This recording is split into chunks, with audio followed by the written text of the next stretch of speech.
Let's break up. Chen Mo, who had just received the call, could only give a bitter smile. He understood Ping Kiki's choice. In this day and age, how many people are truly willing to stay with their partner and endure a life of hardship together? I understand. After hanging up, he still felt a lingering sense of unwillingness. This is what happens when you have no money. At that very moment, a countdown suddenly appeared on his retina. He did not know why. He only knew one thing: when the count, he would be sent to another world. A few days later, in the outskirts of Nandu and Daxia, there was a secluded military. The evening wind carried the fragrance of fresh grass, while the shouts from the distant training ground rose and fell in. On the other side of the sentry post, a man with an old backpack and an odd expression was creeping toward the camp, furtively advancing while staring intently at the screen of his phone. He was by most standards quite handsome, yet at this moment his behavior could not have looked more suspicious. Report. There is an unfamiliar man loitering outside the camp, suspected of taking photos. The sentry immediately made his report. A few minutes later, 3 fully armed soldiers flanked in from the other side and subdued the man with clean, decisive movements. The man did not resist. His expression was merely complicated. When he was brought into the interrogation room, his backpack was emptied onto the table. An ID card, a phone, a battered old laptop, and a few items marked with strange characters. The laptop's casing was crisscrossed with cracks, its keyboard layout bizarre, the characters unlike any known language. Even more surprising, at the very bottom lay a gleaming metal ingot that looked suspiciously like solid gold. What is this kid up to? Major Fong Tianrui muttered with a frown. He flipped through the ID card. Chen Mo. A name as ordinary as they came. Yet that pile of bizarre objects was anything but ordinary. Soon after, Fong Tianrui pushed open the door to the interrogation room. Chen Mo looked up, his gaze calm, yet tinged with exhaustion. Chen Mo, is it? Do you realize this is a restricted military zone? What you've done is a criminal offense. Chen Mo gave a wry smile. I know, but right now the only people I can trust are you. Fong Tianrui raised an eyebrow. Trust us? Are you trying to fish for classified military information, or? No. Chen Mo cut him off, his tone unexpectedly serene. Did you see the laptop in my bag? Please arrange for it to be examined immediately. Quickly, I only have 47 hours left. Examine a laptop. Fong Tianrui sounded skeptical. You risked arrest and prison just so we would check a broken computer? Ever heard of a computer repair shop that doesn't charge? He added. Chen Mo sighed, his voice low. I don't just need repairs. I need verification. The data on that laptop can prove everything I'm about to say. He paused, then gave a bitter smile. In all of Daxia, you are the only ones I can completely trust. That statement made Fong Tianrui's expression shift ever so slightly.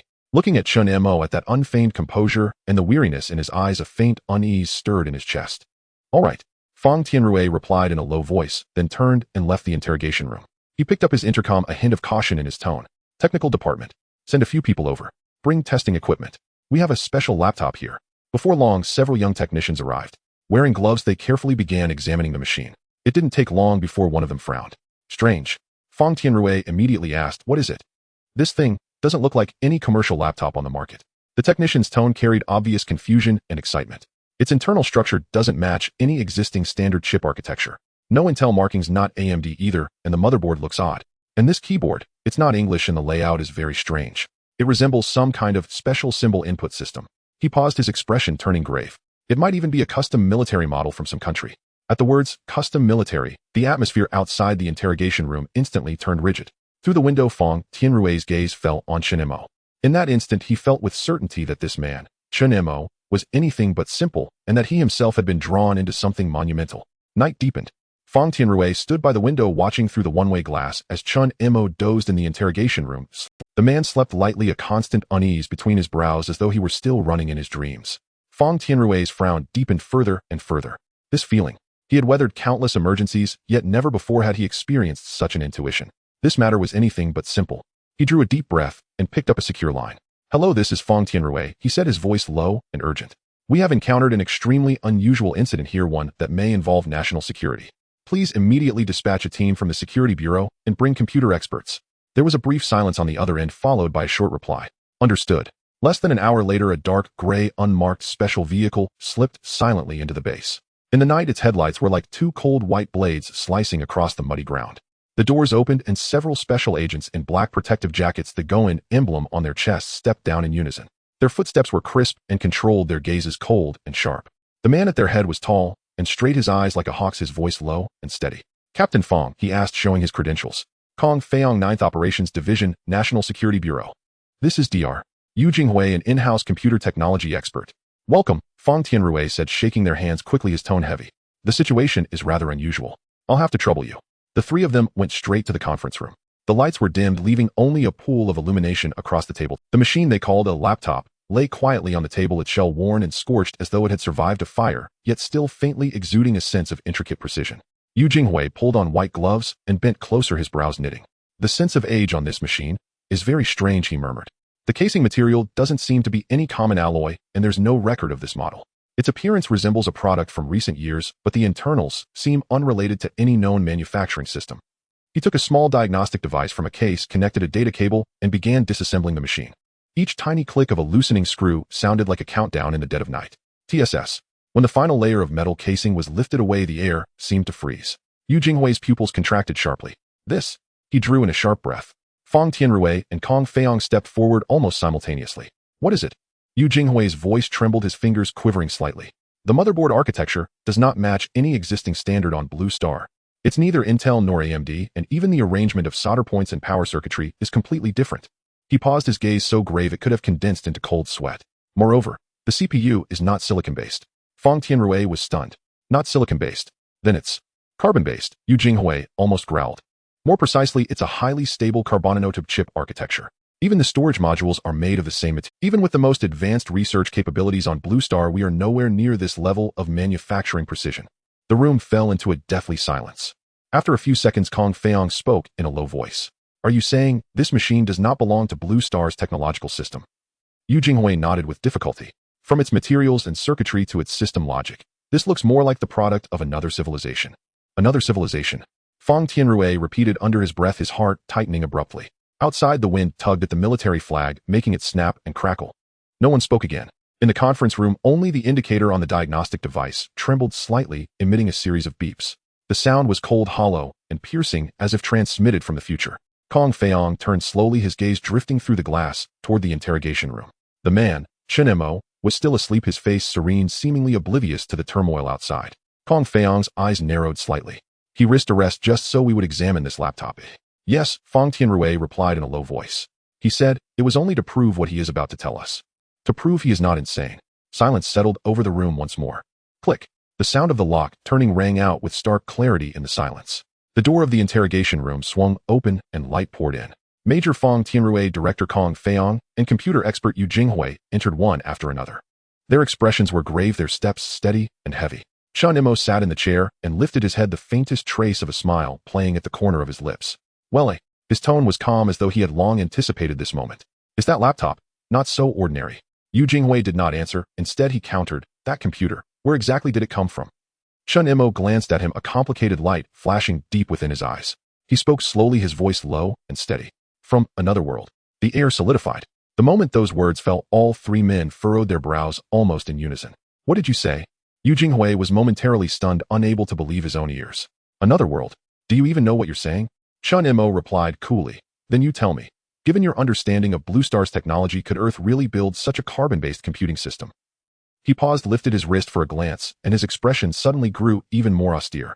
Besides, I have only 36 hours left. Kong Feiyong narrowed his eyes. 36 hours? What do you mean? Chen Mo said softly. 36 hours from now, I will be forcibly sent on a second crossing, back to that world. Those words made the air in the room grow abruptly heavier. What kind of joke is that? Fang Tianrui could not help speaking out. Forced crossing? Who could force you? And how could something like that even? I'm not joking. Chen Mo's tone suddenly turned sharp. Before the first crossing I doubted it too, but look at the laptop I brought back. He leaned back in the chair. His speech was unhurried, yet each word landed like a hammer striking steel. I don't know why it chose me, nor do I know who is orchestrating all of this. There is a countdown embedded in my retina. I can see it. When the countdown reaches 0, I will be transported away whether I want it or not. The portal lasts at most 1 minute. Kong Feiyong's face darkened. He swiftly pulled out his walkie-talkie. Raise the alert line 1 level. Notify headquarters. I need to contact the director immediately. With that, he strode straight out of the interrogation room. From the other end of the line came the buzzing of an urgent call signal. Almost at the same time, Fang Tianrui left, as well going to contact He Xingyao, commander of the Eastern Theater. This matter had already exceeded his authority. For a moment, only Chen Mo, Yu Jinghui, and the cold white lamp remained in the interrogation room. Chen Mo exhaled, then slowly closed his eyes. Inwardly, he murmured, so, the plan worked. They believe me. His thoughts drifted back to the strange events of a few days ago. Numbers had appeared within his field of vision, hanging before his eyes in a cold countdown laden with the oppressive weight of fate. He did not know why he had been chosen, nor could he comprehend the source of this power. But he knew that when that string of digits reached 0, a portal would open. During the first transmission, he had a backpack of prepared food. He hesitated at the threshold, but in the final instant was sucked through. When he opened his eyes, he was surrounded by a dead city. The wind carried the stench of burning and blood. Severed high-rises, road signs blackened by fire, a ruined subway entrance. White bones were scattered across the ground, some still clad in tattered uniforms. In that moment, Chen Mo nearly broke down. Until, at the edge of the ruins, he saw the remains of a gold shop. Sunlight streamed through cracks in the shattered roof, falling upon a floor littered with metal fragments.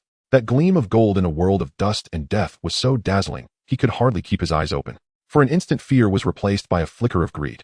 He swallowed, mustered his courage, and forced himself to crawl inside. The air was thick with the smell of burning. The display counters had collapsed, and charred handprints still marred the walls. Rummaging through rubble and ash, his fingertips suddenly brushed against a cold piece of metal. It was a whole gold. Is this really gold? Chen Mo's breathing quickened, his hands were trembling. In just a few seconds, his terror was drowned completely in a kind of frenzied elation. He began searching in earnest. The more he found, the more excited he became. Beneath a scorched blackened counter, he even discovered a battered laptop. Its casing was cracked like a spiderweb, the screen scored with deep fissures, yet its design was unlike any laptop. The keyboard layout was bizarre, its symbols unfamiliar, the material resembling some kind of black stone carbon alloy. Cradling the laptop in his arms, he was so excited he nearly forgot to breathe. A gift from heaven. This is a gift from heaven. And so he began exploring the ruins in all directions. Even with white bones and charred corpses underfoot, he still muttered under his breath, compared to bones, poverty is far more terrifying. A self-mocking joke to mask the fear in his heart. He stuffed every bit of gold jewelry and bottled water he could carry into his backpack. On his retina, the countdown read 035742. With a few hours remaining, he felt much more at ease. Just endure a little longer, and I'll be able to go back. He did not expect that to be only the prologue to hell. As he widened his search and passed through a shattered subway entrance, a rending guttural roar echoed from afar. He froze. Then he saw it. A rotting person, skin ashen, blood smeared at the corners of its mouth, body twisted, was dragging itself toward him step by step. More shadows crawled out from the ruins, hurling themselves at him with hoarse snarls. Zombies. That's impossible. This isn't real. Chen Mo snapped, spinning around and bolting. The gold in his backpack clanged as it slammed against the ground, scattering along his path. He did not even dare to look back. The sound was like death itself in pursuit. He ran with everything he had, his lungs burning as though seared by fire. Then that familiar tremor flashed across his retina. The countdown had hit 0. The air tore open, light warping. A blue portal blossomed before him, rippling like the surface of water. He practically hurled himself into it. In that instant, he even saw several zombies slam against the light on the other side, their hands pounding furiously at the energy barrier. Panting heavily, he collapsed to the ground, his entire body slick with cold sweat. Thank God, I got away. The portal closed, and the surroundings returned to stillness. But before he could catch his breath, new digits appeared on his retina. 1200. A new countdown, 5 days. He stood there stunned. 5 days later, he would have to go again. He understood now. This was no dream, no hallucination. It was compulsory. Whether he wished it or not, that door would open once more. Chen Mo clenched his fists, and for the first time a look of resolve entered his eyes. This time I can't go alone. So he shouldered his backpack, took that laptop, and boarded the train back to Nandu. He knew that if he wanted anyone to believe him, if he wanted to survive 5 days later, he had to find someone who could protect him. In this world, the only ones he deemed worthy of his trust were the armed forces of Daxia. Headquarters of the Dongdu Security Bureau, Great Xia. Director Yu Guodong sat frozen in his chair for several seconds upon receiving Kong Feiyang's encrypted alert. The report relayed over the phone was so extraordinary it bordered on the absurd. A laptop suspected to originate from another world. The individual who brought it claims he will be forcibly transmigrated in 36 hours. Yu Guodong fell silent for a moment, then murmured, Feiyang, this isn't a joke, is it? Reporting Director Kong Feiyang replied calmly, though an undercurrent of unease tightened his voice. You know I would never treat national security as a jest.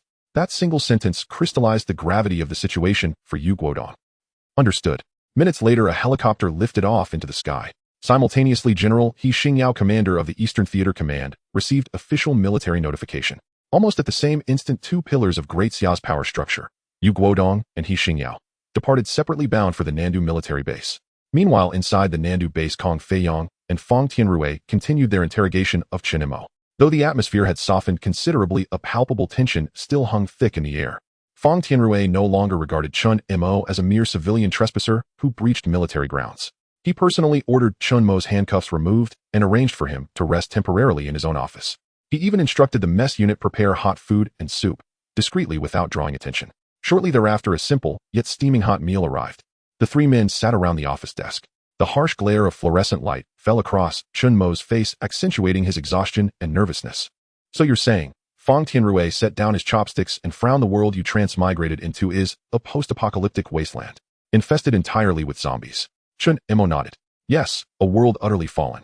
Civilization collapsed, only ruins and corpses remain. I've seen it firsthand, living people turning into monsters. The air grew several degrees colder. Kong Feiyong and Fong Tianrui exchanged a glance. Their spines prickled. Even these battle-hardened soldiers forged in gunfire and chaos could not suppress a faint shiver. After a brief silence, Kong Feiyong suddenly stiffened, his expression shifting sharply. His voice dropped low, an urgent order, immediate lockdown of the entire base. No one enters or leaves. Effective immediately. Fong Tianrui hesitated for a split second before snatching up his radio. All sentries attention. Base placed under temporary lockdown. Unauthorized personnel are strictly prohibited from entering or exiting. Instantly, crimson warning lights flared to life. Within 1 minute, every gate and exit of the compound sealed shut. Kong Feiyong turned and strode out of the office, his tone icy. Deploy a decontamination unit immediately. I suspect biological contamination risk. Affirmative. Soon after, decontamination personnel arrived in full SEAL protective suits. Without question, they initiated high-risk containment protocols, sealing Chen Mo's backpack, laptop, water bottle, and even fiber samples from his clothing into biohazard bags. The entire process unfolded in eerie silence. Only the soft rustle of protective suits broke the stillness. Fong Tianrui watched, throat tightening. Nothing you brought may be touched by anyone. Not until test results are confirmed. Chen Mo, though tense, forced calm. Don't worry. If there were a virus, I'd already be symptomatic, wouldn't I? Do you truly believe it's that simple? Fong Tianrui retorted, voice low and grave, brow furrowed. Viruses have incubation periods. You emerge from a ruined world. If you carry even a trace of pathogen, you could doom the entire world. His words froze the air solid. Night pressed heavily upon the base. Red alarm lights pulsed rhythmically along the perimeter walls. The air itself tasted sharp, tinged with antiseptic and raw anxiety. Shortly afterward, the decontamination unit arrived. Dozens of fully armored soldiers disembarking swiftly from armored vehicles clad in sealed biohazard suits, wearing filter masks, their shoulder lamps blazing white. Their movements were precise, economical. No wasted motion, no superfluous words. Conduct comprehensive screening of the subject, blood, respiratory samples, surface swabs, any possible vector. Upon command, Chen Mo was escorted into a temporary isolation chamber. He extended his arm without protest as the needle pierced his vein and blood flowed steadily into the vial. The medical officer sealed the specimen within a heavy-duty biocontainment box and affixed a label marked high-risk. Meanwhile, Kong Feiyong stood outside the isolation glass, brow deeply furrowed, voice low, and measured. Chen Mo, how did you arrive here? Recall your exact route. Leave out no detail. Chen Mo answered candidly. I took the high-speed rail from Modu to Nandu, transferred to a long-distance bus, then walked the final stretch. At the words high-speed rail, Kong Feiyong's expression transformed instantly. His fists clenched unconsciously, a bead of cold sweat traced a path down his temple. So, you traveled the entire way aboard public transport? Chen Mo nodded. Yes. Kong Feiyong drew a slow, deep breath. His face darkened with unprecedented gravity. He imagined the consequences if Chen Mo carried an unknown pathogen, the entire train carriage, the station, perhaps even the city itself. Unthinkable devastation. Damn it, he whispered. May heaven grant you are clean, or all is lost. Time ticked onward. Detection instruments hummed steadily. Complex waveforms flickered across monitors. Each data pulse resonated like a taut string suspended over the heart. Finally, the results appeared. Report. The decontamination team leader strode forward, pulled off his mask, his voice muffled but unmistakably relieved. Preliminary analysis reveals no anomalous viruses or active microorganisms. Blood samples show no mutational response. Air samples detect no unusual pathogens. Those few words released a collective breath. Leaning against the wall, Fong Tianrui patted his chest and murmured, "Phew. Thank goodness." Kong Feiyong's expression eased slightly, but vigilance remained unbroken. Maintain isolation, he commanded. These results indicate current safety, not absolute immunity. All personnel who made contact must undergo Level 2 protective registration. Understood. The unbearable tension loosened, just a fraction. Yet everyone knew, this was far from over. At that very moment, the night sky tore open beneath the thunderous roar of approaching helicopters. Several military assault helicopters descended onto the base's central courtyard, rotor wash whipping dust into turbulent clouds. As the cabin doors swung wide, a middle-aged man in a charcoal gray trench coat stepped out. Eyes sharp as blades, stride unwavering. Yu Guodong, director of the Great Xia Security Bureau. Immediately behind him strode a tall, imposing general in full ceremonial uniform, star insignia gleaming on his epaulets. He Xingyao, commander of the Eastern Theater Command. The two highest-ranking figures in Great Xia's command hierarchy arrived nearly simultaneously. They gazed upon the military base bristling with readiness, its perimeter radiating solemnity and razor-edged alertness.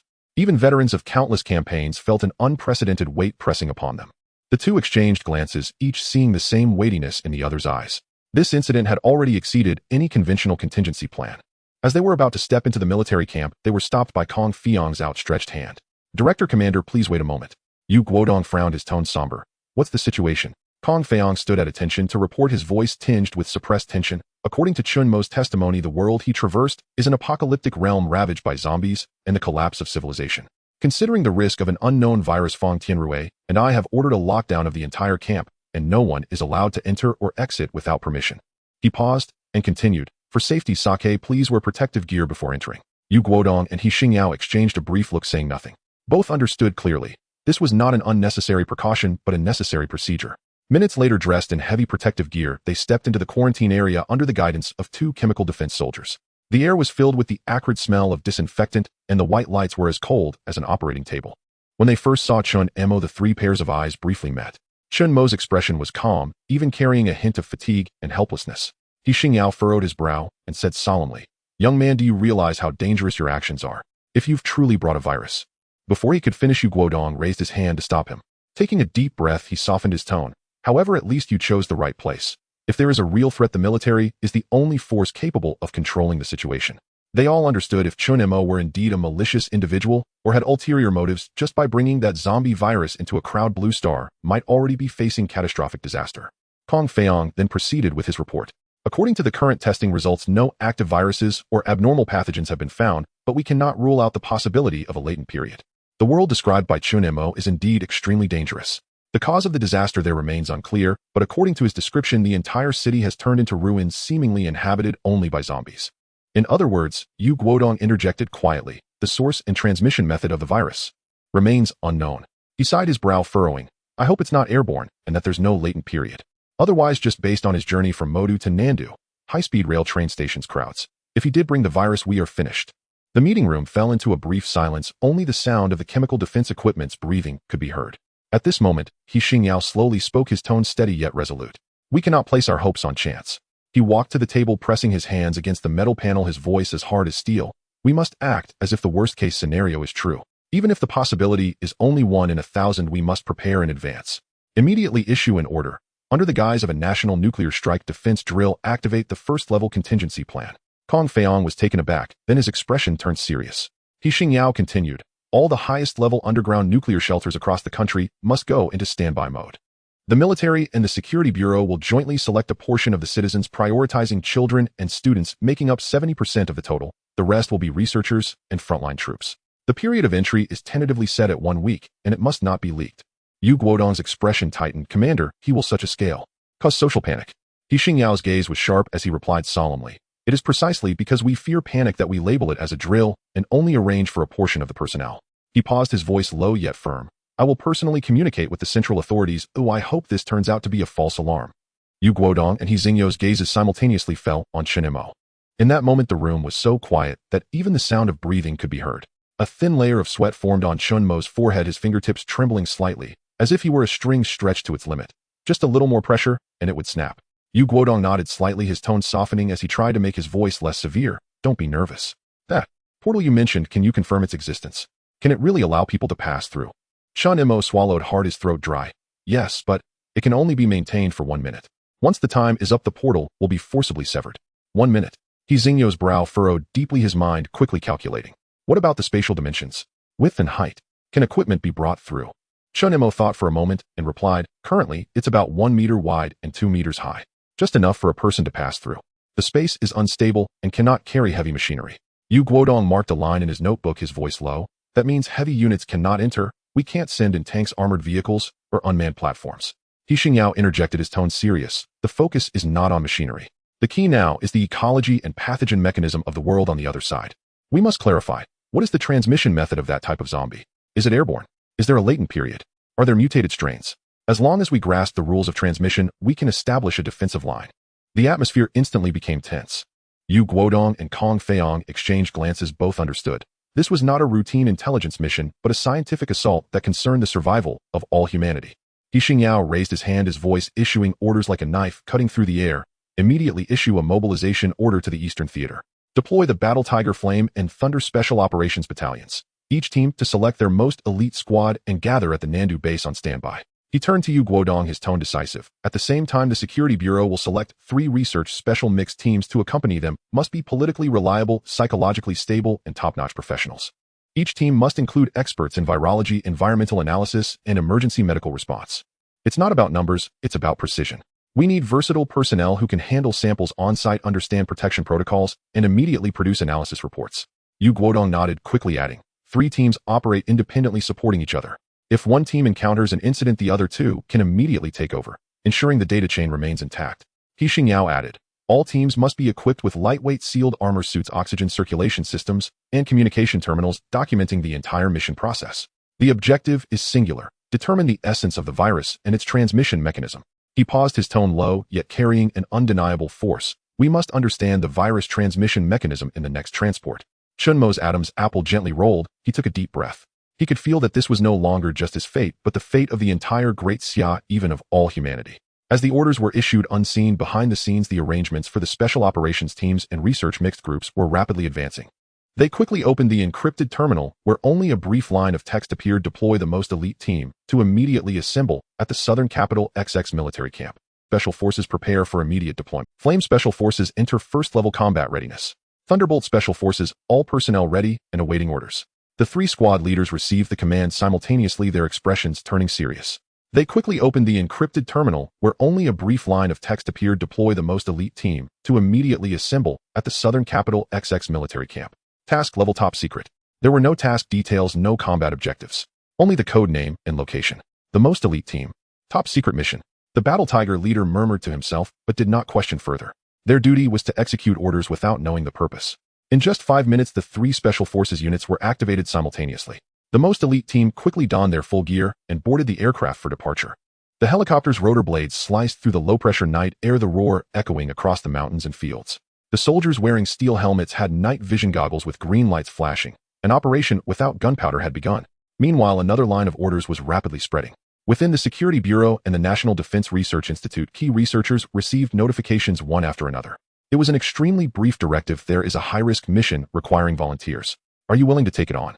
A moment of silence filled the conference room. Some hesitated, some lowered their heads, and others flashed decisive glimmers in their eyes. I'll go. Count me in. As long as the Great Xia needs it, I will not back down. In just 10 minutes, the number of volunteers far exceeded expectations. The shoulders beneath those white lab coats, though lean, bore wills no less than those of soldiers. Soon the list of the research task force was finalized. A total of 21 individuals from 3 groups: virologists, bioengineers, chemical protection experts, medical officers, and data analysts. They brought portable experimental chambers, air purification units, mobile sample freezers, and over 10 laboratory mice as biological testing baseline samples. The night wind howled as the helicopters lined up on the runway. As the helicopters took off, their sounds pierced the darkness. Inside the cabin, the young researcher clutched the experimental box, palms sweating. No one spoke. They simply fastened their seat belts, quietly gazing at the gradually shrinking lights outside. As the special forces and the research team hurried to the southern capital, Yu Guodong and He Xingyao joined forces to report the incident to the Great Xia Central Command at the highest security level. That night, the alert satellite over the capital temporarily switched to a secure channel, and the highest command center convened an emergency meeting at midnight. Only 7 people attended. The meeting lasted less than 30 minutes. There was no debate, no hesitation. The voice issuing orders was clear and cold. Immediately activate the nationwide nuclear strike defense exercise plan. Number of participants, 200,000. Duration, 7 days. Operation code, name Morning Mist. After the order was issued, dozens of classified documents simultaneously flashed on military and government terminals across the country. On the electronic map in the central control room, countless red dots quickly illuminated. Northwest wilderness bunkers, North China's mountain shelters, Southeast underwater defense pods, and the underground research center in southern Sichuan. These highest-level nuclear defense zones that usually existed only in files were all waking up. Overnight residents in several cities across the nation were secretly selected. The screening criteria were strict to the point of being harsh: under 18 years of age, good health, no major hereditary diseases in the family history. The remaining few slots were allocated to research institutions, energy departments, communication command, and basic military personnel. The notifications they received were very simple: tomorrow morning, participate in a 7-day emergency nuclear strike drill. No one knew the true reason. Some were nervous, some confused, while many simply thought this was a rare national-level exercise, an emergency drill they needed to cooperate with. On television and online, there was no news at all. Only the routine weather report, along with an inconspicuous scrolling subtitle: the Ministry of National Defense of the Great Xia reminds, in order to enhance the national defense response efficiency, some regions will soon conduct emergency nuclear defense drills. Citizens are advised to remain calm and follow instructions. Behind that seemingly ordinary text lay an undercurrent capable of determining the fate of humanity. The nationwide mobilization of 200,000 people appeared to be an exercise, yet in reality, it was preparation for the worst possible scenario. He Xingyao looked at the confirmation receipt for the issuance of the order, his voice as heavy as iron. To reach this level is already the limit. Any larger scale would incite panic. Yu Guodong nodded, his expression solemn. But at least we have secured 7 days, a 7-day safety window. In the deep night at the southern capital military camp, the lights were as bright as day. On the helipad, the rotor blades of 3 helicopters continued to spin slowly, intertwining heat waves and dust. The special forces and research team members had all arrived, neatly lined up in the center of the field. Each person had donned sealed protective suits, their breathing echoing within the masks. The air was heavy and tense, yet filled with an invisible cohesion.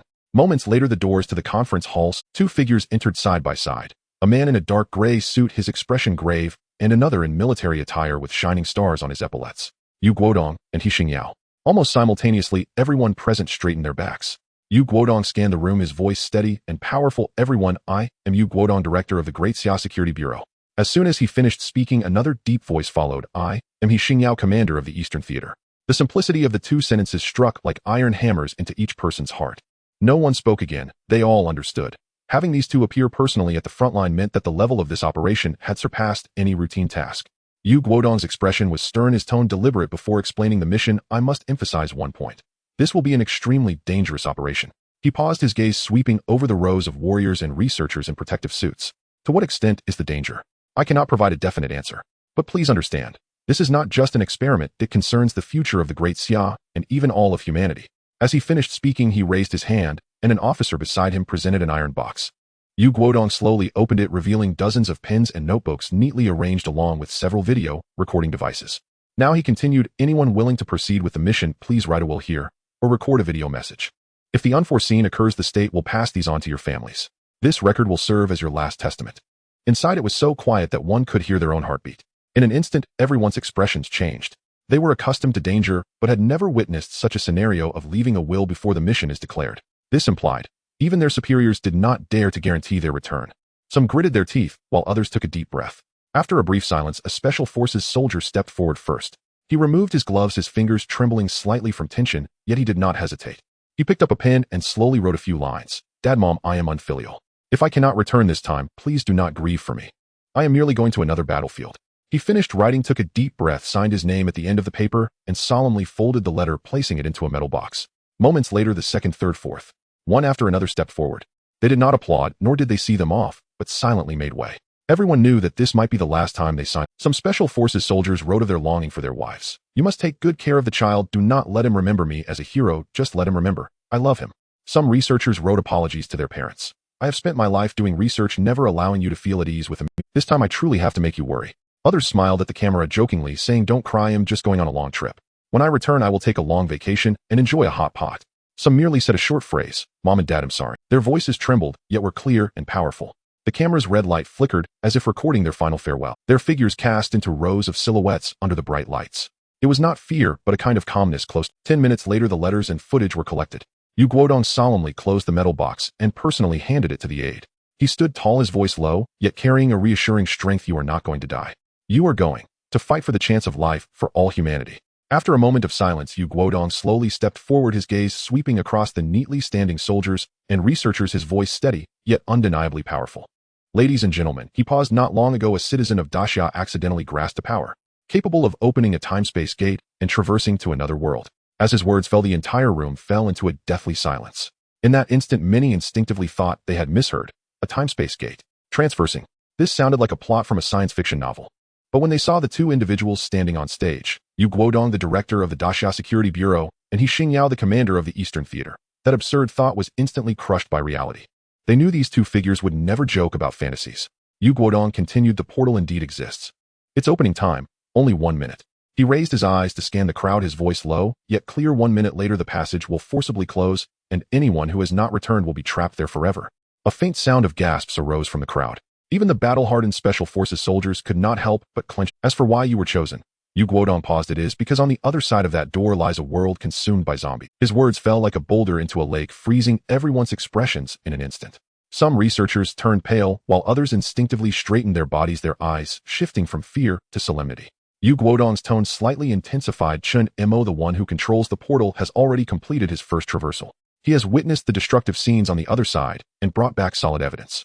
But we still know nothing.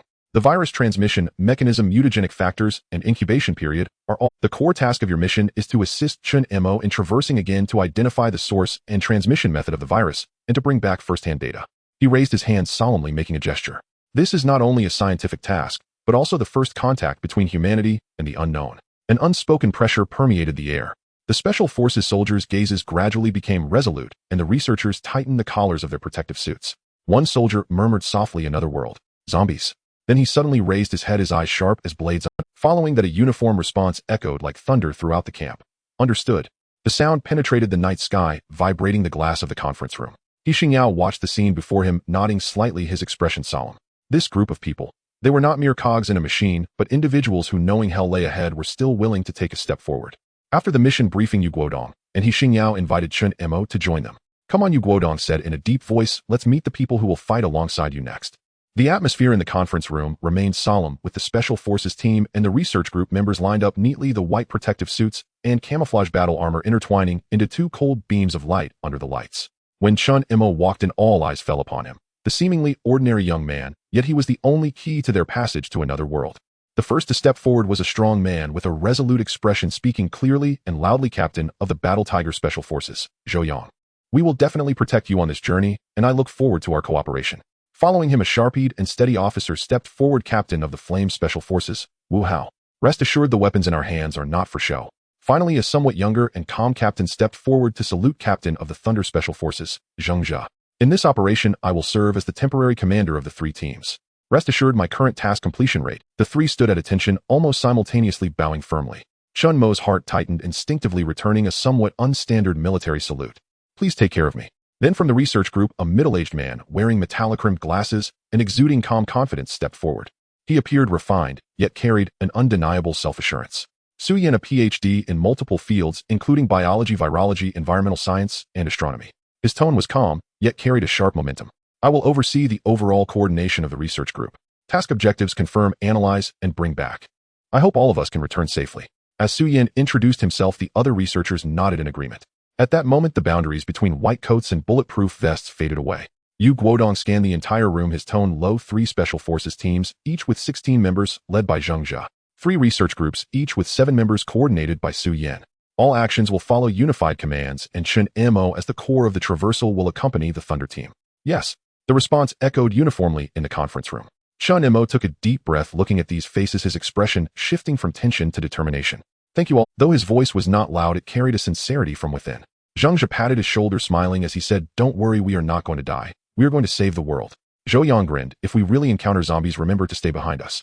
Wu Hao also added quietly, "We will protect you." Su Yan adjusted his glasses, smiling slightly, "And we will uncover everything."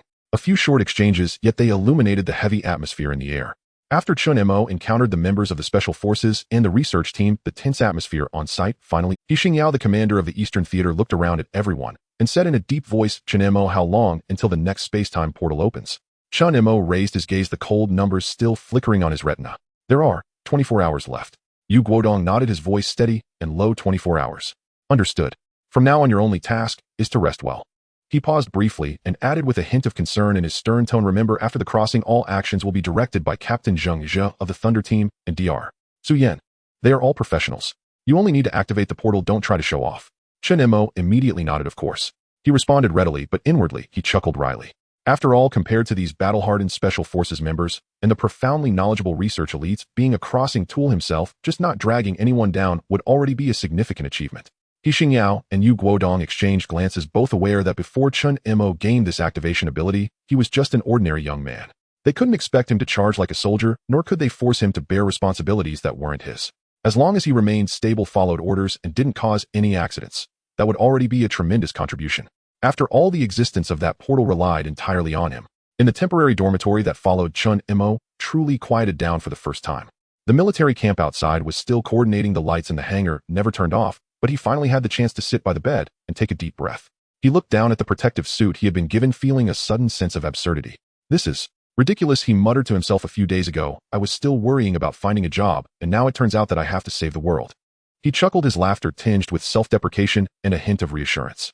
After all, the group of people around him, the robust Special Forces team with eagle-like gazes, the research experts with steady expressions and flashes of wisdom in their eyes, unavoidably gave him a sense of security. At least he was not alone. He slowly laid down the countdown numbers still flickering before him. 235941. Chen Mo murmured, "All right.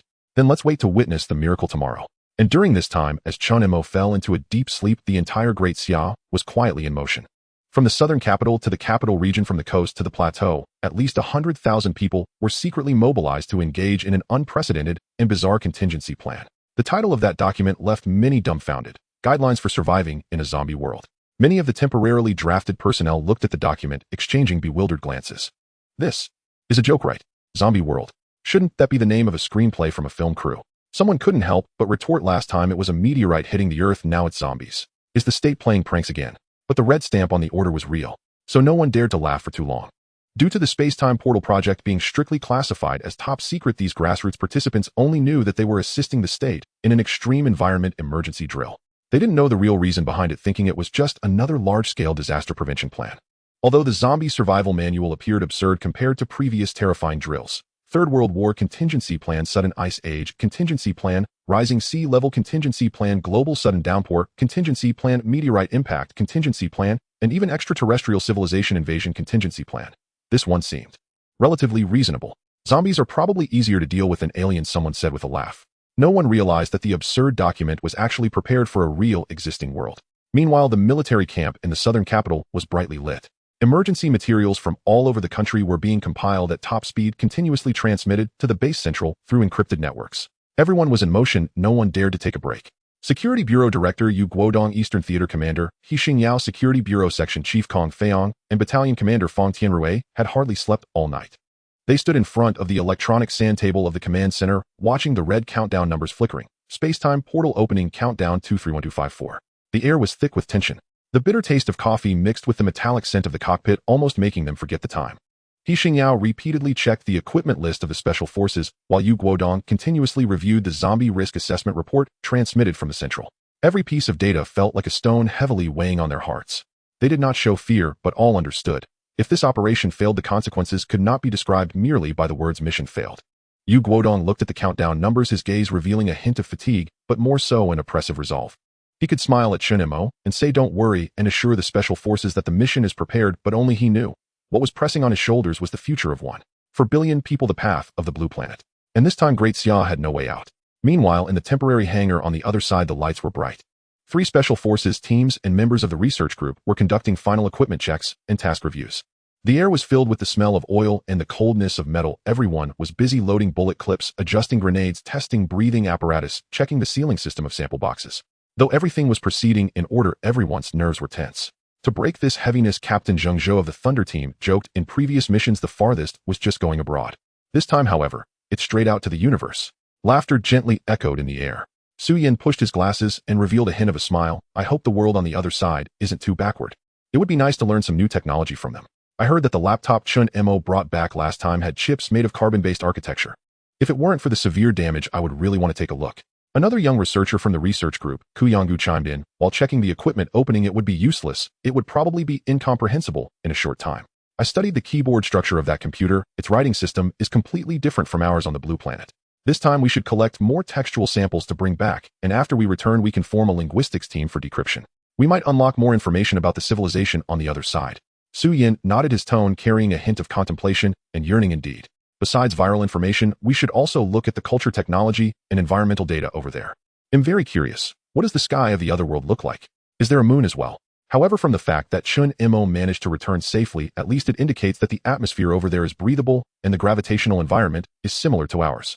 Team leader Zhou Yang of the Battle Tiger team was checking weapons while laughing. "Dr. Su, why does this sound like we're preparing for a picnic? Don't forget, according to the movie script development, wearing protective suits could still get bitten by zombies." Everyone laughed, but that laughter also carried a trace of undeniable tension. Zhou Yang's tone shifted as he looked seriously at the research team. "Jokes aside, once we get over there you must maintain discipline. When confirming samples, don't get too close, don't try to show off. We soldiers will handle the perimeter defense. You just focus on your research. We guarantee your safe return." Su Yin looked at him and nodded gently. "Then let's protect each other." On the morning of the second day, the sky was gray and the lights of the Southern Army camp had not yet gone out. When Chen Mo opened his eyes, helicopters outside had already taken off and landed multiple times, and the footsteps of soldiers echoed continuously, as if the entire base were a giant beast about to awaken, quietly waiting for that moment to arrive. After a brief wash, he changed into his protective suit. Stepping out of the dormitory, he was greeted by the sight of neatly lined Special Forces members and researchers. Their visors reflected light, shining coldly in the morning mist. Everyone was already prepared. In front of the Control Center Security Bureau Director, Yu Guodong Eastern Theater Commanding Officer, He Xingyao Department, Head Kong Feiyang, and Major Fong Tianrui were all present. The air was filled with the metallic scent of disinfectants, and everyone appeared calmer and more resolute than the night before. Yu Guodong stepped forward, his gaze fixed on Chen Mo, his voice steady. Chen Mo, during your last traversal, you stayed there for 6 hours, right? Yes, Chen Mo nodded. So this time can you predict in advance how long you will stay? Is the location the same as last time? Chen Mo shook his head, his expression grave. How long I can stay will only be known after I get there. As for the location, we will see immediately after the transmission. If it is the same as last time, he paused, taking a deep breath. There might be zombies nearby. Silence fell all around. Members of the research team put down their equipment cases, while the Special Forces members instinctively tightened their grips on their weapons. No one spoke, but everyone's eyes were colder and sharper. He Xingyao spoke solemnly. Listen. This time after the portal opens, 3 Special Forces teams will go in first. They will be the vanguard responsible for securing the area and establishing a safe zone. The research team will follow, completing air sampling, environmental testing, and sample collection. Chen Mo, you will be the last to depart, responsible for maintaining the stability of the passage and the withdrawal signal. Understood. The response of the 3 Special Forces teams was uniform and resounding. The members of the research team also nodded, their movements few but imbued with a tacit determination. Chen Mo looked at them, his heart tightening. In the face of the unknown, the first person to step in was always the most dangerous. Flashes of the abandoned city, the blood-red sky, and the chilling low growls flickered through his mind.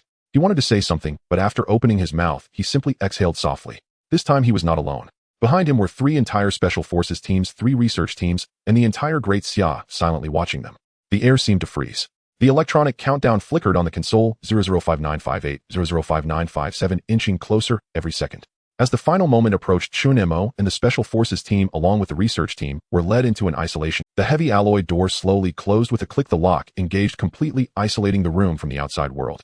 The bright lights flickered on, and the air was filled with the scent of disinfectants and metal. Yu Guodong stood outside the explosion-proof glass, his expression serious. Chen Mo, from now on you will be here. Open the portal. The Special Forces team and the research team will enter as soon as the passage is stable, clearing the surrounding area. Chen Mo nodded, though he forced a smile at the corner of his mouth. The sweat in his palms had already soaked through his gloves. Outside the isolation chamber, dozens of standby soldiers and backup research team members awaited. Their expressions were solemn, their eyes fixed tightly on the heavy glass. They were the support personnel, ready to assist Chen Mo's return and prevent any accidents. Yu Guodong reminded again, don't get too caught up in details, Chen Mo. The last time you traversed back, it was at the original point of this base. Logically, this time if you go back, you will likely appear in the same location. Chen Mo took a deep breath and nodded, gently. Understood. At this moment, He Xingyao stepped forward, his tone somber, yet imbued with unwavering authority. He looked at Thunder Team Captain Zheng Zhe, his voice as firm as iron. Zheng Zhe, remember, no matter how urgent the situation, protecting Chen Mo's safety is always the highest priority. Understood. Zheng Zhe stood at attention, his voice crisp. He Xingyao added, once you get there, if the situation spirals out of control, do not act rashly. Do not consider capturing zombies just yet. That is a task for the next phase. Your most important task now is to come back alive. Understood. Zheng Zhe responded again, his tone resolute. He Xingyao's gaze swept across the room, falling upon Dr. Su Yen of the research team. Dr. Su, make sure to coordinate your actions with the Special Forces. Confirm environmental parameters, air composition, and pathogen data, and conduct analysis at the first opportunity. Moreover, He Xingyao's voice lowered, once you get there, it is imperative to clarify the transmission mechanism of the zombie virus. This step is crucial for humanity's ability to defend itself. Understood. The research team and the Special Forces team responded almost in unison, their synchronized voices cutting through the air like a blade. With the orders conveyed, everyone silently adjusted their breathing, checking equipment, securing connections, and confirming the status of the signal devices. The series of mechanical click-click-click sounds in the quiet isolation chamber sounded like a somber march to battle. Chen Mo stood at the center of the chamber, looking at the people around him, feeling a surge of reassurance. He thought this time, through the explosion-proof glass, he could see Yu Guodong, He Xingyao, Kong Feiyang, and Fong Tianrui still standing outside.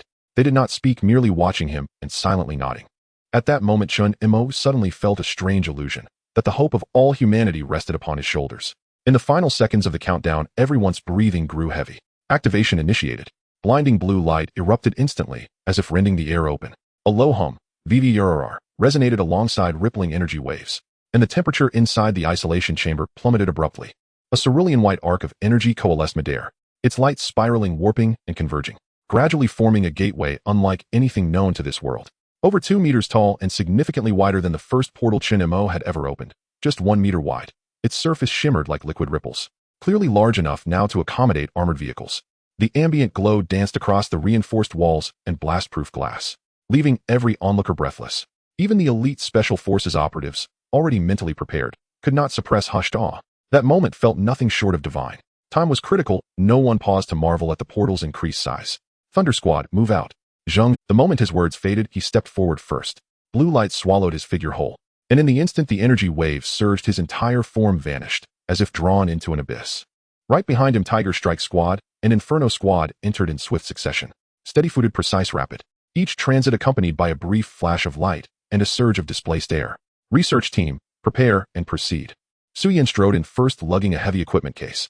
Ku Yinju and the other researchers followed closely, wheeling portable lab modules through the radiant threshold. Each time someone vanished, the portal's luminous surface rippled faintly, like water disturbed by a passing breeze. At last, only Chen Mo remained. He turned, gazing through the blast-proof glass. At Yu Guodong, He Xingyao Kong, Feiyong Fong Tianrui, and others, still standing motionless outside. Their expressions were layered with complexity, concern entwined with unwavering trust. Chen Mo swallowed hard and managed a strained smile. He raised his hand to wave, when suddenly the floor beneath him trembled. Time was up. An intense flash detonated without warning.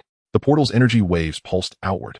Before Chen Mo could react, he was violently wrenched into the azure light. His body was enveloped by raw energy, everything around him stretched, fractured, and dissolved, as if hurtling headlong into a torrent of pure light. Whoosh! As the final arc of light contracted and faded, the portal shuddered faintly in midair, then vanished entirely. The isolation chamber fell silent once more, leaving only a faint acrid scent of scorched air. Yu Guodong and He Xingyao stood rooted in place, their eyes still locked on that now empty expanse of air. After a long silence, Yu Guodong exhaled slowly and murmured, "They're gone." He Xingyao nodded slightly, his voice low yet resolute. "What remains now is theirs to carry forward." Yu Guodong rested his chin on his palm. "Did you notice? The portal is larger than Chen Mo described." He Xingyao scratched his head. "Indeed. It seems the gateway expands with each successful transit." Yu Guodong gazed at the spot where the portal had lingered. "Then next time, we'll send them vehicles." A dazzling blue light flickered a few times before quickly retracting. Chen Mo's feet sank, landing heavily on the ground. A cold wind rushed towards him, and the air was filled with a damp scent of rust. He staggered a step and raised his head. What lay before him was a shattered ruin. Crumbling walls, scattered debris, and on the ground lay a few weathered corpses, their clothing tattered and bones exposed. Chen Mo's heart tightened suddenly. That scene was almost identical to what he had seen during his last traversal. He took a deep breath and looked around. Not far away, several figures were crouching defensively, their reflective helmets glinting in the shadows. Chen Mo. It was Zheng Zhe. The leader of the Thunder Squad turned around, his tone calm and concise. "Confirm identity. Are you all right?" "I'm fine," Chen Mo nodded. Zheng Zhe asked again, "Is this the place you returned to last time?" Chen Mo glanced around, his gaze swept over a half-collapsed billboard, an overturned bus, and a destroyed overpass. He said in a deep voice, "Yes. This is indeed the place I returned to last time." Zheng Zhe nodded, his expression turning cold. "The situation is consistent with expectations." He pointed to a few corpses not far away. "When we first entered, we encountered a few living zombies. Worried that the noise would attract more, we dealt with them in close combat using bayonets. The results confirmed our suspicions. Their weakness lay in the head." As he spoke, he raised his foot to turn over a corpse. The monster's skull was pierced by a sharp blade, its eye sockets hollow, and dried black blood still lingered in its mouth. Chen Mo looked at the scene, his stomach churning. It was terrifyingly real. Zheng Zhe continued to report, "The Battle Tiger Squad and the Flame Squad have established a perimeter and radio communication is functioning well, but we have no means of contacting Blue Star. The research team is also conducting preliminary analysis." Chen Mo followed his gaze. He saw members of the research team, led by Su Yin, dressed in sealed protective gear, taking samples next to several zombie corpses. They carefully used instruments to cut tissues, extract blood, and scrape skin flakes. Every action was calm and precise, yet chilling. Su Yin reported in a low voice, "Samples numbered 1 to 3 were taken from individuals with different degrees of decay. The odor is highly acidic and tissue degeneration is apparent. No identifiable parasitic structures have been found yet." He looked up and nodded towards Zheng Zhe. "Preliminary analysis has begun." Zheng Zhe glanced at his watch, then turned to Chen Mo. "Chen Mo, what is your countdown this time?" Chen Mo looked down at the time on his retina. 235952. He took a deep breath. 24 hours. Zheng Zhe nodded. "One day," he repeated in a low voice. Then with a decisive tone, he said, "Understood. We will depart in 30 minutes, conduct perimeter reconnaissance, and confirm the terrain and threat range. The research team will continue sampling and maintain smooth communication." "Received." The team members responded in unison. Chen Mo stood in the center of the ruins, watching this group of people maintain order in a strange world, feeling a mix of emotions. 30 minutes later, a transmission came through. "Report. The leader of the Battle Tiger Squad, Zhou Yang, returned with his team, his protective suit still splattered with dried blood. This area seems to belong to the outskirts of an abandoned city. The streets are broken and the buildings are severely collapsed. No survivors were. This area seems to belong to the outskirts of an abandoned city. The streets are broken and the buildings are severely collapsed. No survivors were found, nor any signs of animals. Apart from a few slow-moving zombies, everything else was utterly silent. After he finished speaking, there was a brief silence. The air was thick with dust and the stench of decay. Zhang Zhe nodded understood. He raised his hand, his tone decisive and powerful. All teams prepare, depart. The Flame Squad will lead and the Battle Tiger Squad will bring up the rear. The Thunder Squad and the research team will be in the center. I will personally protect Chen Mo and Dr. Su Yan. Yes. The synchronized response echoed through the ruins, deep, yet infused with resolute strength. The team members quickly equipped themselves, confirming communication links and protective seals. Detection instruments, sonar detectors, air samplers. Every piece of equipment was activated within mere seconds. Chen Mo followed in the middle of the team, watching their calm movements, his heartbeat involuntarily quickening. They were preparing to set out, when suddenly Su Yan's urgent voice came from the research team. Zheng team, please wait. We just received the latest results. Zheng Zhe immediately turned around to speak. Su Yan bent over a glass experimental box, where several mice were emitting piercing screams. Their bodies were twitching slightly, and the bulging bluish veins seemed to be pulsing. Su Yan reported in a low voice, we injected different doses of zombie bodily fluid samples into 5 mice. The results showed that as the dosage increased, the infection reaction intensified drastically. The one with the maximum dosage exhibited obvious mutations within 5 minutes. He pointed to the agitated mouse that was banging against the cage, his expression grave. It exhibited a tremendous increase in strength, its teeth and claws hardened, and it continued to move even after we pierced its chest cavity. Only by shattering its brain could we completely terminate its life activities. The research team fell silent. Su Yan continued, the mice with smaller doses currently show no abnormalities, but we cannot determine the incubation period. Their vital signs remain relatively stable, and we are still observing.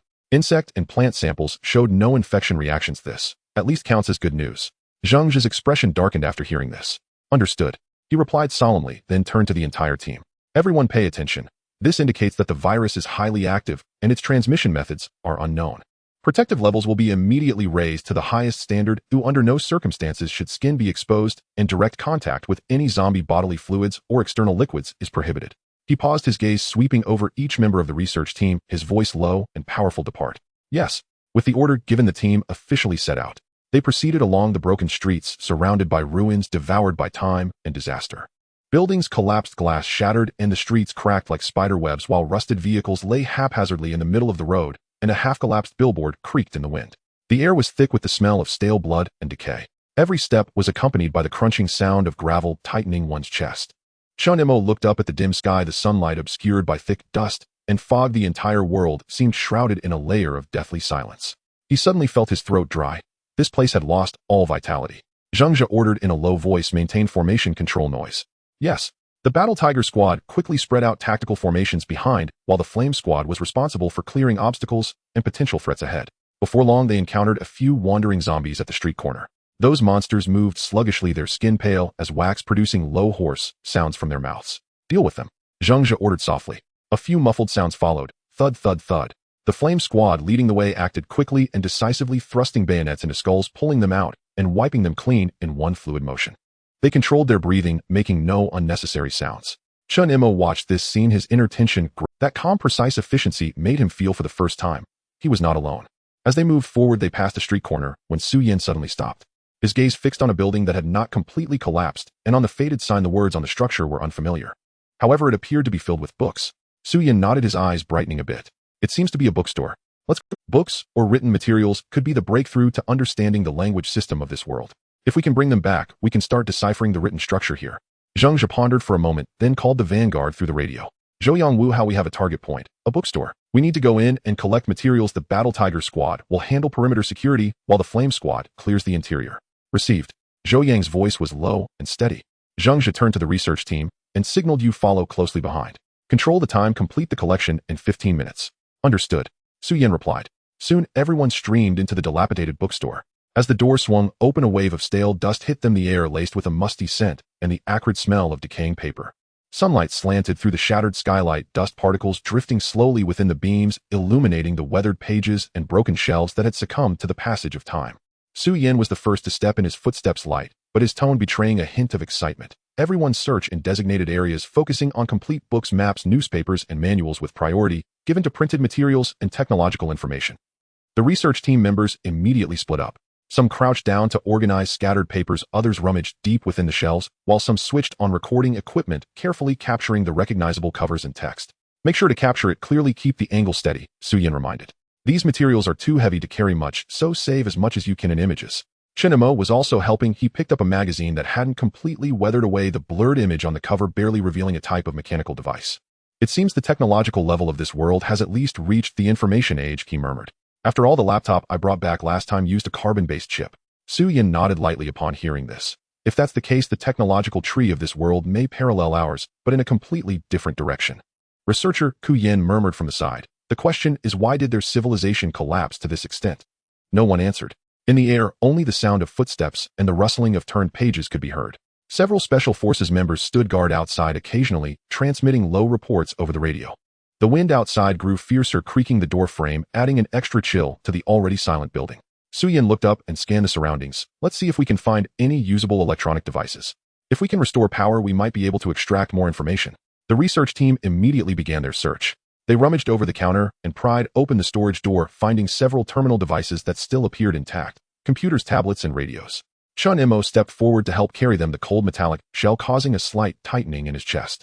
In this world, anything that could light up felt like a luxury. Suyin attempted to power one on, but there was no response. No power, he concluded, then removed a back panel, shaking his head. Or perhaps, it's already burned out. The researchers fell silent for a moment, ultimately selecting a few devices that were intact with undamaged ports and sealed them in protective bags. Taking these back might allow us to extract residual data from the storage chips, Suyin said. Gather up.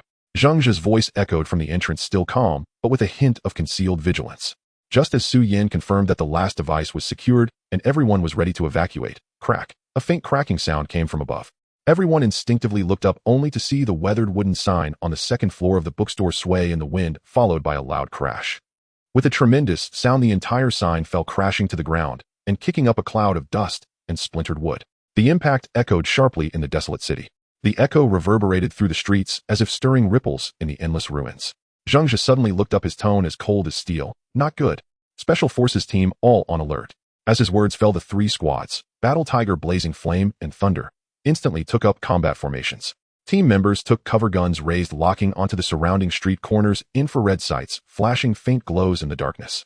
The research team was swiftly escorted to the inner side of the bookstore. Suyin and several researchers crouched down, pressing the sampling box to the ground, while Chen Mo was shielded behind two team members, holding his breath. The research team was swiftly escorted to the inner side of the bookstore. Suyin and several researchers crouched down, pressing the sampling box to the ground, while Chen Mo was following. That was a series of dragging footsteps. In the darkness, swaying shadows began to emerge. Dozens of hunched, rotting monsters slowly emerged from the ruins, their eyes glowing with a murky white light, dripping black liquid from their mouths, making eerie chewing noises. Horde of corpses, the vanguard, Wu Hao warned in a low voice. Zhang Zhe's expression tightened. Approximately a dozen small cluster maintained fire control. He raised his hand, the gesture crisp and decisive. Blazing Flame squad advanced to cover, Battle Tiger squad flanked from both sides. The research team and Chen Mo maintained central defensive line. Action. Yes. The moment the tactical order was given, the entire team's breath tightened almost simultaneously. Several Special Forces members quickly knelt into position, drawing out pre-prepared lightweight crossbows from their tactical packs. The bow limbs formed a cold line in the dim light, silver bolts glinting with a chilling sheen. They silently raised their weapons, the dark arrowheads aimed at the heads of the shuffling zombies. Originally, these crossbows were merely backup weapons for extreme close combat situations, but at this moment, they had become the most ideal testing means. Another group of team members had already crouched low, drawing out 9mm handguns equipped with silencers, their fingers resting on the triggers, the gun barrels shifting slightly, with the leader's gestures ready to take over fire at any moment. Further back, several soldiers held assault rifles at the ready, and one member of the Battle Tiger squad even had a personal rocket launcher slung over his back. This was their last line of insurance. Zhang Zhe ordered in a deep voice, "Fire." The air was sliced by the sharp sound of bowstrings. Whoosh, whoosh, whoosh. Several crossbow bolts soared through the air, accurately piercing the heads of the zombies. The rotting bodies trembled upon impact, almost simultaneously losing balance and crashing heavily to the ground. Another round, concentrated fire. Zhang Zhe's voice was calm and deep. Another flurry of wind-cutting sounds followed. More crossbow bolts pierced the air, repeatedly striking the head of the same zombie, black liquid splattering out with a slick sound. The fallen zombie's posture was odd and sluggish, but it indeed ceased to move. "Confirm kill," the vanguard Wu Hao reported in a low voice. Zhang Zhe slowly exhaled. "Effective. The head of the zombie is indeed its only weak point." He scanned the battlefield. A dozen corpses lay on the ground, the air filled with a mix of rancid odor and gunpowder scent. Wiping the sweat from his forehead, Zhang spoke softly into the communicator, "Stay quiet, do not fire. If possible, avoid using firearms to not disturb the distant groups." The team members quickly retracted their crossbows, confirming the retrieval of arrows and re-establishing tactical positions. Once the surroundings were deemed safe, Zhang made a hand gesture. "Resume formation, continue forward." The team split into 3 sections again, with the Blazing Flame Squad in the lead responsible for clearing the path, the Thunder Squad and Research Team in the center, the Battle Tiger Squad covering the rear, maintaining perimeter vigilance. Their steps were light and steady, each footfall crunching on rubble and glass, producing faint crack sounds. The streets were lined with remnants of walls, the wind howling as if the whole city had died long ago, leaving only the wind to breathe. As they reached a collapsed corner of a wall, Zhang raised his hand, signaling to stop. Several zombie bodies lay sprawled on the ground, the stench of decay swirling with the breeze, making the air feel thick. Dr. Su, sample collection. Su Yan immediately led the research team forward. Several researchers crouched down, swiftly beginning sample collection.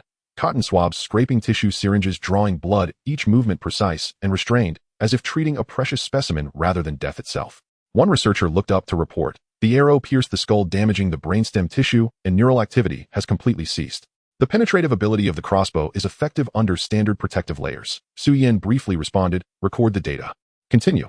Another researcher used instruments to scan the angle of the crossbow bolt, confirming the penetration depth and tissue response.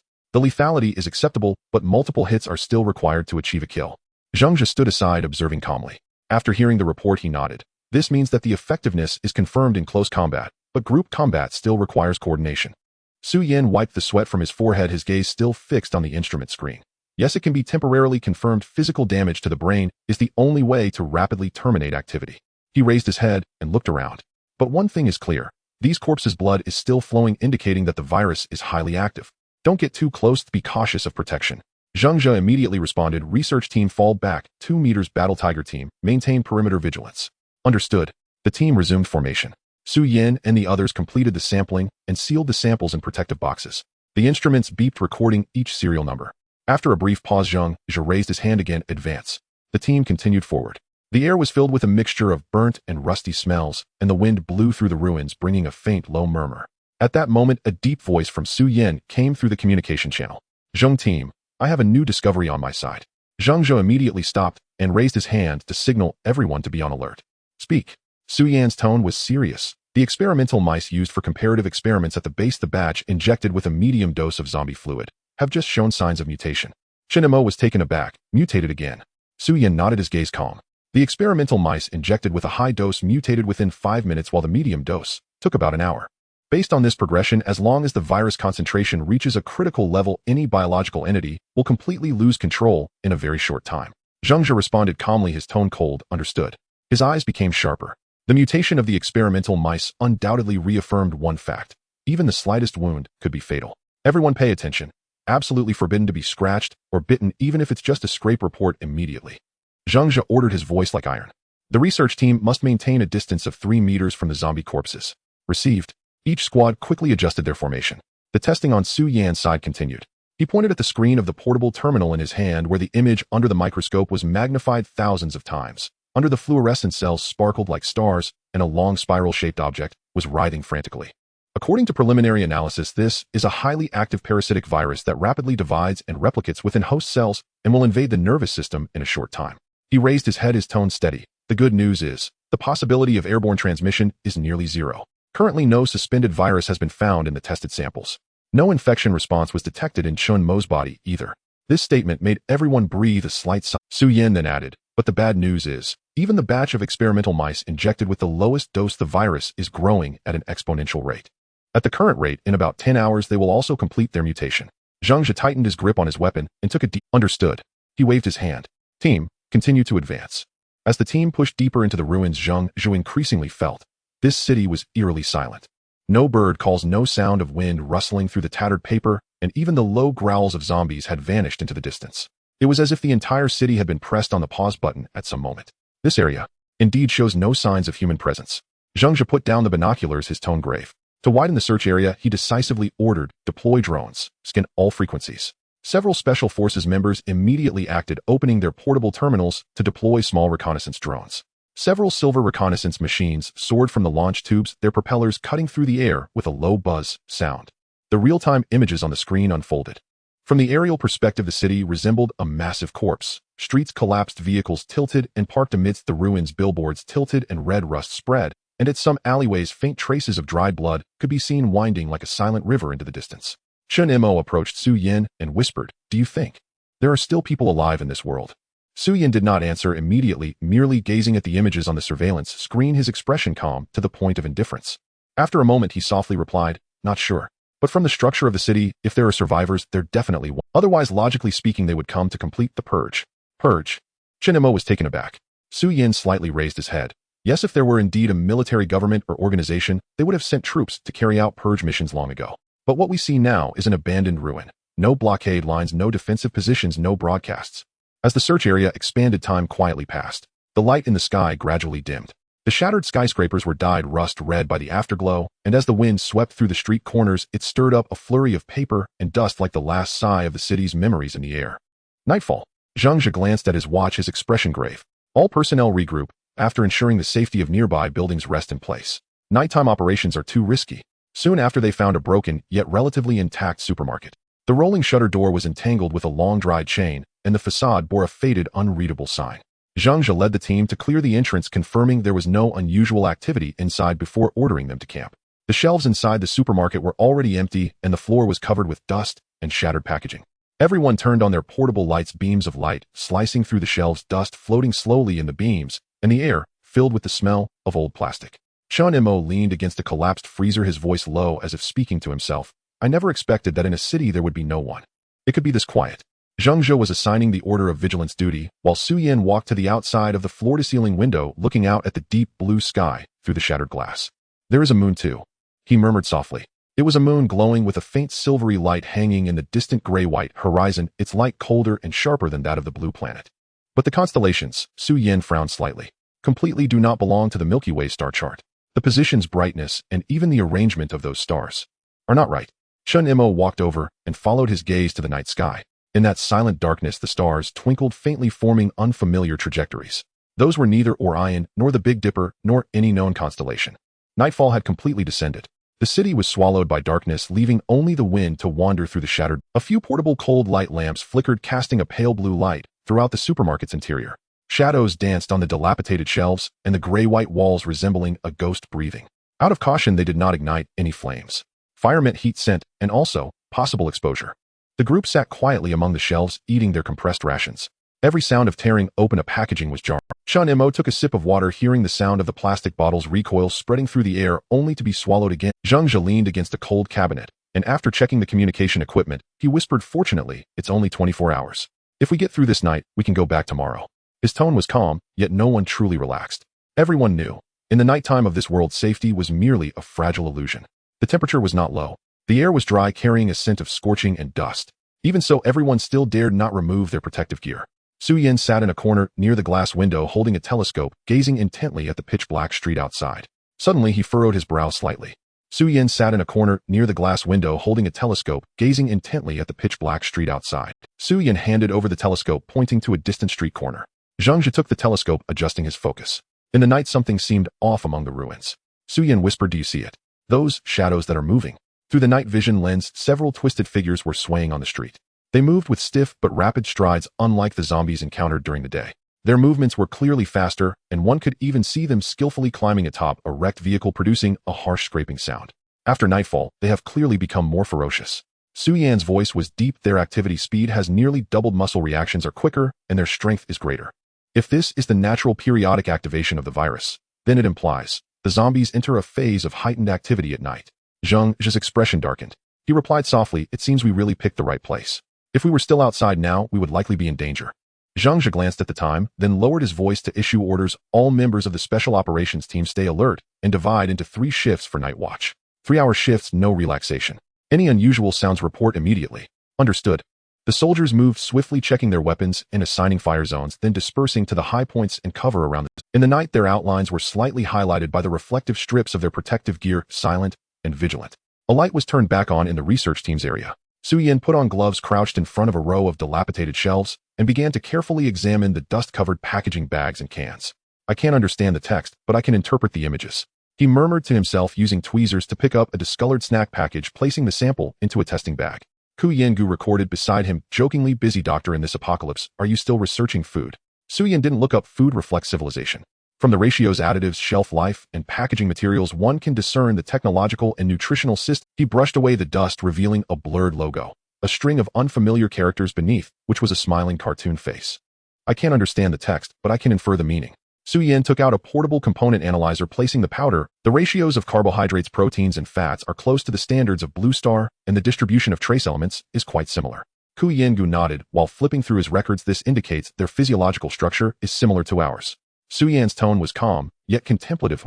From the anatomical structures of the corpses and zombies, their bones, muscles, and nervous systems are remarkably close to those of humans. Even the arrangement of their teeth is identical. This implies that the humans of this world have likely followed an evolutionary path, strikingly similar to ours. He paused for a moment, watching the data flicker on the analyzer. In other words, this world may have once had a civilization that nearly completely overlapped with ours. Ku Yengu felt a chill, remaining silent for a moment before finally asking the question that lingered in everyone's mind. Then why did they end up like this? Su Yan's gaze lingered on the dust-covered snack, his fingertips gently stroking the cracked plastic seal. After a long while, he simply said, that's a secret. The lights in the supermarket gradually dimmed. Su Yin, Chen Mo, and a dozen researchers laid out simple resting mats in the corner. The soldiers continued to take turns on watch, but the atmosphere was slightly more relaxed than when they first arrived. Chen Mo leaned against the wall, watching the hanging lamp on the ceiling sway in the wind, producing a soft creaking sound. For some reason, this sound brought him a sense of comfort. Tomorrow, he murmured, we can go back tomorrow. Su Yin replied softly beside him, don't relax too much. In a place like this, the most dangerous often was the seemingly safe night. Chen Mo smiled wryly, choosing not to speak further. Minutes later, he gradually sank into a light sleep. Outside, the wind howled past the street corner, stirring up dust and scraps of paper. Occasionally, one could hear the faint clang of glass being rattled, as if someone outside was gently tapping the city's bones. Not far away, a low huh sound echoed. Several shadows swayed slowly, approaching the supermarket along the street corner. The special operations team on night watch had already noticed and immediately drew their crossbows, holding their breath to aim. Bang! The sound of the bowstring was almost drowned out by the wind as a crossbow bolt accurately struck the forehead of one of the zombies.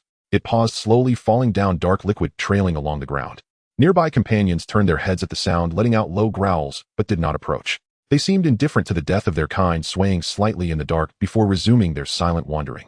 The night continued to extend. The darkness beyond the light was unfathomably deep, and the air was thick with the scent of blood and rust. The watchful soldiers held their crossbows, vigilantly gazing at the dead silence of the street outside. The wind lifted his draped protective cloth, causing it to tremble slightly in the night. The long night had finally passed. The eastern sky gradually lightened as the first rays of sunlight penetrated the broken buildings, casting light on the dust and scrap iron-filled streets, and also into the dilapidated supermarket. The cold light lamps had long gone out, and everything returned to silence. The air was infused with a faint metallic taste, along with the fatigue left after the fear had burned away. The leader of the Battle Tiger team, Zhou Yong, was the last night watchman. He leaned against the window with his weapon, watching as the sky gradually brightened, the layer of darkness finally being torn apart. He exhaled deeply, the tension that had gripped his face throughout the night finally loosening. It's dawn, he murmured softly, a hint of relief in his tone. Sunlight fell on the street corner, stained dark red by rotting blood.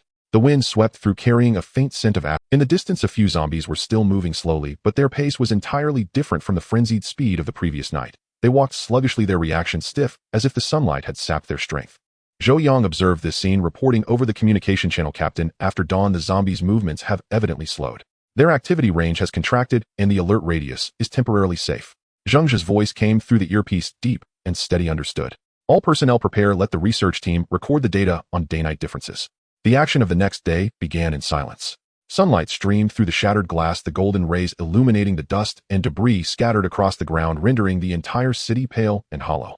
The team advanced slowly along the main street, the sound of crushed stones echoing under their boots.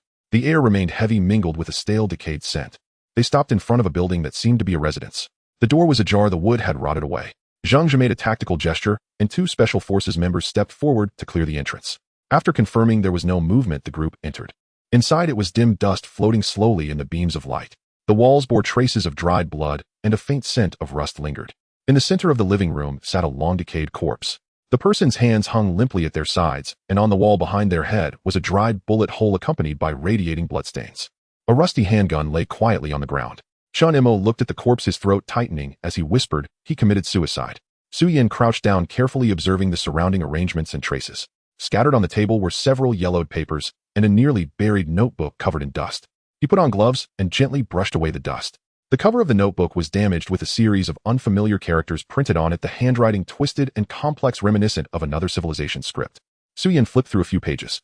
The paper had yellowed and become brittle, densely covered with records with a few hasty drawings and symbols interspersed. Chen Mo leaned in, unable to resist, asking, "Can you understand it?" Suyin shook his head. "I can't, but..." He looked up, his gaze deepening with caution. "This doesn't resemble an ordinary personal diary." He pointed at a page that had been repeatedly scribbled over, the formatting, the paragraphs, the numbering. "It resembles research notes." He pondered for a moment, then closed the notebook and solemnly placed it into a protective bag. "Whatever it is about this item, perhaps it can tell us how this disaster began." Zhang Zhe nodded. "Take it with us." The group continued along the street. The sun had fully risen, illuminating the entire ruined city, dust sparkling in the sunlight. Chen Mo lowered his head to avoid the shattered glass on the ground, the soles of his boots crunching with a sharp sound. The air still carried a faint smell of blood and decay, but the wind brought an unsettling silence. "There is a large," Zhou Yang reported. Zhang Zhe raised his hand, signaling everyone to conceal themselves, and several quietly approached a crumbling wall. As they climbed over, the scene before them left everyone stunned. It was a school.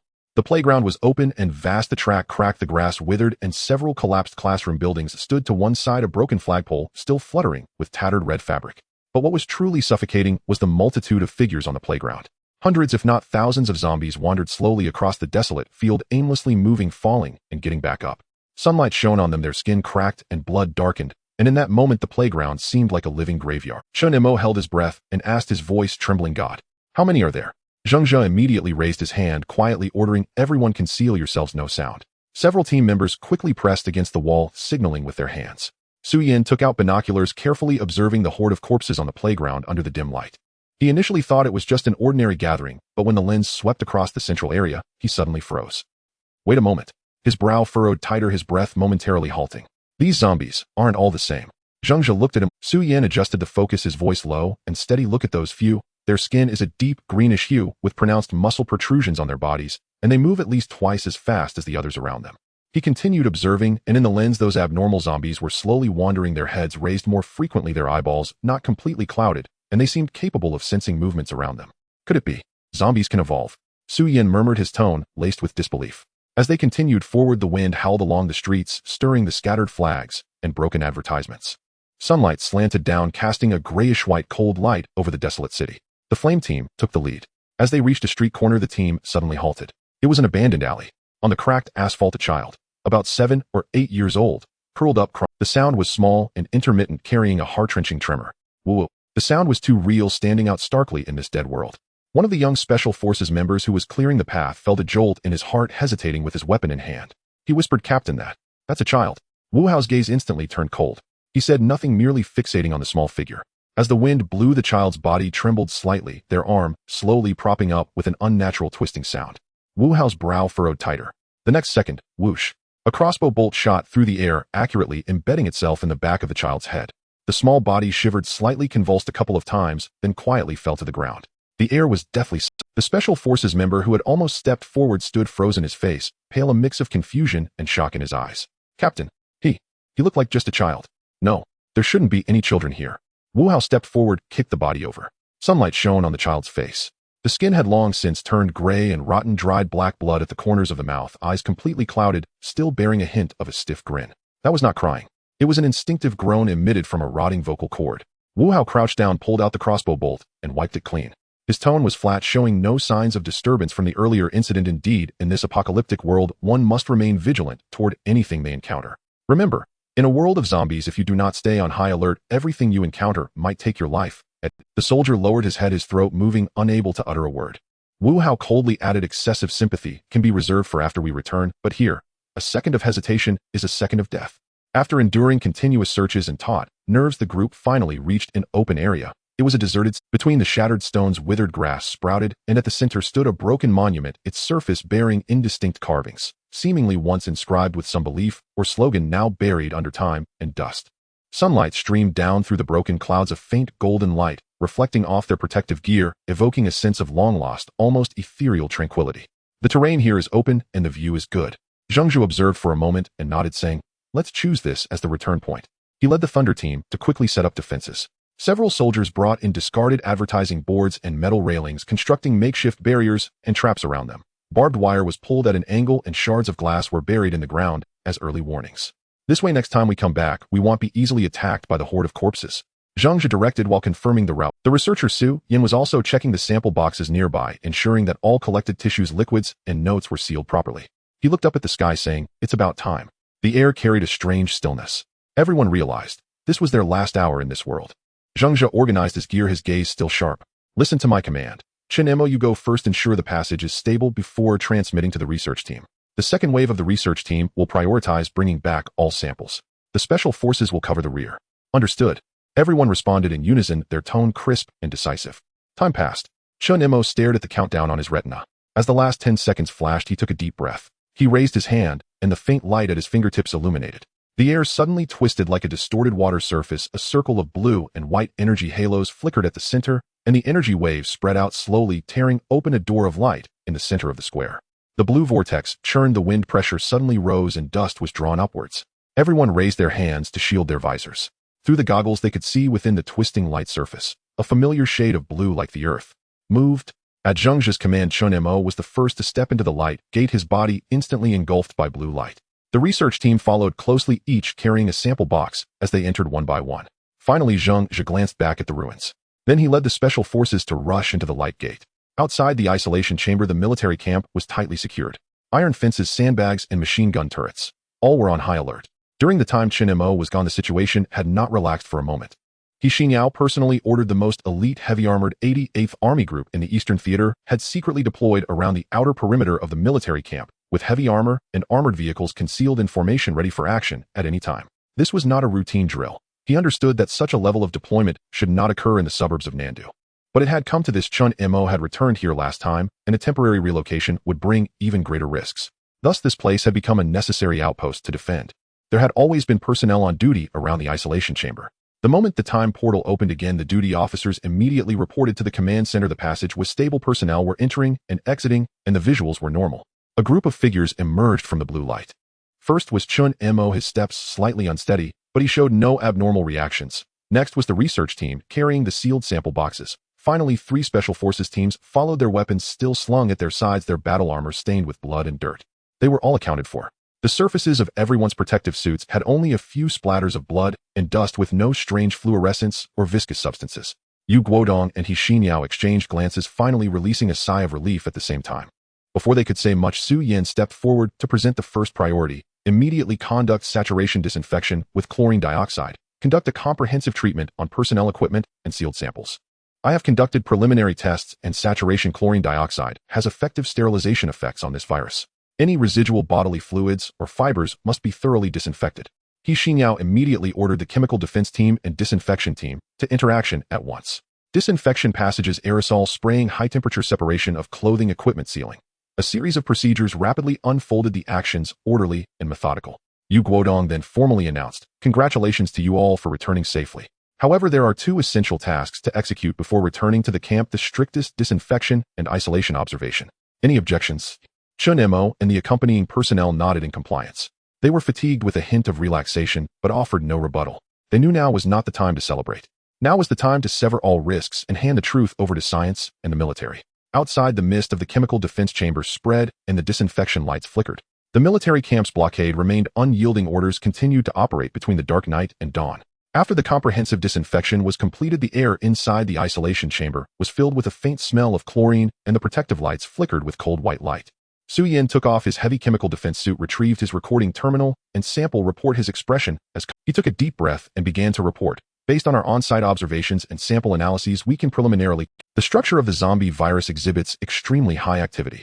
Its reproduction speed is exceptionally rapid. Even minimal contact will not result in a latency period exceeding 36 hours in the human body. He paused for a moment, allowing those present time to digest this information. From the experimental results, Su Yin continued, in the tests conducted since Chen Mo's last return, no traces of the virus have been found in his body. This indicates that during the last transmission, Chen Mo did not contract the virus. Theoretically, there should be no risk of virus spread. In other words, both Chen Mo and Daxia are temporarily safe. Yu Guodong and He Xinyao exchanged glances, their expressions still serious, but noticeably relaxed. Su Yin turned to the next page of his notes, speaking steadily, yet revealing a hint of contemplation. However, one thing I find peculiar.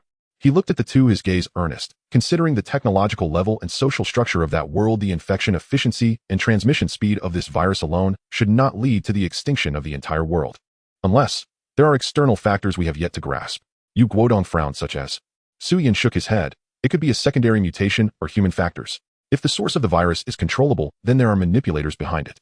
If it is uncontrollable, it could signify a deeper disaster. He placed the last sealed bag on the table. Inside was the tattered notebook brought back from the other world. We also brought back a large number of paper documents and video recordings with unknown writing and a language system entirely different from ours. I suggest we immediately establish a decryption team. At the same time, we also recovered several electronic devices presumed to be based on carbon chip systems. If they can be activated, they may reveal the true state of civilization over there. After speaking, Su Yin let out a slight sigh of relief. His tone remained steady but could not hide a hint of cautious fatigue. Yu Guodong responded solemnly, understood.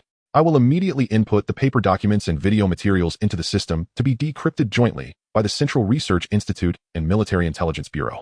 You will continue to lead on the equipment side, maintaining isolation operations. Any anomalies must be reported immediately. He paused slightly, his tone softening. Dr. Su, thank you for your hard work. Su Yin merely nodded slightly. This is just the beginning. The head of the Security Bureau, Yu Guodong, then turned to Chen Mo. Chen Mo, what is your countdown now? Chen Mo looked up at the string of flashing numbers on his retina. 5 days. Yu Guodong nodded. Good. You all will continue isolation observation for 24 hours. If the test results are stable, you can move around within the military camp tomorrow, but leaving the military district is prohibited. Understood. Chen Mo and everyone responded in unison. The report from Su Yin came to an end. When the words "no risk of virus leakage" left his lips, the air in the command hall seemed to lighten by half. Yu Guodong fell silent for a few seconds, then slowly leaned back against his chair, exhaling deeply. He Xingyao also put down the documents in his hands, his tone finally carrying a hint of relaxed warmth. It's good that we were worrying for nothing. They all knew just how agonizing these past few days had been. Ever since they heard that Chen Mo had emerged from the zombie world, everyone had been gambling, betting that Chen Mo had not been infected by the virus, betting that he would not become the harbinger of disaster. Now that the results were in, at least it indicated that their worries had been unnecessary for the time being. After leaving the quarantine chamber, Yu Guodong and He Xingyao walked side by side down the corridor of the camp. The lights cast upon their military uniforms, the cold white glow finally no longer blinding. Upon returning to the command room's office, the two exchanged glances and almost simultaneously let out a bitter laugh. You haven't slept a wink these past few days, have you? Neither have you. Yu Guodong shook his head. This time we can finally breathe a sigh of relief. They then connected to the central command. After confirming that the safety report was accurate, Yu Guodong personally issued the announcement: the first phase of the interdimensional mission has concluded, no signs of virus leakage detected. The safety status within the Great Xia remains at level 1 alert, but with no risk of transmission. The nationwide nuclear defense drills can be lifted and normal social order restored. The order was transmitted through encrypted lines. Minutes later, notifications were received simultaneously across the country. The 200,000 citizens placed in the nuclear strike defense drill facilities were initially curious about when this sudden high-standard exercise would end. At the moment the broadcast sounded, everyone froze for a few seconds. The exercise has been successfully completed. Thank you all for your cooperation and support. Every participant will receive a subsidy bonus of 1,000 yuan. After a brief silence, the air erupted into laughter. People began to embrace each other and pat shoulders, with someone jokingly saying, "You scared me. I thought we were really going to war." Some even excitedly called home, "The exercise is over, we're fine." The ventilation shafts of the shelter reopened, allowing a long-missed fresh breeze to rush and sunlight streaming through the blast-proof glass overhead, illuminating the relaxed and joyful faces.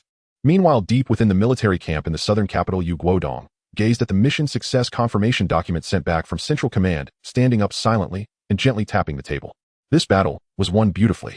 He Xingyao looked out the window, sunlight reflecting on his profile, his tone steady, but revealing a hint of barely perceptible worry. I hope everything goes smoothly from here on. Simultaneously, the Central Research Institute and Military Intelligence Bureau received encrypted orders from the Southern Capital military camp almost at the same time. Assist in deciphering a batch of special textual materials. Highest priority preliminary translations to be completed within 72 hours. The red seal on the document was particularly striking. When the order was given, all participants were required to sign confidentiality agreements, and the entire project was classified under the top secret, Omega level channel. However, for the outside world, the origin of the task was obscured. The document simply stated, "Suspected newly discovered ancient civilization literature, please assist in analysis." Thus, when the news reached the experts, many thought this was yet another high-standard archaeological operation. Where has another site been excavated this time? It wouldn't be that batch of rock carvings from the northwest wasteland, would it? Someone half-jokingly murmured. But when they saw the urgency in the closing remarks of the order, 10,000 fire urgency and immediate action required, the laughter quickly faded.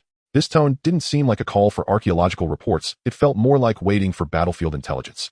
Soon multiple departments, including linguistics, history, semiotics, and computational linguistics, began to operate simultaneously. The server clusters operated at full capacity. AI models were integrated into the decryption system, and images of scanned documents began to be rapidly recognized and analyzed. The paper materials brought back by Su Yan were extremely rich, including manuscripts, tables, symbolic charts, and several pages of unidentified illustrations. Despite the unfamiliar writing system, there were astonishing similarities in grammatical structures, with several ancient languages from Blue Star. With the assistance of artificial intelligence, the decryption work proceeded surprisingly smoothly. Within just 3 days, the preliminary translation was completed. Although the phonetic system is temporarily unknown, we have grasped the syntax and logic, the leading linguist reported. Meanwhile, the AI translation engine was also simultaneously trained and completed. It could infer word meanings based on context, though sometimes it was as clumsy as a student just starting elementary school, yet it was sufficient to assist in reading. In the day and night translation work, the laboratory was filled with the scent of coffee and printer ink. Lines of translated text refreshed on the screen, and the researchers gradually shifted from tension to relaxation, with someone even joking the content of these texts is rather interesting. Why does it feel like it's writing the history of another world? Laughter erupted in the laboratory, with someone half-jokingly replying, maybe it really is a legend book of some civilization. If it turns out to be real, we could win a Nobel Prize. Laughter echoed in the lab.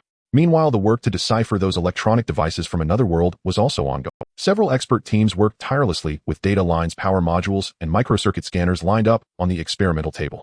With a soft beep from the equipment, the first readable data was finally successfully extracted. As the contents of that tattered notebook gradually came together, an outline of a long-sealed world finally revealed its cold contours. This world was different from Blue Star. It was not made up of multiple continents, but rather a single isolated continent surrounded by boundless oceans and scattered islands. The only regime on that continent called itself the Star Sea Empire. The notebook wrote, the imperial rule has lasted for centuries, with an ironclad hierarchy decaying to the extreme. The nobles indulged in feasts while the masses starved. The rulers harbored deep fears of any possible rebellion. To maintain power, they banned all forms of armed resistance among the people and strictly monitored technology and communication methods. However, the more oppressive they became, the more resistance was provoked. The notebook recorded that the source of the apocalypse was precisely the emperor's fear of the people's rebellion. Before that, the emperor worried about a popular uprising, secretly ordering the research institute to develop a compliance potion requiring to ensure that humans would be eternally loyal and completely lose their rebellious will. As a result, the wheel of fate was mistakenly turned. The experimental team, during an accidental cross-experiment, synthesized an extremely unstable neuroparasitic virus. It allowed the host to remain active while completely erasing thought. The infected no longer needed food or rest, yet their bodily functions continued to operate in an abnormal manner. The owner of the notebook, a scientific official of the empire, upon realizing what they had created, wrote down that chilling description: "We thought we had discovered the key to controlling souls, but instead we created the spark that devours souls." Upon learning of the virus properties, the emperor did not feel fear. Instead, he was overjoyed. No rationality. Even better, loyalty requires no rationality. Obedience is order.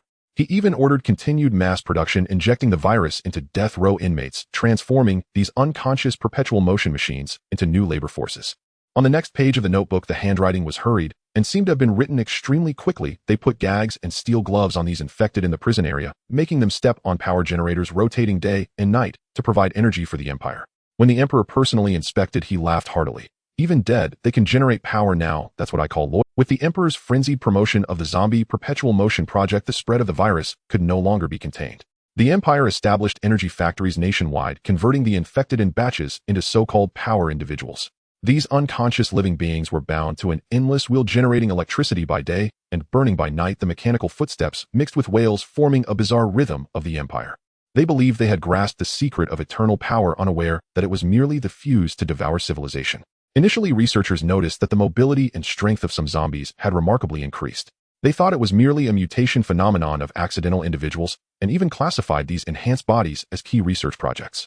However, when enhanced zombies began to appear across various regions, when they started organizing and biting through iron bars and steel doors, when the power plants successively fell, the empire belatedly realized that they were cultivating a new biological ruling class with the flesh and blood of an entire civilization. The virus was evolving. It was no longer satisfied with obedience. There was a chaotic record in the notes. They began to cooperate, to climb, to think. I saw a high-level infected individual using the corpses of its companions to build a wall crossing the defense line. At that moment, I knew the empire was finished. Since then, the empire's defenses crumbled like torn paper. City after city fell, communications were lost, commands paralyzed, and the army disintegrated. After continuous analysis and modeling, the team outside finally pieced together some technical structures of the empire from the data and electronic devices. A map also emerged, about 300 kilometers north of the city where they had settled marked a giant industrial area named Star Foundry Core Lithography Factory. And to the east of that industrial area, there was another facility marked as Constant Current Fusion Energy Center. That was the Empire's last pride. Su Yan pointed at the scanned map, his voice lowered. This is the core production factory for carbon-based chips. The air froze at that moment. Even the battle-hardened officer Zheng Shi couldn't help but gasp. The researchers gathered closer, staring at the dense lines, lattices, and energy tower markings, almost unable to believe their eyes. Carbon-based chip lithography technology, nuclear fusion power supply system. With their level of civilization, this technology is at least 50 years ahead of us. Ku Yen murmured, his voice filled with both awe and a hint of trepidation. Another engineering expert shook his head with a bitter smile. How ironic. They have achieved controllable nuclear fusion, yet they could not even maintain the most basic humanity. Su Yen closed the projection, his expression solemn. An increase in productivity cannot save a decaying system. The more science progresses, the more fiercely the fire burns in the hands of madmen. As the words fell, everyone fell into a brief silence. That feeling was like staring at a corpse deified by technology. But Su Yen soon regained his composure. He looked at Zheng Zhe and Chen Mo, his tone becoming firm. That lithography factory and nuclear fusion power plant likely hold the complete high-end technology system of the Empire. If we can retrieve even a portion of the data or samples, it could lead to a leap in the technological progress of Blue Star. Zheng Zhe nodded. So our next stage objective is confirmed. Su Yan, that's right. North, Star Foundry Core Lithography Factory. Chen Mo also lifted his head, his gaze more determined than ever. When the time comes, we will head there next. To facilitate the next expedition, He Xingyao requested multiple specialized all-terrain tactical vehicles. The vehicles were specially armored to navigate complex terrains, equipped with bulletproof panels and backup energy. In addition, the military also prepared ample supplies for the research team: compressed food, medical kits, fuel, backup water filtration systems. Everything was being prepared for that 300-kilometer unknown journey. Chen Mo and the team finished their quarantine observation. Although still restricted to the camp area, they could finally breathe the outside air freely. Under the setting sun, the wind in the military camp carried the scent of grass. Chen Mo strolled to the training area and saw Zheng Zhe leaning against a tree, a military blanket casually propped behind him, sunlight dappling through the leaves onto his face. Give me a smoke. Chen Mo walked over, extending his hand. Zheng Zhe handed him one, the lighter's flame flickering twice in the wind before igniting. As the smoke curled around, Chen Mo took a deep breath, a complex expression surfacing on his face. To be honest, he said softly, I once thought the portal was a gift from heaven. To traverse worlds and witness the unknown, how magical it is. But now, sometimes I feel like it's a cage. Zheng Zhe looked at him, his expression calm. Do you regret having it? Chen Mo smiled and shook his head. No. Before I got this thing, my life was like a step. Now, although it's dangerous, monitored, and I still have to be isolated, at least I feel like I'm alive. He looked up. The smoke dispersed with the wind, as if drifting towards the sky of another world. Zheng Zhe watched him, silent for a moment. Secrecy and lockdown. It's indeed unfair to you. But we are all soldiers, researchers, ordinary people, each trapped in our own trenches. The only difference is, your trench can lead to another world. Chen Mo smiled. Hearing you say that makes it not so gloomy anymore. That's good. Zheng Zhe smiled as well. Once everything stabilizes, I'll treat you to a drink. Not in this camp. Due to both safety and confidentiality considerations, Director Yu Guodong decided at a late-night meeting the next crossing will not take place in the southern capital. The location was shifted to Lop Nur Experimental Zone. This meant that everything would be completely classified as the highest state secret of the nation. When Chen Mo heard the news, he froze for a few seconds. Lop Nur. He murmured the name, his mind conjuring up the desolate expanse swallowed by sand and wind, as well as the group of distinguished scientists who once concealed their identities. He smiled wryly. I never expected I could enjoy the same treatment as them. This smile carried a hint of self-deprecation, but also a touch of pride. In the early hours of the next day, their relocation operation quietly commenced. The military deployed multiple transport aircraft, and as everyone boarded, all communication devices were temporarily confiscated. The flight path kept strictly confidential. The aircraft soared above the clouds. Outside the window, the southern night lights were gradually swallowed, replaced by boundless desert and a sea of stars. Su Yan sat by the window, gazing at the silent desert, softly lamenting that place was once the most silent and glorious part of the Great Xia. Inside the cabin, there was a profound silence. Everyone knew that this journey was not merely a change of coordinates, but rather entering the true unknown. Meanwhile, the 78th Heavy Armored Group Army in the northwest war zone of the Great Xia had already arrived at the periphery of Lop Nur in advance, establishing a three-tiered security blockade with the highest specifications. The first layer, an outer ring alert zone, driving away any approaching life forms immediately. The second layer, a chemical isolation zone, conducting thorough disinfection. The third layer, a core command area, deploying signal jamming arrays and emergency response devices. The airplane traversed through the night, the clouds outside the window bathed in a silvery glow by the moonlight. The low rumble of the engine resembled a silent elegy, guiding them towards the desolate land of Lop Nur. Chen Mo leaned against the window, half closing his eyes as he watched the clouds flow beneath him. He chuckled softly, though his tone carried an icy undertone. How ironic. Having mastered nuclear fusion capable of endless energy supply, yet still unsatisfied, insisting on meddling with biochemical weapons. He shook his head, creating a zombie perpetual motion machine. That emperor must be a complete joke, right? Suyin, upon hearing this, also chuckled, though the smile was anything but light. A joke? He murmured, I find it rather terrifying. Chen Mo turned to look at him. Suyin gazed out the window, his eyes deep with thought. Consider this: a man who defies the emperor is transformed into a mindless zombie, gagged and shackled, forced to run endlessly on a power generator. Even death becomes a posture of servitude to power. He sighed softly. This is not merely a perpetual motion machine, it is a living fear machine. Chen Mo fell silent, his fingertips lightly tapping a rhythm on the armrest. Suyin continued, think deeper. If in a family the father is turned into a zombie and imperial officials, in the name of promoting punishment, confine him at home with his wife and children, can you imagine what kind of governance that would be? Chen Mo shivered suddenly, the smoke swirling in his chest half exhaled. Suyan's voice grew somber. These so-called zombie perpetual motion machines are not energy experiments at all, but symbols of a terrifying order. They use fear to solidify the emperor's throne. He paused for a moment, gazing at the cold crescent moon out. Only the emperor underestimated the cost of fear. When fear begins to backfire against the ruler, that is the moment civilization meets its demise. Chen Mo remained silent for a long time. Finally, he softly uttered, what a human disaster. Suyin nodded. Any technology, once it loses its humanity, becomes a catalyst for destruction. The airplane glided to a halt, the cabin doors slowly opening, and a wave of dry, hot wind laden with sand rushed in. Golden dust particles swirled in the sunlight, the distant mountains appearing as mere shadows, a Lop Nur, desolate, serene, yet possessing a peculiar sense of solemnity. It was Chen Mo's first time here. He instinctively held his breath, as if he could smell the mingled scent of rust and hot sand in the air. As he surveyed his surroundings, a crisp voice called out, Mr. Chen Mo. He turned to see a young woman in a light, gray chemical protection training suit approaching. She appeared to be in her early 20s with delicate features and a calm demeanor. In this predominantly male base, her presence was particularly striking. The woman extended her hand, her tone warm, yet straightforward. Hello, I am Qin Sinyu. I will be your research assistant. Chen Mo paused for a moment before shaking her hand. I look forward to working with you. After speaking, he turned to look at Zhang Zhu, a hint of confusion in his eyes. Zhang Zhu merely responded with a faint smile. He probably already guessed the reason. It turned out that Chen Mo's conversation with Zhang Zhu on the flight was reported truthfully to the commander of the Eastern Theater, He Xingyao. To stabilize Chen Mo's psychological state, He Xingyao specially transferred this young researcher from the Research Institute to assist in data organization and provide some psychological support. Chen Mo understood this in his heart, but looking at those clean eyes, he still felt somewhat uneasy. Later, he approached Zhang Zhu and whispered honestly, is this arrangement really fair to her? I know who I am, I don't need this kind of special treatment. Zhang Zhu chuckled and patted his shoulder. You're overthinking, she volunteered. All arrangements have been confirmed by her. Chen Mo frowned. I still oppose this.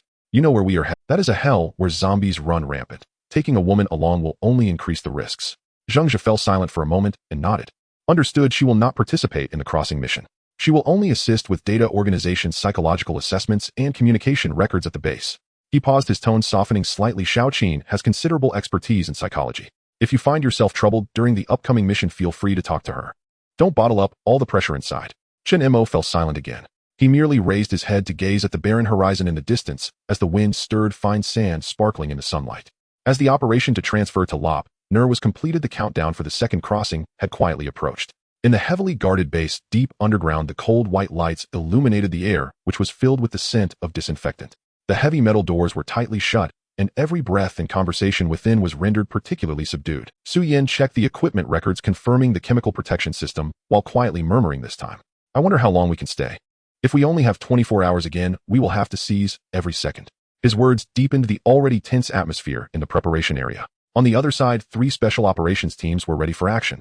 The combat suits provided close protection, carrying magazines, medic supplies, and emergency kits, all weapons recalibrated. Every movement they made was clean and precise, without a single word wasted. The research team conducted one last check on the data collection modules with small drones, environmental probes, virus sampling tubes, and a dozen all-terrain armored vehicles specially designed by the military, all lined up on the tracks before the cabin door. The tires of the vehicles were specially coated with a self-repairing composite rubber outer layer that could withstand bites and corrosion, and the sides of the vehicles were equipped with electromagnetic mosquito devices, used to repel small infective organisms. Confirmation complete. All modules are functioning normally. Suyin closed the inspection board, his tone calm. Zhang Zhu looked up and glanced at Chen Mo. Are you ready? Chen Mo nodded. Although the second crossing was imminent, his gaze was steadier than the first time. Initiating countdown. The base's broadcast issued the command, the numbers echoing clearly in the enclosed space. 10, 9, 8. Everyone held their breath. The air felt as though it had frozen solid. 3, 2, 1. Buzz. A surge of blue-white energy surged forth, distorting the air as it was suddenly tugged and twisted, a blinding halo shimmering at the center of the transmission chamber. Zhengzhi shouted, "Thunder Battle Tiger Blaze, move out." The three special operations teams drove their vehicles sequentially into the transmission portal, followed closely by the research team members who drove their off-road vehicles in line. A dazzling light flashed by. Chen Mo felt a sudden sense of weightlessness spreading from the soles of his feet. When he reopened his eyes, the world had changed. A fierce wind swept up dust, and the sky was a dark iron gray. The outline of a shattered city appeared faintly, with the air thick with the scent of burning and rust. Surrounding them, 15 all-terrain vehicles stood in neat rows, their headlights shining like daylight, and the roar of their engines echoed through the ruins as if a ferocious beast was awakening from slumber. Zhengzhi immediately surveyed the surroundings, seeing the square and the traps and obstacles set up before their last return. He spoke decisively. "The teleportation coordinates are confirmed to be the same as last time." "Got it."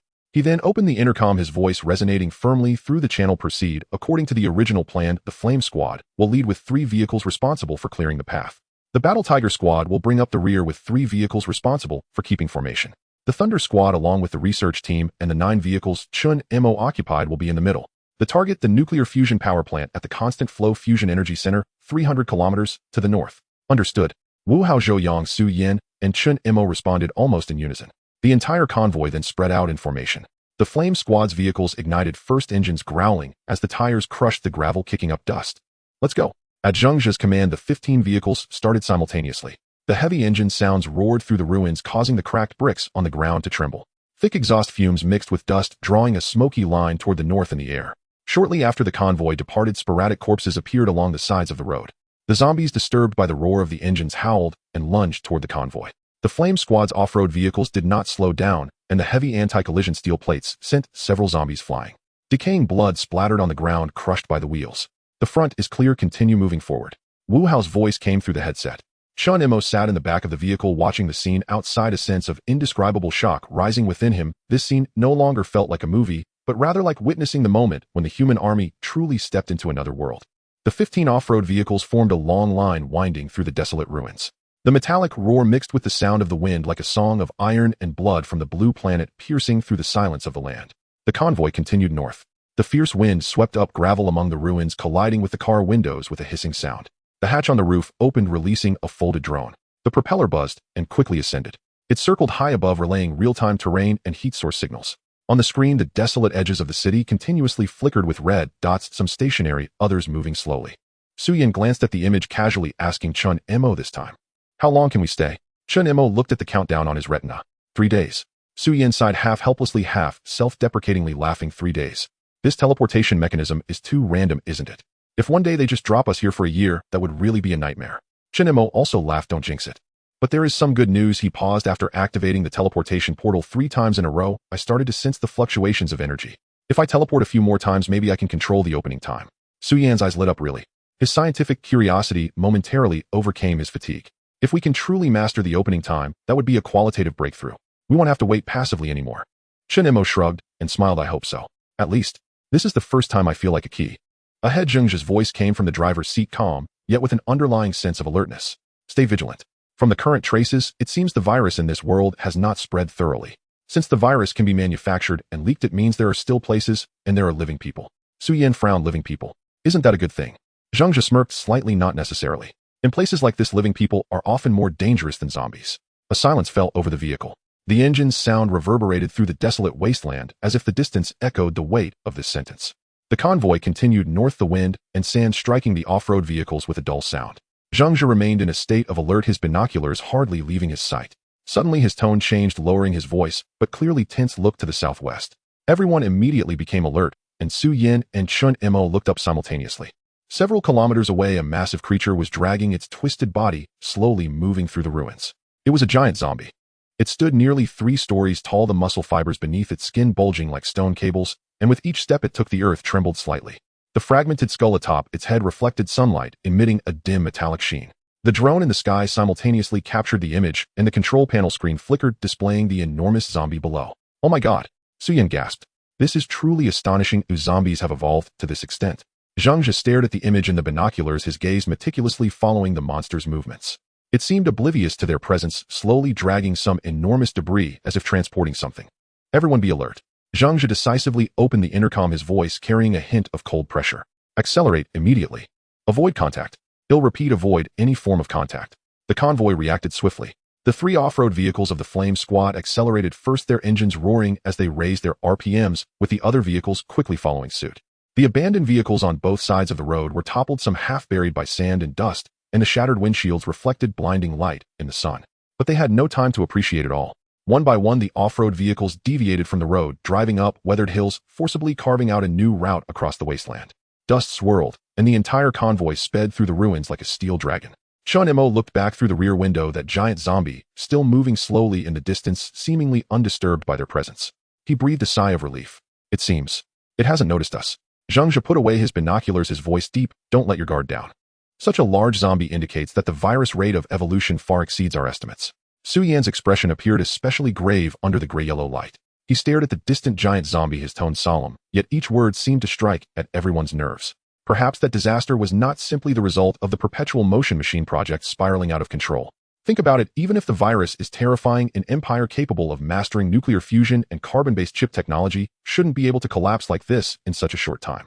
Inside the vehicle, there was a silence, only the low rumble of the engine resonating. Su Yan continued, his voice hoarse, yet conveying a disturbing calmness. I increasingly suspect the Empire is not merely creating perpetual motion machines behind the scenes. They are also deliberately cultivating some new species. A living weapon endowed with power, yet entirely submissive. Chen Mo's throat moved slightly as he quietly asked, so you're saying that giant zombie might have been created? Su Yan did not answer directly, merely staring at the gradually fading monstrous silhouette outside the window, coldly uttering, under such a mad emperor's rule, anything is possible. The convoy continued its journey northward. The further they traveled, the more they could sense the desolation of that world. The sky was gray like a layer of dust-covered iron as the wind swept fine sand from afar, striking the windows with a harsh abrasive sound. Along the roadside, ruins stretched endlessly. Broken billboards, half-buried overpasses, and toppled city statues, all silently narrating the end of a world. A long silence enveloped the cabin. Chen Mo leaned against the window, gazing at the endless wasteland, and suddenly chuckled softly. Driving for hours in a place like this, I'm truly grateful to have you all here. If I were alone, I might have gone mad by now. Su Yan, sitting opposite him with a detector in hand, looked up without raising his head. That means you are still young, you haven't experienced too much life and death situations yet. And you, why are you here, knowing that this mission might not allow us to return? Chen Mo looked at him, curiosity lacing his tone. Su Yan put down the instrument and leaned back in his seat, his gaze directed out the window at the silent world beyond. His voice was low yet exceptionally firm. It's simple, because my country needs me. He paused, his expression softening a bit. When we had a major flood back home, our entire village was about to be washed away. It was the army that came and rescued us. From that day on, I knew that if one day the country was in trouble, I would never hesitate to lend a hand. Chen Mo was taken aback, not expecting this calm, almost rational scientist to have such a simple, yet profound experience. The car fell silent again as the wind seeped through the gaps, bringing with it the dry taste of dust. Suddenly Su Yan spoke again, his tone becoming somewhat complex. However, seeing the state of this world, I actually feel quite troubled inside. He pointed at the wind-eroded city ruins outside, his voice tinged with bitterness. An empire with carbon-based chips and nuclear fusion energy has reached this step due to power and greed. Clearly capable of changing the world, yet they first destroyed themselves. He smiled, but the smile carried a sense of helplessness. No matter how advanced technology is, it cannot save ignorance. The more glorious the civilization, the more swiftly it meets its end. Chen Mo remained silent, not responding, simply gazing at the boundless sea of sand, a chill rising in his heart. The convoy continued its northward journey. The sand swirled in the wind, the sky gradually darkening, and faint lights appeared on the distant horizon. At 11 o'clock ahead, there are signs of a post. Ku Yen exclaimed while focusing on the high-powered telescope, adjusting the magnification with a furrowed brow. It seems like there are people over there. Chen Mo exchanged glances with Su Yan. The convoy immediately slowed its pace. Zhang Zhe raised the telescope, and through layers of sand he indeed saw a simple defensive structure, walls seemingly made of containers and iron plates with a few crude wind turbines standing atop. Faint silhouettes moved behind the walls. Confirmed they are living people, Su Yan said softly. At least they still maintain order and defense. Ku Yan's voice carried a hint of excitement. Should we go over and take a look? If they are a survivor base, there might be more intelligence to gather. Zhang Zhe immediately interrupted him, his voice calm and restrained. Don't complicate matters. He lowered the telescope, his gaze still fixed on the distant post. Remember, during the apocalypse, humans are often more dangerous than zombies. We don't know who they are, nor do we understand. To make contact recklessly would only expose our whereabouts. Chen Mo nodded in agreement. He is right. Just as he finished speaking, the lights at the distant post suddenly flickered twice, and then the iron gate of the entire defense line slammed shut, with a loud bang blocking all visibility. At that moment, the two teams exchanged glances across the sand, each on guard against the other. Su Yin calmly observed for a while and quietly remarked, "It seems that in this wasteland, all survivors have become hunters in a dark forest." He paused, his gaze fixed on the just closed iron gate. "The moment they saw us, they shut the gate. This indicates that they have encountered convoys before, but that convoy was probably not here to cooperate." Ku Yin pondered for a moment. "You mean they have been raided before?" Su Yin nodded, his expression grave. "In this environment, resources are more precious than trust. If we had fewer people, they probably wouldn't just hide, but would instead chase us down to rob us." Zhang Zhe put away the telescope, giving the order, "Continue forward." The convoy continued to move forward slowly. Night fully descended, and the last remnants of light in the sky were swallowed by the sandstorm. Through the telescope on the distant horizon, a vague and immense black shadow flickered in and out of sight.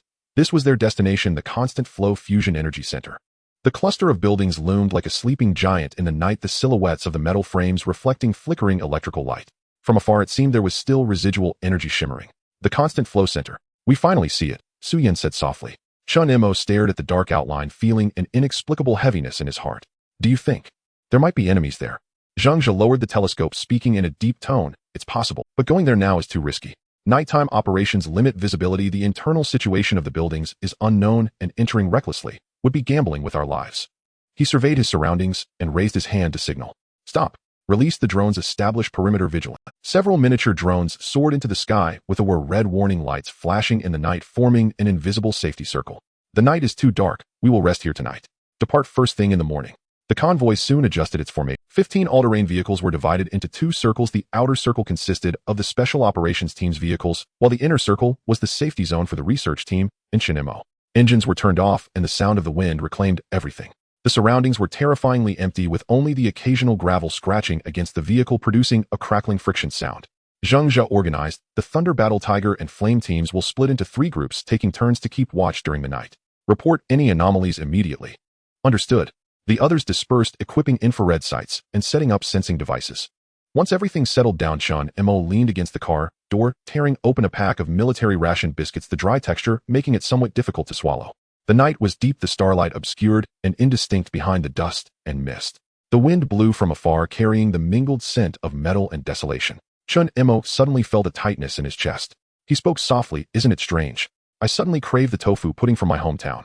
Su Yin looked up and smiled, "Missing home?" Chen Mo was taken aback, not answering, only tilting his head back to gaze at the sky, which was filled with stars different from those of Blue Star. The night gradually retreated from the wilderness.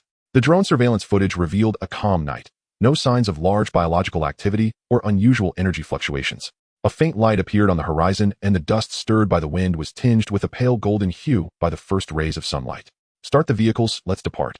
With a command from Zhang Zhe, 15 off-road vehicles roared to life, the muffled engine sounds echoing across the... As they approached their destination, the legendary Fusion Energy Center finally emerged from the morning mist, an enormous relic that was awe-inspiring. The complex of steel and concrete, partially collapsed, still hinted at its once grand structure. The control tower stood tall like a mountain, weathered by time and sandstorms, with the remnants of the reactor's shells still bearing faint inscriptions. Su Yin sighed softly. If it weren't for the apocalypse, this place perhaps could have led their civilization into... Chen Mo gazed at the ruins, feeling both shocked and melancholic. In the end, they used the power that could illuminate the world to ignite destruction. The convoy gradually came to a halt. Zhang Zhe raised his binoculars, carefully surveying the surrounding terrain and the structures of the ruins. "There are no obvious living signals nearby, but we cannot rule out lurking zombies. We will establish an operational array here." According to the plan, each of the 3 special forces teams would leave 2 members behind to guard the off-road vehicles and communication equipment, ensuring the safety of the evacuation route.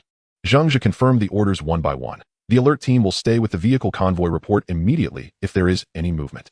The rest will move with me." "Understood." The team then reformed. The Flame team led the way, the Battle Tiger team brought up the rear with the Thunder team, and the Research team, along with Chen Mo, positioned in the middle, forming a stable trapezoidal advance formation. Everyone steadily moved along the main passage. The interior of the Fusion Energy Center was even more shocking than the exterior. The towering alloy dome was already weathered, the walls covered in cracks and burn marks, with melted metal and charred cables scattered everywhere. A faint odor of burnt material lingered in the air, reminiscent of a machine that had been abruptly shut down after operating at its limits. Occasionally, low growls could be heard. In the shadows ahead, several ragged zombies stumbled towards them, only to be swiftly taken down by the soldiers led by Zhang Zhe, who fired bolts from their hand crossbows, each shot hitting ahead with precision, dropping them silently. "Continue to advance, maintain silence," Zhang Zhe commanded softly. Su Yin examined the directional sign on the wall, which was covered in dust and cracks, yet still allowed for the faint recognition of several unfamiliar characters. That way is the main energy core, and the other side is the control room. He raised his hand, pointing down a corridor. Let's head to the control room, first clarify the system status before deciding our next step. Chen Mo leaned forward to glance at the symbols and asked in surprise, "These characters aren't from our blue star, are they? How come you seem to recognize them all?" Su Yin smiled calmly as if discussing a trivial matter. "The decryption team just finished the translation, so I picked." Chen Mo was taken aback, easily. "That's too fast, isn't it? We only completed the translation 2 days before departure. Weren't you busy organizing samples then?" Su Yin shrugged. "This symbol system is logically strong. You remember it after just a glance." Zhang Zhe chuckled lightly ahead. "Don't compare yourself to Dr. Su. This person held 5 doctoral titles at once back in the day. Having a photographic memory is no exaggeration." Chen Mo widened his eyes and gave a thumbs up. "Impressive." Su Yin merely smiled. "But if we can't go back, this impressive won't matter much." Laughter gently echoed through the metallic corridor, slightly easing the tense atmosphere. Making their way through the broken corridor, they finally reached the control room of the Fusion Energy Center. The heavy blast door had been hollowed out by time and corrosion, with a faint blue light seeping through the crack, emanating from a control console still operating at low power. Several Special Forces members quickly moved forward to secure the area. After confirming safety, Su Yin led the research team into the control zone. The air was filled with the scent of aged metal and a faint ozone smell. The console was covered in dust, but some screens still flickered with indistinct characters. An unfamiliar line of text was scrolling across the display, resembling an automated system prompt. Su Yin put on gloves and gently brushed away the dust, bending down to closely examine the residual data, looking at the files left in the control room. This fusion power plant has been completed for over 100 years now. Chen Mo was taken aback. 100 years? Isn't that much earlier than when our blue star developed the atomic bomb? Su Yin nodded, his tone carrying a hint of respect. From the data here at that time in the Starsea Empire, there was a prodigy known as the Father of Steady Flow. He single-handedly overcame the 3 major challenges of nuclear fusion, achieving breakthroughs in theory, apparatus, and materials, making this power plant a miracle for the entire empire. He pointed to a wall engraved with bas-reliefs where the blurred profile of a middle-aged man was faintly carved, his expression calm and determined. That genius passed away shortly after completing the fusion. This power plant is the only legacy he left for the empire. In the following decades, the empire's technology and productivity surged to a peak. Carbon-based chips, quantum communication, automated factories. Almost all the technologies of the Golden Age were born during that period. Isn't that a good thing? How did it end up like this? Chen Mo couldn't help but exclaim. Su Yin let out a bitter laugh. Unfortunately, he paused, his tone becoming heavy and complex. After acquiring boundless energy, the empire actually fell into decline even faster. When humanity no longer needed to struggle for resources, greed, corruption, and the struggle for power became the new energy. The social classes became completely solidified. The lower populace was squeezed to the limit. Knowledge and technology only served the monarchy. No one innovated any longer, and only exploitation remained. He raised his head to gaze at the desolate control room. From that moment on, the countdown to the empire's demise had actually begun. Su Yin gently patted the console, its metallic texture cold and hard. Even so, this data is still a treasure. Just the reactor model and energy feedback mechanism currently observed are enough to advance our blue star's nuclear fusion research significantly. He took a deep breath, his eyes flickering with complex light. That Father of Steady Flow was undoubtedly a figure on par. It's a pity. He created light, but those who came later used that light to illuminate the abyss. The entire control room fell into silence. The flickering lights of the instruments danced across the visors of the crowd, resembling a silent heartbeat, reminding them that this ruin was once alive. The air was thick with the smell of metal and dust, and all that remained was the monotonous hissing sound of the respirator. Zhang Zhe glanced around, confirming there were no further anomalies, and said softly, "Survey of the target area is complete. Next we proceed to the main energy core." Zhang Zhe continued to issue orders. Battle Tiger and Flame teams lead the way, O Thunder team and the research group will follow in the middle. Chen Mo, stay behind Dr. Su and do not act independently. Received. The lights flickered as everyone reformed and advanced. After passing through a damaged alloy passage, the air began to change, taking on a faint ozone and burnt metal scent. Su Yin stopped, retrieving a sampling device from his protective bag. Once we enter the periphery of the reactor, I need to bring back some structural material samples. The density and heat treatment method of these metals appear to be significantly more advanced than our current technology on Blue Star. Ku Yin beside him also took out a camera, beginning to record video of the fusion core. Zhang Zhe and others dispersed at the periphery, their vigilance heightened as warning devices flickered with red dots, their guns always aimed at the dark corners. In the reactor hall, researchers such as Su Yin and Ku Yengu had already begun their busy work. Detection instruments, sampling devices, and spectrometers were all activated simultaneously, while mechanical arms slowly probed into the cracks of the reactor's protective wall. Chen Mo trailed behind them, feeling out of place like a husky mistakenly led into a research site. His eyes' clear movements clumsy amidst the data-filled air, he could almost hear the sound of his intelligence being crushed. He listened as Su Yin and Ku Yingu exchanged incomprehensible terms. Fusion reactor energy confinement, first wall material neutron bombardment resistance curve. He felt these words were scarier than zombies. Su Yin squatted down, his fingertips lightly brushing across a cracked section of the reactor's protective wall, the metallic surface reflecting a cold blue light, as if he could still sense the lingering echoes of the extreme temperatures from years past. He stared for a moment, his tone tinged with uncontrollable excitement. So that's how they solved their first wall problem. Ku Yingu quickly leaned over, asking, "What do you mean?" Su Yin pointed at the texture of the metal layer. The atomic layering of this material is extremely stable, possessing natural high thermal conductivity and radiation resistance characteristics. It's a type of composite lattice we've never encountered before. I dare say this is not man-made, but a mineral they discovered in nature which was then enhanced through extreme processing. He raised his head, his eyes filled with both admiration and regret. This world is truly fortunate. Their crust contains such naturally suitable materials for fusion reactions. Our scientists on Blue Star have struggled with the first wall problem for half a century. They, thanks to a geological gift, have simply overcome it. Chen Mo was left in a fog, unable to contain himself as he muttered, "So, does that mean they got a cheat?" Su Yin glanced back at him with a slight smile. "You could say that. Only the cheat was too severe in the end. They got caught up in it themselves." Chen Mo's eyes lit up with excitement. "If we can bring these metals back, won't our nuclear fusion on Blue Star be advanced?" Su Yin smiled slightly, his gaze still fixed on the shimmering protective wall cross-section. "You could say that.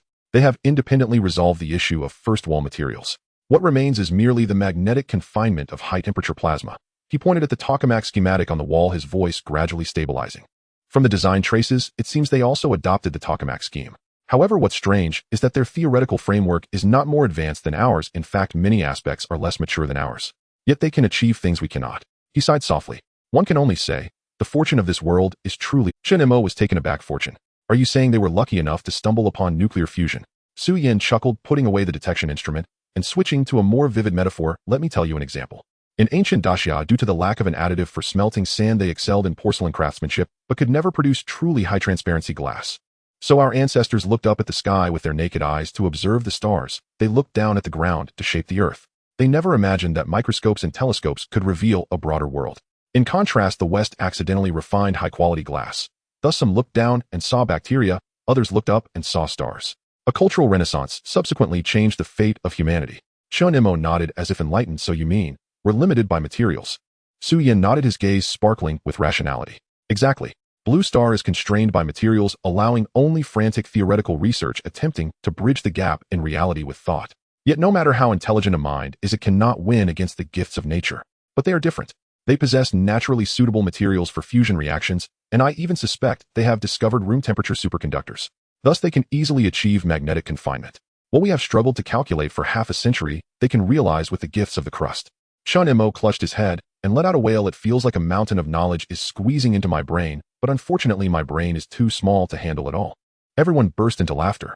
Even Zhengzhe couldn't help but shake his head. "If you could understand half of it, you should be awarded." Su Yin gently patted Chen Mo on the shoulder, his smile warm, yet imbued with profound meaning. "You know, perhaps, you are the greatest fortune for all humanity." Chen Mo was taken aback, still not realizing that Su Yin was complimenting him, while Su Yin had already put on his protective goggles again, focusing on studying the cold glowing alloy wall. The detection instrument beeped, the energy waveforms on the screen continuously changing. Su Yan's breathing gradually quickened, a sensation only scientists experience when witnessing miracles. "Sure enough," he murmured softly, "they really used a material never seen before on magnetic confinement. A naturally superconductive composite lattice." Ku Yingu was so excited he nearly shouted. "So, with this material, they can stabilize plasma at over 100. Su Yin nodded, his gaze intense. "Exactly. They have bypassed all the hurdles that have stumped us for half a century. While we are going in circles in theory, they have taken a shortcut using nature's gifts. This is a miracle." He extended his hand, gently touching the protective wall. Its touch was cold and solid like some ancient truth. "The first wall issue, the magnetic confinement issue, all resolved. As long as we can bring these two items back, Daxia's nuclear fusion can truly enter the practical phase." The entire research team became excited. Some clenched their fists and others felt a warmth in their eyes. Zhengzhe and the special operations team members exchanged glances. Even without understanding the science, they could feel the shock. Chen Mo scratched his head, but couldn't help but smile. "So does that mean we might really change the world this time?" Su Yin smiled, his gaze falling on the shimmering crystal, his voice low yet firm. "That's right. Perhaps what we bring back is not merely a sample, but the spark to reignite hope for humanity." Then everyone began to take action. The cutting instrument emitted a deep hum, sparks bursting forth in the dim reactor hall as shards of metal flickered with light, falling like shooting stars.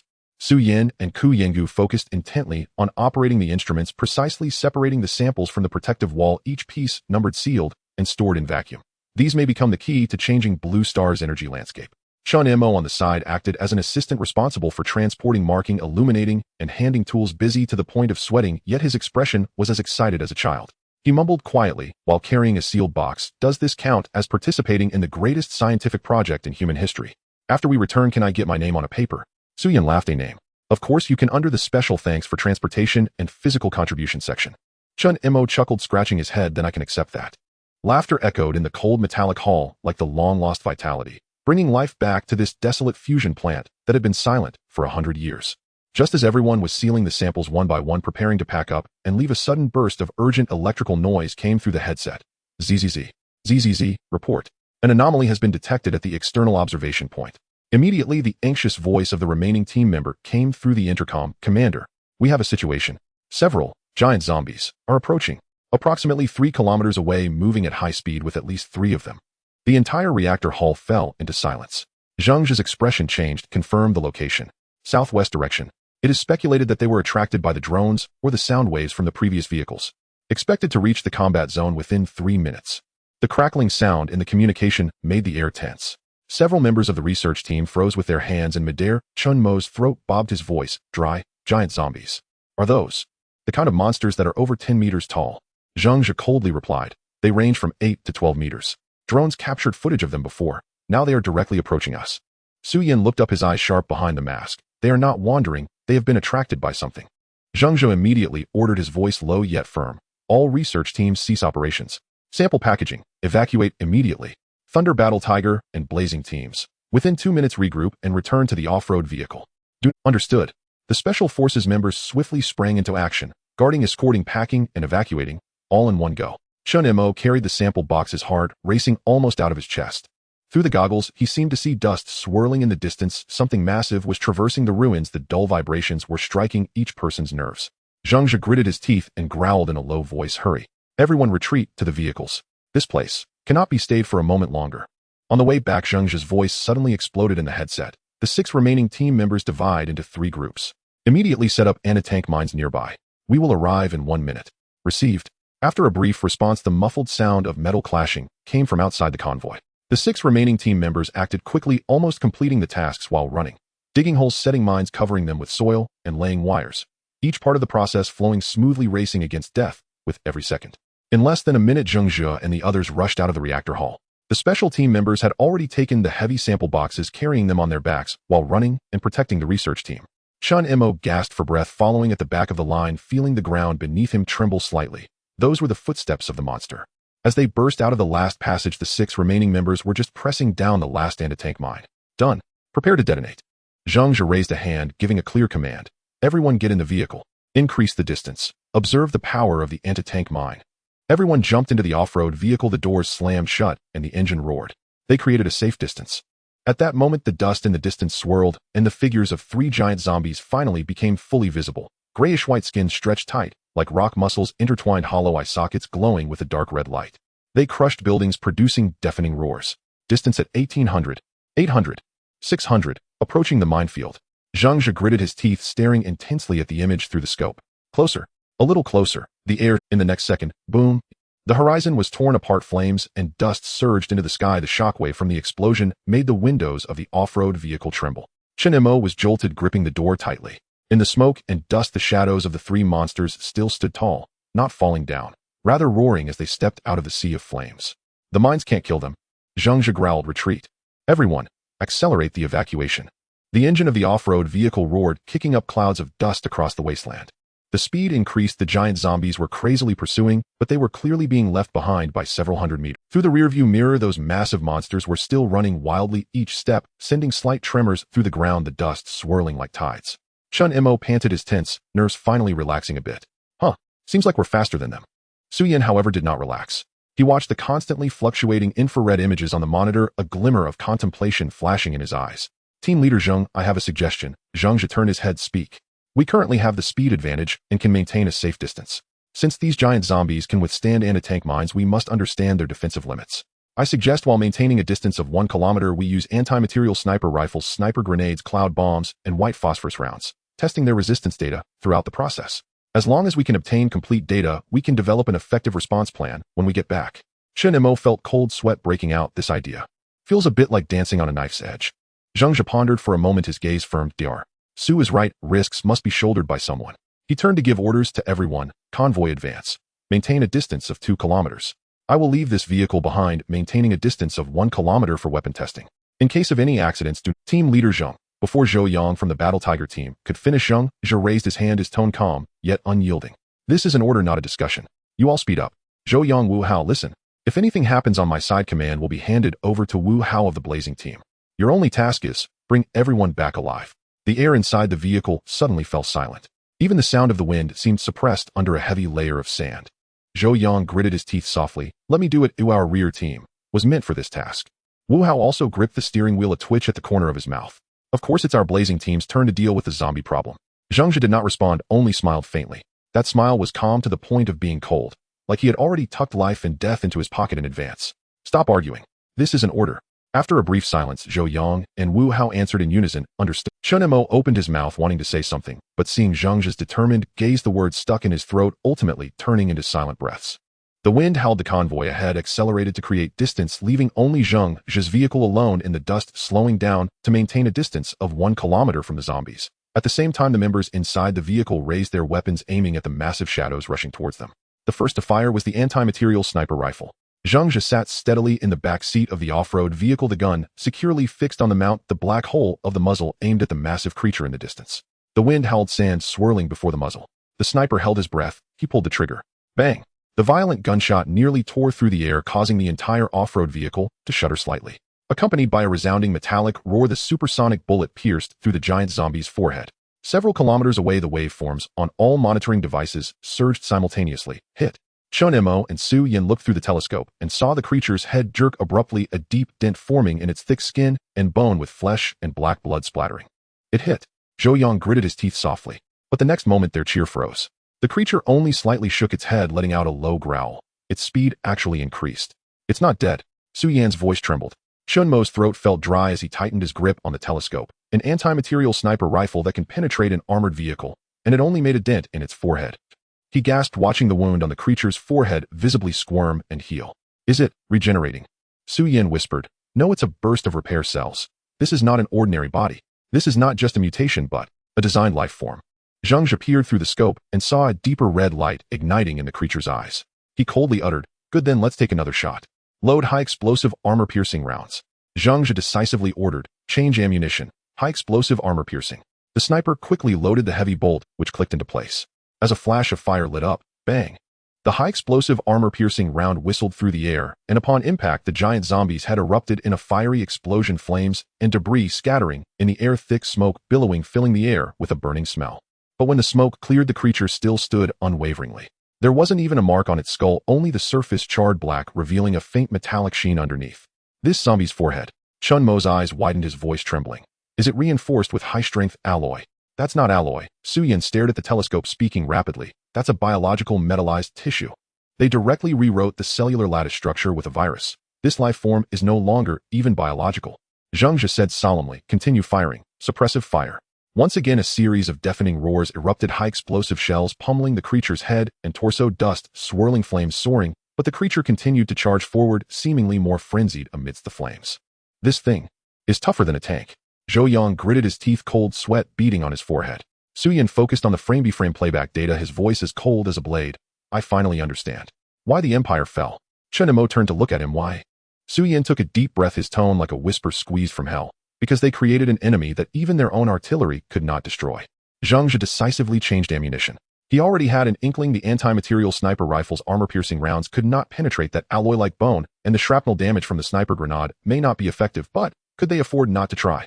Let's try the sniper grenade first. He quietly ordered. A few grenades tore through the air. The shadows of the shell's firelight and thick smoke erupted in the distance, shards raining down on the giant corpse. The scene was shocking, but the result was cold and direct. The outer layer of tissue was shattered, charred, and torn flesh splattering.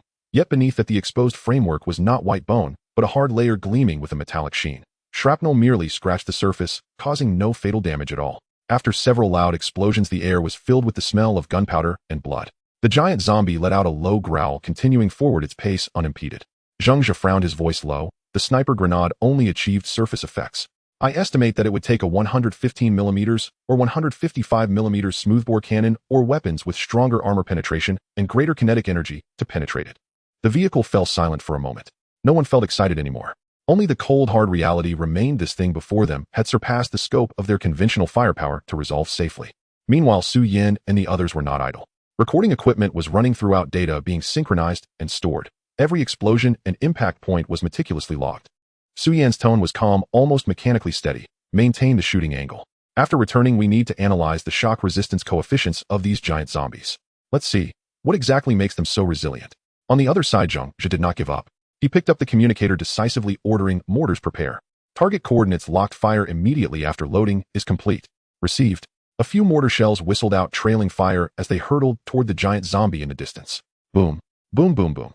The shockwave of the explosions kicked up large clouds of dust, flames roiling beneath the creature, the air vibrating to the point that even the distant off-road vehicle trembled slightly.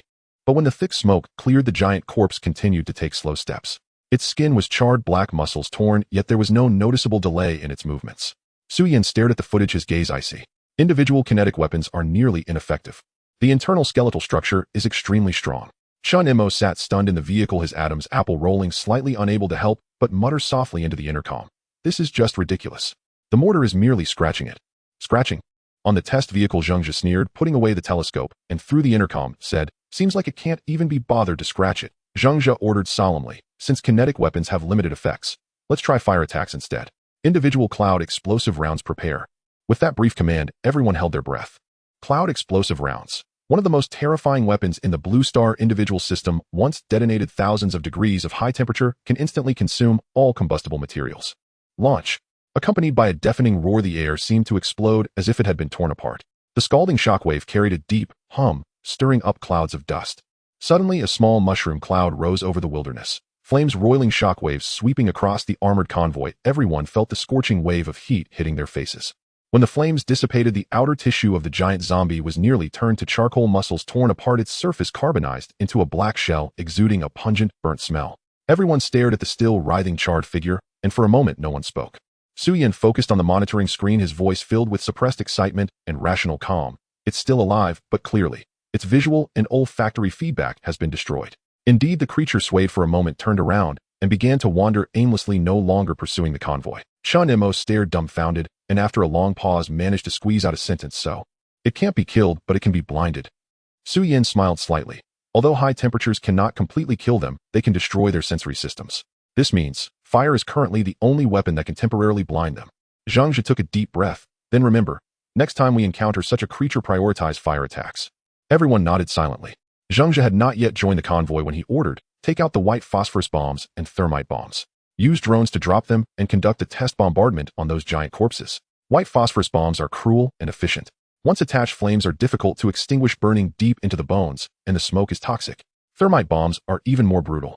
The temperature can reach high enough to melt steel. The drone ascended, carrying its fierce payload and soaring into the distance. Flames erupted over the ruins. The giant corpses were engulfed by the flames. They did not collapse immediately, still writhing. However, their skin was charred, their muscles carbonized, and their movements were noticeably sluggish, suffering severe injuries. In a short time, it would be difficult for them to recover. Zhang Zhe accelerated, and the off-road vehicle reunited with the main force. The convoy regrouped, dust swirling the wind, carrying the scent of gunpowder. The data we've collected this time is very valuable, Su Yin said as he opened the records inside the vehicle. Zhang Zhe gazed at the distant charred silhouettes and nodded. With this data, we will have strategies for the next time we encounter such monsters. After confirming that the giant zombies had been left behind, the convoy adjusted its direction again, heading toward the second target of this journey, the carbon-based chip lithography factory, the core lithography center of Xingzhou. To avoid those few giant corpses, we need to take a slightly longer route, Zhang Zhe said, softly checking the map. Proceed in a north-northwest direction, about 10 kilometers to go. Received. The engine roared once again, breaking the silence of the desolate wasteland. On the long road of ruins, scattered zombies occasionally swayed closer. But for this well-equipped team, they were merely speed bumps under the wheels. The sound of tires crushing rotten flesh mixed with the scent of dried blood in the wind. Su Yin sat in the passenger seat, gazing at the faint outlines of buildings in the distance, murmuring softly, that lithography factory. If it has been preserved intact, our chip technology in Daxia might truly turn a page in history. Soon after, the convoy finally arrived at the core lithography factory of Xingzhou. However, when the scene before them was revealed, the little hope in everyone's hearts was instantly blown away by the cold wind. The vast factory area had long since changed beyond recognition. Broken towers, collapsed buildings one after another, once symbolizing peak technology facilities now reduced to scorched earth. The wind howled through the shattered glass walls, stirring up dust and fragments of burnt circuit boards. It seems this place also did not escape that catastrophe. There was a hint of disappointment in Su Yan's tone. Zhang Zhe scanned the area and quickly ordered, 6 people stay behind with the convoy, maintain communication. Everyone else follow me out. Let's see what else can be brought back. Chen Mo nodded, and along with Su Yan and Ku Yan strapped on their gear. Walking on the thick layer of dust, they approached the technological relic that had been consumed by time and disaster. Pushing open the rusted, deformed alloy door, a cold wind carrying the smell of machine oil and decay rushed towards them. Chen Mo, Su Yan, Zhang Zhe, and others turned on their tactical flashlights, the beams flickering in the darkness, illuminating a long corridor. The walls were crisscrossed with mottled cracks, the once pristine purification layer now stained deep gray by time and blood. This place must have experienced at least one large-scale battle. Zhang Zhe quietly assessed the shell casings and shattered masks beneath his feet, making soft sounds in the dust. Su Yan crouched down and picked up a piece of a damaged wafer. It was a carbon-based chip substrate emitting a faint blue glow, the surface patterns flowing like stars on metal. He gently stroked the fragment, his eyes flickering with complex light. This is not an ordinary carbon-based. It's a carbon nanotube array structure. This means their lithographic precision has surpassed the limits of Blue Star. That means they really achieved it. Stable mass production at the nanoscale.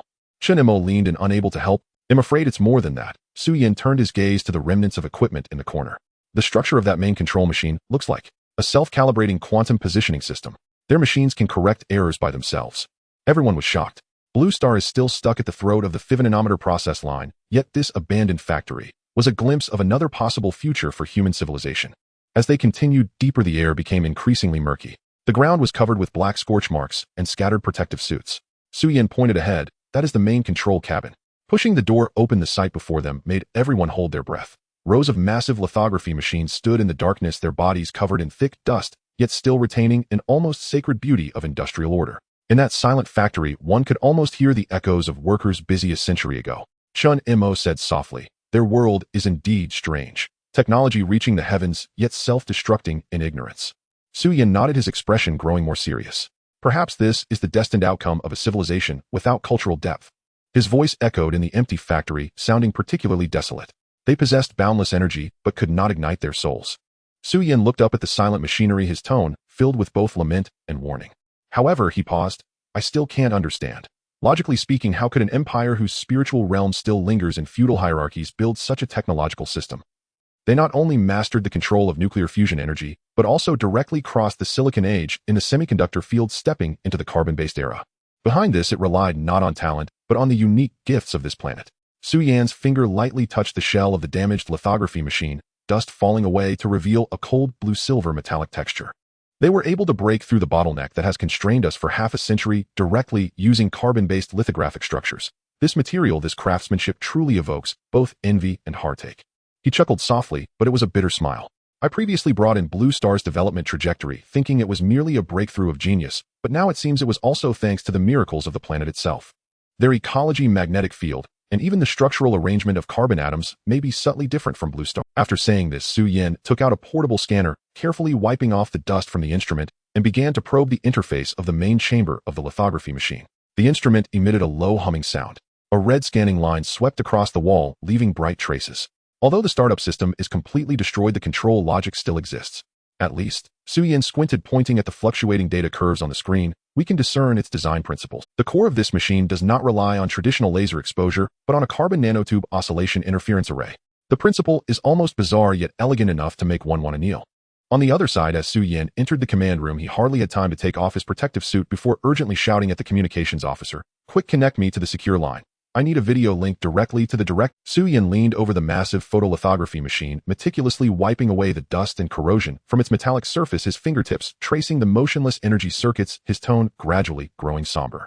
Like that nuclear fusion reactor, this photolithography machine's creation is also inseparable from the genius ideas and, more importantly, from the gifts of this planet itself. As he spoke, he opened the instrument panel, revealing a complex array of carbon tubes and miniature magnetic confinement structures. Each line shimmered with an almost artistic precision. Their design philosophy is entirely different from our silicon-based logic. Su Yan's eyes sparkled with fervor. Here it's not just a matter of stacking precision, but on a material level. They have directly engraved the pathways of information transmission into the quantum vibrations between carbon atoms. Chen Mo listened bewildered, feeling a tingling sensation on his scalp. But Su Yin had already entered work mode, moving swiftly and accurately. He pulled out a portable analyzer, aiming it at the main control chip. This module is the core of energy frequency modulation. And here the carbon tube interference array. Good, we can disassemble several complete samples. He turned to Zhang, saying, these structures are more precious than gold to us. Once we return, they might provide a whole new path for our Daxia chip. Zhang nodded, signaling a few special forces members to step forward and assist. Thus, in the cold desolation of the ruins, beams of flashlight intertwined as Su Yin and the team carefully disassembled and boxed the crucial modules. Su Yin and his team meticulously packaged and numbered the samples from the photolithography machine. After confirming everything was in order, they joined Zhang to prepare for evacuation. However, just as everyone was about to leave the factory area, a low call suddenly came through the radio. Report. The external security team has detected anomalies. Someone is approaching nearby. Zhang's expression tightened, immediately asking, how many? What is their equipment situation? A short breath came from the other end of the walkie-talkie. I estimate less than 5 people dressed in tattered clothes, but their movements are orderly, seemingly another small team. No heavy firepower discovered yet. The group exchanged glances. In this world nearly consumed by zombies, it was their first encounter with living people. The air seemed to freeze for 2 seconds. Zhang said in a deep voice, do not open fire yet, maintain distance and observe. Their survival in this environment indicates they are not ordinary people. He turned to Su Yin and Chen Mo, saying, we must find out who they are. If they are surviving humans, we might gain more. Su Yin frowned slightly, but they could also be a hostile organization. In a zombie world, human hearts can be more terrifying than the virus. Therefore, Zhang's tone was resolute. We will approach, but we must be fully prepared. He briefly issued orders. Zhouyang, all members of the Battle Tiger team deploy. Bring along the expert from the research team who is familiar with their language. You will take 2 off-road vehicles to head over, maintaining wireless communication. If necessary, do not hesitate to withdraw directly. Zhouyang stood at attention and saluted, understood. Minutes later, the 2 off-road vehicles roared to life, their low engine sounds echoing across the silent wasteland. Inside the vehicle, the researcher was nervously organizing paper and pens, preparing to communicate in the most ancient way, through writing. Meanwhile, 5 figures gradually emerged from the gray-yellow dust in the distance, their steps heavy, yet marked by a... At the same time, Zhang ordered the drone to take off, hovering in the sky to monitor. All guns quietly chambered, the air pressure seeming heavier than the winds of the wasteland. Both sides halted several meters apart. The wind swept through the ruins, stirring up dust. In this silent world, the sound of human voices became a disturbing luxury. With a language barrier, the atmosphere momentarily froze. The Battle Tiger team members crouched in readiness, fingers resting on the triggers, their gazes behind protective goggles, calm, yet vigilant. The opposing 5-member team was ragged, their faces marked by wind, erosion, and signs of scorching, yet they did not exhibit blind chaos. Rather, it was a vigilant rationality born of survival in the apocalypse. After a moment, Zhouyang signaled for the translator from the research team to step forward. He took out paper and pen, writing a few words on the ground. Hello. The other party paused for a moment, then the leading figure narrowed his eyes, slightly crouched down, and wrote a return greeting with almost identical strokes. The subsequent exchange was difficult and slow. The characters were not entirely the same, but their meanings could be vague. After several gestures and rewrites, both sides finally confirmed. They only wanted to exchange some water and food for the gold they carried.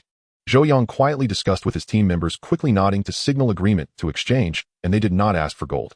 After all, they would return to Blue Star tomorrow, and water and rations were hardly worth mentioning. When some purified water and several boxes of compressed biscuits were handed over, the 5 people on the other side were evidently taken aback. In a world filled with zombies and ruins, someone was willing to give without asking for anything in return. This itself was like a miracle. The leading figure finally lowered his guard, took off his tattered gas mask, revealing a tired, yet still handsome face. He took out paper and pen, writing his name, Su Fei. He added a line at the end. Hope to continue exchanging in the future.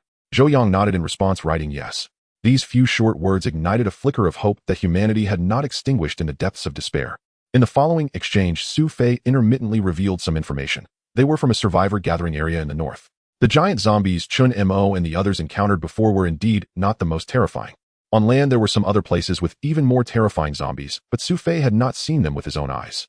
Moreover, he had heard that along the coastal areas there were even more horrifying entities than giant zombies, zombie-like marine creatures. Zhouyang exchanged glances with the research team members, both seeing the same astonishment in each other's eyes. Su Yin quietly remarked in the communication, "It seems that the disasters in this world exceed our initial estimates by far." After the exchange was completed, Su Fei's team carefully packed away the water and food, nodding in gratitude to Zhouyang and the others before turning to leave. The last rays of the setting sun spilled through the gaps of the broken skyscrapers, their figures gradually fading into the dust until they vanished behind the charred city outline. The people in the vehicle remained silent, no one speaking. This was their first time seeing people in another world, and it was also the first time they felt human kindness seemed so precious. Meanwhile, Su Fei and his companions were walking back along the desolate street. I didn't expect, Su Fei sighed softly, that so long after the disaster we would still encounter such good people. They were actually willing to give us food and water for free. A companion chuckled bitterly. Look at their protective gear, spotless as if they just entered the wasteland as newcomers. Perhaps they really are lucky having stumbled upon some preserved supplies. But it's strange. Another person chimed in, they can write our characters, yet they don't understand a word, nor can they speak, as if they just fell from the sky. Everyone laughed lightly, not dwelling on it further. At this moment in this ravaged world, bringing back a little more water and food was already a luxurious hope. Let's go. Su Fei looked up at the dim skyline. Once we get back, everyone can last a few more days. On the north side of the Starforge Core lithography factory, an abandoned underground parking lot has been transformed into a temporary refuge. The outer walls are sealed with cement boards and steel bars, leaving only 2 entrances. Outside the door, a hand-painted warning sign hangs. Zombie warning line. This is the survivor base, where the number of people is few, around a dozen, mostly thin and gaunt, their faces pale and waxy. Those who remain are all tenacious survivors. It seems some others, like Su Fei, have gone out to scavenge for supplies. On the watchtower, 2 patrolling youths are leaning against old rifles. The dusk wind carries sand and grit, causing the corners of their clothes to flap. Look, Su Fei and the others are back. The shout spread through the refuge, instantly bringing a bit of life to the place. A few women rushed forward, their faces unable to hide their worry. In this era, going out to find supplies means 1 foot is already in the death line. Su Fei entered with the group, removing his gas mask, dust and sweat mixing into a layer of mud. He smiled and raised the bag in his hand. We have harvest. Instantly, suppressed voices of surprise erupted, and they gathered around and saw the bag filled with clean water, compressed biscuits, and canned food. These are more precious than gold in today's world. Soon these supplies were carefully moved into the warehouse, while Su Fei headed straight for the innermost room of the base. That was the temporary command center of Leader Kai Fei. The walls were covered with maps and markings, red circles indicating high zombie density areas, and blue arrows. Leader Su Fei reported, still showing an undeniable shock on his face. Today, we encountered a very strange. Kai Fei looked up, his gaze sharp yet calm. They were wearing astonishingly neat protective suits, spotless as if they had just walked out of a laboratory. Their weapons are advanced. Oh, we couldn't even identify the models. What's stranger is they can understand our writing, but they can't comprehend what we're saying at all. They were very generous. Su Fei paused. We just tried to exchange some water with gold, and they gave it to us without haggling. The amount is enough to last us for nearly half a month. Kai Fei's brow furrowed deeper. He was silent for a few seconds, murmuring softly, in this world no one gives things away for free. He looked up, his gaze sharply focused on a particular corner of the map, where Su Fei had marked the encounter point with a red dot. Are you sure they aren't like other survivors? No looting, no threats. No. Su Fei shook his head. They're calm, orderly, and vigilant. They don't resemble the wild dogs that survived the apocalypse, but rather soldiers on a mission. Kai Fei gently tapped the table, lost in thought. Soldiers? Impossible. He murmured softly. The Empire's army has long disappeared. Could it be they're from across the sea? Kai Fei raised his head, his gaze steady and profound. Su Fei, keep an eye on that area. No matter who they are, if they truly are a friendly team, they might bring new life to our refuge. The base's lights were dim, with a few makeshift energy-saving bulbs flickering in the wind. Straw burned in an iron barrel stove, casting light on several weary faces. Although the refuge can still operate for now, everyone knows their survival is merely a matter of prolonging the inevitable. Kai Fei sat behind an old desk, his hands folded, brow tightly furrowed. He looked at Su Fei in front of him, his voice low, yet steady. With just these supplies, we can only delay our demise. Su Fei was taken aback. Kai Fei continued, what can truly save us is the production line. Even the most rudimentary one must be able to produce food, repair equipment, and manufacture bullets. Otherwise, even if we don't starve to death today, we will be bitten to death tomorrow. He took out a crumpled hand-drawn map marked with several red crosses. Those were their previous strongholds. Last week, the team that went out found some seeds in the suburbs, and I plan to take a few people to try planting them. But the problem is, he raised his head, a deep shadow flashing in his eyes, we have no means to deal with the giant zombies. Upon hearing the words giant zombies, Su Fei's breath tightened slightly. Kai Fei sighed, his voice dropping a few degrees. The base I used to stay at had 1,000 people, and they even built a makeshift. I thought it could hold on. But then a giant zombie passed by. He paused, as if still hearing the nightmarish collapse. The base was destroyed. Those of us who managed to escape didn't even make up a third. The flickering firelight danced across his wrinkled face, reflecting a resolute calm. If there's a chance, he looked at Su Fei, his tone becoming particularly steady, maintain a friendly relationship with that mysterious group and inquire if they have any means to deal with the giant zombies. If they truly have such weapons. Kai Fei lowered his voice, each word seeming to be carved into stone. Let's see if we can find an opportunity to exchange. Yet he also knew that any weapon capable of dealing with giant zombies would be priceless, and they would likely never be able to. But one must try. What if? After Su Fei and Kai Yifei's conversation ended, he walked silently around the narrow corridors of the base. The yellow light dimmed the walls were mottled, and the air was mixed with the smell of rust and dust. He knew this refuge had reached its limit. Food barely sustained them for a few weeks. Water sources were becoming increasingly polluted, and every outing felt like gambling with their lives. Yet the group of people they encountered that day made him feel emotions beyond hope for the first time. They were calm and disciplined, their gear more advanced than the standard military uniforms of the Empire. They were generous yet exuded no hint of predation. They seemed like people from another world. Su Fei clenched his fists, whispering softly, perhaps they could truly bring a different future. He returned to the command room, nodded at Kai Yifei with a determined tone. Leader, once the situation stabilizes in a couple of days, I want to go again to find that group and see if I can establish contact with them. Kai Yifei was silent for a moment, then slowly nodded. All right, but remember, hope in this world always comes with getting too close might save your life, getting too far could harm you. Be sure to find the right balance. Su Fei smiled slightly, understood. As night fell, only a dim yellow light illuminated the refuge. The wind poured in through the broken ventilation, carrying sand and cold air. A few people huddled in a small room, sparks occasionally popping from the campfire. The air was thick with a stifling burnt. Someone gritted their teeth and exclaimed, it's all that tyrant's fault. If he hadn't insisted on creating those monsters, how could the world have become this way? In the corner, a middle-aged man with a scruffy face scoffed. Even if he hadn't created monsters, our fate would... He looked up, his gaze somber, forgotten.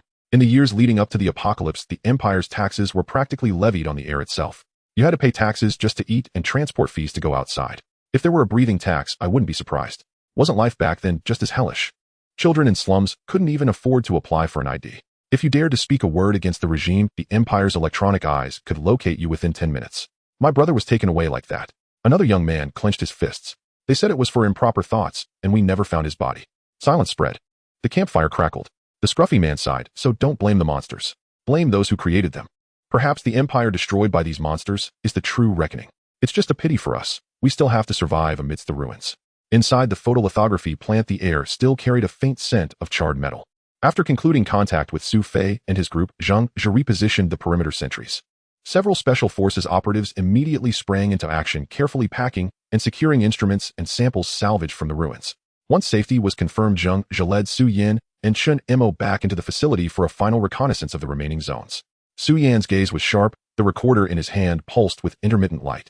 In a low voice he said, this, here, is the ore source region for first wall material, while over there lies the vein of specialized crystalline or used for magnetic confinement. Chen Mo looked up to see several unusual crystalline metal strips embedded in the shattered ceiling, shimmering with a soft azure glow beneath the sunlight, the natural miracle birthed by this world. Su Yan continued logging coordinates. Also, the core mining zone for carbon-based chip fabrication is nearby. Zhang Zhe nodded, but his brow remained deeply furrowed.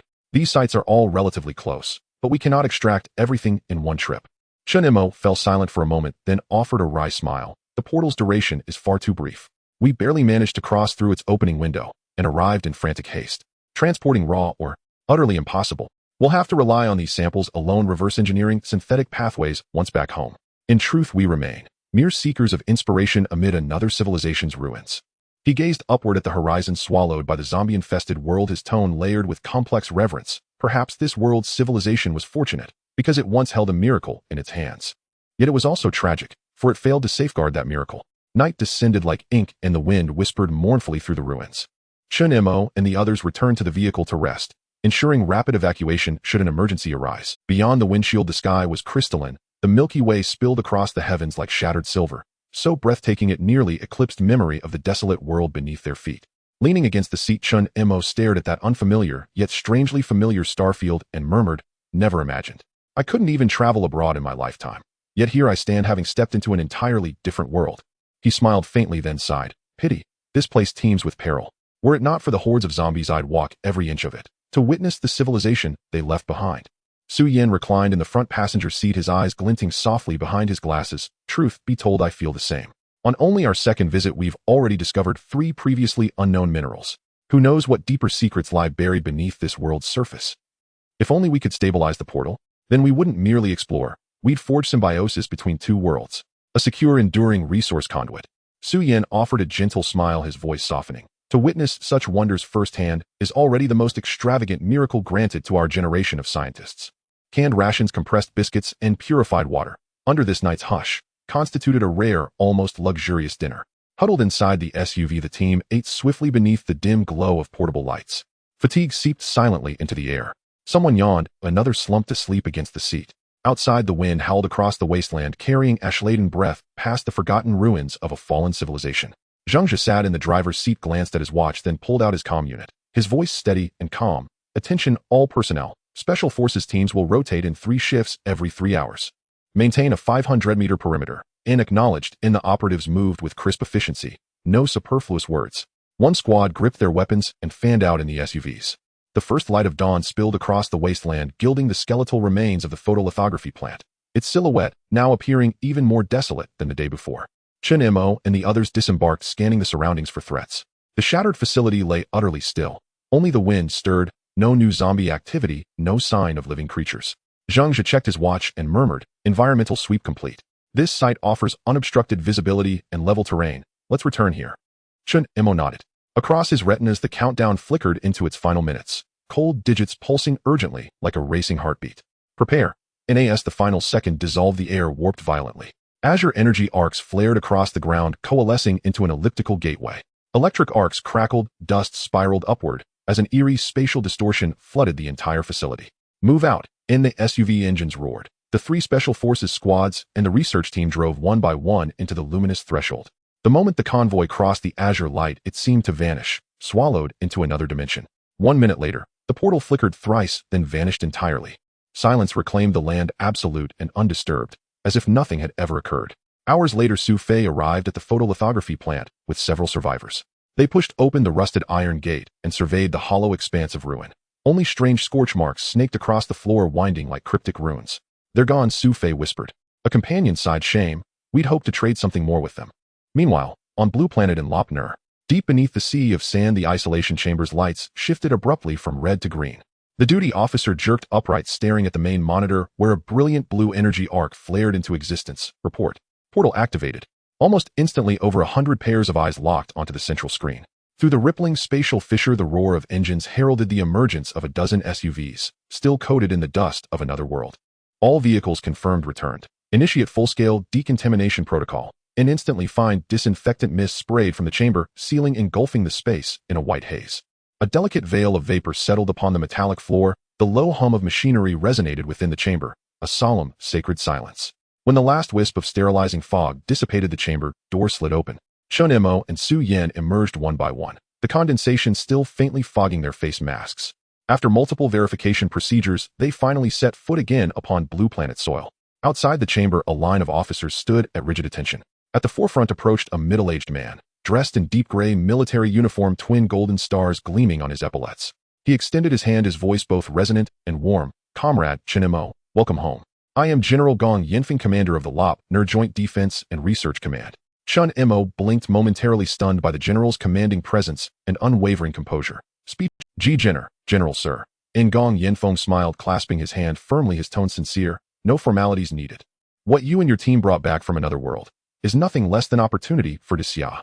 On the other side, as Su Yan entered the command room, he hardly had time to take off his protective suit before urgently shouting at the communications officer, "Quick, connect me to the secure line. I need a video link directly to the director of the Security Bureau, Yu Guodong." The staff swiftly activated the dedicated line. Seconds later, the screen flickered and the signal stabilized. Yu Guodong's figure appeared on the screen, his expression calm, yet unable to hide the tension in his brow. "Su Yan, what progress do you have on your end?" Su Yan raised his hand in salute, his tone filled with uncontainable excitement. "Report, Director. There is a major discovery." Yu Guodong paused slightly, then his eyes lit up. "You went to the nuclear fusion power plant and the carbon-based chip lithography factory over there." "Exactly. Moreover, we brought back unprecedented technological information and samples." He took a deep breath as if to lend more weight to his following words. "Director, there exist 3 kinds of extraordinary minerals in that world that we in Blue Star do not have at all. Xianhui stone, Shuanglan crystal, and Lington mother ore." Yu Guodong instinctively straightened his posture. Su Yan continued, "You know our Daxia is already a global leader in the field of nuclear fusion, yet we remain trapped by the bottlenecks of first wall and magnetic confinement. And they have already crossed over using natural minerals." He displayed a scanned image, the ore on the screen reflecting a ghostly blue light. "They use Xianhui stone as the first wall material for the reactor. This mineral possesses the characteristic of self-repairing energy, able to restore its structure after damage. It is virtually impervious to high-temperature bombardment. And Shuanglan crystal. It is simply miraculous."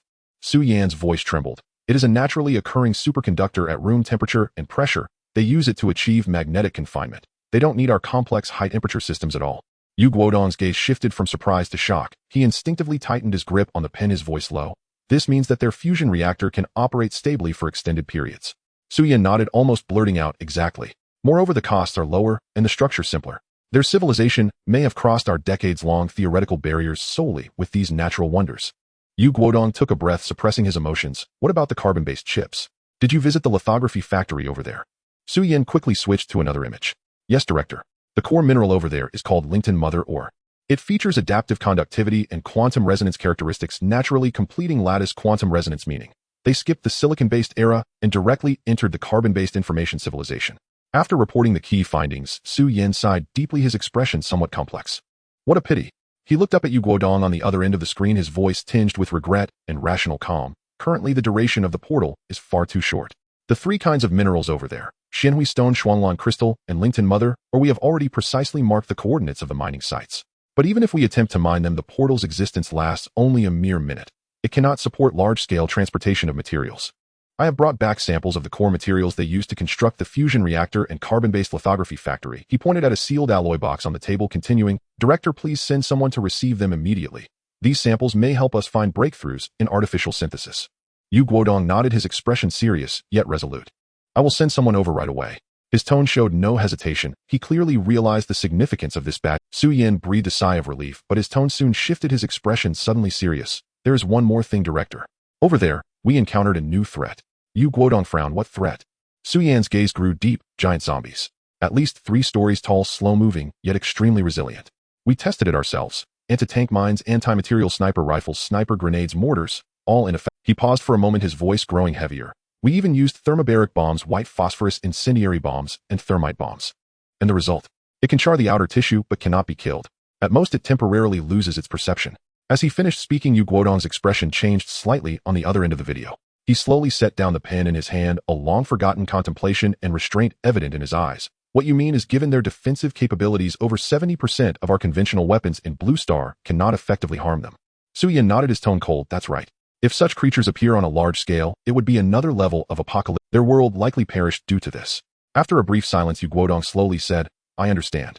On the other side, Jing Zhou was reporting the real test information about the giant zombies to He Xingyao, the commander of the Eastern Theater. On the other end of the video, He Xingyao, after hearing this, frowned tightly. I see, he said in a deep voice. Next time you cross over, don't take the off-road vehicle. Oh, it's too dangerous. Zhang Zhe asked in confusion. If not the off-road vehicle, then what? He Xingyao smiled faintly, yet his tone was very firm. Take the Type 100 main battle tank equipped with the Type 11 105mm wheeled assault gun. This statement was like dropping a bomb. Zhang Zhe was stunned. The Type 100 is the latest generation of main battle tanks in Daxia. Hybrid power, low noise, strong mobility. The main cannon is 105mm, using fin-stabilized armor-piercing shells with high muzzle velocity and deep penetration, delivering astonishing striking power. Modify the tank and wheeled assault gun to ensure they can pass through the portal.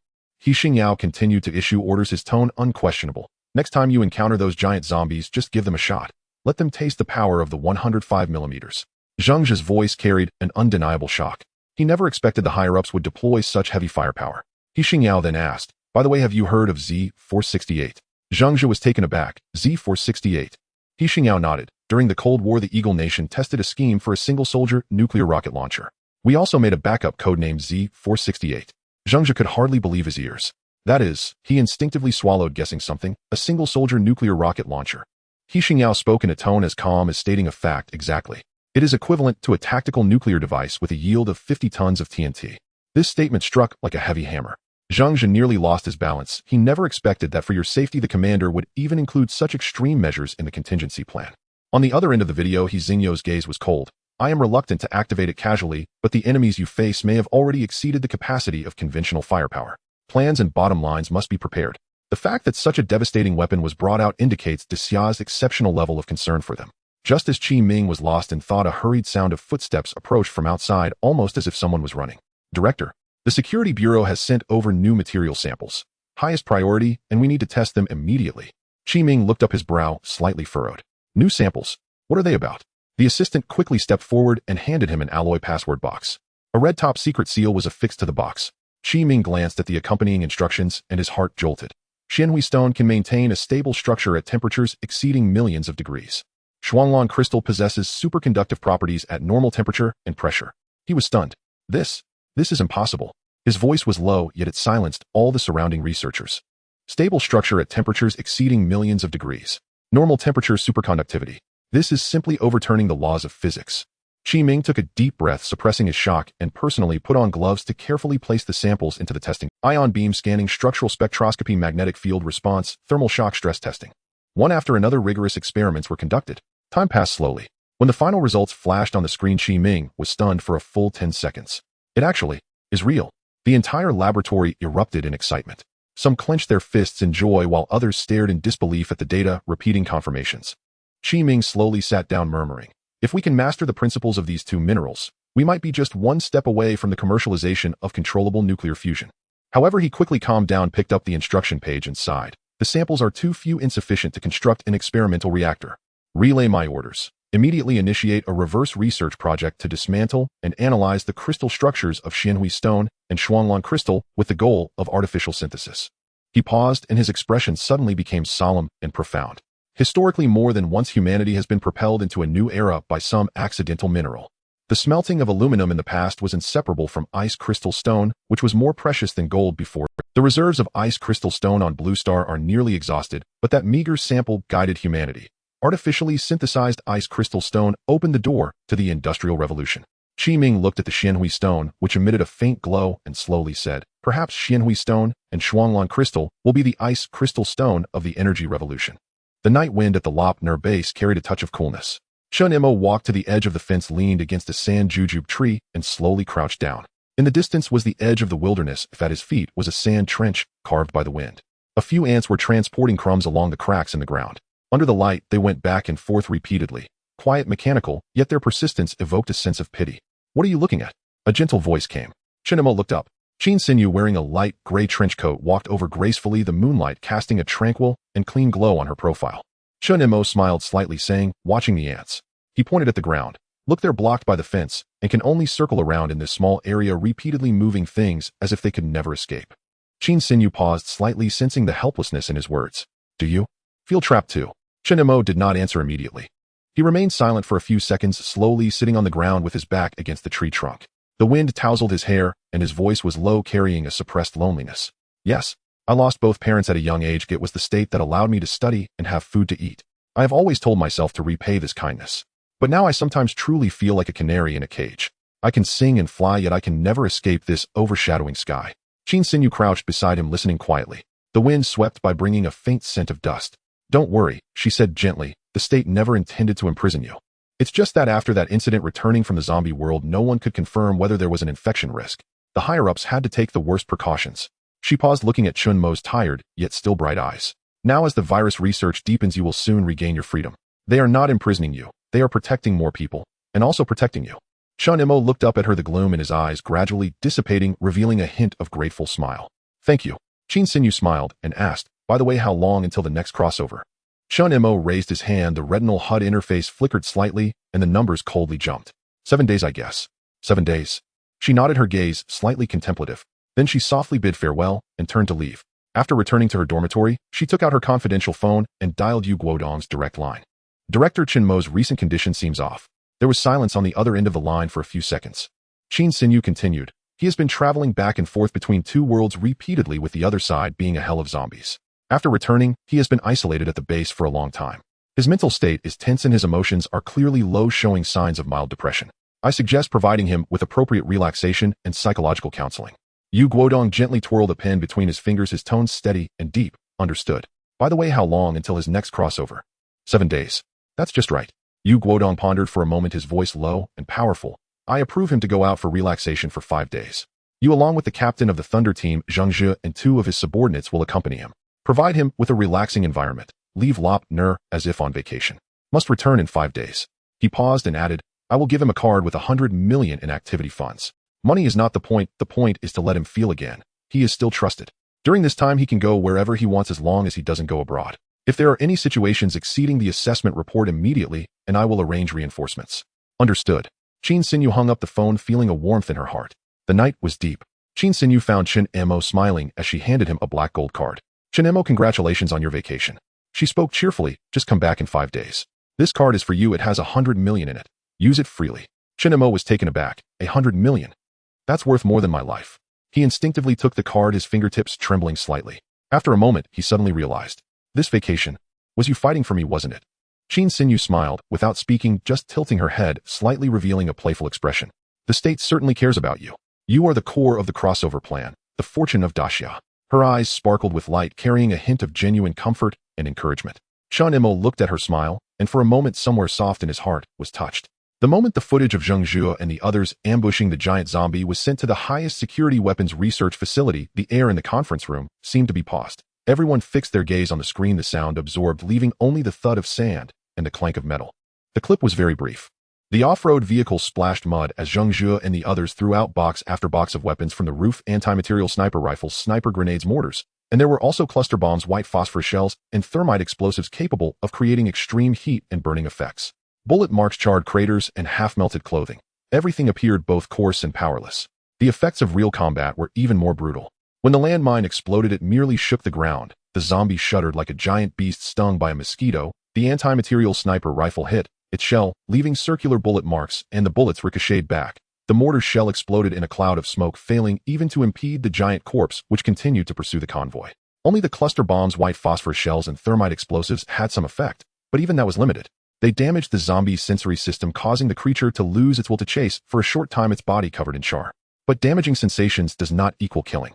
It would still heal and recover slowly, eventually standing up again like an indestructible stump. Isn't this giant zombie too tough? Someone muttered under the screen. Yeah, even the anti-material sniper rifle can't penetrate. What kind of carbon structure is this? An engineer murmured, his voice a mix of disbelief and anxiety. I wonder if the 1130 Closian weapon system could penetrate it with a burst. Another person shifted their gaze to the ballistic test data. I want to fire a missile at it and see if it can defend against that. The military representative sitting in the corner threw out the suggestion as if testing the limits. The meeting was presided over by He Xingyao, the commander of the Eastern Theater. The reflection of the screen flickered on his glasses. After listening to the report, his brow furrowed deeper. The weapons you mentioned have individual power far exceeding that of the anti-material sniper rifle. But the problem is, no single soldier can carry them. Someone chimed in, what if we mount the 1130 Closian weapon system on a tracked vehicle and drive it over to try? The voice carried a hint of eager unease. He Xingyao smiled faintly as if listening to a half-joking proposal. I've arranged for them to take the Type 100 tank and Type 11 wheeled armored vehicle next time. Both are equipped with a 105mm main gun and fin-stabilized armor-piercing shells. If this can't break the zombie's skull, then... He shifted tones, his words tinged with jest. The armor-piercing capability of the weapons you designed must be deemed inadequate. Below, experts frantically flipped through their notes and typed on keyboards. Someone immediately pushed the answer to the extreme. If 105mm won't do, let's switch to 155. It was almost an instinctive upgrade suggestion. The short phrase was thrown out like a bombshell, striking everyone's hearts.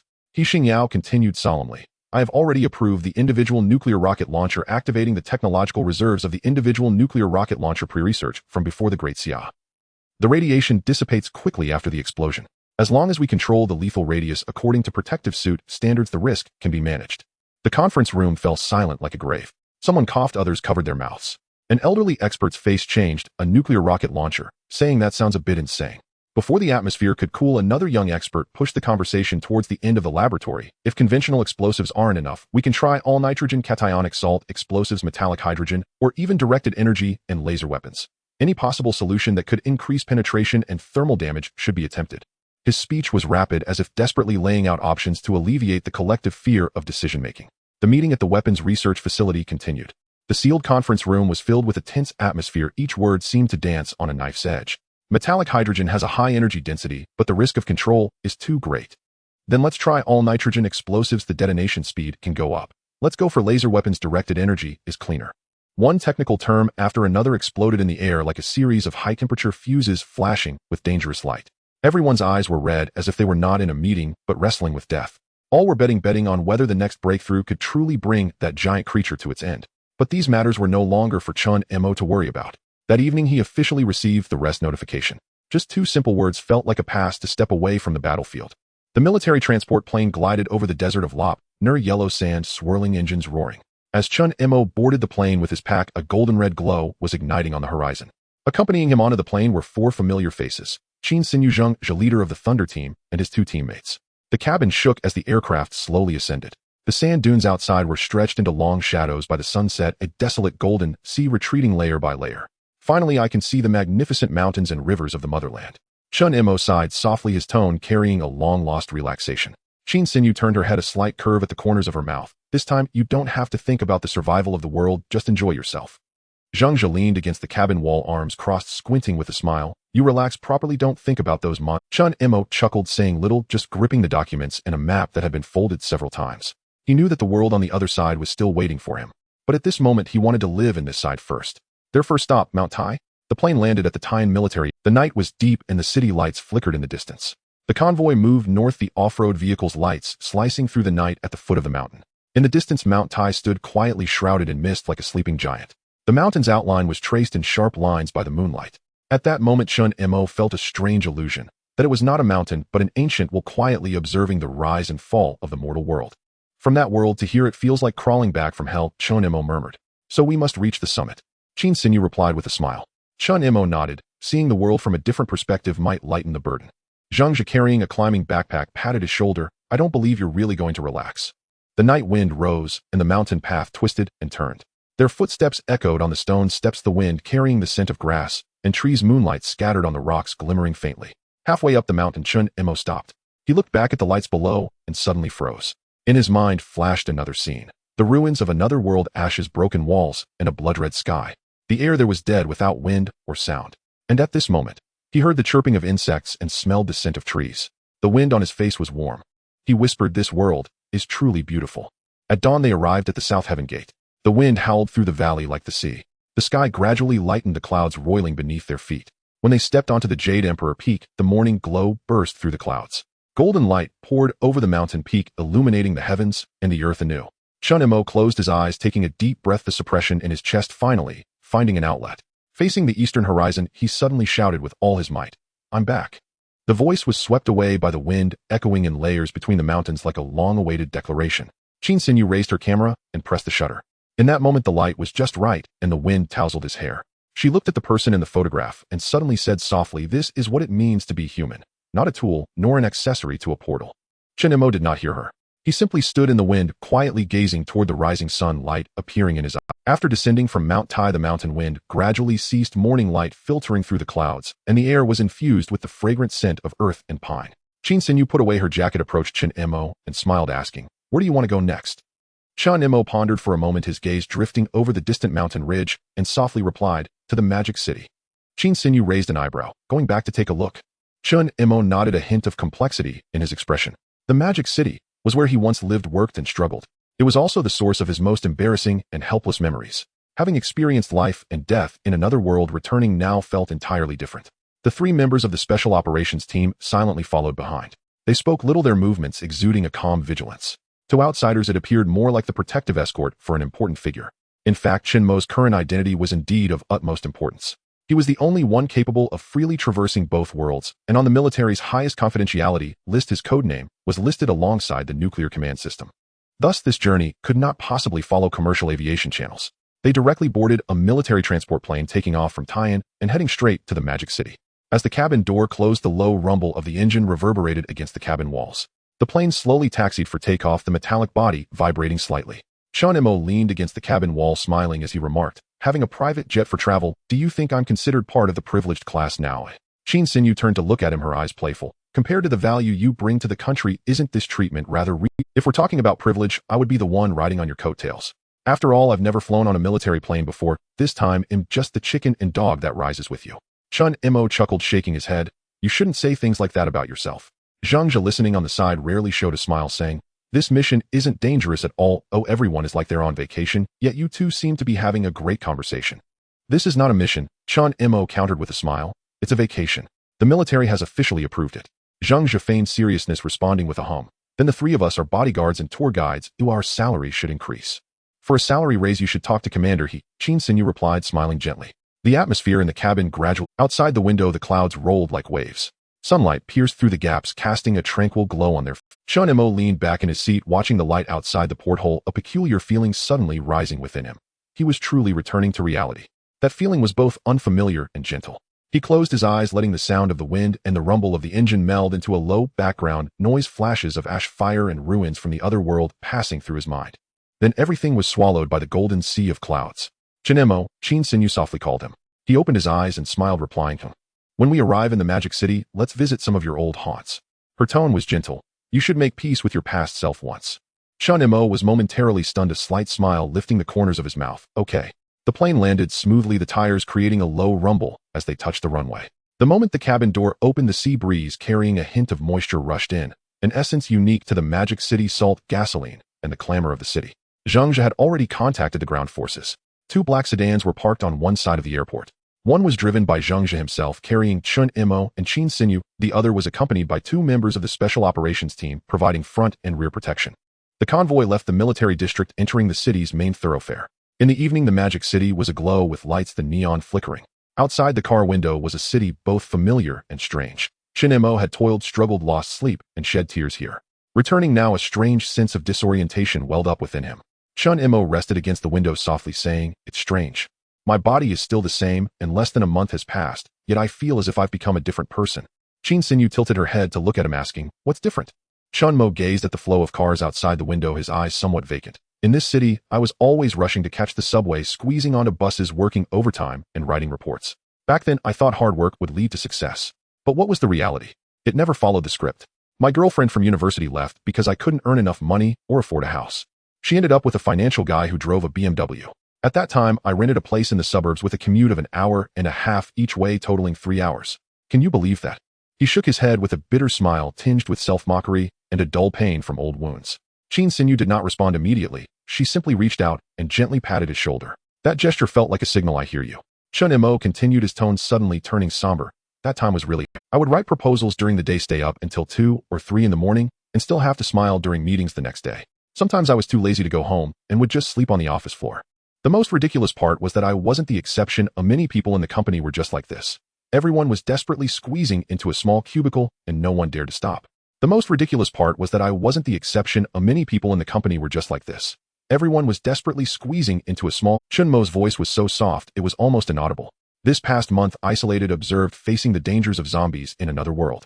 But strangely, I feel that time was easier than my previous work in the Magic City. At least during that time, I didn't have to pretend to be happy." He finished speaking, offering a slight smile before gently sighing. "Qin Xinyu, do you think? Am I a lucky waste?" Qin Xinyu was taken aback, then shook her head, reaching out to pat his back, her tone firm yet gentle. "You are not. Being able to stand firm in the Magic City is in a sense heroic. You are not a waste, Chen Mo. You just forgot how powerful you are after being crushed by life for too long." Chen Mo lowered his head, a hint of a smile at the corner of his mouth. There were tears in his smile.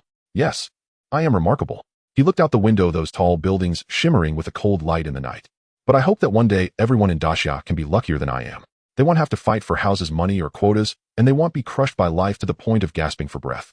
I hope one day we can all truly live happily." After saying this, he leaned against the car window, falling. The city's lights flickered by, reflected in his moist eyes like countless unfinished dreams finally finding a home. The car passed familiar neighborhoods, weaving through rows of old residential blocks. The neon lights outside swept across the glass, casting Chen Mo's silent profile. He softly said, "We're almost there." Before them stood an apartment building that looked somewhat aged, its exterior wall faded to a grayish yellow by time and rain, with electric bikes and delivery boxes piled up downstairs. As the headlights shone, the narrow hallway appeared dim and damp, with the corners of the advertising paper already curling. Chen Mo got out of the car and looked up at the familiar window. That was once his home. "Just don't laugh when you see it," he said with a wry smile to Qin Xinyu. "This is where I used to live." They ascended the narrow staircase, the iron handrail polished to a shine. A mixture of scents wafted through the corridor. On the 3rd floor, instant noodles, laundry detergent, and the greasy aroma of takeout from next door. Chen Mo pulled out his key and gently twisted it. The moment the door opened, a wave of dusty, stale air rushed out to greet him. The room, less than 90 square meters, was forcibly divided into 4 small chambers. Each room could barely accommodate a bed, a table, and a window that could just about open and close. The living room had become a shared corridor for everyone. "Oh, you brought a friend." A young man on the sofa looked up teasingly, smiling. "I haven't seen you in a month. I thought you..." Chen Mo smiled slightly. "I was on a business trip, got delayed." He didn't elaborate further. Then he pushed open the door to his bedroom. Behind the door was a small space of less than 8 square meters. A bed, a table, a computer, a second-hand bookshelf, and in the corner boxes and seasonal clothes were piled up. Posters of games from years past were plastered on the walls, the paper faded. As 5 people stepped inside, the room was immediately filled to the brim. The air carried a faint dampness mixed with the scent of aged wood. "This is where I live," Chen Mo said with a smile, spreading his hands, his tone light, as if recounting someone else's story. "Don't underestimate it. I was actually quite content back then. In the Magic City, this condition is considered decent. Having a window is already fortunate." Qin Xinyu looked around, her gaze softening gradually. She said nothing, merely turning the camera in her hands and quietly pressing the shutter. At that moment, the flash illuminated the dim room, revealing the complex smile on Chen Mo's face. Nostalgic, self-mocking, and a hint of relief. It's strange, Chen Mo said softly. I used to think this room was as small as a cage, but now returning. It feels rather warm. The wind poured in through the window gap, carrying the distant city's clamor. He leaned against the door, his gaze resting on that old desk. There were still the scribbled notes he had left behind. A hasty string of words. I must stand out. Chen Mo stood in that cramped little room silent for quite a while. She came from a privileged background and had always been top of her class. In college, her extraordinary learning ability earned her a place as a disciple of an academician, leading her through direct doctoral studies, publishing papers, and entering key national laboratories, almost never stumbling in the mire of reality. She had heard of people like Chen Mo who lived in the cracks of society, but she had never truly seen them. At this moment, looking at the narrow single bed, the chipped table leg, and the kettle heated by an induction cooker, she suddenly felt an indescribable emotion. Perhaps it was heartache, perhaps respect. Chen Mo turned around with a smile, and seeing her expression, waved his hand lightly. Don't look at me like that. It's actually not that bad. At least I have a room and a bed. In the Magic City, there are many people who have it harder than I do. His tone was casual, as if recounting someone else's story. Yet within that smile lay a tenderness born from long familiarity with hardship. As he left the rental house, the sunlight fell perfectly upon the old street. The smell of oil from the street stalls mingled with the fragrance of flowers, and with a gust of wind, it carried a hint of the human experience. It's lunchtime, Chen Mo said with a smile. Anything you want to eat? Chen Mo looked at the familiar alley at the street corner, his lips curling into a smile. Let's go to that little restaurant. Their green pepper stir-fried pork on rice is the best in the world. You're now a national key protected object, Chen Mo teased. Aren't you going out for a lavish meal? A 5-star hotel teppanyaki seafood buffet? You should try it once. Chen Mo shook his head, his tone firm. No. Those things taste too artificial. Barbecue hot pot teppanyaki seafood platters, pre-prepared dishes. None of them compare to the spoonful of oil and salt from a little restaurant. That's the real flavor of life. I heard there are restaurants that only the rich can enter, costing tens of thousands for a meal, Chen Mo added with a laugh. Forget it. Forget it. Chen Mo laughed heartily, waving his hand. I just want to eat green pepper stir-fried pork on rice today. I'm craving it. As they walked along the street, they entered that narrow alley. On both sides of the alley were low, flat houses with a few plastic tables and chairs placed outside. Steam rose from the pots, mingling with the fragrance of scallions, ginger, and garlic, filling the entire alley with mouth-watering aromas. Yo, Chen Mo. The boss was a middle-aged man in his 40s, his apron shiny with grease, holding a spatula in his hand. You brought a friend today. This girl is really pretty. Your girlfriend, right? As soon as he finished speaking, Chen Mo's face turned bright red. Chen Mo quickly waved his hand. Don't say that. Just a friend. Purely a friend. The boss winked, understanding the implication, and smilingly pushed the menu onto the table. All right, then the usual green pepper stir-fried pork on rice. Shall we add a tomato and scrambled eggs for the friend, and a couple of bowls of soup? Sure. Chen Mo nodded with a smile. Less spicy, please. The green peppers sizzled in the hot oil, the sound crackling as they were stir-fried. As the spatula lifted, the skin of the green peppers wrinkled slightly from the heat, showing tiger skin-like patterns. The combination of the smoky aroma and spiciness nearly made one ravenous instantly. Next, the pork strips were added to the pan, and with a pop, the aroma intensified. Chen Mo watched the boss skillfully stir-frying, the flames dancing beneath the iron ladle. Moments later, the green peppers and pork strips were coated in a shiny layer of oil, the fragrance bursting forth. When it was served at the table, the rice was still steaming. The green peppers green, the pork strips red, and the white rice intertwined to create an enticing picture. Chen Mo picked up his chopsticks, grabbed a piece of green pepper and pork, and scooped up half a spoonful of steaming rice to send into his mouth. The flavor, spicy yet not overwhelming, fragrant yet not greasy. The green peppers were crisp yet sticky, the pork strips tender and flavorful, the rice, soaked with meat juices. Each bite seemed to tell him this is life. Chen Mo took a bite, her eyes immediately brightened. So delicious. So good. Her tone was filled with unfiltered amazement. It's way better than those high-end restaurants I've been to. Chen Mo smiled, putting down his chopsticks, leaning back in his chair.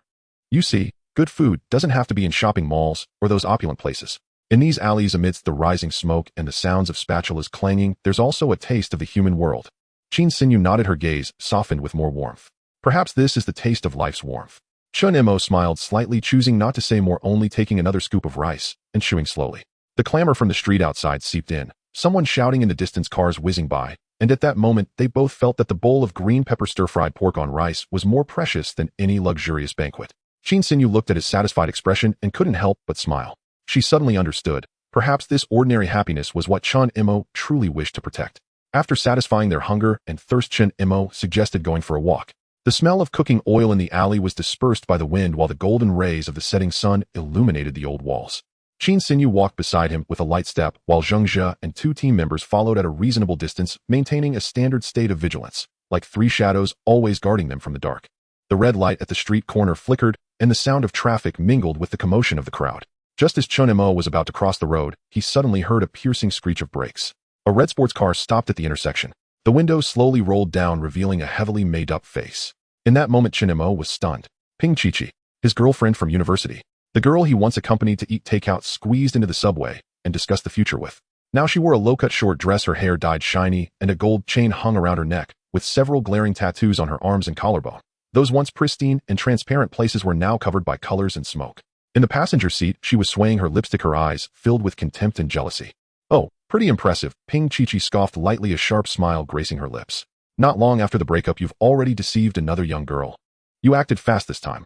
Her gaze landed on Qin Xinyu, whose simple attire, light makeup, and serene demeanor that natural purity stirred an indescribable jealousy and restlessness within her. And the man in the driver's seat, Guiyang, was her current sugar daddy. In the reflection of the car window, he wore a luxury watch, his face displaying that casual indifference typical of a rich second generation. Guiyang's gaze shifted towards Qin Xinyu, flashing a hint of predatory admiration. And bored of it now, he silently evaluated.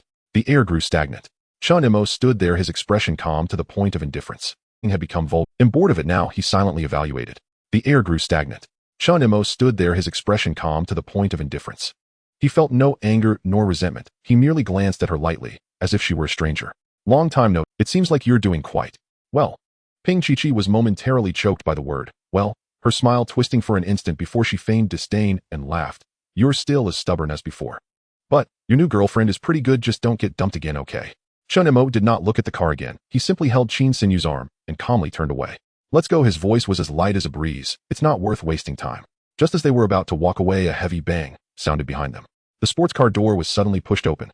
"Don't be in a rush," a man's voice came, lazy with a hint of arrogance. Guiyang stepped out of the car, his hands in his pockets, the gold chain glinting in the sunlight. A playful smile graced his well-maintained face. There was an excitement in that smile, like a predator spotting its prey. He looked at Qin Xinyu, his gaze assessing her from head to toe, as if evaluating an expensive collectible. In that moment, he even felt a familiar quickening of his heartbeat. Falling in love again. Just like the first time he saw Ping Chichi.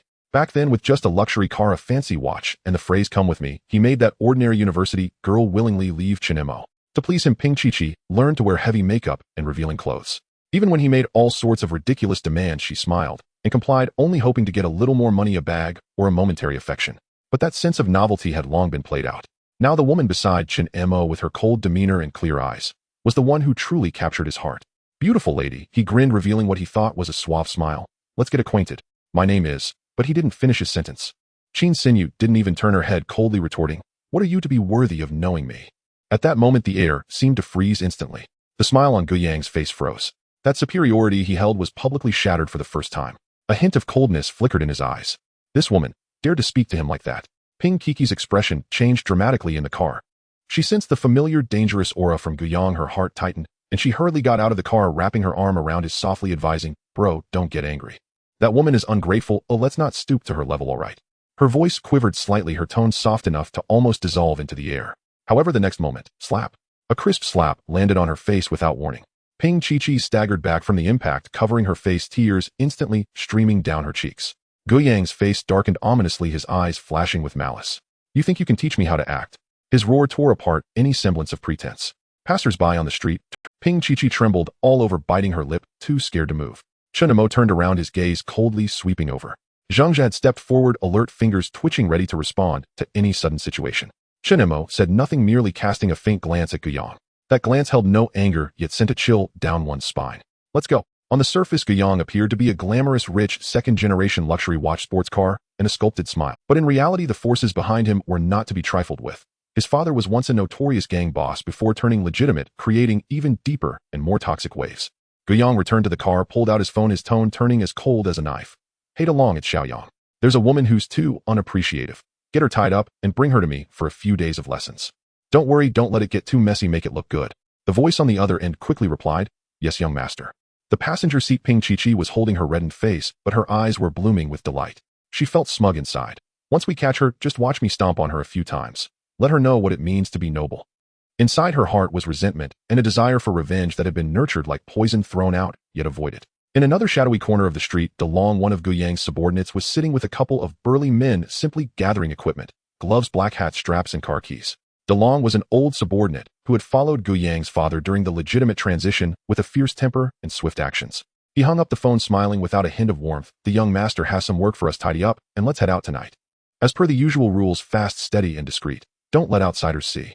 In the evening, dusk enveloped the entire city. The lights in the park had just turned on, casting a warm orange glow on the pathways among the trees. Chen Mo and Chen Mo walked side by side, their footsteps rustling the fallen leaves blown by the wind.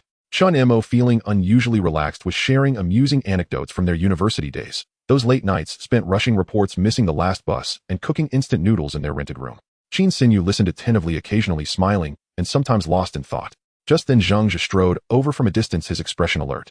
"Chen Mo," he lowered his voice, "something seems off behind us." Chen Mo paused, asking, "What's wrong?" Zhang Zhe's gaze sharpened as he whispered, "It seems someone is watching you, moving stealthily, but maintaining eye contact. I suspect they are looking for an opportunity to strike." "Huh, I haven't offended anyone." Chen Mo instinctively glanced around, a hint of unease washing over him. "Don't panic." Zhang Zhe's tone was calm. "I've already sent 2 other team members to keep an eye on them, and I've notified the nearby special police unit. As soon as they show a weakness, we'll take control." Chen Mo nodded, pulling Chen Mo closer to the center of the lawn, pretending to chat casually. Behind a bush, DeLong was watching the two from a distance. A cigarette hung from the corner of his mouth as he squinted, his tone laced with amusement. "They're quite stunning. No wonder the young master is interested." A nearby lackey chuckled lewdly. "If I could get with a woman like that just once, wouldn't that be thrilling?" Without warning, slap. DeLong swiftly slapped the lackey on the head. "You dare to think about a woman the young master has set his sights on? Do you want to die? I was just joking, DeLong." "Shut your mouth." DeLong growled, quietly flicking away his cigarette, and gesturing for the others to come closer. "Prepare to act, strike." When they reached the exit quickly. Before he finished his sentence, a sudden rush of wind came from behind. Before they could react, 2 shadows darted out from the trees, their movements swift and precise, making almost no sound. Bang! DeLong's arm was expertly locked, his shoulder pressed down as he was pinned to the ground. The few lackeys beside him hadn't even had time to pull out their clubs before being knocked down by a series of heavy blows. "Don't move." The voice was deep and powerful, piercing through the night. DeLong struggled to lift his head, gritting his teeth as he asked, "Who are you?" The other party remained cold and silent. Due to secrecy protocols, they did not disclose their identities. That silence was more terrifying than any answer. Moments later, a blinding flash of light appeared from the other side of the park. Whoa! The siren blared, suddenly, red and blue lights flashing as a squad of special police rushed into the park with their weapons drawn. The commands were precise, the movements swift. "Everyone get down. Hands on your heads." The air was instantly filled with a chilling aura. DeLong was pressed to the ground, his face against the grass, blood seeping from the corner of his mouth, his eyes still filled with resentment and confusion. "Damn it, who are you?" "Special Police of Moda District." Someone replied curtly. At that moment, a chill ran down DeLong's spine. Special Police. He had thought she was just an ordinary woman. He never expected her to attract such a level of attention. "This is bad," he cursed inwardly. Zhang Zhe stepped out from the shadows, his footsteps steady, his expression stern. He approached the subdued DeLong, looking down at him, his tone as cold as steel scraping against the ground. "Now you'd better be honest." A few minutes later, the scene was cleared. During the search, the special police pulled a phone from the screen was still lit. The lock screen hadn't even been activated. The latest call log prominently displayed, "Young Master Yang, afternoon call." Zhang Zhe took the phone, glanced at it, and a cold smile crept onto his lips. "That's enough." He casually tossed the phone onto the table. Still trying to play dumb. DeLong remained silent for a few seconds, cold sweat trickling down his temples. He knew he could no longer deny it. It was young Master Yang. His voice was low and trembling. "He ordered me to take action." Zhang Zhe's gaze narrowed slightly as he nodded slowly. So it was Guiyang after all. Chen Mo, standing aside, was left dumbfounded. "What the hell? I only met that guy once and he dared to plan a kidnapping. This is too reckless." Zhang Zhe snorted coldly, his tone dripping with sarcasm. "Reckless? No." He raised his head, looking at the flashing police lights in the distance, his voice deep, yet extraordinarily powerful. "They don't think they're above the law, they think they are in the heavens." Guiyang would never dream that his actions would kick against the iron wall that the Daxia Empire could not touch. The night was still young, and the clouds above Moda churned. At the headquarters of the Daxia Security Bureau, an urgent, encrypted communication flickered with red light. Yu Guodong, the director of the Security Bureau, was seated in his office reviewing reports. When he saw the brief report from Zhang Zhe, his brow suddenly furrowed. Chen Mo was involved in a kidnapping incident in Modu.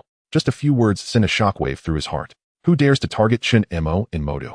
Yu Guodong sprang to his feet, his teacups spilling onto the table. Who gave them the audacity? Investigate. Immediately investigate for me.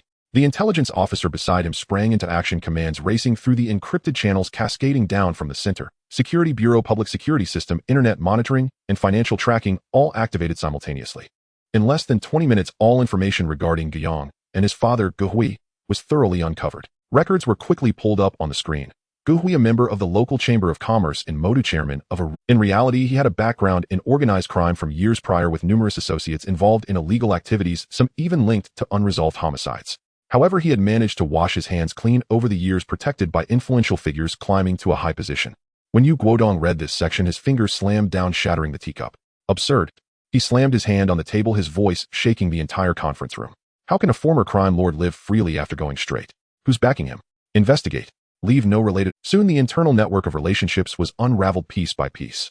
The hidden protectors surfaced: a vice mayor, 3 deputy directors of police precincts, and several grassroots administrative personnel. Some were playing poker, some studying foreign languages, while others were figuring out how to store gold bars in a refrigerator. But when faced with Yu Guodong's personally mandated zero-tolerance operation, no one had time to react. Bang! Bang! Personnel from the security bureau broke through the door. By order of director, you suspected of harboring criminal forces, take them away immediately. What's happening? I haven't. The vice mayor's words were cut short as his hands were cuffed. Some hadn't even had time to put on their coats while others were still brewing tea. The entire power structure in Modu was uprooted in 3 hours. Report: the location of target Guyang has been pinpointed, ready for arrest. Gu Hui has been taken back for investigation. No signs of resistance were found at the scene. Yu Guodong sat back in his chair, speaking solemnly. Very good. They thought they could act with impunity in Modu. Now, let them see in Daxia who holds the power. The night sky outside was deep and serene, Yu Guodong's gaze sharp as a knife. At that moment, it had been less than 3 hours since Chen Mo encountered the kidnapping. At this moment, Guyang was lying in his private villa worth over 100 million. The lighting was dim, and the music... He was playing poker with the heavily made-up Ping Chi-Chi laughter mixing with the scent of alcohol, the air thick with a sense of indulgence. He was quite intoxicated, yet his thoughts were not on the person before him. In his eyes, illuminated by the lights, the only image that floated was that of Qin Xinyu. TSK. This is a woman. He murmured, his tone laced with greed. Each card he played seeming like a release of pent-up emotions. Much more sophisticated than someone like you. Ping Kiki's smile froze, but she dared not react, forcing a couple of Suddenly, bang. The villa's front door was kicked open. A loud crash echoed through the hall, and in that moment, all the lights seemed to tremble. Who is it? Guyang was startled into sitting up from the sofa, still half-dressed, and shouted as he rushed toward the door. Who are you? This is a private residence. You are trespassing. I will sue. Before he could finish, a dozen members of the tactical unit from the security bureau stormed into the living room, their guns raised, cold light flickering across his face. The leading officer wasted no words, pulled out a document, and unfolded the arrest warrant. His voice was as cold as steel. Daxia Security Bureau executing an arrest warrant. He raised his eyes to confirm the target, comparing the photo with the person for a brief moment. Confirmed. Guyang, where is the woman next to you? The deputy whispered. The captain glanced at the still trembling Ping Chi-Chi and coldly said, not on the target list. Yes. A few tactical officers swiftly moved in. Before Guyang could react, his wrist was twisted behind his back, the cold handcuffs clicking into place. Let me go. Do you know who my father is? Guyang screamed, his face flushed. My father is the mayor. Slap. Before he could finish, the captain slapped him directly. Stop talking nonsense. Take him away. Guyang was firmly held by 2 officers, his body lifted like a rag bag dragged out of the villa. He was still cursing, but his voice grew fainter. Meanwhile, outside, a convoy had sealed off the entire villa area. Flashing police lights reflected off the luxury cars. The once lavish courtyard now resembled a crime exhibition hall. During the handover, an encrypted document was simultaneously sent to the security bureau. The document contained Guyang's concealed criminal record over the years, illegal detention, coercion, violent threats, and even 2 homicide cases. Yu Guodong saw the report, his fingers tightening gradually. He let out a cold laugh. They could cover up even murder. It seems the city needs a thorough cleansing. Outside the villa, the night wind swept past the security line. Guyang was stuffed into a car, the exaggerated smile on his face finally vanished completely. The villa's front door was slammed shut, while the police lights continued to flicker on the walls. Ping Chi-Chi stood dazed in the center of the living room, only realizing after the footsteps had completely faded away. Guyang had been arrested. At that moment, her mind exploded, and she nearly lost her balance. She fell onto the sofa, her gaze vacant. Minutes later, she suddenly jumped up and began rummaging through the house. Jewelry box, designer bags, cash, gold watches, everything she could fit into her bag. Her hands trembled violently, her eyes reddened like a bird scavenging in the ruins. So what if he gets arrested? I need to leave. I need to leave. She murmured to herself while continuing to search, her mind flashing with the hardships, grievances, and indignities she had recently endured. She knew that everything she had, clothes, bags, cars, even this villa, was all given to her by Guyang. Once he was finished, she would be nothing. I can't leave empty-handed. She gritted her teeth. However, just as she stuffed a gold necklace into her bag, a cold voice came from the doorway. Madam, please stop. She looked up to see several remaining police officers.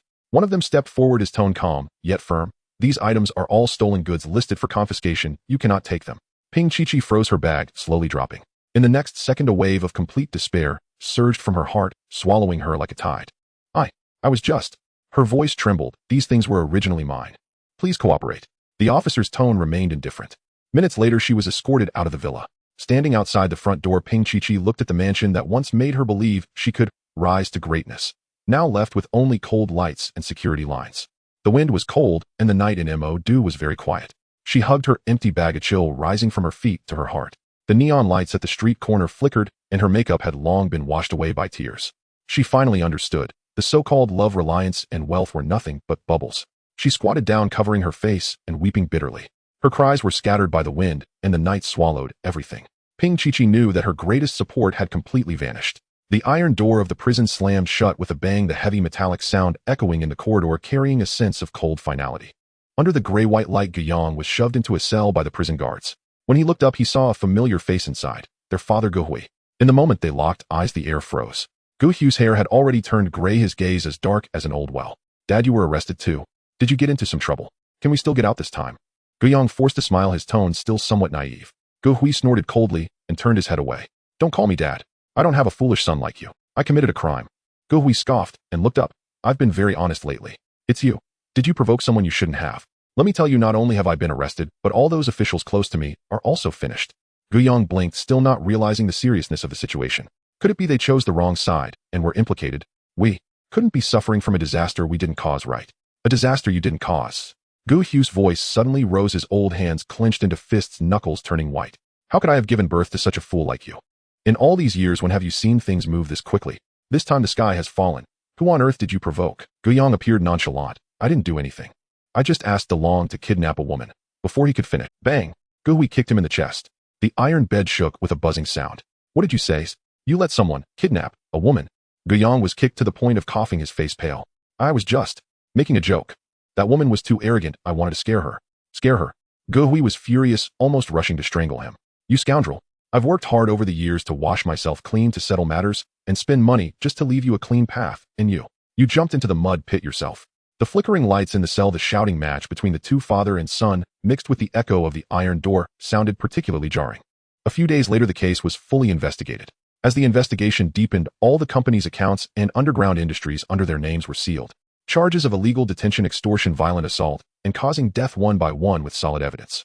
The final verdict was delivered. Defendants Guhui and Guiyang, numerous crimes, deep public resentment, and severe social harm. Sentenced to death, to be executed immediately. In the courtroom, the cold white lights cast a stark glow and the air felt frozen.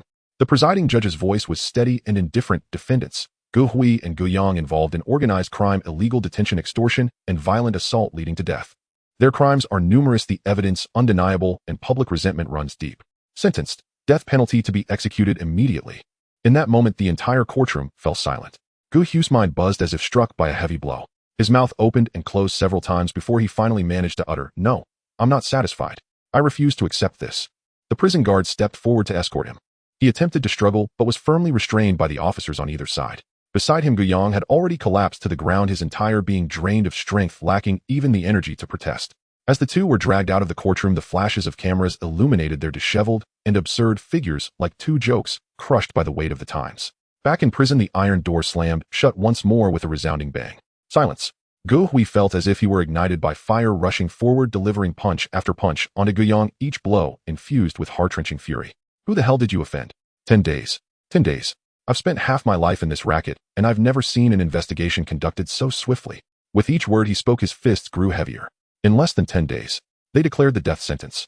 Tell me, which deity did you offend? Guiyang, battered and bruised, could only manage a fragmented response. I don't know. I just kidnapped someone I didn't expect. Guiyang's actions were but a trivial ripple in the vast river of fate for Chen Mo. When that person intended to abduct Chen Mo in front of Chen Mo, his fate was already sealed. All of this was merely another form of retribution. Those who commit numerous evil acts ultimately cannot escape the concept of cause and effect. Under the night sky at the banks of the Magic City, a gentle breeze swept by. The river water struck against the shore, creating layers of silver ripples. Chen Mo leaned against the railing, quietly gazing at the lights on the opposite shore. Those lights stretched endlessly like the pulse of this era, flickering, urgent yet tinged with a hint of loneliness. He suddenly spoke, his voice low. Do you think our generation can be considered happy? Chen Mo did not respond to him. She simply turned her head to look at him. The river wind tousled her hair and also scattered the bit of self-deprecation in his words. Chen Mo smiled softly to himself, that smile carrying both weariness and determination. When I was young, I believed that growing up would change the world. Later, I realized that I was nearly ground down by the world myself. But now, I have a portal, perhaps I can still do something. He raised his hand palm, facing the starry sky. I want to use it to do what I can for everyone. To help more people breathe easier in life, to allow more people to genuinely find happiness. His words felt less like a vow and more like a gentle confession.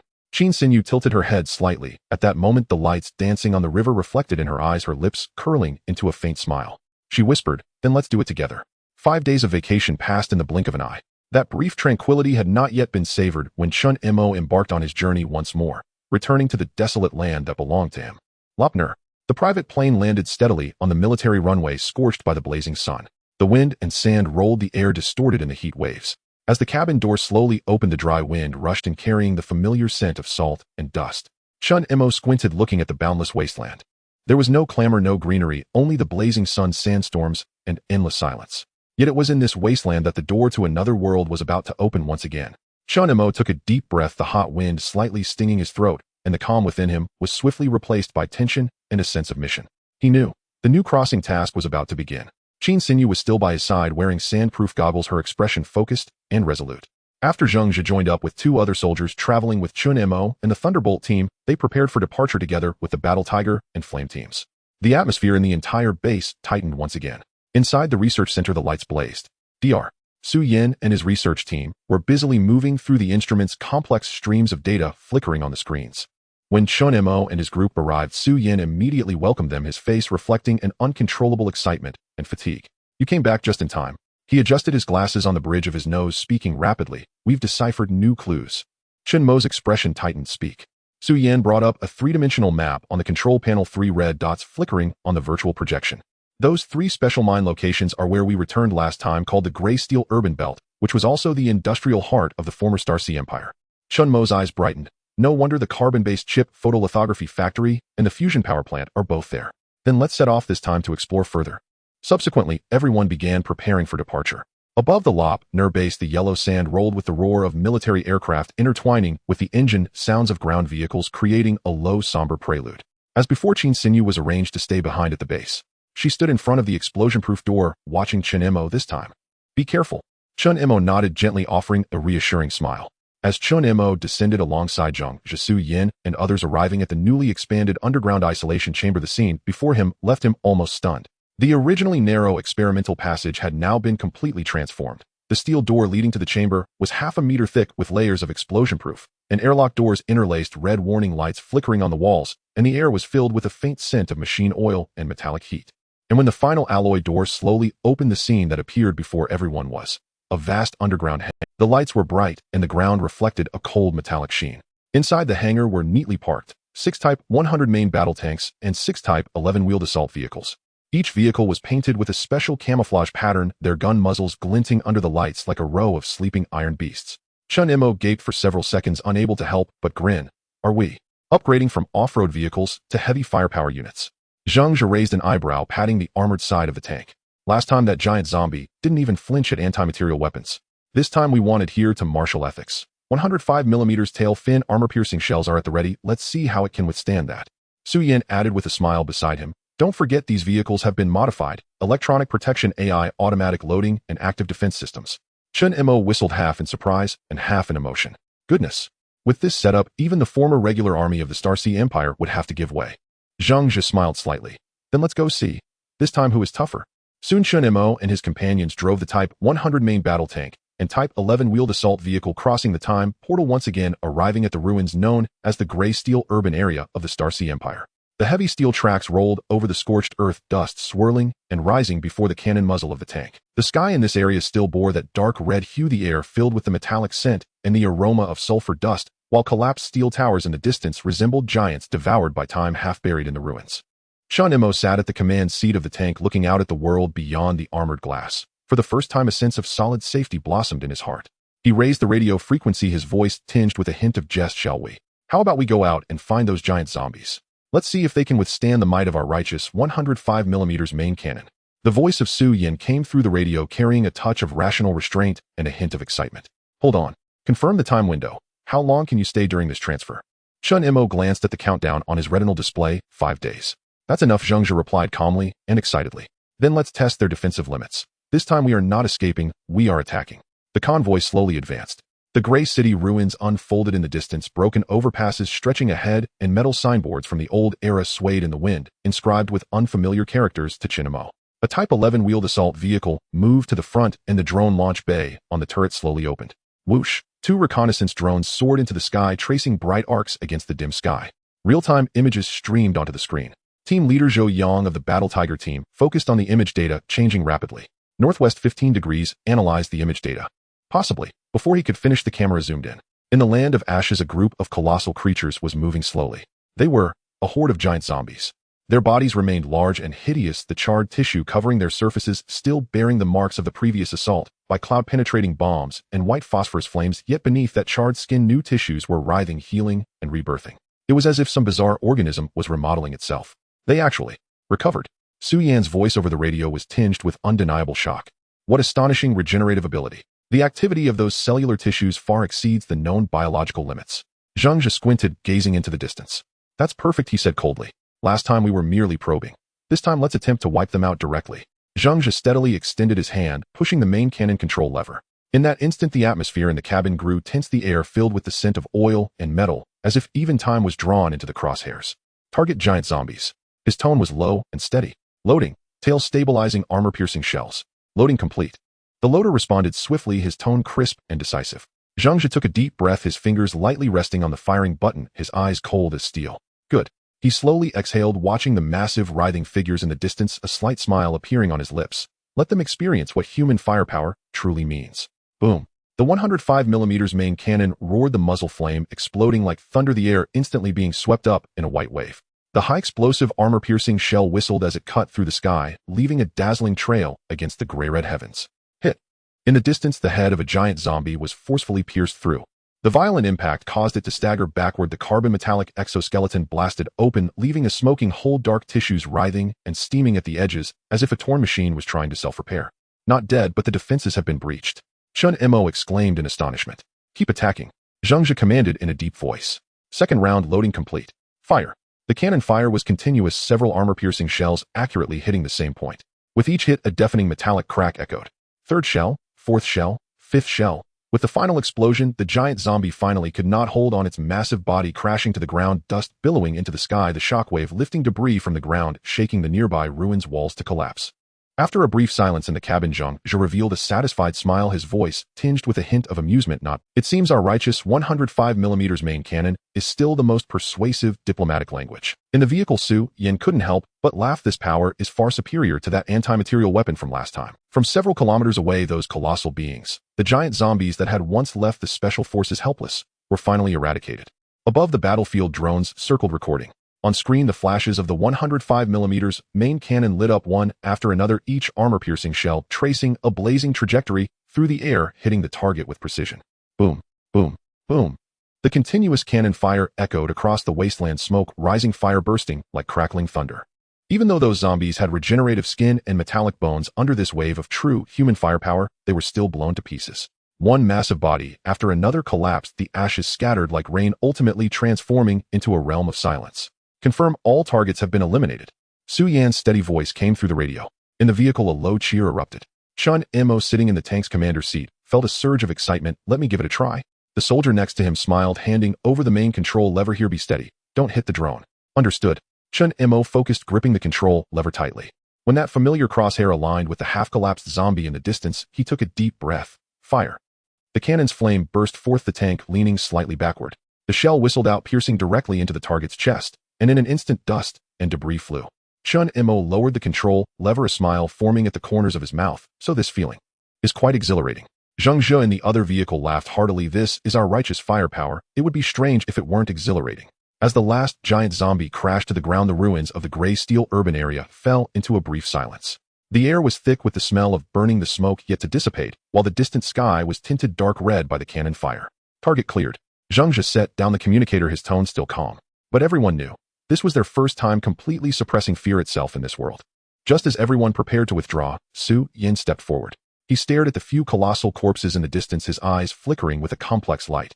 A mix of a scientist's curiosity and a determination ignited by mission. I want to observe one up close. His voice was not loud, but exceedingly firm. We need to understand its organizational structure, cellular morphology, why it can regenerate and metallize. This data might be key to understanding the virus origin. Zheng Jie frowned. I disagree. He rejected immediately. The defenses of this thing are too exaggerated. No one knows if it is truly dead. Getting too close is too dangerous. Su Yan did not argue, merely remaining silent for a moment, then slowly spoke. But if no one approaches, we will forever only probe at the edge of fear. He raised his head, his eyes behind the lenses exceptionally bright. Someone has to become the pioneer. The air fell silent. Chen Mo and Zheng Jie exchanged glances, both seeing that stubbornness. Zheng Jie sighed. You at least need to bring defensive vehicles. Bring the Type 100. We will provide support from a kilometer away. In any situation, retreat immediately. Su Yan nodded, understood. Thus the engine of a Type 100 main battle tank roared to life once more. Not far away, in an abandoned underground parking garage converted into a makeshift shelter, the lights were dim and the air heavy with a mingling of dampness and gasoline. In the corner, tattered supplies scavenged from the ruins were piled up. A few battery lamps flickered weakly, casting the survivors' anxious faces into pallid light. Kai Yifei leaned against the corrugated iron door, his expression restless, gripping a rough wooden club and repeatedly striking the floor. It will be a long time before any planted seeds are ready, he complained through clenched teeth. In this damned world, wild animals are nearly extinct. Hunting has become a luxury. The shelter's food supplies were dwindling again. The stash we traded with that mysterious group last time would at best last another half-month. He paused and sighed. If only we could meet them again, even more canned food would help. Beside him, Su Fei packed his gear and shook his head softly. I checked over by the Guanca factory these past few days. There was no sign of them. They probably moved on. Those people never stay in one place for long. Kai Yifei clicked his tongue and looked up at the water-dripping iron pipe on the ceiling. What a pity. They have food guns power. Whoever they are, at least they live better than we do. Su Fei smiled, but said nothing.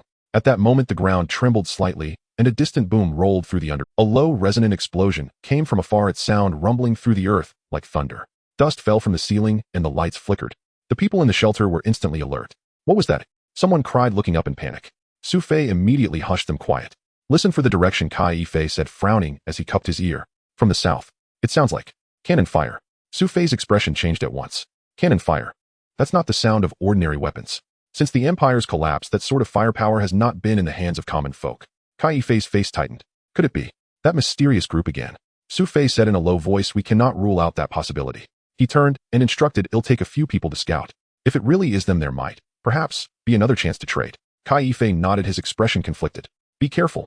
If you meet them, ask on my behalf if we can trade. Su Fei slung an old rifle over his shoulder and gathered a few survivors.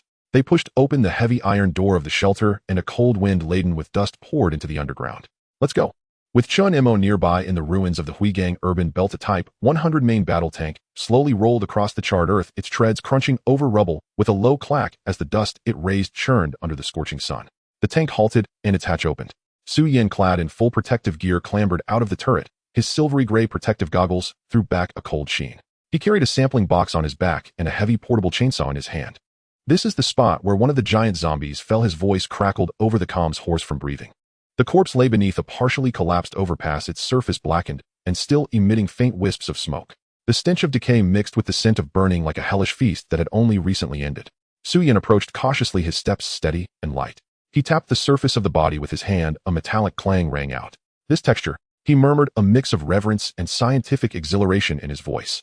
The bone density exceeds conventional titanium alloys, equivalent to at least 200 millimeters of main battle armor.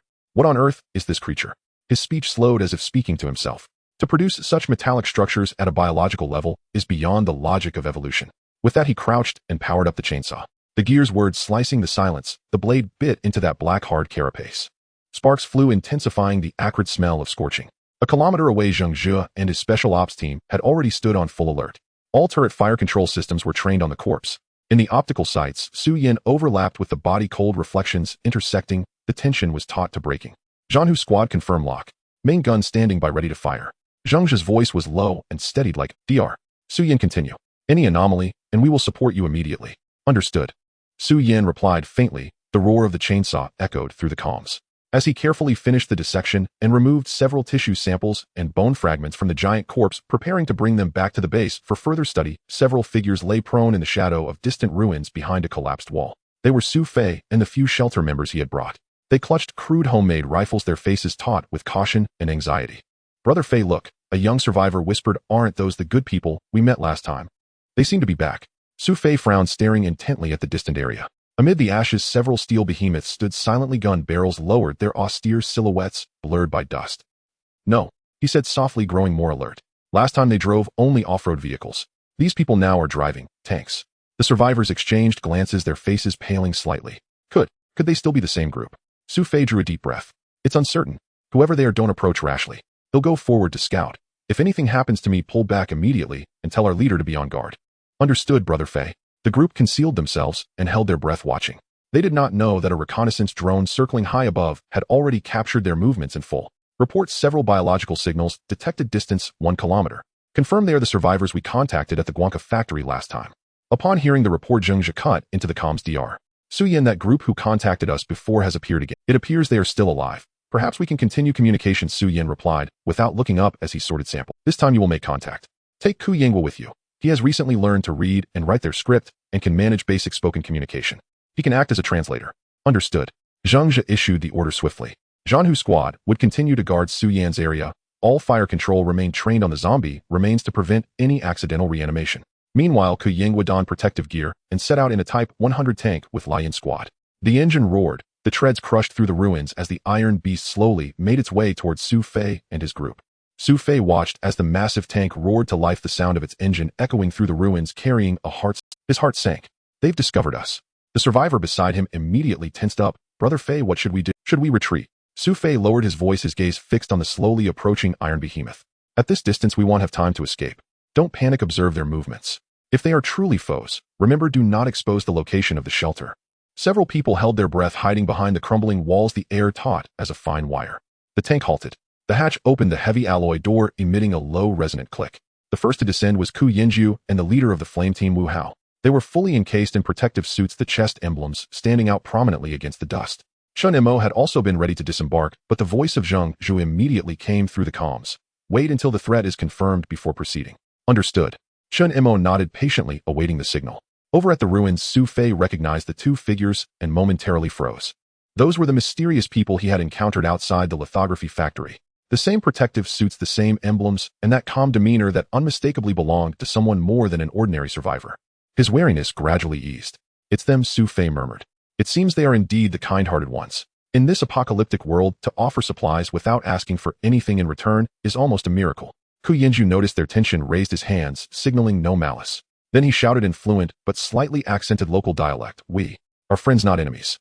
Su Fei hesitated for a moment before nodding to signal the others to lower their weapons. Put down your guns, don't create misunderstandings.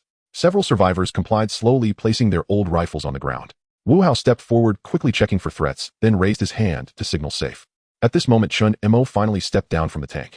Clad in protective gear, he walked steadily, and the moment he landed, all the team members' gazes naturally focused on him.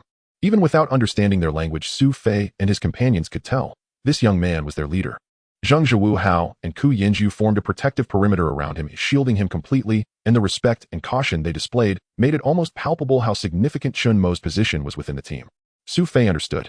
This person needed to be taken seriously. He took a deep breath, stepped forward, placing his right hand on his chest, and bowing slightly. Thank you for the water and supplies, it has helped us greatly. Ku Yinju translated alongside. Chen Mo looked at him through the visor, a slight smile emerging. No problem. It's nice to see you again. Chen Mo's words were also relayed through Ku Yinju. Soon the dialogue between the two parties began to unfold, slowly translated by Ku Yinju. The wind of the wasteland whirled between the two, carrying the scent of scorched earth and mingled metal. Su Fei was the first to speak, his tone still laced with caution. Where do you come from? Ku Yinju translated. Chen Mo pondered for a moment, but did not utter the word crossing. After all, this secret was too significant and too sensitive. He replied calmly, we come from a distant place. We were sent here to investigate the situation. Su Fei frowned slightly, his gaze darting between Chen Mo and the tank. Then he whispered, your equipment is very advanced.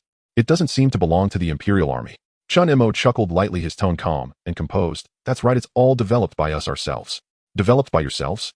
Su Fei's heart raced, almost doubting his own ears. He pondered quietly, to produce such a land warfare king. How powerful must their faction be? And how many more are behind them? Last time they were driving an off-road vehicle, and this time they have switched to a tank. Could it be that their base is nearby?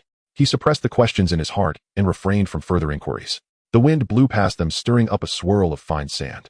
Just then Su Fei's gaze was suddenly drawn to a distant site. There were several massive corpses of giant zombies.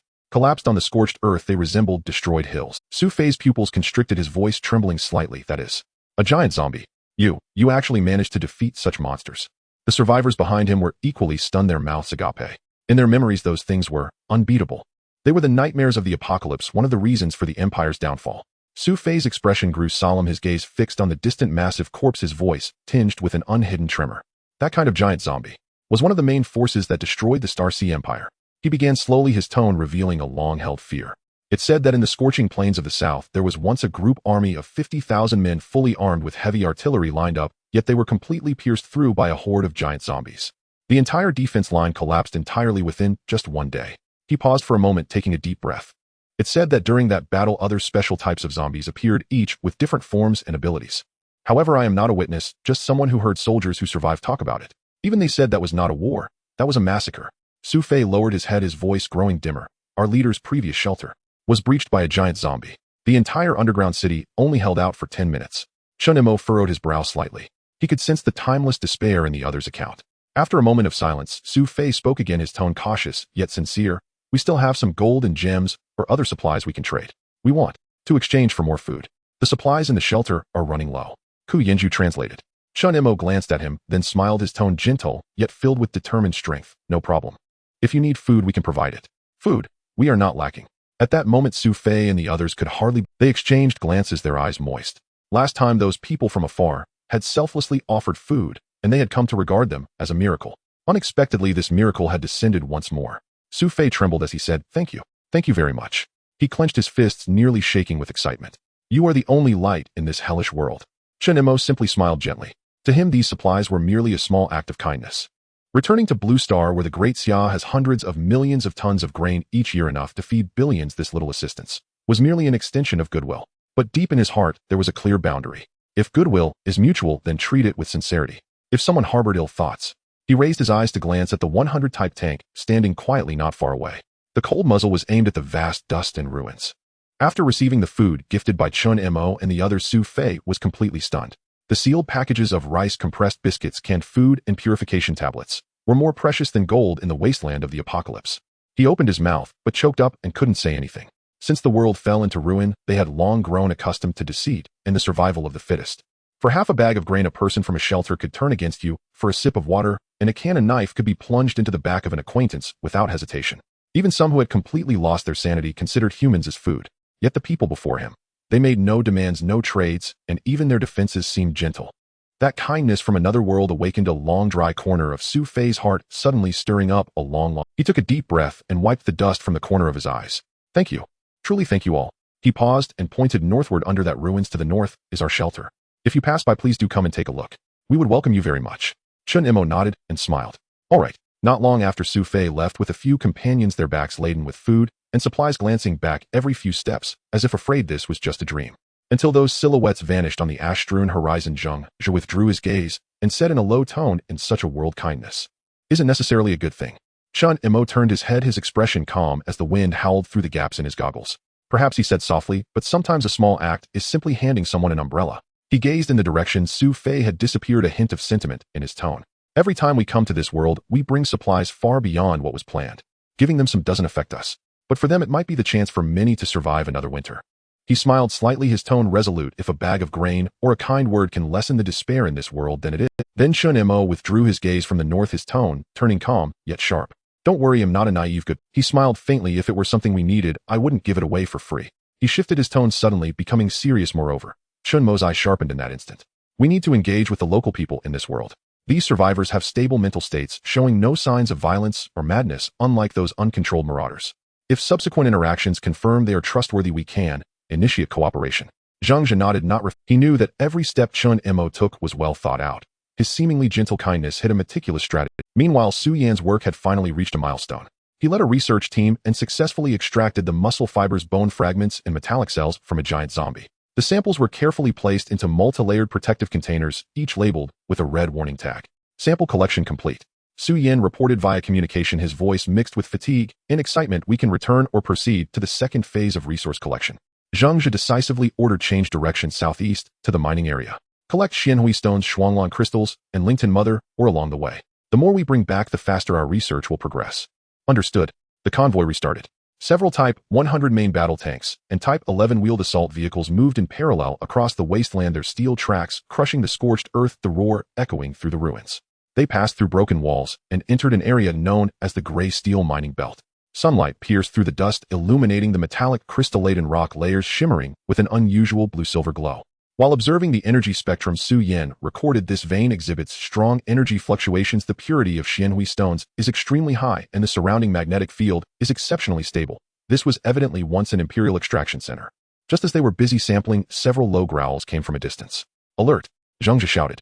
The next moment, a few remaining ordinary zombies staggered out from the ruins, crushed into a puddle of mud by the assault vehicle's armor. Not far off, a massive giant zombie was slowly rising, its upper body charred, black eye sockets sunken, and its breath erratic. Zhengzhe calmly ordered main cannon loading, armor-piercing shells. Loading complete. Fire. Boom. The 105mm main cannon roared, its flames lighting up half the sky. After several shots, the giant zombie's head was completely torn apart, crashing to the ground with remnants of flames and tissue debris. Through the protective glass, Chen Mo watched the dust kicked up by the cannon fire and softly remarked, "These monsters, no matter how strong, are merely biological entities. And humanity's firepower is the language of civilization." The process of collecting Xianhui stones was unusually smooth. The mining area was eerily quiet, with only the buzzing sound of mechanical arms cutting through the rock layers echoing in the empty cave. The extracted crystals glimmered with a faint blue-white glow under the light, like stars that had been sealed away for a millennium. Su Yin squatted beside the pile of ore, carefully examining a crystal, excitement gleaming in his eyes. "The energy stability of Xianhui stones is extremely high, surpassing the purity of the samples we brought back last time by at least 30%. This batch is enough to support our subsequent energy experiments." The storage compartment of the collection vehicle was quickly filled. They then proceeded to two adjacent areas. In the Shuanglan crystal mining belt, the ice blue ores were embedded in the rock walls, resembling a flowing glacier with deep light patterns carved by metal cutters. Cold air caused frost to form, even covering the surface of the armor with a layer of white mist. Su Yin excitedly recorded data. Shuanglan crystals possess ultra-high thermal stability. If combined with Xianhui stones, they might maintain stable energy output in extreme environments. Next, they reached the Lington Mother, or belt. It was a dark valley with faint fluorescence emanating from the rock layers, as if it were breathing. Chen Mo looked at the dim light and whispered, "This mining area can support dozens of experiments after we return." Su Yin nodded, sealing the last sample into a specially designed container. Days of mining and transport left everyone slightly fatigued, but when the last tank exited the mining area, a sense of accomplishment filled everyone, having completed a phase of their task. The vehicle lights trailed long beams across the wasteland as a line of heavy vehicles slowly made their way back toward the teleportation portal.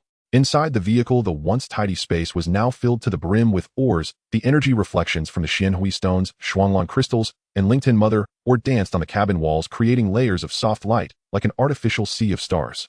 Chen Mo gazed at these achievements and softly said, "These are the keys to a new world of science." Su Yin smiled wearily. "Tomorrow it's time to go back." As the night dissipated, the morning light crept over the contours of the ruins.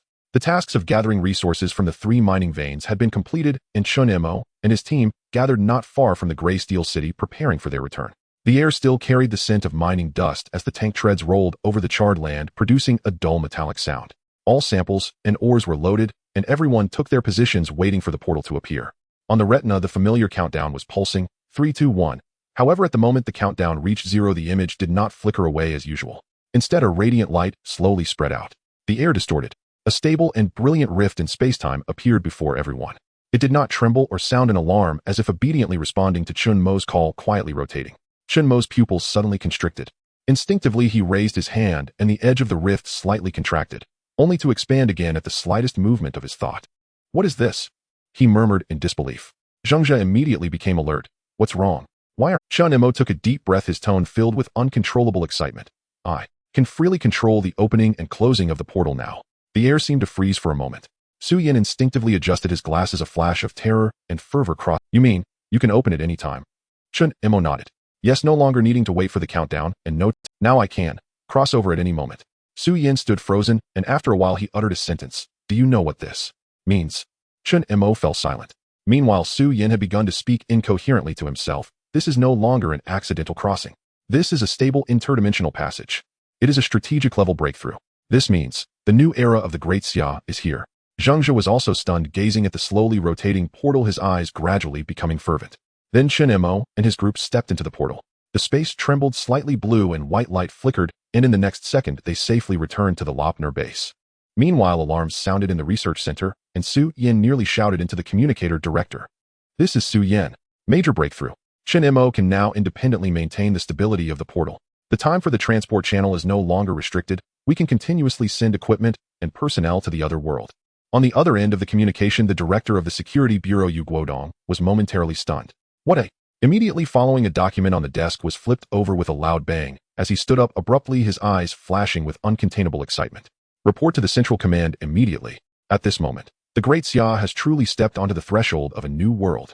Almost simultaneously, the encrypted terminal of Eastern Theater Commander He Xingyao was also activated. Zheng Zhe's voice came through the earpiece, barely concealing his excitement. Report to the commander. Chen Mo has broken through the control limits of the portal. Now it can be opened or closed at any time with no time limits. After a brief silence, He Xingyao shouted, "That's..." The aides beside him were also shaken, trembling slightly. He slammed his fist on the desk. Now it's time to open up the other. The news spread to the Central Command like lightning. When the giant screen in the top conference room lit up with the words, "Portal stabilization achieved," the entire venue fell silent. Then an elderly academician slowly stood up, his eyes slightly red. "We have finally waited for this moment." Applause erupted at that moment, resounding like thunder. The Central Command ordered, with Lop Nur as the core, immediately launch pre-deployment for the development of the other world. In the 78th Heavy Armored Group stationed at Lop Nur, the sharpest Qingqiu Brigade was the first to receive orders to assemble. Simultaneously, the 77th and 79th Groups from the Western Theater also mobilized their respective trump cards, the Zhulong Brigade and the Lishan Brigade, to hasten to Lop Nur. In just 3 days, 3 heavy armored brigades, nearly 20,000 fully armed soldiers, and over 1,000 armored units were assembled. The mighty torrent of steel formed neat formations on the wasteland, dust swirling, an imposing presence like a mountain. The oath-taking ceremony officially began. On the podium, Western Theater Commander Wan Yuxiang and Eastern Theater Commander He Xingyao stood side by side. He Xingyou's expression was quite grim. "Old one, this isn't fair, is it? The first crossing was clearly the responsibility of my Eastern Theater, and Chen Mo was discovered in our jurisdiction. You Westerners took it too decisively this time." Wan Yuxiang smiled amiably. "Old He, that sounds petty. The development of the other world concerns all of humanity, and how can it be divided between you and me? Perspective. He Xingyao rolled his eyes, huffing. "All right. Then you trade your 3 heavy armored brigades for my 3, and I'll..." "Ha!" Wan Yuxiang laughed even more happily. "I say, Old He, your Eastern Theater is the heart of the Great Xia economy. How can we let you handle such rough work? Rest assured, such dangerous, arduous, and unpredictable tasks are best suited for our Western Theater." He Xingyou's veins bulged. "Your Western Theater has such a vast area to defend. Isn't your task also quite..." Wan Yuxiang spread his hands. "So the higher-ups approved my plan to expand by 3 combined brigades. I can't do anything about it." "You..." He Xingyao almost couldn't catch his breath. Meanwhile, below, 3 heavy armored brigades were neatly arrayed, the treads of the armored vehicles reflecting light, soldiers gripping steel rifles, their badges shining brightly. The oath banners fluttered in the fierce wind. The host declared loudly, "Starting from Lop Nur, aiming for the other world, we vow to expand new territories for the Great Xia." Tens of thousands of soldiers roared in unison. "We swear not to retreat. For the glory of the Great Xia." The sound waves shook the heavens and the earth, causing even the distant sand dunes to tremble. He Xingyao watched that torrent of steel, finally unable to suppress a smile. "Fine, old one, you go scout ahead, stay safe. And if there are any issues, our Eastern Theater will support you at any time." Wan Yuxiang patted his shoulder, laughing. "All right, we have an agreement. When we establish a foothold in the other world, I'll buy you a drink." The clamor of the oath-taking ceremony gradually faded, and the night of Lop Nur once again enveloped the earth. In a secure space hundreds of meters underground, the lights were bright, white, the air still, and the thick alloy walls reflected a cold glow. Here lies the highest-level interdimensional combat command center of the Great Xia. The outer perimeter was layered with security, biological scans, infrared sensors, and nanobarriers were all in place, every inch of air exuding a sense of solemnity and danger. At this moment, Chen Mo, Su Yin, and Zheng Zhe stood in the center. Chen Mo was preparing to open the portal, and the surrounding security devices were already ready. Su Yin was recording data while asking, "Once the portal is opened, can the permissions of the passage be restricted? For instance, preventing creatures from other realms from intruding or controlling one-way passage?" Chen Mo pondered for a moment, sensing, "We can only set it simply prohibit entry and exit one-way traffic, two-way traffic." Su Yin nodded, feeling relieved. "That's good. As long as we can control the passage, we can engage in long-term development." At that moment, footsteps. The commander of the Western Theater, Wan Yuxiang, walked in with his staff, his weathered face betraying an undeniable. He strode forward, extending both hands to firmly grasp Chen Mo's hand. "Great job, young man." His voice was as loud as cannon fire. "You have made tremendous contributions to the Great Xia. It is you who has given us the opportunity to redefine the term border." Chen Mo smiled slightly, his expression calm. "I merely did what I could."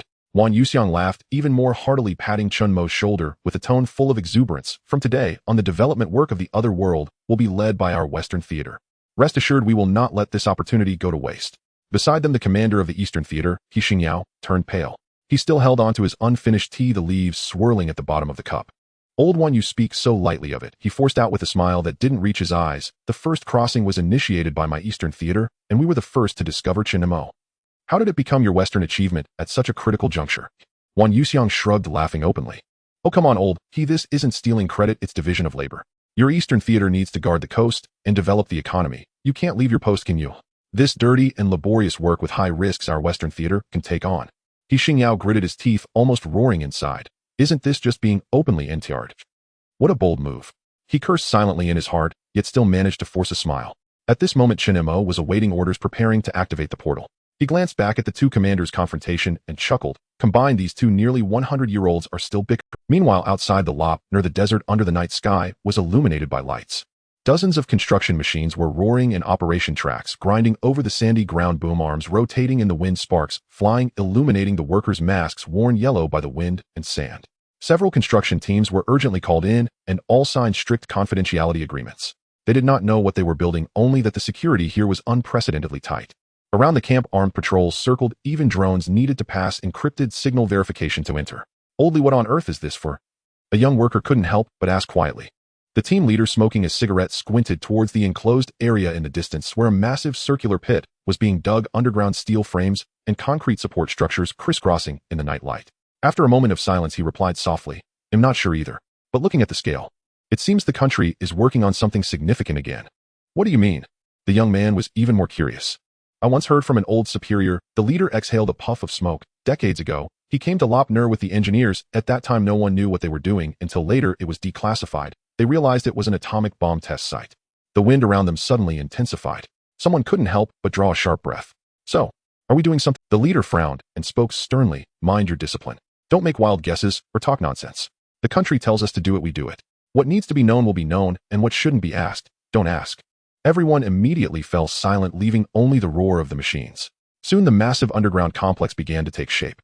Above ground facilities camouflaged as research bases rose up. Below ground, dozens of deep tunnels extended further down. Each tunnel entrance was equipped with multiple layers of blast doors and electromagnetic locks. Some whispered, this surely isn't just building an underground city, is it? No one responded. But everyone could feel Lop Nur was transforming into some new existence. The command from the center was clear and stern. Establish a cross-border combat hub centered around Lop Nur. Here would become the strategic heart connecting two worlds. Deep underground energy reserves, portal control centers, and a composite area for scientific research and military industry were all being constructed simultaneously. As Chen Mo's portal could be fixed open, the center realized that this place would soon become a vital area for the greats. At the core base of Lop Nur, lights shone brightly, resembling daylight. In the underground command hall, a massive holographic projection flickered with blue light. 3 elite divisions, the Qingqiu Brigade, the Zhulong Brigade, and the Lisan Brigade, had completed all preparations before the crossing.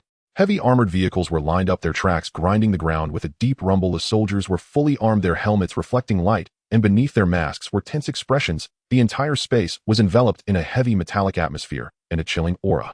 Chen Mo, in an inconspicuous spot, received the final order from the center. Open the portal. He slowly raised his hand, and the sensing device in his palm flickered with blue arcs. As the energy flowed into the control core, the air suddenly trembled. An aura spread across the ground, and then a deep blue portal to another realm slowly unfolded before everyone. Buzz, space-twisted light flowed in rotation, illuminating the entire hall with a pale blue light. The light flowed like water within it, seemed to glimpse the ruins and shadows of another world. Some had seen this scene before, but for many soldiers it was the first time witnessing it in person. Their breaths quickened involuntarily. For a moment the entire base fell silent, leaving only the light gate softly humming in the air. Someone murmured softly, is this really something humanity can create? He Xingyao stepped forward, his voice booming, comrades. He scanned the room with unwavering eyes. You all know that on the other side is not paradise but hell. It is a world devoured by zombies, it is desolation, it is death, it is the unknown. But it is also our new frontier. Remember, every inch of land there, every breath could be dangerous.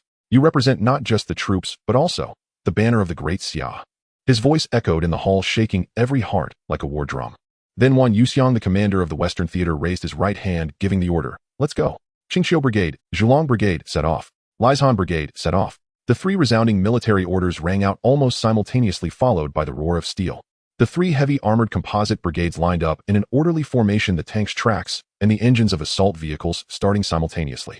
The ground trembled slightly, dust compressed into ripples.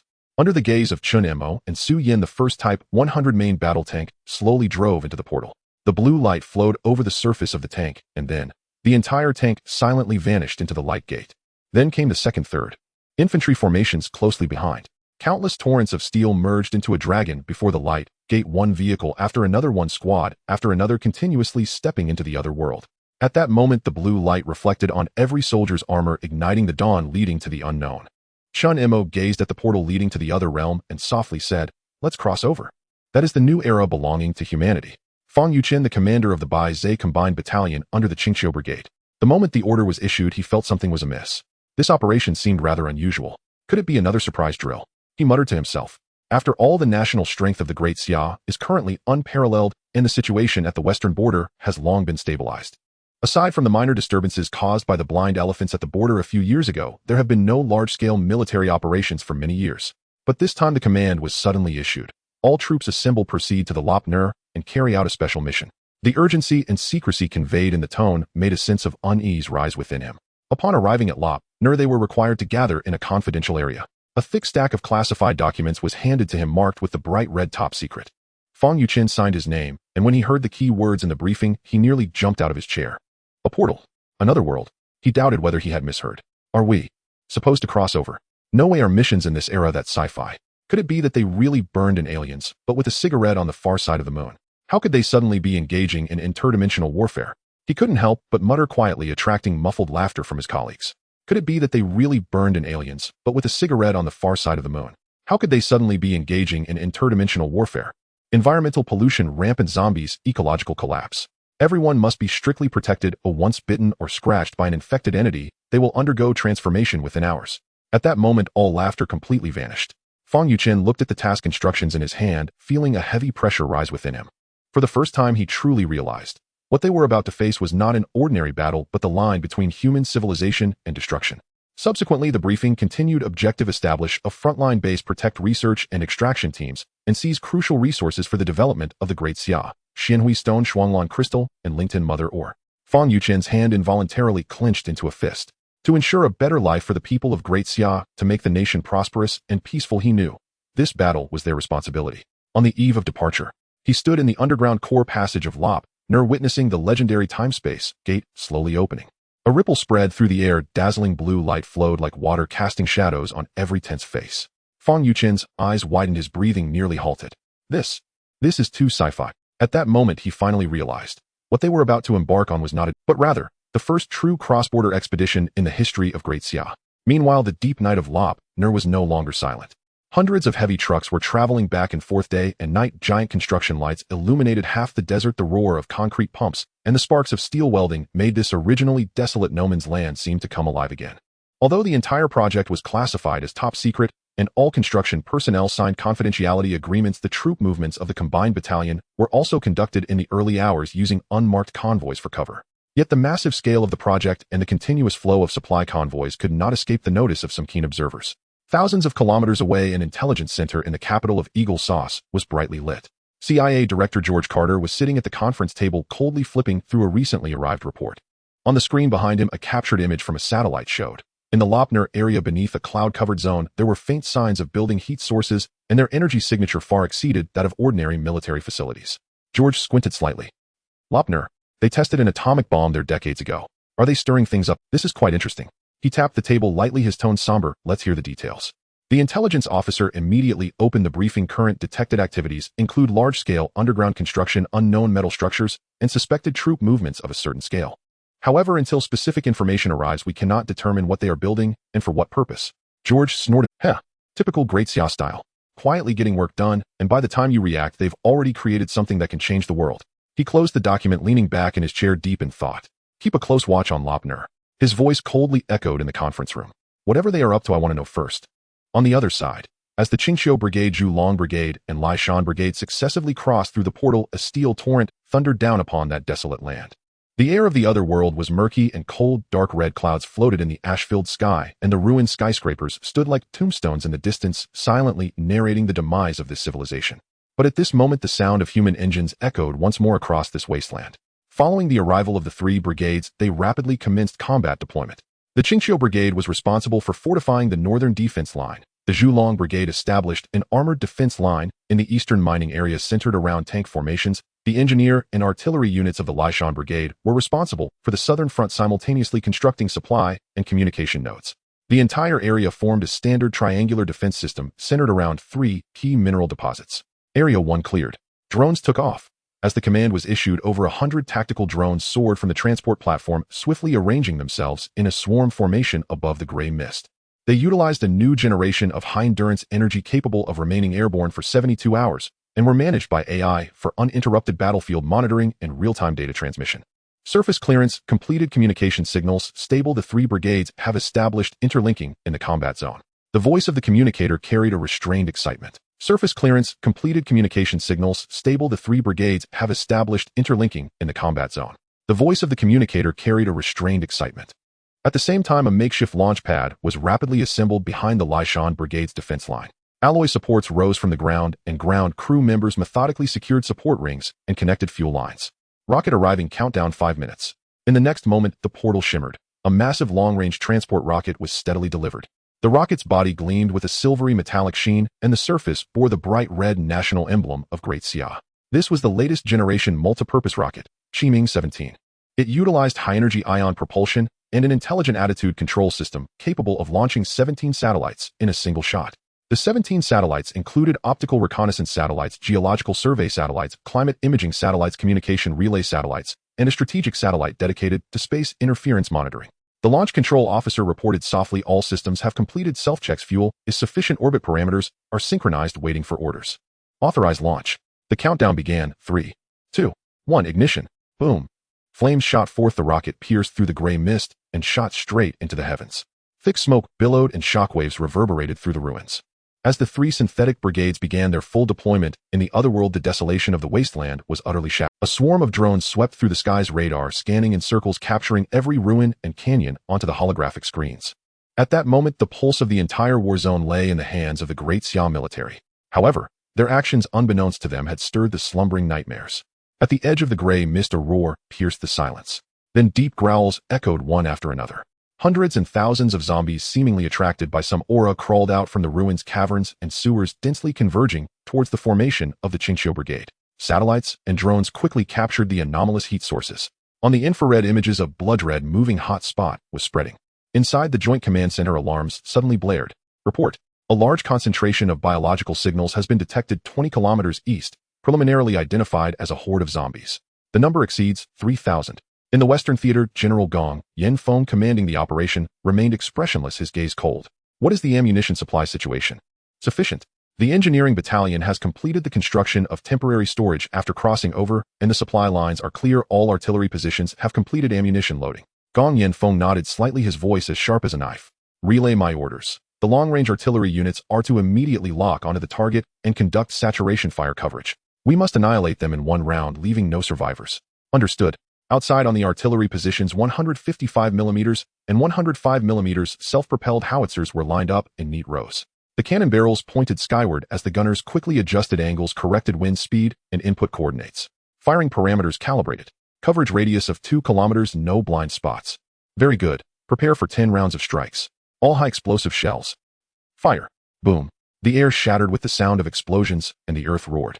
Shell after shell whistled through the sky, trailing long tails of fire, landing in the center of the zombie tide 20 kilometers away. Whoosh, whoosh, whoosh. Immediately after, a series of continuous explosions erupted. Dust and blood mist rose into towering mushroom clouds. The ground heaved, and the staggering zombies were instantly torn to shreds. Bodies mixed with charred earth, transforming into a hellish battleground shrouded in black smoke. Minutes later, the artillery fire gradually subsided, and the echoes of the battlefield slowly dissipated. Report. The voice of the frontline observer came through the headset. There are no active signals in the target area. The zombie horde has been completely annihilated. Gong Yanfeng remained cold in expression, merely nodding slightly. Very good. But do not let your guard down. Those were just ordinary zombies. He turned his tone steady, yet laced with warning. Intelligence indicates that there are still giant zombies and mutated infected beings present. At all times, do not approach any anomalous corpses. Additionally, be sure to enhance precautions against small animal zombies, especially rodents and birds, as their transmissibility is even stronger. The communications officer promptly responded, understood. Each brigade has established a comprehensive defense line, and the chemical defense teams along with unmanned detection devices have been fully deployed. Gong Yanfeng stated solemnly, very good. Maintain a high level of vigilance. This land has only just begun to reveal to us how dangerous it truly is. As the surrounding battle gradually calmed, the sounds of artillery slowly faded into the dim sky, and the wasteland of the otherworld finally regained a brief moment of tranquility. Gong Yanfeng stood on the frontline command vehicle, surveying the scorched earth that had been baptized by gunfire. The coldness on his face softened slightly. Area cleared, defense line stabilized. After the adjutant completed the report, Gong Yanfeng nodded and ordered each synthetic brigade is to commence construction of their defensive areas, establishing temporary command posts and supply points, and secure the base. With the collaborative advancement of the three brigades, heavy armored vehicles began to flatten the terrain, and the engineering battalion brought in modular housing that could be folded, erecting a skeletal forward base on the wasteland in just a few hours. Defense towers, radar arrays, and automated turrets were successively activated with energy barriers glowing faint blue around the perimeter of the base. Meanwhile, supply vehicles continuously streamed in, and supply warehouses, ammunition depots, and medical bays were established. As night fell, the edges of the entire gray steel urban zone were already illuminated by new lights belonging to humanity. Notify the research and mining teams. They can begin operations. Gong Yanfeng closed the combat terminal, his voice low, yet revealing an unmistakable pride. Soon a stream of research vehicles and mining machinery approached from the direction of the portal.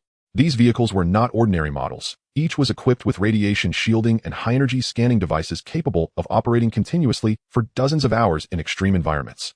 Dr. Su Yin personally led the team as they disembarked, eyes gleaming behind their masks. The environment is stable and the magnetic field interference is within normal values. We can begin sampling.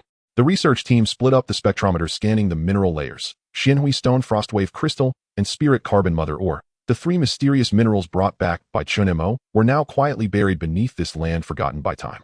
As the drill bit of the engineering vehicle activated, the piercing metallic sound sliced through the air, and with the excavation of the first batch of ore samples, Su Yin looked up towards the distance, murmuring softly, this wasteland may very well be the starting point for our journey into a new era. Soon the relentless round-the-clock mining began to yield results.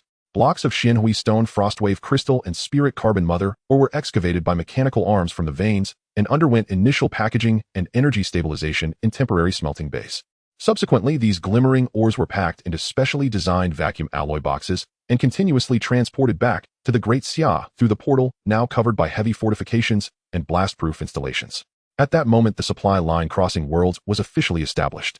Meanwhile, thousands of kilometers away at the Great Xia Nuclear Fusion Research Institute, the director Qi Ming was rubbing his temples in distress. In the experimental hall, warning signs flashed continuously on the energy screen of the reactor model: first wall, material pressure, anomaly, magnetic field leakage rate, excessively high, superconducting stability insufficient.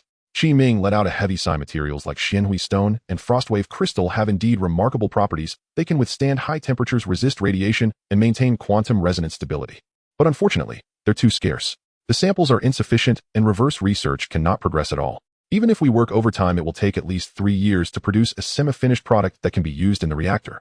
Just as he was about to smash the table in frustration, hurried footsteps suddenly approached from outside the door. Director Qi. Urgent intelligence. The higher-ups have notified that the issue with the quantities of Xianhui stone and frostwave crystal has been resolved. What? Qi Ming shot up, nearly knocking his glasses off. Say that again. I said the materials are sufficient. There is no need to worry about shortages in the short term. The higher-ups will continuously send them. In an instant, Qi Ming's mood shifted from gloom to ecstatic joy. He slammed his hand on the table. Great. With the materials, we can achieve results. The research institute erupted. Technicians, physicists, and materials experts all became invigorated, reigniting that long-lost passion for opening the curtain to a new era. Meanwhile, in the central conference room, someone said, "We must continue to keep our current project strictly confidential. The countries of Blue Star have not yet realized the otherworld project of the Great Xia. This is our time window." Understood. The later we expose ourselves, the better. Once the portal is made public, the eyes of the world will be upon us. At that time, they will unite to encircle us, whether it be through sanctions, threats, or war. Therefore, before that, we must ensure that our technology is far ahead of this era. At this moment, the unaware Qi Ming is leading his research team with enthusiasm to commence work. He still believes it is due to the Great Xia discovering a new mineral belt in a remote area of the country. What he does not know is that the Xianhui stones and Shuanglan crystals did not originate from the crust of Blue Star, but were transported across worlds from the ruins of the Star Sea Empire. On this day, the Nuclear Fusion Research Institute did not sleep. All reactors were reignited and the readings of the energy instruments steadily increased. Thus the technology of the Great Xia embarked on a genuine expressway. At the same time, in the zombie-infested otherworld known as the ruins of the Star Sea Empire, a new exploration team was quietly on the move. With Chen Mo successfully achieving long-term stability of the portal, countless tasks that had previously been interrupted due to time constraints were finally fully restarted. The destination is precisely the two relics that Su Yin had personally surveyed, the Star Forging Core Lithography Factory and the Steady Flow Fusion Energy Center. Those two buildings still stand beneath the gray-white sky. Their metallic shells have long been darkened by the passage of time and the ravages of war, with massive energy conduits running across the ground, as if still humming softly. This is the symbol of the pinnacle of Star Sea Empire civilization. Their core and light once illuminated the entire continent. Set off, the research convoy led by Su Yin departed from the forward base. Mechanical arms dragged detection instruments while the wheels left deep impressions on the ruins. This time they no longer had just a brief minute, but enough time to dismantle, sample, and scan. The engineering group, data group, and energy group collaborated, and every step was synchronized in real time back to the LOP nerve via holographic terminals. Su Yin looked up at the factory area filled with cracks, his eyes sparkling with undeniable light. This is the Star Forging Core Lithography Factory. As they entered the factory, a faint odor of ablation hung in the air.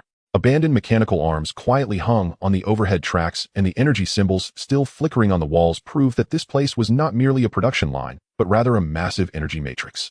The system architecture here is completely different from ours, Su Yin whispered in front of the scanning screen. The Star Sea Empire is evidently ahead of us in the combined utilization of Xianhui stones and spirit carbon ore. They embedded the ore directly into the energy channels using material resonance to replace traditional electromagnetic control. This concept, Blue Star has yet to achieve. Meanwhile, another team arrived at the Steady Flow Fusion Energy Center.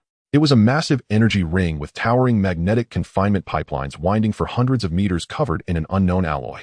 Even after the catastrophe, the center of the ring still retained a faint blue glow. That was the residual energy of the Shuanglan crystal after natural decay. The leading researcher stared at the data on the monitoring device, his expression one of shock. The energy density of these materials is at least 5 times that of our current superconductors.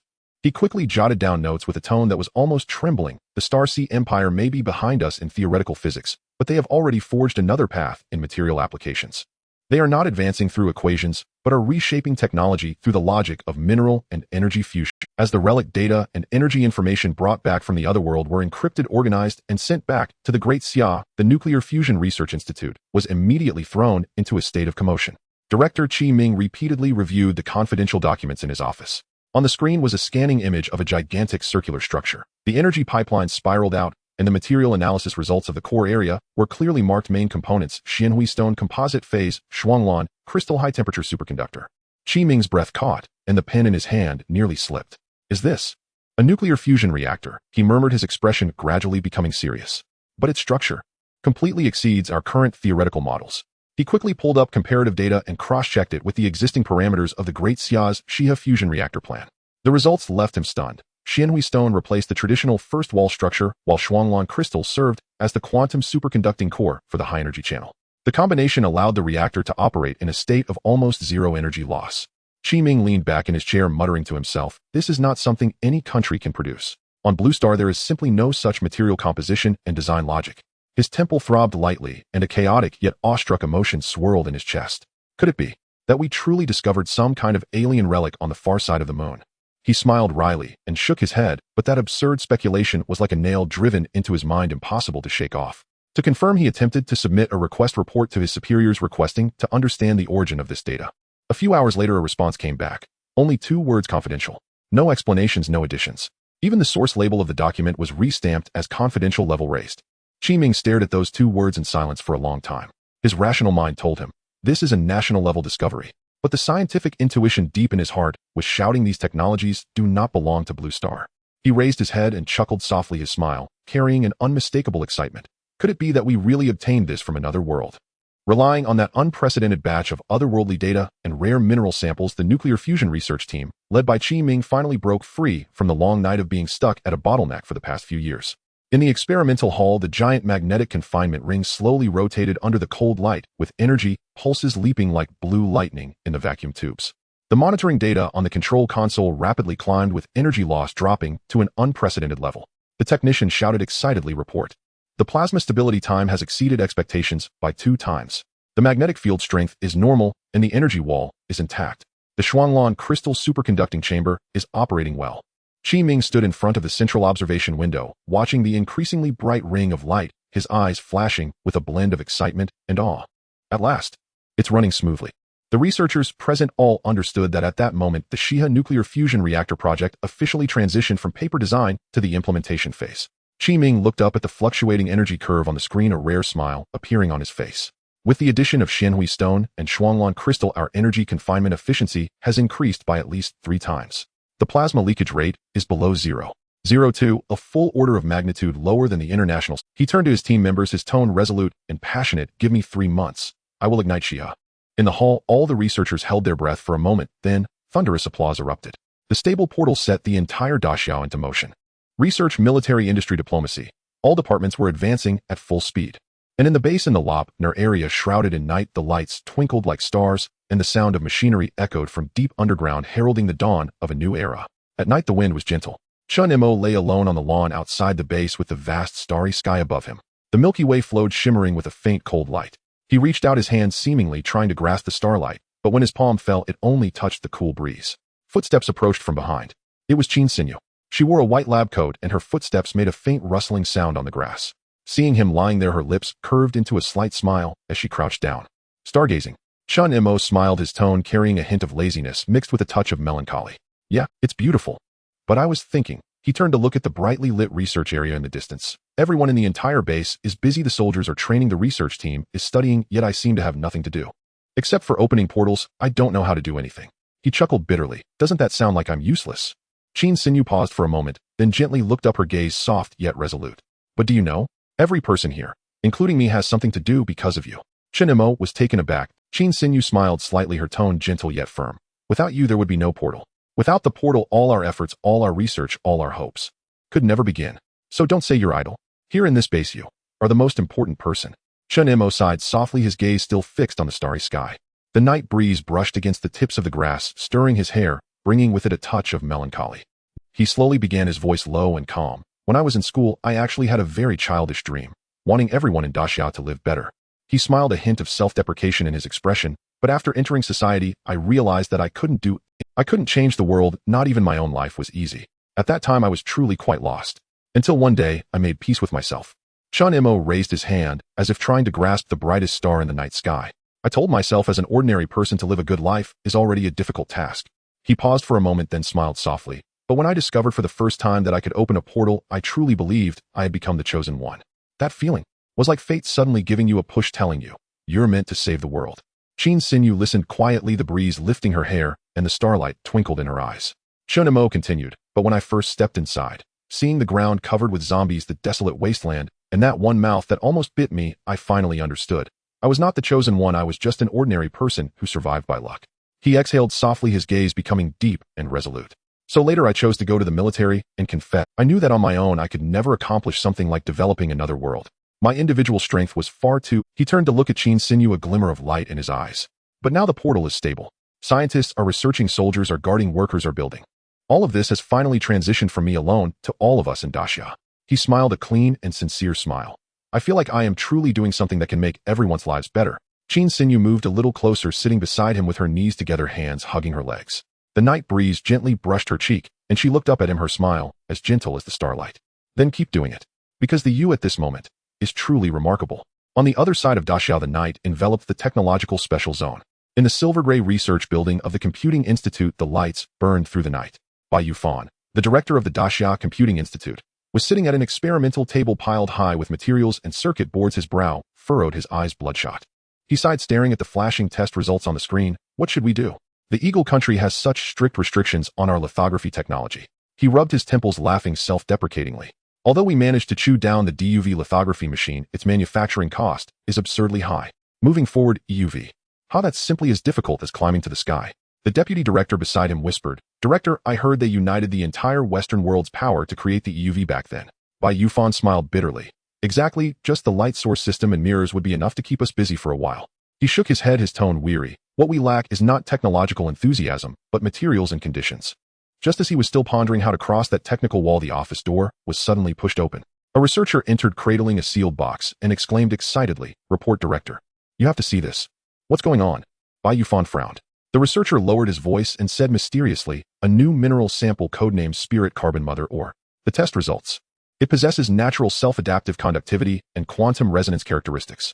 It can be directly used for carbon-based lithography materials. Bai Yufan was momentarily stunned, almost thinking he had misheard. Are you kidding? Such characteristics are ideal materials that theoretically only exist. He hurriedly put on gloves and opened the sealed box. Inside, the mineral glowed faintly blue under the light with currents flowing within pulsing light patterns. Is this really? The researcher nodded vigorously. The data has been repeatedly verified. It has a higher conductivity efficiency than any artificial crystal. Bai Yufan stared at the mineral for a long time, finally lifting his head, his voice hoarse, yet filled with shock. Where did it just says, confidential. The researcher cautiously replied. Confidential? Bai Yufan raised an eyebrow. Do they have to keep secrets from me with my authority? Could it be, he chuckled softly, that they tortured aliens on the dark side of the moon to extract this technology? A light laugh echoed in the laboratory, but no one denied the shock in his heart. Bai Yufan concealed his smile, donned his goggles again, and his tone returned. All right, no matter where this thing came from, since it can conduct electricity and resonate, then I will make it the heart of Daxia's carbon-based lithography machine. He walked to the experimental table, the lights brightening once more. Under that light, the development of Daxia's carbon-based lithography machine officially entered the fast lane to uncharted territory. In a zombie-ravaged world beneath an ashen sky, wind tore through swirling dust. In an abandoned underground parking garage, dim bulbs swung and flickered. This cramped enclave had become a refuge for the last remnants of humanity. The air reeked of metal and damp, and makeshift wires hung along the walls. Leader Kai Ifei hunched over a tattered map, while Su Fei stood to one side, so excited that his words tumbled out incoherently. Leader, I tell you, those people, truly different. Su Fei's eyes gleamed, and his voice trembled with excitement. After the end, you know how people become. So filthy, so cruel. Not looting, not kicking people when they're down is already considered virtue. But they are different. He inhaled deeply, as if savoring the memory of that scene. I met them twice. Twice I offered gold, silver, even old-world jewelry in exchange for food. Do you know what? They did not even glance at the trinkets. They simply handed me supplies. They wanted nothing in return, like sages. Kai Ifei looked up, his gaze deep. Sages? There are no sages left in this age. His tone was calm, but cautioned with restraint. I believe your judgment, but remember, do not nurse the desire to harm, yet never dispense with caution. We survive now because we have been vigilant. Su Fei frowned, but his voice remained resolute. Leader, if you had seen them, you would not think otherwise. They still carry the scent of humanity. That pure, sincere feeling. If they were truly evil, then I would rather the world collapse. Suddenly the ground shuddered beneath them. A thunderous roar erupted outside. The entire refuge trembled as dust sifted down from the ceiling. Several guards rushed out in alarm, shouting, Leader, outside. It looks like a battle. Kai Ifei was startled and dashed for the exit. On the horizon, the sky was lit by distant flames. Wave after wave of thunderous impacts rolled across the land. What is that? That is not thunder. Su Fei craned his neck, his expression changing. By the rhythm, those are cannon blasts, heavy artillery. Kai Ifei's face hardened. Is it the remnants of the Qinghai Empire at war? Su Fei shook his head. Impossible. The empire fell decades ago. Even if there were stragglers, they could not muster this density of firepower. This scale, at least the concentrated salvo of an entire army group. He murmured in disbelief. Even at its peak, the Empire's armored core would not achieve half of this fire density. This feels like divine punishment raining down from the heavens. Clearly, the Qinghai Empire never feared lacking firepower. Yet the salvo of a single group army still falls short of even half the artillery the Daxia fielded with its 3 heavy combined brigades. And that was when Daxia had used only artillery without missiles or rockets. Kai Ifei fell silent for a moment, then looked up with a grave expression. Whatever the case, Su Fei, take a few men and reconnoiter. Find out what force could possess such astonishing firepower density. Understood. Su Fei answered, gathering a handful of capable fighters, and hurried away. At the mining frontline command post, Lieutenant General Gong Yanfeng stood before a vast holographic battlefield map, his brow tightly furrowed. This is the situation, he said slowly and gravely. We must extract the ore, but we cannot force frontline soldiers to dig. Such use of combat troops would be a gross waste of fighting strength. A staff officer quickly suggested, Sir, can we transfer people from the homeland? Gong Yanfeng shook his head. Too few is pointless, too many, and the portal will be exposed. This is Daxia's highest secret. If it leaks, the consequences would be unimaginable. No sooner had he finished than the tent flap was thrown open. A soldier burst in, saluted, and reported urgently, Sir, there are people outside requesting an audience. They don't look like zombies, human survivors. Gong Yanfeng's eyes narrowed. Bring them in. Moments later, several survivors in crude armor were ushered into the camp, led by Su Fei. They fell silent at the sight that greeted them, struck speechless by what they saw. Rows of tanks and wheeled assault vehicles stood at rest, high-mobility artillery and armored transports arrayed in disciplined ranks. The air smelled of oil and metal as mechanical arms hoisted ammunition crates, and soldiers marched with measured powerful steps, orderly and efficient. Su Fei felt his throat tighten. An unfamiliar but long-missed sense of security rose in him, a power that belonged to civilization and order. When he was led into the command tent, he beheld Lieutenant General Gong Yanfeng in a battle coat. The man's hawk-like eyes made Su Fei straighten his spine instinctively. Daxia's translators were also ready inside the tent. Gong Yanfeng regarded them briefly and said calmly, "I know who you are. Our vanguard has supplied your refuge twice before." Su Fei froze, then broke into elation. "It is really you. I thought that small team was all you had. I never expected you to command such a powerful army." I was let in and saw that iron flood, tanks, assault guns, the artillery erased that momentum. Su Fei inhaled, his voice filled with almost incredulous reverence and excitement. "A force like this, even at Qinghai Empire's height, it might not withstand a single barrage from you." Gong Yanfeng looked up with a faint smile. "The Qinghai Empire. I have heard of it, rotten, brutally exploitative, grinding the people to dust." Su Fei ground his teeth, his face darkening. "It was more than exploitation. We were barely surviving. Outside, the land is full of zombies, monsters born of the last emperor's doing. The empire tore itself to pieces and dragged us into hell." He spoke with white-knuckled fury, his fist clenched. "I heard the capital was trampled by a monstrous zombie king and hordes of giants. Death in that city was unspeakable. If it were not for some restraint of heaven, I would peel him alive, cut off his head. No vengeance could be enough." His words were harsh, a raw cry braided with flesh and despair. Gong Yanfeng only nodded. It seems that emperor was scarcely human. Su Fei's eyes burned with deeper hatred. "Right? He drove us to this. Where did you come from anyway? You appeared out of nowhere, and in such numbers. You talk unlike us, you even require translators. Aliens. From some mysterious place." Confronted with the truth that they hailed from the blue star, Gong Yanfeng was not inclined to reveal more. He restrained his smile and spoke with steady composure. "Keep it secret for now. You will learn the truth in time. But be certain, we are not like that rotten empire." He shifted his tone, becoming more businesslike. "Tell me, how many people are in your refuge? What are the conditions in nearby shelters? I have a request, I would like your help."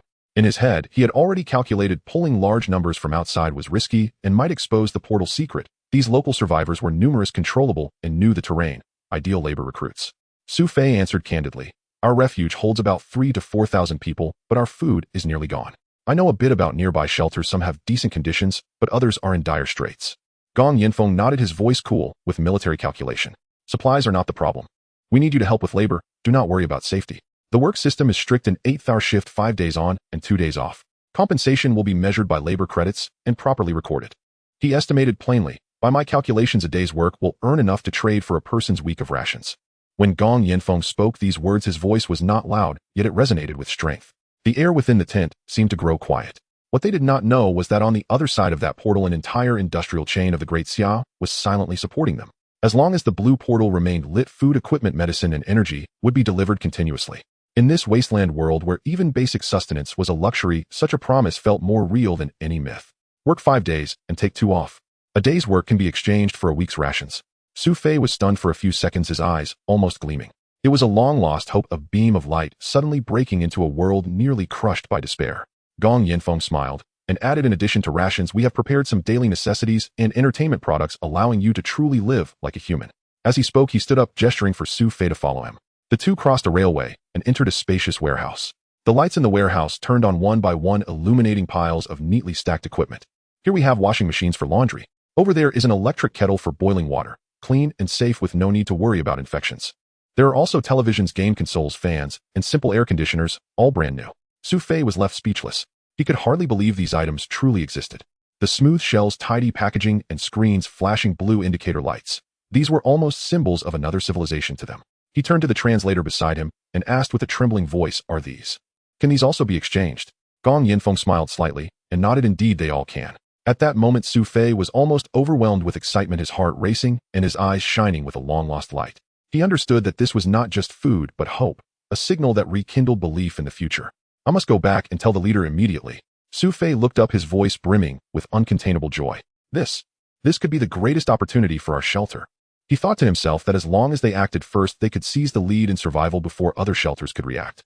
On the other side, a faint smell of blood permeated the air of the shelter. The damp, stifling atmosphere mingled with the stench of decay and rust, making it almost suffocating. Kai Yifei stood at the door of a makeshift isolation room, his brow tightly furrowed. The bulb on the floor flickered, illuminating the pale face of a man on the bed. The man was covered in blood, his forehead burning hot, breathing heavily.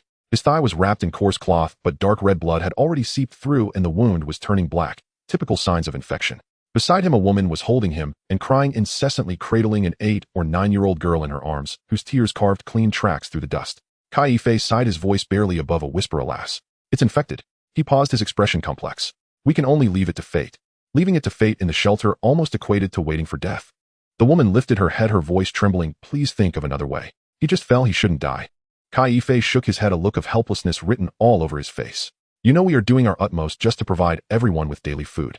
The medicine ran out 2 months ago. Now survival depends on everyone taking turns to desperately search for supplies. He glanced at the man's wound where the blood had started to darken and the flesh was rotting. His infection is severe.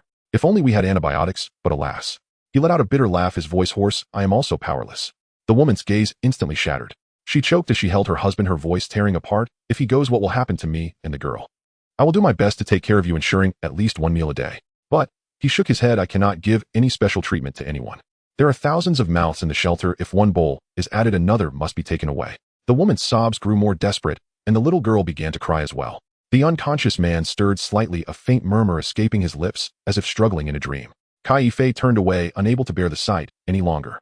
He knew he had seen too many such scenes. Death was never news in this world, merely an everyday routine. Behind him came the woman's wail, oh God, why are we so unfortunate? Kai-Fei paused, clenched his fists tightly, and then silently left that dim room. Back at the shelter, Kai-Fei's mind was still lingering on the face of the unconscious man. He was aware of his own. He understood that behind this statement lay the lives and deaths of thousands. Just as he sighed in resignation, a hurried sound of footsteps came from outside. The door burst open as Su Fei rushed in, his face reflecting uncontainable excitement. Leader. Good news. Good news. Kai-Fei stood upright, cautiously and expectantly asking, what good news? Did you discover another supply depot? Su Fei shook his head, his eyes shining like 2 stars. Not a depot, it's them. The group I mentioned earlier. What we saw before was just the advance party. Now their main force has arrived. There are so many people, probably around 20,000. Kai-Fei was stunned, and after a few seconds he reacted. What? 20,000? Su Fei nodded, speaking rapidly, as if wanting to share every ounce of joy. Yes. You have no idea, the gunfire just now was them shooting zombies. Their heavy firepower is astounding, all tanks. It's like they are rolling them out without a care, and those artillery vehicles loaded with shells are more intimidating than any of the Imperial Army groups we've heard about. Kai-Fei's expression shifted from doubt to shock. Then why have they come? To rob us? Su Fei shook his head vigorously. No. The point is, they are well supplied and genuinely want to exchange resources for labor. An 8th-hour workday, 5 days on 2 days off with points redeemable for resources. I even saw their warehouse. The leader personally took me there. There were so many supplies that I've never seen such abundant reserve. Kai-Fei furrowed his brow. This can't be a trap, right? Luring people in. Su Fei whispered, his tone filled with conviction and emotion. Every one of them behaved like cultured, civilized people. They were courteous even to us small fry, treating us with a respect that was surprising. They have no reason to deceive us. Strength and resources are evident. For a moment silence fell upon the tent. This world had not known true security for too long. Any good news could. But Su Fei then said the most touching thing. They also said they have plenty of medicine and will give as much as we need. Kai-Fei's gaze softened instantly. Medicine. This was what he needed most. The face of the unconscious man, the crumbling family ledger, suddenly became clear in his mind. He stood up resolute. All right. I hereby order everyone who is going out to return to the camp immediately. Prepare your gear. I will take half of the people to explore the situation. First come, first served. Seize the opportunity. But no one is allowed to act on their own. Any abnormalities, retreat immediately. Su Fei excitedly responded, yes, leader. Once the decision was made, the atmosphere of the entire shelter immediately erupted. As Kai-Fei's command spread to every corner, the abandoned train cars, tattered tents, and makeshift metal houses, people began to emerge. Some faces were still smudged with coal dust, while others were holding thin bowls of soup. When they heard the phrases 8th-hour workday and 5 days on 2 days off, nearly everyone questioned if they had misheard. In the apocalypse, such good fortune. What a joke. Work 5 days and rest 2.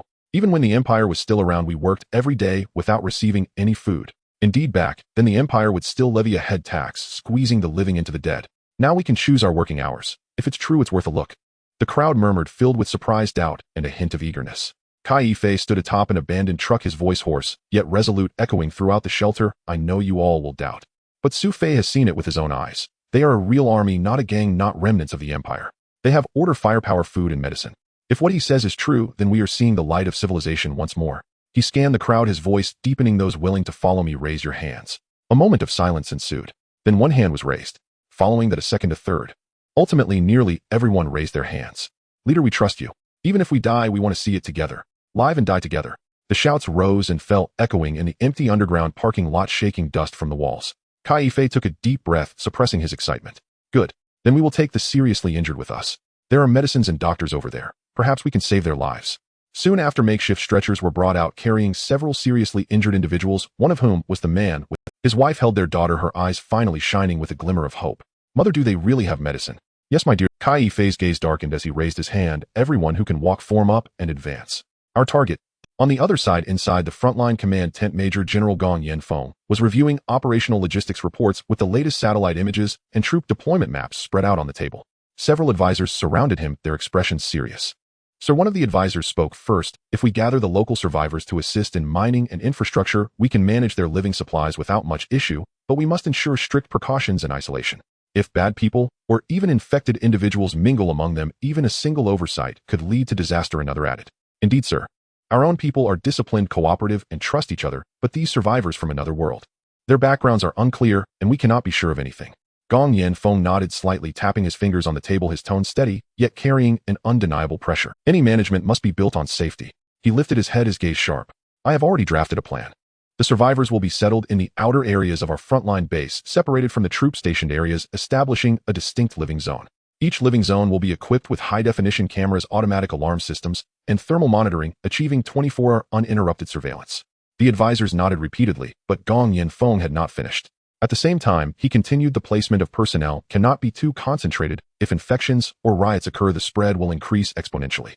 Therefore, housing must be dispersed, maintaining a safe distance between each residential area, with food, medicine, and equipment, all distributed by us. He paused for a moment, his expression softening slightly. However, based on my observations, so far Su Fei's group is relatively decent.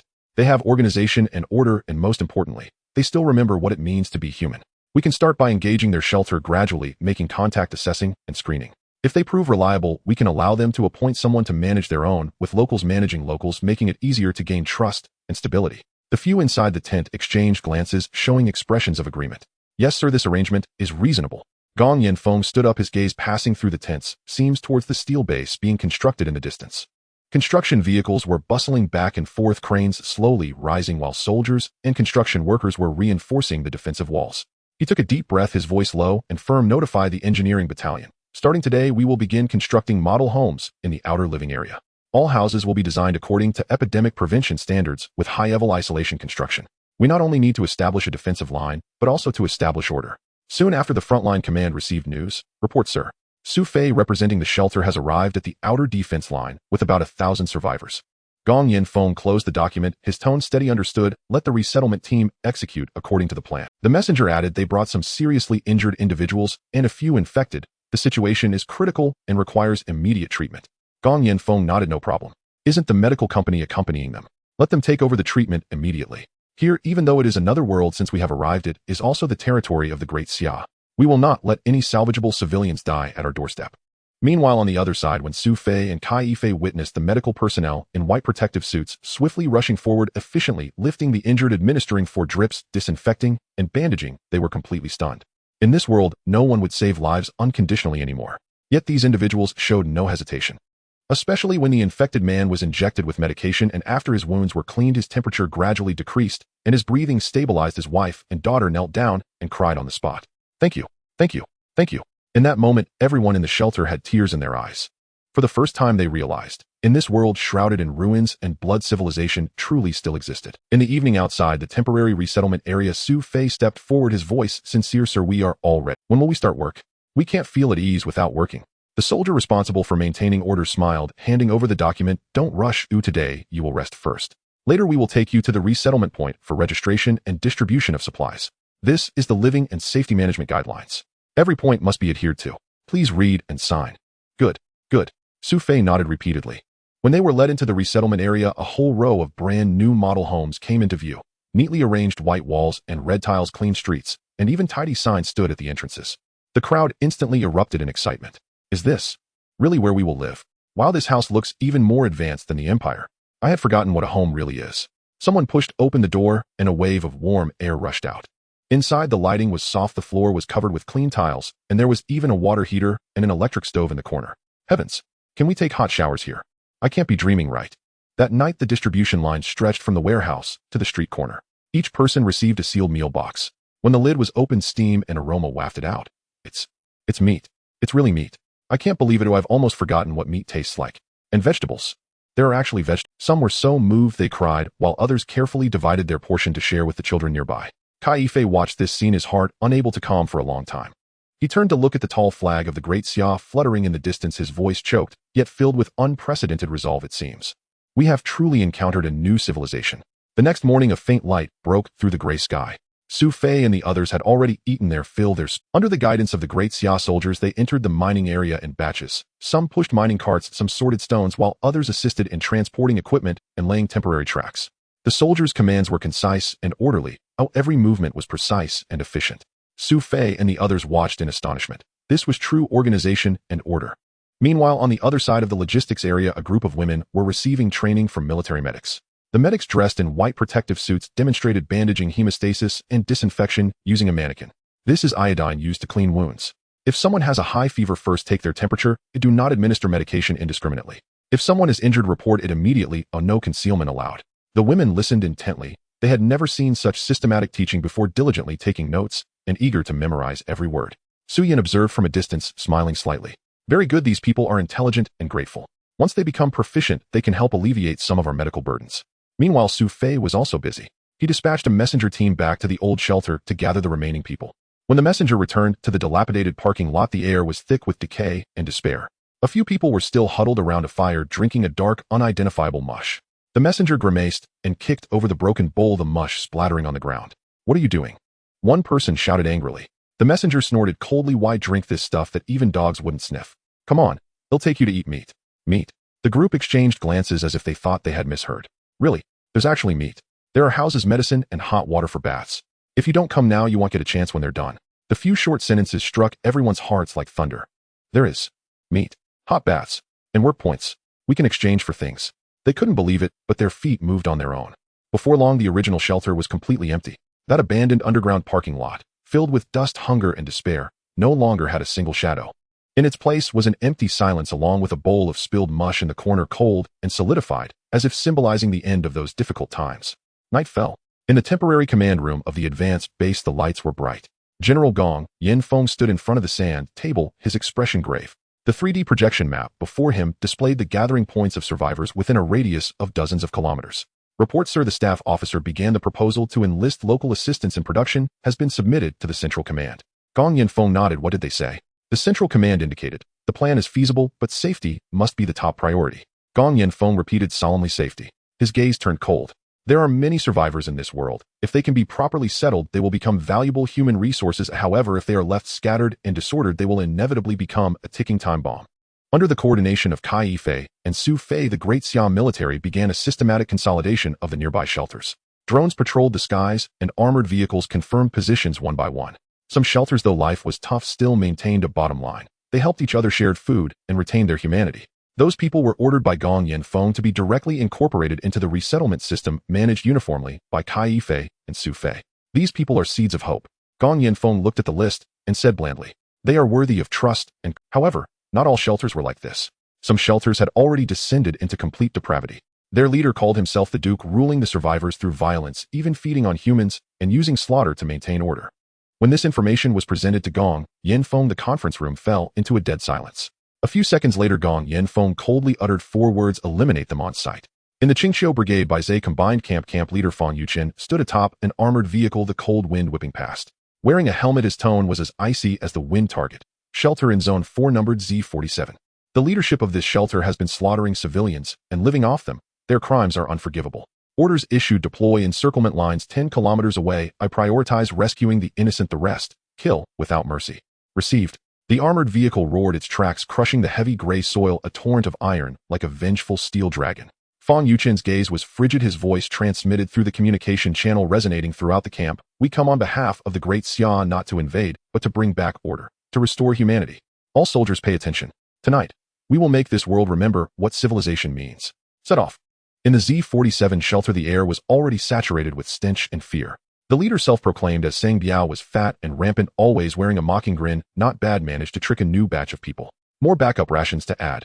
He caught sight of a few women being held behind bars, his eyes gleaming with animalistic greed. I heard there were women this time, a scarce resource, ha. The people in the cage were disheveled, their eyes hollow. They resembled walking corpses, having had every shred of hope for survival gnawed away. Sang Biao swayed his head, preparing to revel in his moment of triumph. Suddenly the sound of gunfire rang out from outside. Who? Who dares to act wild in front of Sang Biao? He shouted while waving his hand to order bring the submachine guns. Go out with me and drive them away, show them a bit of color. But Fang Yuchen's drone was already hovering in the night, the imagery. The commander calmly reported from within the vehicle. The drone confirms there are no unarmed civilians at the entrance of the shelter. Fang Yuchen ordered in a deep voice, then there is no need to hesitate. Give the target coordinates to the artillery unit. 155 millimeters, fire a few rounds of punishment. Before Sang Biao could react, the sound of artillery was like the heavens splitting, shaking the buildings. The first round fell. A deafening roar, dust and blood mist surged up. The second and third rounds followed close. Sang Biao hadn't even had time to command a defense. His entire being was torn to shreds by the shockwave, like a crushed joke collapsing in blood and dust. Suddenly the surroundings fell silent. The once arrogant people couldn't even let out a scream. Blood soaked the ground, and fear carved deep scars in everyone's hearts. Moments later the gunfire ceased abruptly. A few who hadn't been stunned by the explosions trembled as they lowered their weapons, crawling out of their hiding places one by one. In their eyes was only one thought: surrender. Fang Yuchen's voice came through the loudspeaker: steady, everyone, put down your weapons and raise your hands and surrender. Those who disobey, kill without mercy. As Fang Yuchen led his troops into the Z-47 shelter, the air was thick with the scent of blood and charred remains. Firelight flickered among the ruins. He stepped over the shattered concrete, approaching the iron-barred cage. Inside, the people were emaciated, their tattered clothes hanging off their thin frames, their eyes hollow. They looked at their rescuers without a trace of emotion, neither fear nor joy, as if their souls had long been hollowed out. Fang Yuchen stood before the iron cage, silent for a few seconds, his brow furrowed. Then he took a deep breath, drew a loudspeaker from his waist, and his voice boomed like thunder. Listen, I'm here for three things: fairness, fairness, and damn fairness. His voice exploded within the dilapidated underground space, carrying a heart-shaking power. I know there are a group of people. He suddenly raised his gun, pointing at a row of surrendering individuals kneeling aside, following the evil, committing atrocities, burning, killing, looting, cannibalism, with blood debts piling up. Do you think surrendering can absolve your sins? Fang Yuchen's gaze was like a blade. No, human lives are not bargaining chips. Today we will settle the score. The faces of the surrenderers turned pale, trembling all over. Meanwhile, those rescued from the cage remained blankly staring at everything without crying, laughing, or reacting. Their expressions were like masks sealed by death. Fang Yuchen's voice gradually lowered as he slowly lowered the loudspeaker, gazing at the numbed faces, a sharp pain flickering through his heart. This world is not only devoured by zombies, but also by despair, which has gnawed away at human souls. Among the numb survivors, a frail figure suddenly stumbled out. She appeared to be only 15 or 16, her face covered in dirt, hair tangled her body like a blade of grass bent by the wind. Yet in that moment, a long-lost spark ignited in her eyes. She pointed at a trembling man on the ground, her voice hoarse, yet clear. On the first day we were captured, they took my mother away. She gritted her teeth, tears streaming down her face. Since then, I have never seen my mother again. At that moment, the air felt like it had solidified. All eyes focused on that man. His face turned pale with fear, his lips trembling. I didn't do anything. I just very good. Fang Yuchen coldly interrupted, waving his hand. Drag him out. Several soldiers immediately stepped forward, roughly pulling the man from the crowd. He screamed in agony, begging for mercy. Fang Yuchen's gaze was like iron. It seems this man has committed heinous crime. He pointed at the group of numb survivors, his voice thundering. Now, I hand him over to you. Do as you see fit. No. The man screamed hoarsely, but no one paid him any mind.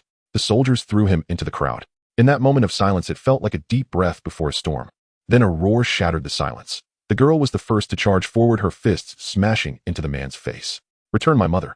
Immediately more people rushed forward, tearing, beating, and roaring, their long-suppressed hatred bursting forth like a flood breaking its dam.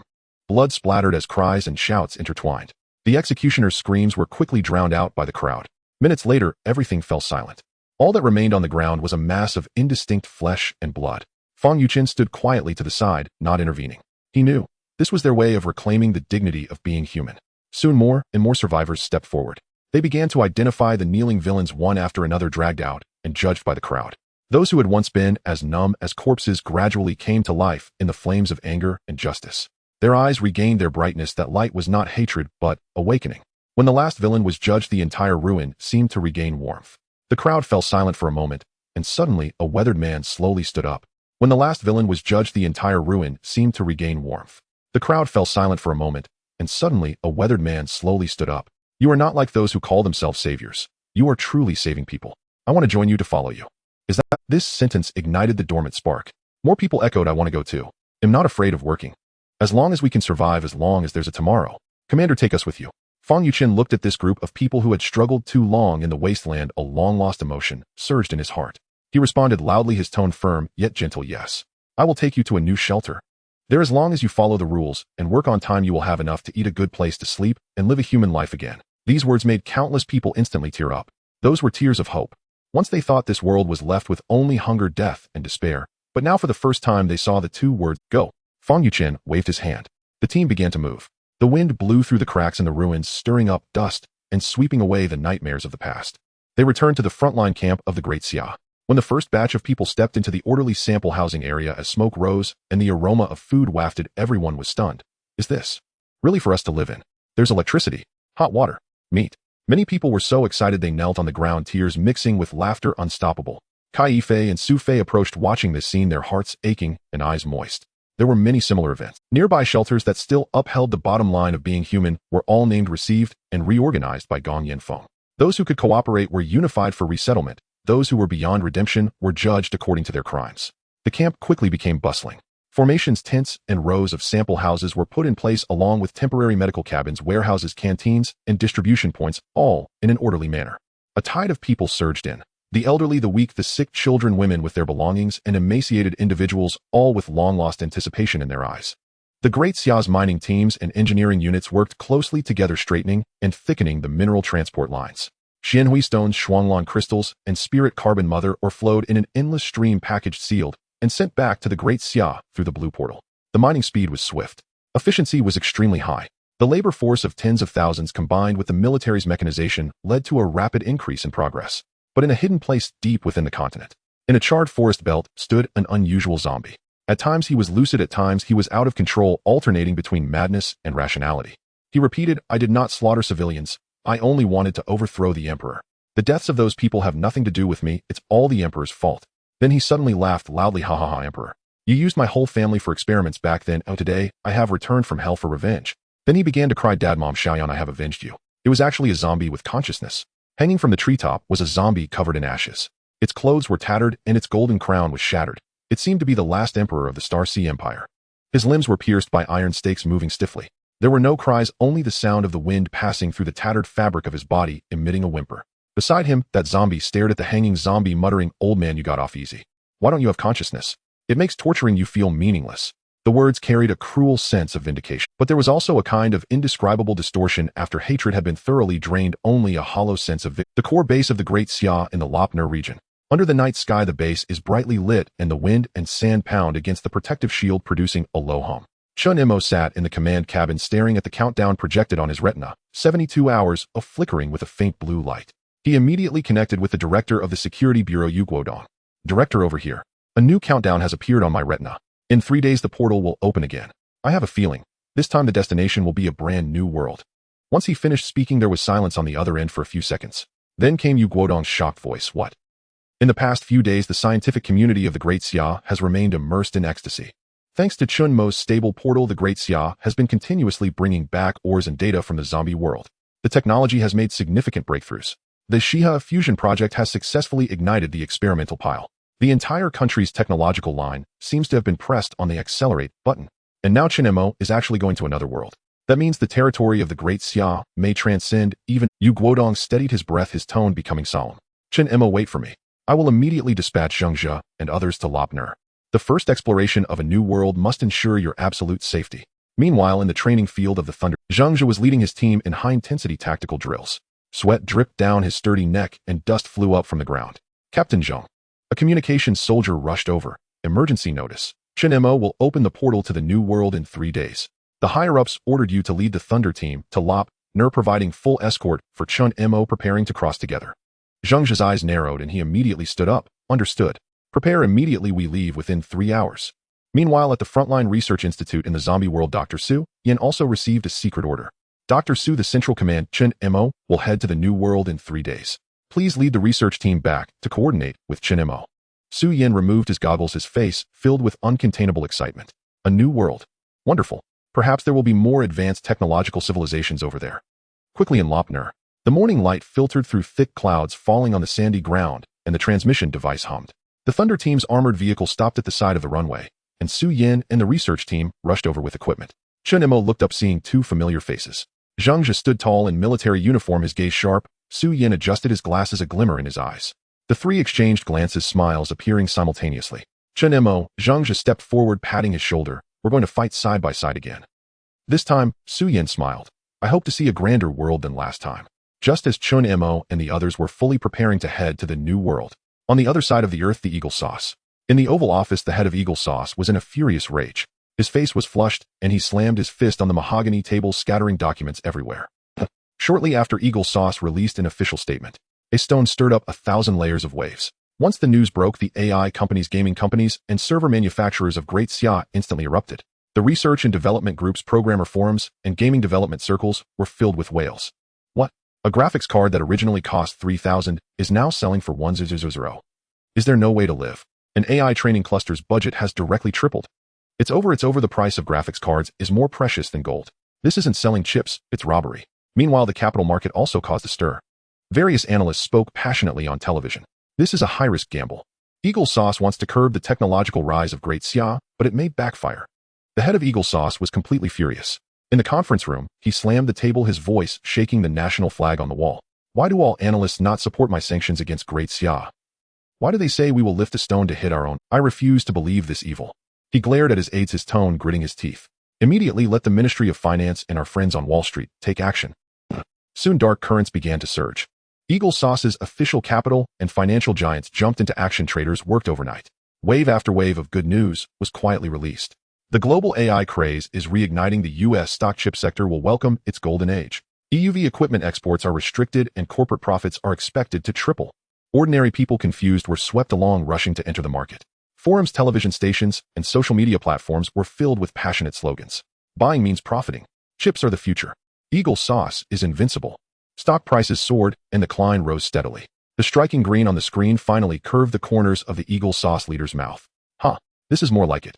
He clenched his fist triumphantly, as if he could already see the technology companies of Great Xia being choked. On the side of Great Xia, the Computing Institute was still brightly lit in the late night. Bai Yufan stared at the international news playing on the wall, a cold smile appearing at the corner of his mouth. On the screen, his tone filled with pride and threat. Bai Yufan slowly took off his glasses, lightly uttering two words. Naive. At this moment behind him, a brand new device was quietly operating. Bai Yufan looked at the chip layers gradually taking shape on the monitoring screen, his voice deep and determined. Prepare for the launch. It's time to show them what true technological leaps mean. Soon the Great Xia officials released a heavy announcement. Once the news was released, the world was shaken. International media was in an uproar. Hey, they actually achieved a leap over us.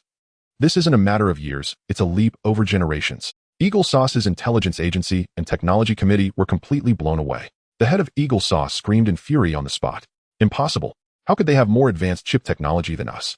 Our machines have gathered the efforts of the entire Western world for decades. However, ironically, Great Xia not only did not purchase their technology, but also released another statement. A single sentence left the conference room of ASML headquarters in stunned silence. The CEO stood frozen and placed the document in his hand, slipping to the ground. They don't want our machines anymore. The financial director's face turned pale, almost mumbling. Our most important client is gone. On the side of Eagle Sauce, inside the Oval Office, the atmosphere was tense.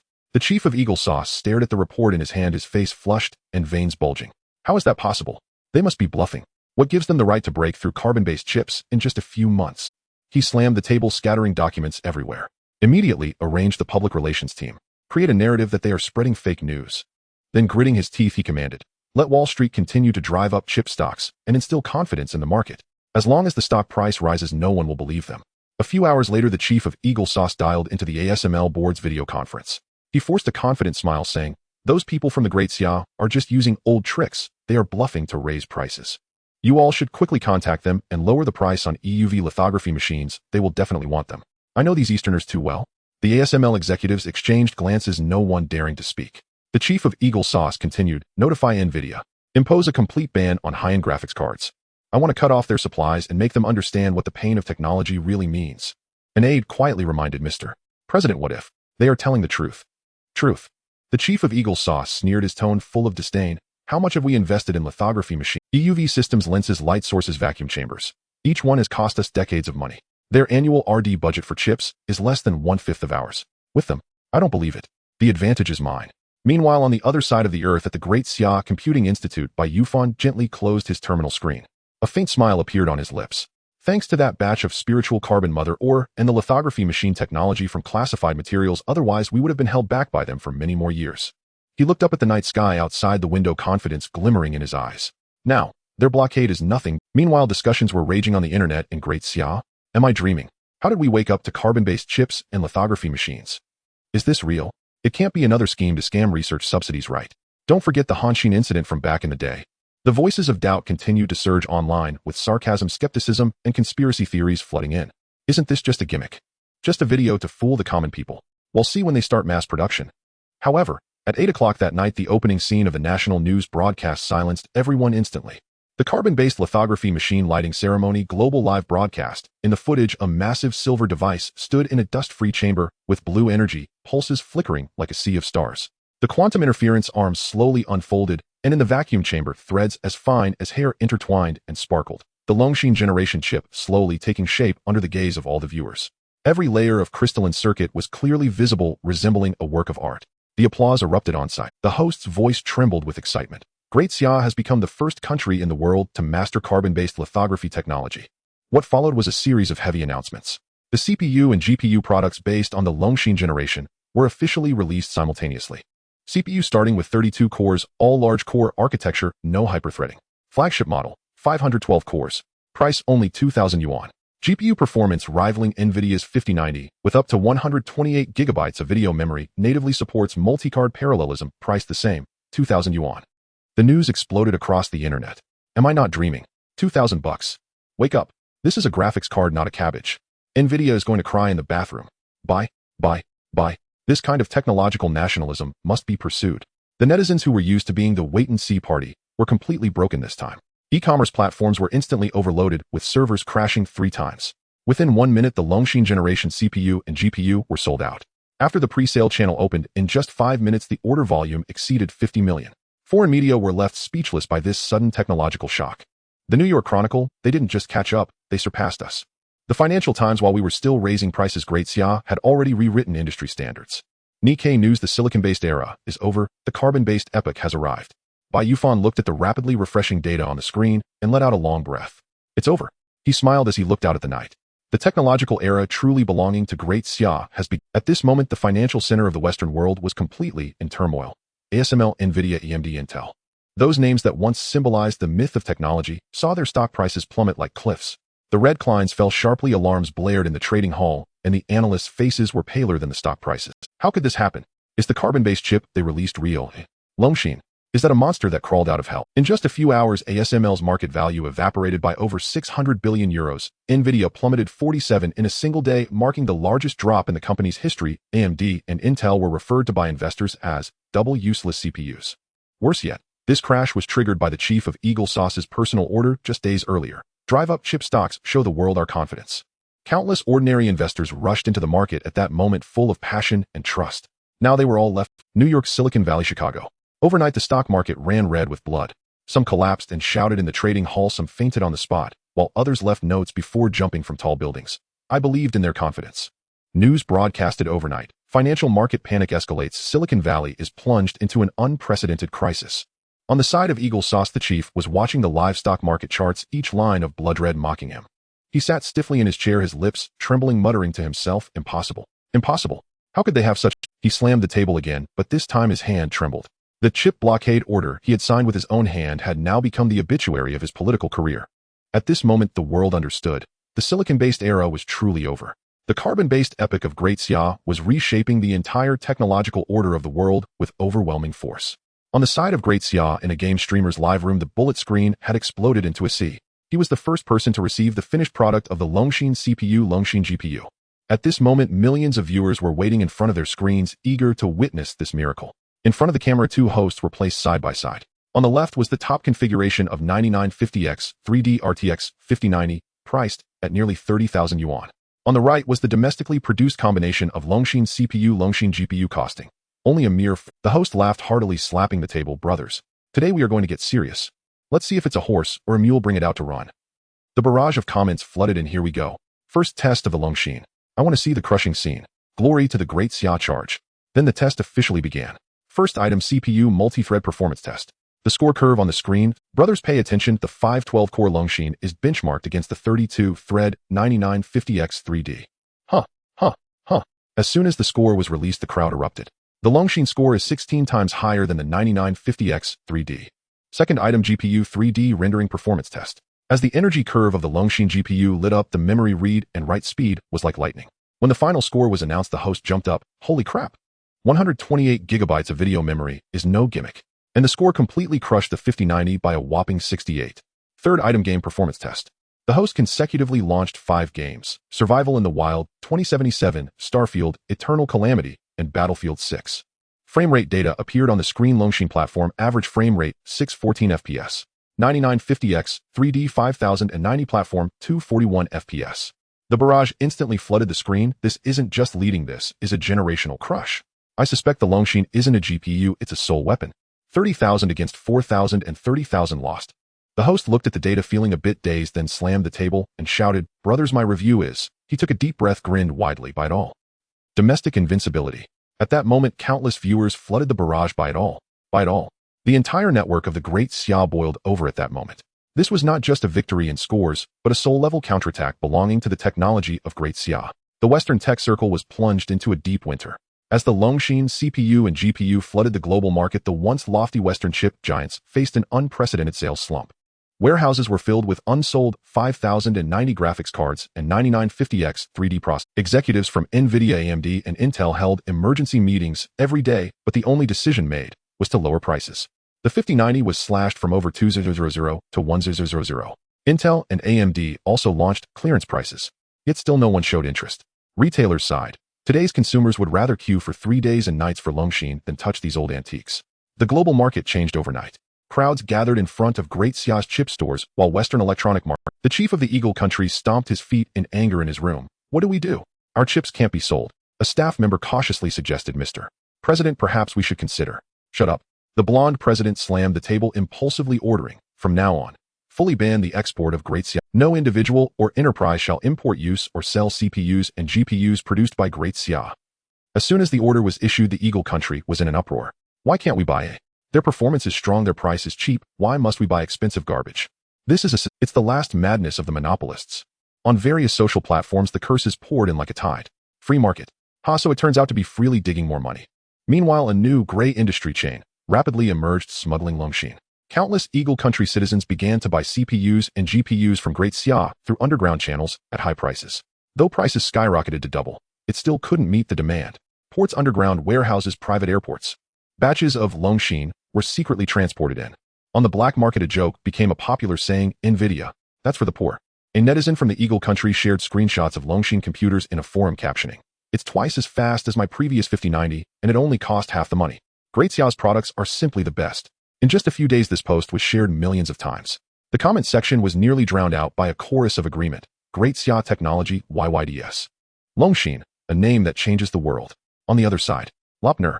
The night wind brushed over the vast land, and the starry sky was like a wash. Chen Mo sat on the observation platform of the base with news playing on the screen beside him. Global stock markets plummeting, Longshin selling hotly, Western tech giants holding urgent life and death meetings overnight. He smiled gently with a hint of sentiment in his tone. Back then they could sell us a single graphics card for 20 or 30,000. At that time they thought they were gods, and that we would forever have to look up to them. Chen Mo walked over, draping a coat over herself as she sat beside him, her gaze also fixed on the screen. "Yes," she said softly, "but who would have thought that in just a few months everything would change? Without your portal, without the astonishing discoveries from the Starsea Empire, even if we could eventually break through their blockade, we would still have to take many detours." Chen Mo smiled, looking down at the sandy ground beneath his feet. The lights of the base formed a golden line in the distance, illuminating the barren land and the future. "Look," he pointed to the scrolling comments on the screen filled with excited messages from Great Xia netizens. "A 2,000 yuan graphics card. I cried as I placed my order. My dad said he never saw such a conscientious price when he was mining in his youth. The moment when domestic products rise is truly exhilarating." Chen Mo smiled, his eyes gentle yet firm. "This," he gently pointed to those smiling faces, "is probably the meaning of my existence." Chen Mo turned her head to look at him, and at that moment her gaze held silent pride and tenderness. "Yes," she said softly, "you have changed the world." The night was deep, and the wind of Lopner brushed against the edge of the tent, the base's lights reflecting far off in the sky, seeming to respond to the starlight. Chen Mo stood beside Chen Mo, silent for a moment, finally speaking softly. "Tomorrow, you will be going to a new world, right?" Chen Mo nodded, his expression calm, but unable to hide the tense air. "Yes, once the new countdown is over." Chen Mo looked at him, her eyes holding a hint of reluctance. "I was wondering what kind of world it will be over there. Maybe a new civilization, or perhaps a new disaster." She paused for a moment, biting her lip. I want asked to participate in your actions after all. The situation over there is unpredictable, and if I were to influence your plans, that wouldn't be good. Chen Mo turned to look at her. Her eyes were clean and stubborn yet softened. After a long time, he gently shook his head. It is indeed too dangerous. You are safer here. This time I have Zheng Zhe and Su Yin with me. We won't run into trouble. You stay at the base and provide support for us. Qin Xinyu remained silent for a moment and nodded. She knew he had made up his mind, and that each of Chen Mo's crossings meant uncertainty and adventure. Then you. She took a deep breath, her tone trembling slightly. Be careful, okay? Chen Mo looked at her, smiling slightly. Don't worry. I still have to come back to see you smile. The next day in the Lopner, the pressure door of the underground isolation chamber slowly closed, its warning lights flashing a chilling red. A tense atmosphere enveloped the cabin.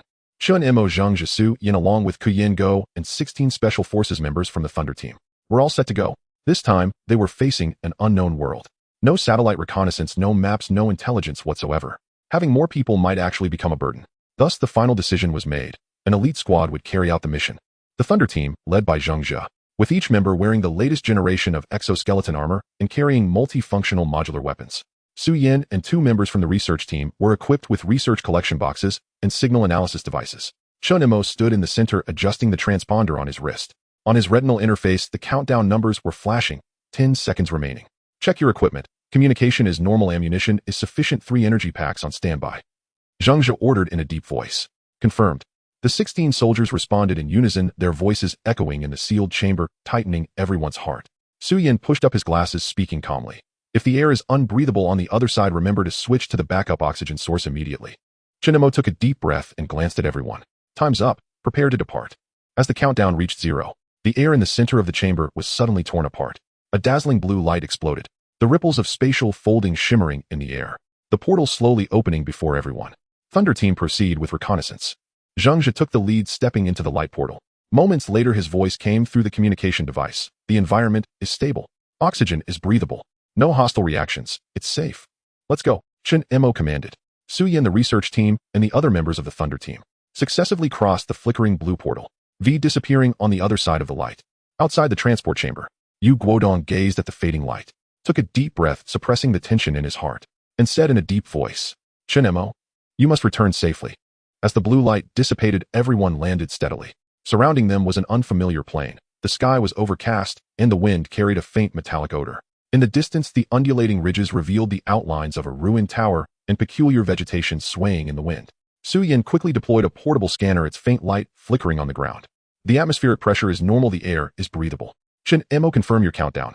Chen Mo raised his hand, the string of eerie blue numbers still flashing on his retinal display. I can maintain it for another 3 hours. Su Yin adjusted his glasses, pondering for a moment. It's similar to your first time crossing into the zombie world. That time was also a short stay. Exactly, Chen Mo nodded. Su Yan's tone became increasingly excited. This may indicate that your initial duration for each crossing is limited, but the more times you cross, the longer you can stay. Once the energy resonance stabilizes, you'll be able to maintain the portal autonomously like last time. He looked up towards the distant horizon, his eyes glimmering with analytical light. The zombie world was stabilized after your 5th crossing, meaning after experiencing 5 or 6 more, we might acquire a new fixed route. Zheng Zhe was checking the power system of the exoskeleton armor and stated succinctly, let's set the hypothesis aside for now and ensure safety first. We'll deploy along Route A2, split into 2 groups to search for any signs of human settlements or activity nearby. Just as he finished speaking, a muffled gunshot echoed from afar, reverberating across the silent plain. Then came a series of rapid shots accompanied by explosive echoes. Everyone instantly became alert. Chen Mo raised his head, looking towards the source of the sound. Over there's a firefight. Zheng Zhe immediately signaled with a tactical gesture, commanding in a deep voice. All units activate infrared scanning and maintain cover formation. Chen Mo, you and Su Yin stay in the middle while we provide cover and advance. Understood. Several Special Forces members quickly spread out, their steps light, yet orderly, the servos of their powered exoskeletons humming solemnly in the wind. Upon arrival, they were stunned. Not far away in the valley, the sound of gunfire and explosions echoed with flames illuminating half the sky. A squad of soldiers was fiercely engaged in combat against a horde of large monstrous insects to protect a group of villagers. Those insects had exoskeletons glimmering with metallic cold light, their fangs protruding and their tails spewing green slime. One charge could dent even steel plates. Chen Mo's pupils contracted, whispering, this time, have we entered an insect disaster world? Su Yin furrowed his brows, quickly assessing the terrain and the number of insects, his expression grave. Currently, the scale of the insect swarm isn't too large, but we can't determine the source. If it's merely a planetary-level insect disaster, it remains within controllable limits. But if it's an interstellar-level insect tide, then this planet is undoubtedly doomed. Chen Mo nodded. They all understood the difference. A planetary-level insect disaster could still be managed with an industrial system, whereas an interstellar-level insect disaster meant that the insect nest could span across star systems, devouring civilizations. Su Yin said solemnly, from their equipment they are still using traditional gunpowder weapons, and their fire control systems are not advanced. If they are truly facing an interstellar insect tide, then the fate of this world is probably already sealed. At that moment a shout came from ahead. Zhengzhe looked up taken aback. Wait, are they shouting? In Chinese. Everyone exchanged glances. Chen Mo was also stunned. Chinese. Then they couldn't be people from the Great Xia of another world. Zhengzhe gritted his teeth. Regardless of whether they are from our Great Xia, saving them is our priority. Thunder Team, form up. Firepower covering target the insect swarm. Understood. Boom. A deafening explosion tore through the air. The automatic cannons on the shoulders of the exoskeleton armor unleashed a blazing inferno. High explosive shells raining down upon the insect swarm. Insect corpses flew and black-green bodily fluids stained the ground red. In just a minute the once rampaging insect tide was completely eradicated under the crossfire of the Thunder Team and that squad of soldiers. The air was still filled with the scent of burning and gunpowder. Insect remains emitted white smoke. The burnt odor was pungent and unpleasant. Zhengzhe put away his rifle, his gaze turning towards the surviving squad of soldiers, softly saying, a Chinese world. Have we truly encountered another Great Xia? After being rescued, the soldier squad quickly gathered with the villagers at the foot of the hill. The leading officer removed his helmet, his face smeared with soot and sweat, and saluted solemnly. Hao Tian Group Army Lei Zhe Brigade by Hong Battalion Company Commander, Yu Weifeng. His tone was firm, his voice hoarse, yet exuding a calmness forged from years of battle. Thank you for your support. May I ask which military district are you from? Zhengzhe instinctively returned the salute. In the brief moment of eye contact, both sides felt that familiar air of discipline and spirit, the innate military aura ingrained in their bones. Yu Weifeng's gaze swept over their equipment, his brow slightly furrowed. The exoskeleton armor they wore was evidently different from the standard equipment currently deployed by the Great Xia he was familiar with. But at this moment he did not ask further. After all, these people had just saved their lives. Zhengzhe hesitated slightly. From Yu Weifeng's words, it was clear that this was indeed Great Xia. Just a different, bug disaster version of Great Xia. This left him somewhat perplexed. If he directly stated we come from another world, who knows if they would consider him insane. At this moment Chen Mo stepped forward and spoke. We come from another world's Great Xia. When Chen Mo calmly spoke the words, we come from the Daxia of another world, the entire venue fell silent. The sound of the wind could be heard. Yu Weifeng stood frozen in place, his expression shifting from shock to astonishment, and finally to sheer disbelief. You mean? The Daxia of another world? The soldiers behind him exchanged glances, gasping in shock. Some were skeptical, while others had a glimmer of excitement in their eyes. Yu Weifeng fixed his gaze on Chen Mo, his voice hoarse. Are you sure you're not joking? Chen Mo did not evade the question and solemnly nodded. Their equipment, their demeanor, that distinct aura of advanced technology, made Yu Weifeng want to laugh, yet he couldn't. This equipment, this firepower. If you say it's not from our world, it does make sense. He immediately took out a military terminal and connected to his superiors. Report, Commander. A unit claiming to be from the otherworld Daxia has appeared here, equipped completely differently from us, with extremely strong firepower. Requesting further instructions. In less than a minute the commander was also stunned. What did you say? From another world. 10 minutes later the news was reported up the chain. Brigadier Group Army Commander all the way to the highest meeting room of the Daxia in the bug disaster world. In the capital command center, brightly lit, an elderly man with white hair and dressed in a general's uniform suddenly stood up. You say they claim to be from the Daxia of another world. It was none other than Xia Haowei, the supreme commander of the Daxia in the bug disaster world. At this moment beside him a staff officer hurriedly reported the situation. Report, Chief. Ever since that unknown meteorite fell into the Pacific Ocean 6 months ago, bug nests have erupted from the seabed. The bug disaster has engulfed the oceans, and many areas along the southeastern coast have fallen. Western countries are on the brink of collapse, and we are also on full defensive. If the information is accurate, they may possess technology beyond our comprehension. Xia Haowei said in a deep voice. Initiate a video connection immediately. A few minutes later Yu Weifeng handed the terminal to Chen Mo. On the screen an elderly man with a face full of wrinkles but piercing eyes appeared. I am Xia Haowei, the supreme commander of the Daxia Central Command. His voice was deep and resonant, emanating the pressure forged by the fires of war. You say you come from the Daxia of another world. Chen Mo's gaze was steady as he nodded slightly. Yes. My name is Chen Mo. We indeed come from another world, a Daxia similar to yours, but without the bug disaster. The entire conference room fell into a dead silence. Xia Haowei stared at the screen, remaining silent for a long. The staff officer quickly retrieved the identification results and reported softly. Chief, the facial recognition iris and fingerprints of the personnel on the other side are all absent from our database. The style of their equipment is completely different from our army, and there are significant differences in technological paths making replication impossible. Comprehensive judgment suggests they may very well be telling the truth. Xiao Haorui slowly sat down, his gaze profound. No identity records, yet they speak our language. Their equipment is different from ours, yet equally efficient and advanced. It seems they truly are warriors from another Daxia. Chen Mo looked at the wrinkled but resolute face on the communication screen, his tone steady and sincere. I noticed that you are currently facing a crisis due to the bug disaster. Our arrival here was indeed a coincidence, but time is limited. In 2 hours we must return.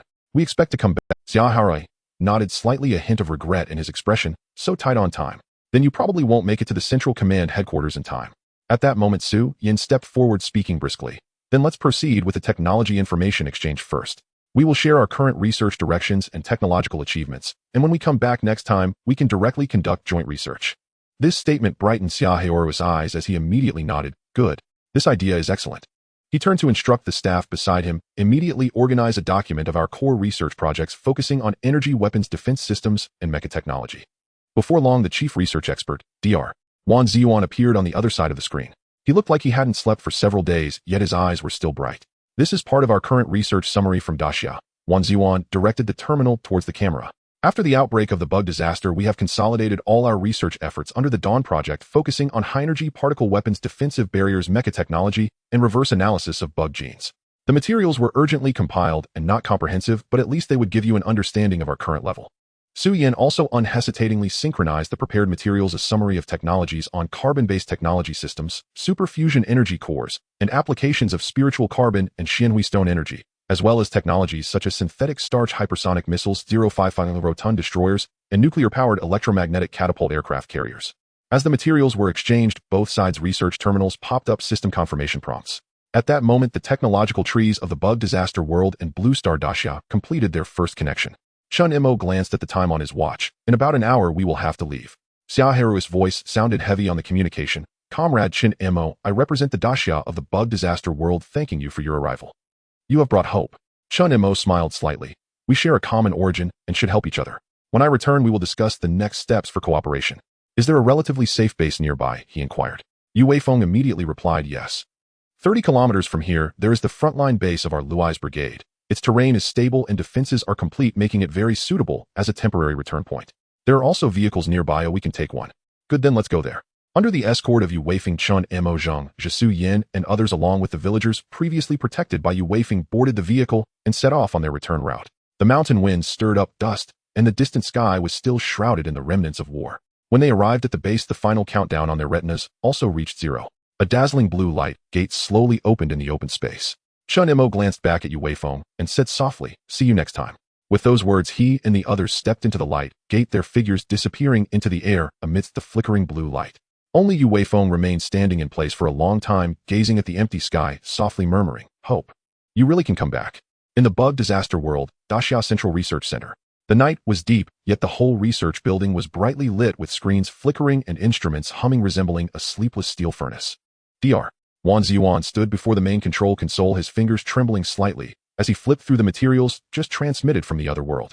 Xianhui stones, Shuanglan crystals, spiritual carbon mother ore, 3 strange minerals that do not exist in their world flickered with blue light on the data panel.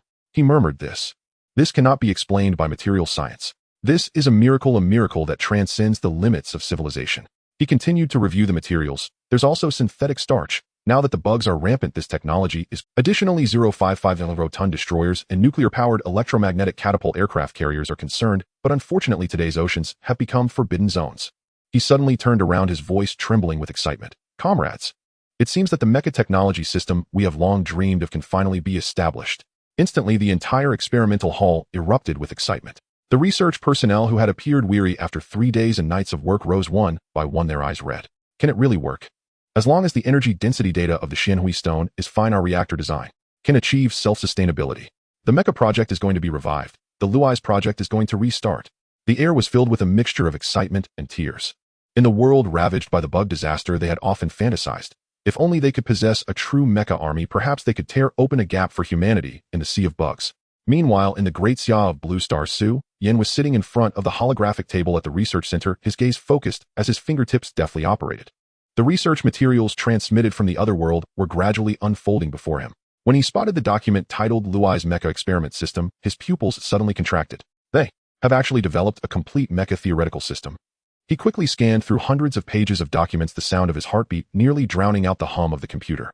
armor material mechanics, hydraulic muscle fibers, neural synchronization interfaces. They have it all.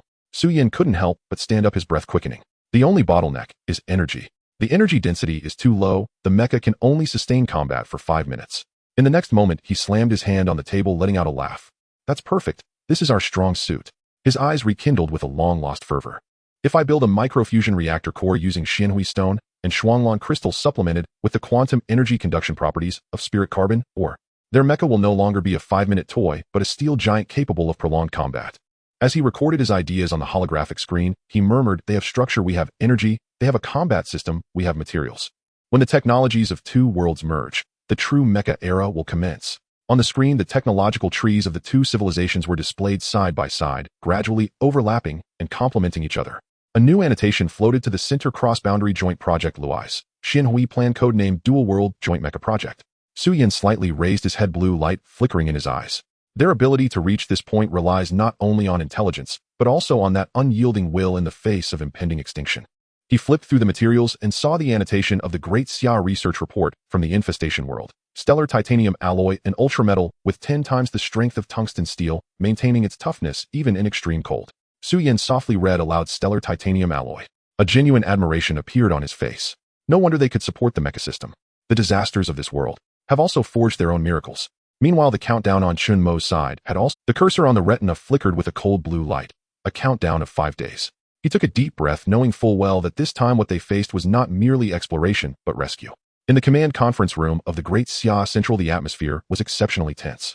Under the joint resolution of Yu Guodong, He Xingyao, Wan Yuxiang, and others, the order was officially given during Chen Mo's next crossing: urgently transport strategic supplies to the infestation dimension, focusing on Xianhui stone, Shuanglong crystal, and spirit carbon, or prioritize supporting energy and defense construction. The cargo line at the Lopner base was running day and night, military transport vehicles shuttling through the night. Inside the cargo holds were mineral crystals from the zombie world, the otherworldly light of human civilization. As the engineers loaded the vehicles, they whispered, I've heard these things can support reactors. They can even build mechas. Shoo, it's top secret. Be careful with too many questions, or you'll have to write a self-criticism. Hey, if they really can build mechas, then this is worth it. Meanwhile, various research institutes and key universities in the Great Xia began receiving batches of materials from the National Secret Project. The document's title boldly read, Luai's Mecha Engineering System, Joint Experimental Version. However, not a single document mentioned its source. At the High Energy Mechanical Research Institute of Lonka University, the esteemed academician in the field of robotics, Shen Mingjia, was sitting at the experimental table, flipping through the thick document that was hundreds of pages long. At first, he was just browsing casually, but when he saw the design diagrams of hydraulic muscle fiber linkage structure and neural synchronization feedback control system, he was stunned. As he murmured to himself, he pushed up his reading glasses, his fingers trembling slightly. This set of theories is too advanced. It completely overturns our existing electromechanical control concepts. When he saw the last page's core armor material, stellar titanium alloy, his brows furrowed even more. Stellar titanium alloy. We have never heard of such a material here. It can't be a theoretical, hypothetical substance, can it? He continued flipping through, discovering that the entire document was extremely rigorous and flawless. Even with the core material unknown, the overall system remained scientifically coherent. After pondering for a moment, he suddenly realized the flaw in the power system is the only shortcoming of this system. But if we use Xianhui stone, Shuanglong crystal, and spirit carbon, or to compensate for energy density, it's entirely feasible. It's truly seamless. He exclaimed, then revealed a playful smile. Could it be that they really unearthed alien technology on the far side of the moon? As soon as he finished speaking, he immediately summoned his team, getting into gear. Luai's Mecha Project, starting now, fully invest in research. Within 3 days, we must submit the first version of the power compensation plan. Similar scenes unfolded across the research institutes, engineering laboratories, military factories. Batches of top talents were integrated into the Luai's Mecha Improvement Project, working tirelessly day and night and achieving breakthroughs. All research results, feedback, and breakthroughs would be compiled and delivered to Su Yin at the earliest opportunity. Su Yin stood in front of the glass corridor of the research center, watching the twinkling lights outside, a gentle smile appearing on his lips. The technological trees of the two worlds are merging. Luai's plan. The true steel dawn has already begun. The critical moment of crossing had finally arrived. The research institute in the morning was still shrouded in mist. Shen Mingjia had just finished a night of calculations and was preparing to brew a cup of tea. Suddenly, hurried footsteps were heard outside. Several personnel from the security bureau, dressed in dark trench coats and wearing special badges, pushed the door open. The leader, with a solemn expression yet exceptionally respectful tone, said, Dr. Shin, your research in mecha control and human-machine integration is unparalleled in the nation. Now the country has an extremely important mission that requires you to lead the team. But I must inform you in advance. This mission is dangerous and has a very high level of confidentiality. Once accepted, you may disappear from the public for a long time. Shen Mingjie was momentarily taken aback. He had longed to participate in such an epic-changing project from youth to old age. At this moment he understood. This was that opportunity. He did not hesitate. I am willing. The moment he signed the confidentiality agreement, he felt a surge of excitement. The sound of the pen on paper seemed to announce a turning point in his fate. Immediately after he was taken into a seal, the head of the Security Bureau's Special Investigation Team handed him a top-secret document. As Shen Mingjie opened it, the first line of text completely stunned him. Project Source, Otherworldly Great Xia. Objective, Luai's Joint Mecha Project. Other. World. He couldn't help but repeat, his voice trembling slightly. The document detailed the intelligence from the infestation world, Chen Mo's team's crossing plan, and the progress of technological integration between both sides. As he flipped through each page, Shen Mingjie's shock gradually turned into fervor. So that's how it is. This Luai's mecha system did not appear out of thin air, but rather is the result of another great Xia struggling to survive in dire straits. The head of the Security Bureau nodded. Exactly. Right now they are facing a crisis from the infestation. The Central has decided to dispatch a technology team with you as one of the leaders to cross over with others to the infestation dimension and collaborate with the great Xia there to develop the mecha system. Shen Mingjie remained silent for a few seconds. He gazed at the red document bearing the great Xia central seal, feeling a long-lost fervor surge within him. To witness the technologies of two worlds side by side in my lifetime. This is a lifelong honor. He straightened his back, his gaze resolute. I accept the mission. Very well. The person in charge handed him new credentials. Chief Advisor of the Luai's Joint Mecha Project. That afternoon, a military helicopter landed on the rooftop of the research institute where he worked. The wind stirred by the rotor blades blew his white hair around. He looked back at the experimental building that had accompanied him for decades and softly said, "Old comrades this time. I am going to dream in a farther place." Before long, he made his way to the military airport, then boarded a military aircraft destination, Robur Desert Base. The night at Robur Desert Base was eerily quiet. The starry sky was vast and boundless, with the wind carrying sand and grit from the distant testing area, bringing a cold, dry breath. Chen Mo walked slowly in the courtyard, his steps heavy with thought. The countdown had already entered its final stage, but there was not a trace of ease in his heart. Suddenly, a familiar voice rang out behind him. "You seem to have something on your mind." He turned around to see Chen Mo. She was still wearing that white research uniform, her long hair gently fluttering in the night breeze. Chen Mo smiled wryly. Yes, the last world was a zombie world. Although it was fraught with dangers, I could still cope with that kind of despair. But this time is different. He looked up at the night sky, his gaze reflecting the twinkling stars. Over there is a great Xia that is just like ours. The same language, the same bloodline, the same banner. Watching them being consumed by the insect disaster, my heart feels quite uncomfortable. He paused, his voice lower. Su Yin was right. If the insect race truly is an interstellar intelligent species, then no matter how hard we try, it may just be a drop in the bucket. Perhaps this time what we face is something that cannot be overcome at all. The wind swept by in the silence, stirring up the dust at his feet. Chen Mo's tone carried a sense of suppressed fatigue. Chen Mo quietly looked at him, and after a moment gently said, "It is not in vain." Chen Mo looked up, meeting her gaze. Chen Mo's eyes were bright, like the most steadfast star in the night sky. Human determination can triumph over heaven. It is not just a slogan. Even if the final outcome is failure, the effort itself, the process, is meaningful. She smiled softly. Besides, since they share our ancestry, they must also possess our spirit. Self-improvement, never bowing down. This is something written in our blood. Chen Mo was stunned for a few seconds, finally revealing a long-lost smile. You are right. No matter how dark the road ahead is, we should be that lamp. At the very least, let them see. There is another great Xia in another world standing alongside them. Chen Mo nodded slightly, the wind brushing against her hair. At that moment, her smile was gentle yet firm. The time for the crossing was drawing near. Inside the underground isolation chamber of Robur Desert, everything had entered the final countdown. The lights on the cabin walls flickered with cold white light, and a tense atmosphere filled the air. Chen Mo glanced at the countdown on the retina display, countdown 001-43. The string of numbers seemed to pulse like a beating heart in the reflected blue light. All personnel assume ready positions. Zhang Zhe commanded, his voice resonant and powerful. Battle Tiger Squad, Flame Squad, Thunder Squad, 3 of Great Xia's strongest special forces had assembled. The surface of each team member's armor flickered with tactical identification lights, and their powered exoskeletons emitted a low hum. Dozens of Type 100 main battle tanks were neatly lined up in the hatchway, their barrels facing forward, ready to fire at any moment after the crossing. The sound of tracks grinding against the ground was deep and heavy, like war drums rumbling underground. On the research side, dozens of researchers led by Su Yin and Shen Mingjie had also completed their deployment. Their mission was to collaborate with the researchers from the insect disaster world's Great Xia to support the subsequent mecha development. Su Yin glanced at the calm Chen Mo and took a deep breath. This time, what we bring is not just hope, but also the future. Shen Mingjie adjusted his glasses slightly, his expression focused. The Luai's mecha project is about to truly commence. Chen Mo surveyed everyone around and slowly said, Everyone, this time we are not just explorers, but also messengers of Great Xia.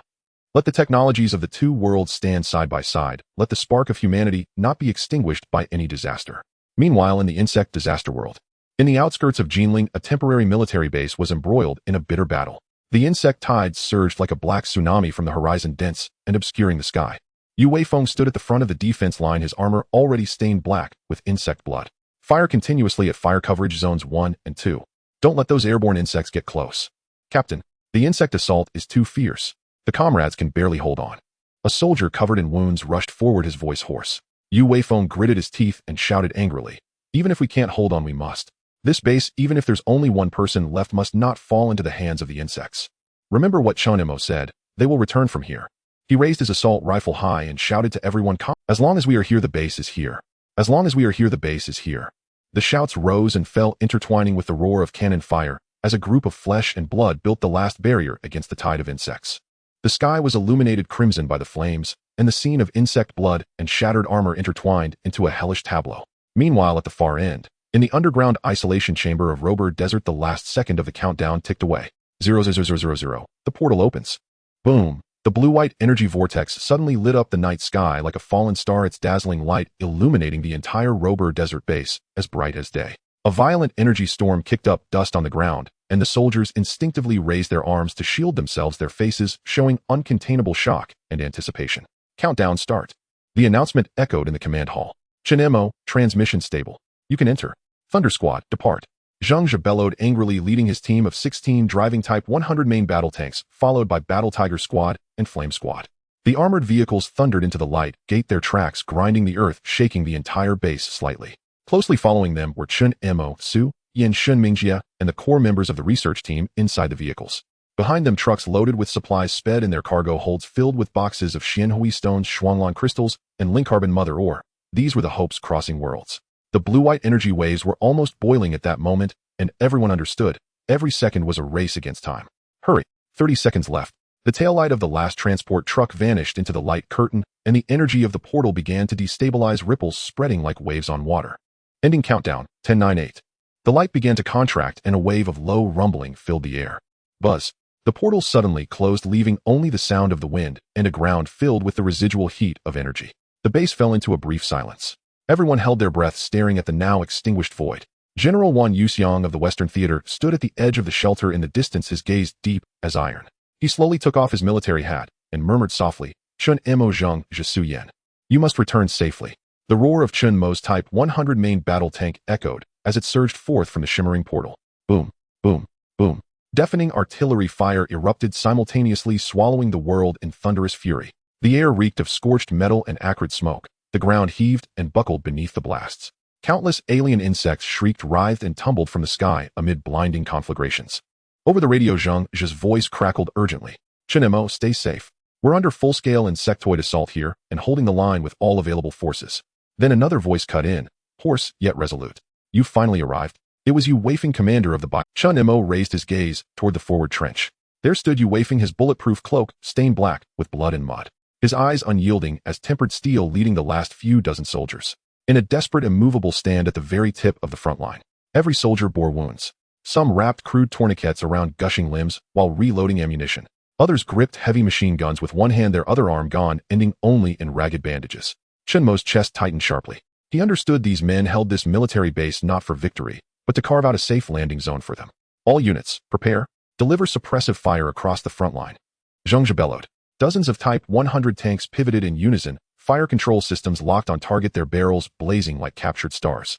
In the next instant, Crockham, dozens of 120mm armor-piercing high-explosive shells tore from their muzzles, streaking across the heavens like a meteor shower, plunging into the heart of the insectoid tide. A colossal shockwave unleashed a tsunami of fire. Mountains of chitinous bodies were shredded in the inferno. Limbs and carapaces spiraled through the air like grotesque confetti.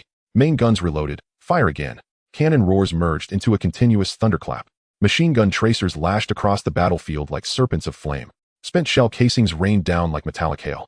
Within 10 minutes, the front stabilized. The insectoid tide collapsed and scattered in the sea of fire. Heaps of alien corpses rose like grim monuments upon the scorched earth. Yu Weifeng gasped deeply, his gaze sweeping over the row upon row of armored tanks. His eyes wide with awe and profound gratitude. Thank the heavens, we've held. After the fighting subsided, Yu Weifeng personally came to meet Chen Mo and his team. His breath caught as he surveyed the transport vehicles laden with supplies. Central Command has issued orders, Yu Weifeng declared solemnly. Upon your arrival, you will accompany me immediately to Military Base 001, the core defensive bastion and command nexus of Daxia's resistance against the insectoid invasion. Understood. Zheng Zhe responded instantly. The convoy rumbled forward once more, its treads grinding over charred soil. Night wind carried the iron tang of blood, and faint but unmistakable the scent of hope. En route, Chen Mo gazed silently at the ruins illuminated by distant artillery flashes. His voice calm, yet unwavering. Commander Yu, we can remain for 5 days. In 5 days we'll return, better equipped, better prepared, to reinforce you. Yu Weifeng nodded, offering a weary yet deeply sincere smile. Having you here means everything. Then the convoy rolled onward, toward Military Base 001. Smoke hung thick in the air, distant explosions flickered across the horizon like wounds upon the dawning sky. Treads groaned heavily over the blackened earth. Meanwhile, inside the central command tower of Base 001, crimson warning lights pulsed relentlessly. General Xia Haowei stood before a vast holographic war map, his expression grave. Across the projection, insectoid forces surged from the southeast, relentless tidal closing in. A communications officer rushed in. Report. Synchronization confirmed. Chen Mo's team has successfully entered this dimension and is approaching our base. Excellent. Xia Haowei nodded, a subtle spark igniting in his eyes. How long will they remain? Per their transmission, no longer than 5 days. 5 days. He repeated softly. Then we must bridge every technical gap, every channel of collaboration, within those 5 days. Wan Ziyuan, chief scientific advisor, rose at once. Send me all data they've brought. I'll assemble the research team immediately for analysis. Minutes later, when the complete files of the Luai's mecha system appeared on screen, the entire lab fell silent for several heartbeats, then erupted into near-delirious cheers. This is a carbon-based energy core, and fusion stabilization equations for Shuanglan crystal and Xianhui stone. Wan Ziyuan's hands trembled. He nearly shouted at his assistants. Perfect. This is precisely the missing keystone. Relentless insectoid assaults had severed industrial supply lines entirely. Critical materials depleted. Energy reserves dwindling. Experiments halted. Their research had all but ground to a halt. Now knowledge from the parallel world of Daxia arrived, not as theory, but as salvation incarnate. Immediately, summon every mecha research group. Integrate the new material theories into the Luai's mecha reactor model. Wan Ziyuan's exhaustion vanished, replaced by a long-dormant fervor. He clenched his fist, eyes alight. If this verification succeeds, we will make the Luai's mecha rise truly rise. Beyond the tower's window, dawn broke pale and tender. Wind stirred the banner, its familiar crimson flame rippling in the morning light. Xia Haowei watched the flag, voice steady and resolute. Whether in this world or theirs, Daxia has never bowed before fate. Soon after, Chen Mo's team passed through layered defense perimeters and at last arrived at Military Base 001. Built where desert met steel, the fortress stood defiant. Anti-aircraft batteries, automated cannons, and sentry machine guns bristled across its perimeter. Patrol drones streaked overhead, their exhaust trails carving luminous arcs across the sky. Before the main gate stood General Xia Haowei, draped in tactical command regalia, and Dr. Wan Ziyuan, silver-haired, sharp-eyed, radiating quiet intensity. As Chen Mo's team disembarked, they met that gaze, forged in fire and ash. Heavy with exhaustion, yet burning with fierce, unbroken hope. Su Yin and Shun Mingjie stepped forward first, offering crisp salutes.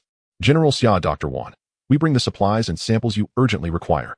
Please look. Su Yin gestured toward the transport vehicles behind him. Cargo doors slid open, revealing orderly stacks of Xianhui stone, Shuanglan crystal, and Lington mother ore. Their sapphire snow-white and argent luminescence refracting under the lights like the pulsing heart of human civilization itself. Wan Ziyuan froze, then hurried forward, his trembling fingers brushing the Xianhui stone. This energy resonance, astonishing, unbelievable. Such a substance exists in our world. It's real. No simulation, no illusion. Genuine mineral. He turned, gripping Su Yan's and Shun Mingjie's hands tightly, his eyes brimming with emotion and gratitude. What you've brought us is hope. Let's go now, he urged, almost breathless. Take me to the lab. We begin energy activity testing immediately. Time is precious. No second may be wasted. Su Yin, Shun Mingjie, and the scientific team proceeded to the research sector, launching the first joint study bridging 2 worlds. On the other side, Chen Mo and Zheng Zhe, under the guidance of Xia Haowei, entered the rest cabin in the command area. Along the way, soldiers hurriedly rushed past, and the large screen in the command center continually flashed red warning zones with the direction of the insectoid attacks almost covering the entire coastal defense line. The situation is tense, Xia Haowei said in a low voice as he walked. We can only offer a simple reception. Chen Mo smiled and shook his head. Commander, you are being too polite. We are all practical people, not one for grandstanding. The two exchanged glances, both displaying a hint of determination. Xia Haowei nodded slightly, his tone becoming solemn. Thank you for your support across worlds. He paused, looking towards the horizon that was stained red by gunfire, his voice low, yet exuding a convincing strength. What you bring may be more than just supplies. More importantly, it is to make us believe. This war against the insectoids. We still have hope. Chen Mo watched him quietly and slowly spoke. No matter which world it is, our great Xian never bows to despair. On the other side, the main experimental chamber of Base 001 was brightly lit. The three of them gathered around the central holographic projection platform, where a 15-meter-tall Rayizer mech slowly rotated. Blue energy pulses flickered within its chest cavity, resembling an artificial heart. Su Yin pointed at the energy chamber structure of the mech, his tone urgent and passionate.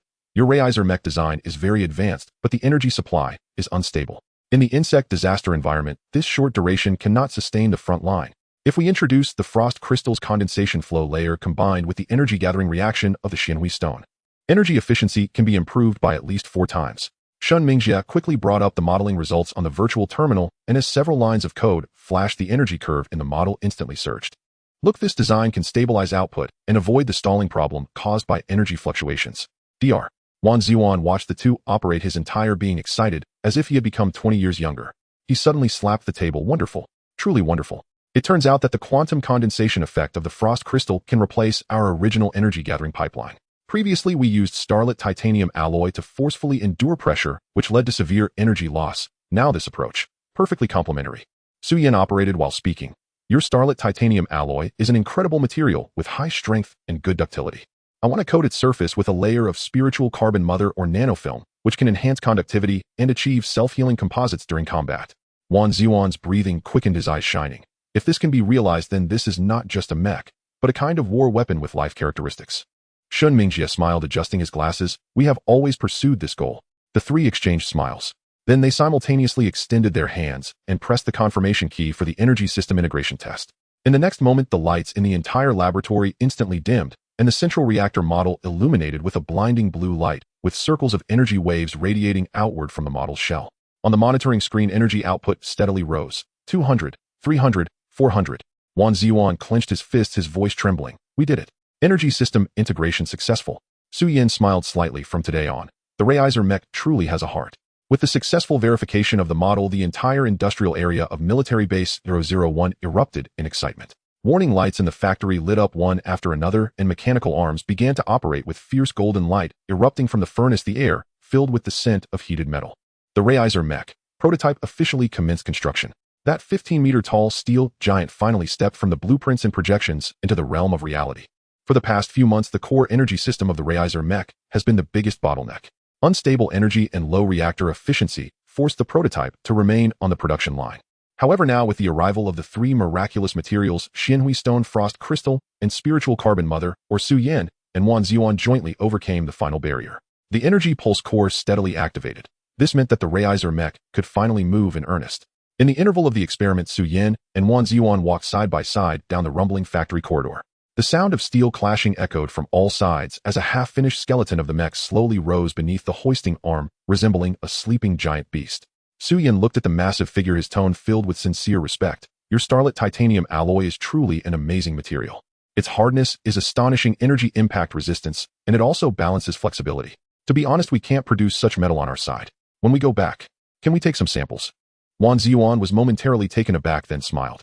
Of course, no problem. Although starlit titanium alloy is also extremely rare here, it is nothing compared to the energy technology you have provided. Su Yin nodded, his tone gentle. Rest assured, we won't take much. You still need to fend off the insect disaster here. We only need a small amount for preliminary research. After the insect disaster subsides, our great Xia will officially sign a long-term cooperation agreement. Upon hearing the phrase "after the insect disaster subsides," Wan Ziwan fell silent. Outside the factory, the distant horizon was illuminated red by gunfire. Each flash represented yet another battle, another batch of sacrifices. After a moment, he slowly extended his hand, tightly gripping Su Yan's. All right, his gaze was resolute, yet contained a hint of fatigue. Then let's wait for the day we subdue the insect disaster. Su Yin smiled and solemnly returned the handshake. We will definitely do so. Just as the assembly of the Rayizer mech entered its final stage. Boom. The deafening sound of an explosion came from dozens of kilometers outside the base. Alarms instantly echoed throughout Base 001, and all warning lights turned red.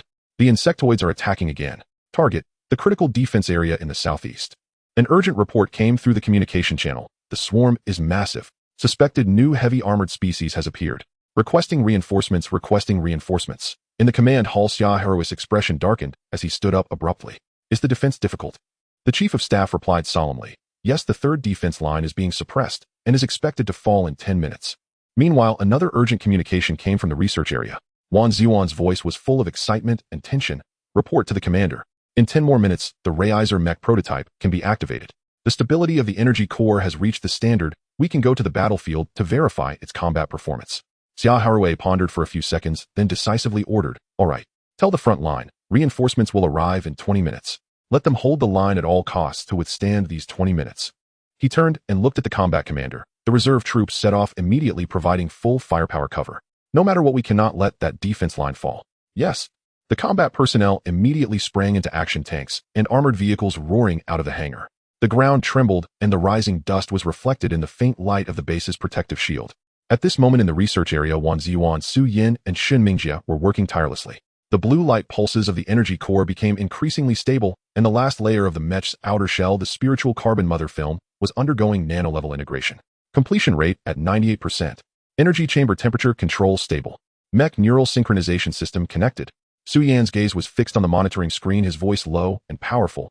Hurry faster. The front line is waiting for us.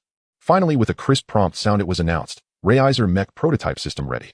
Wan Ziyuan exhaled deeply, nearly collapsing into his chair. He raised his head to gaze at the towering 15-meter steel giant before him. Finally, it can move. Su Yin wasted no time and directly ordered, notify the command center the mecha is ready for deployment. From the command center, the steady voice of Xiaoharu came through, understood. The prototype of the Luai's mecha will be piloted by Yu Weifeng, targeting the southeastern defense line. Mission codename, Dawn Strike. This is the first real combat for the mecha, and also the first direct confrontation with the insect race. The entire base fell into a euphoric silence. Countless soldiers halted in their tracks, staring at the tall hangar in the distance. There the Luai's mecha stood silently, blue energy pulsing within its chest. Seemingly true hope had finally opened its eyes. Upon receiving the order, Yu Weifeng rushed to the research area. As the heavy alloy hatch slowly opened, a dominating roar of sound rushed towards him. Before him stood the 15-meter-tall Luai's mecha, poised in the brightly lit hangar, blue and white energy veins flowing along the seams of its armor like a steel behemoth about to awaken. Yu Weifeng's breath quickened involuntarily. Even with his extensive battle experience, he was left speechless by the shock. This is the Luai's mecha. Wan Ziyuan stepped forward, his voice brimming with pride and excitement. Indeed. The entire machine utilizes a star titanium alloy main skeleton with a layer of spirit carbon membrane on the exterior, balancing defense and flexibility. The core energy source is a new type of fusion reactor, capable of running continuously for an entire week, even under high-intensity combat conditions. He paused and continued to introduce. The weapon system is dual type. The main weapons are high-energy laser cannons and kinetic railguns, while for close combat it is equipped with the star titanium giant axe that can shatter the insect race's heavy armor in a single strike. Additionally, the mecha has short-term levitation and high-mobility leap capabilities, but currently lacks long-range flight functionality. It is classified as a ground assault type. Yu Weifeng listened intently, his expression resolute. Understood, I have synchronized the system data. I will set off. Wan Ziyuan nodded. Good luck, Luai's knight. As the cockpit sealed, the eye beams of the Luai's mecha illuminated the blinding blue light, brightening the entire energy system. Activated neural synchronization rate. 98 weapon modules. Fully unlocked. Luai's mecha. Yu Weifeng departing. With each heavy footfall, the Luai's mecha took its first step. Each stride shook the ground like an earthquake, kicking up clouds of dust. Inside the control center, Su Yin, Shen Mingjia, and Wan Ziyuan focused intently on the screens. Data streams surged across the projections, monitoring energy output curves, body load rates, stability coefficients. One by one, Su Yin spoke solemnly. Begin recording combat data, observing real-time feedback. Shen Mingjia smiled gently.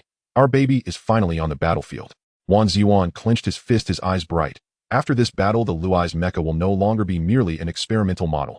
It will become humanity's primary weapon against the insect disaster. Southeastern defense line. The sky burned with dark red clouds, artillery fire tearing through the night. The air was thick with the acrid scent of burning metal and gunpowder, the battlefield littered with charred wreckage and the shrieks of insects. Reinforcements from Base 001 arrived 5 minutes ago, but the situation remained dire. Waves of insects surged forth from the valleys and ground fissures. Those heavily armored insect warriors clad in metallic shells pressed forward step by step under the dense barrage of fire. Open fire. If we can't stop them, use grenades to suppress. Report. Only 30% of ammunition remains. Damn it. That thing still moves after taking a 155mm shot. Every booming sound felt like another crack in their spirits. The squad leader, covered in dust, hoarsely shouted just one thing. Hold the line. No retreat. He turned and raised his rifle, firing multiple shots at the dense tide of insects ahead. Everyone pay attention. Prioritize targeting the joints of the heavy armor species. That is their weakness. A series of violent explosions kicked up dust as the front trenches were breached by the insect horde, and a tank was overturned by a giant insect. Squad leader, the defense line is about to be breached. Steady. He abruptly pressed the communication button on his shoulder. Report to base, we can still hold. Before he could finish, a heavy armored insect's pincers suddenly pierced through the cover, shaking the entire position. The squad leader gritted his teeth, using his last ounce of strength to shove an anti-tank grenade into the insect's maw. Get back to hell. Boom. The intense explosion left the surrounding soldiers momentarily deaf. But in the blaze of that explosion, they still saw new waves of insects surging once more. Soldiers back-to-back, bloodied faces still gripping their triggers tightly. We're running out of ammunition. It's okay, we still have bayonets. At that moment, above the southeastern defense area, only one rallying cry remained. An inch of land is an inch of blood. As long as we stand, the line stands.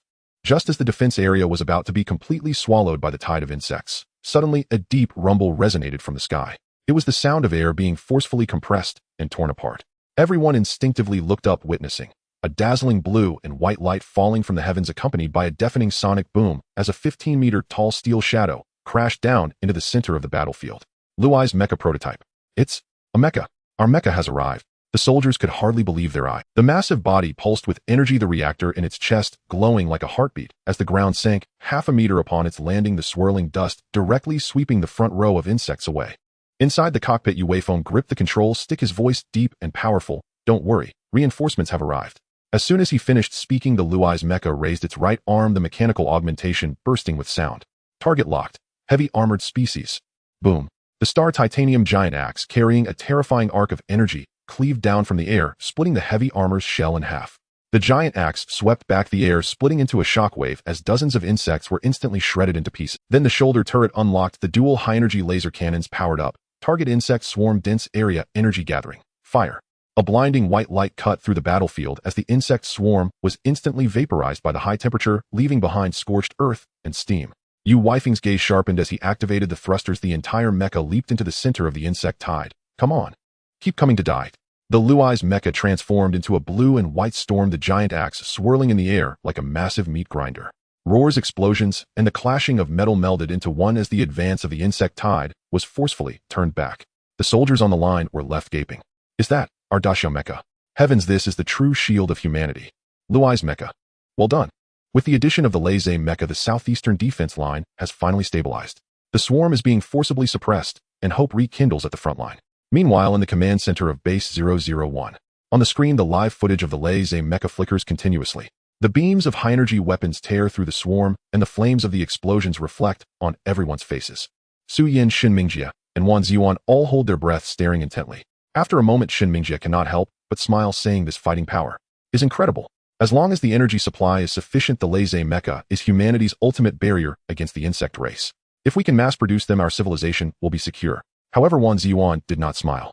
He removed his glasses and sighed heavily, saying if it were peacetime, when the Great Xia had a complete industrial system, mass production of the Lazy mecha would be a given.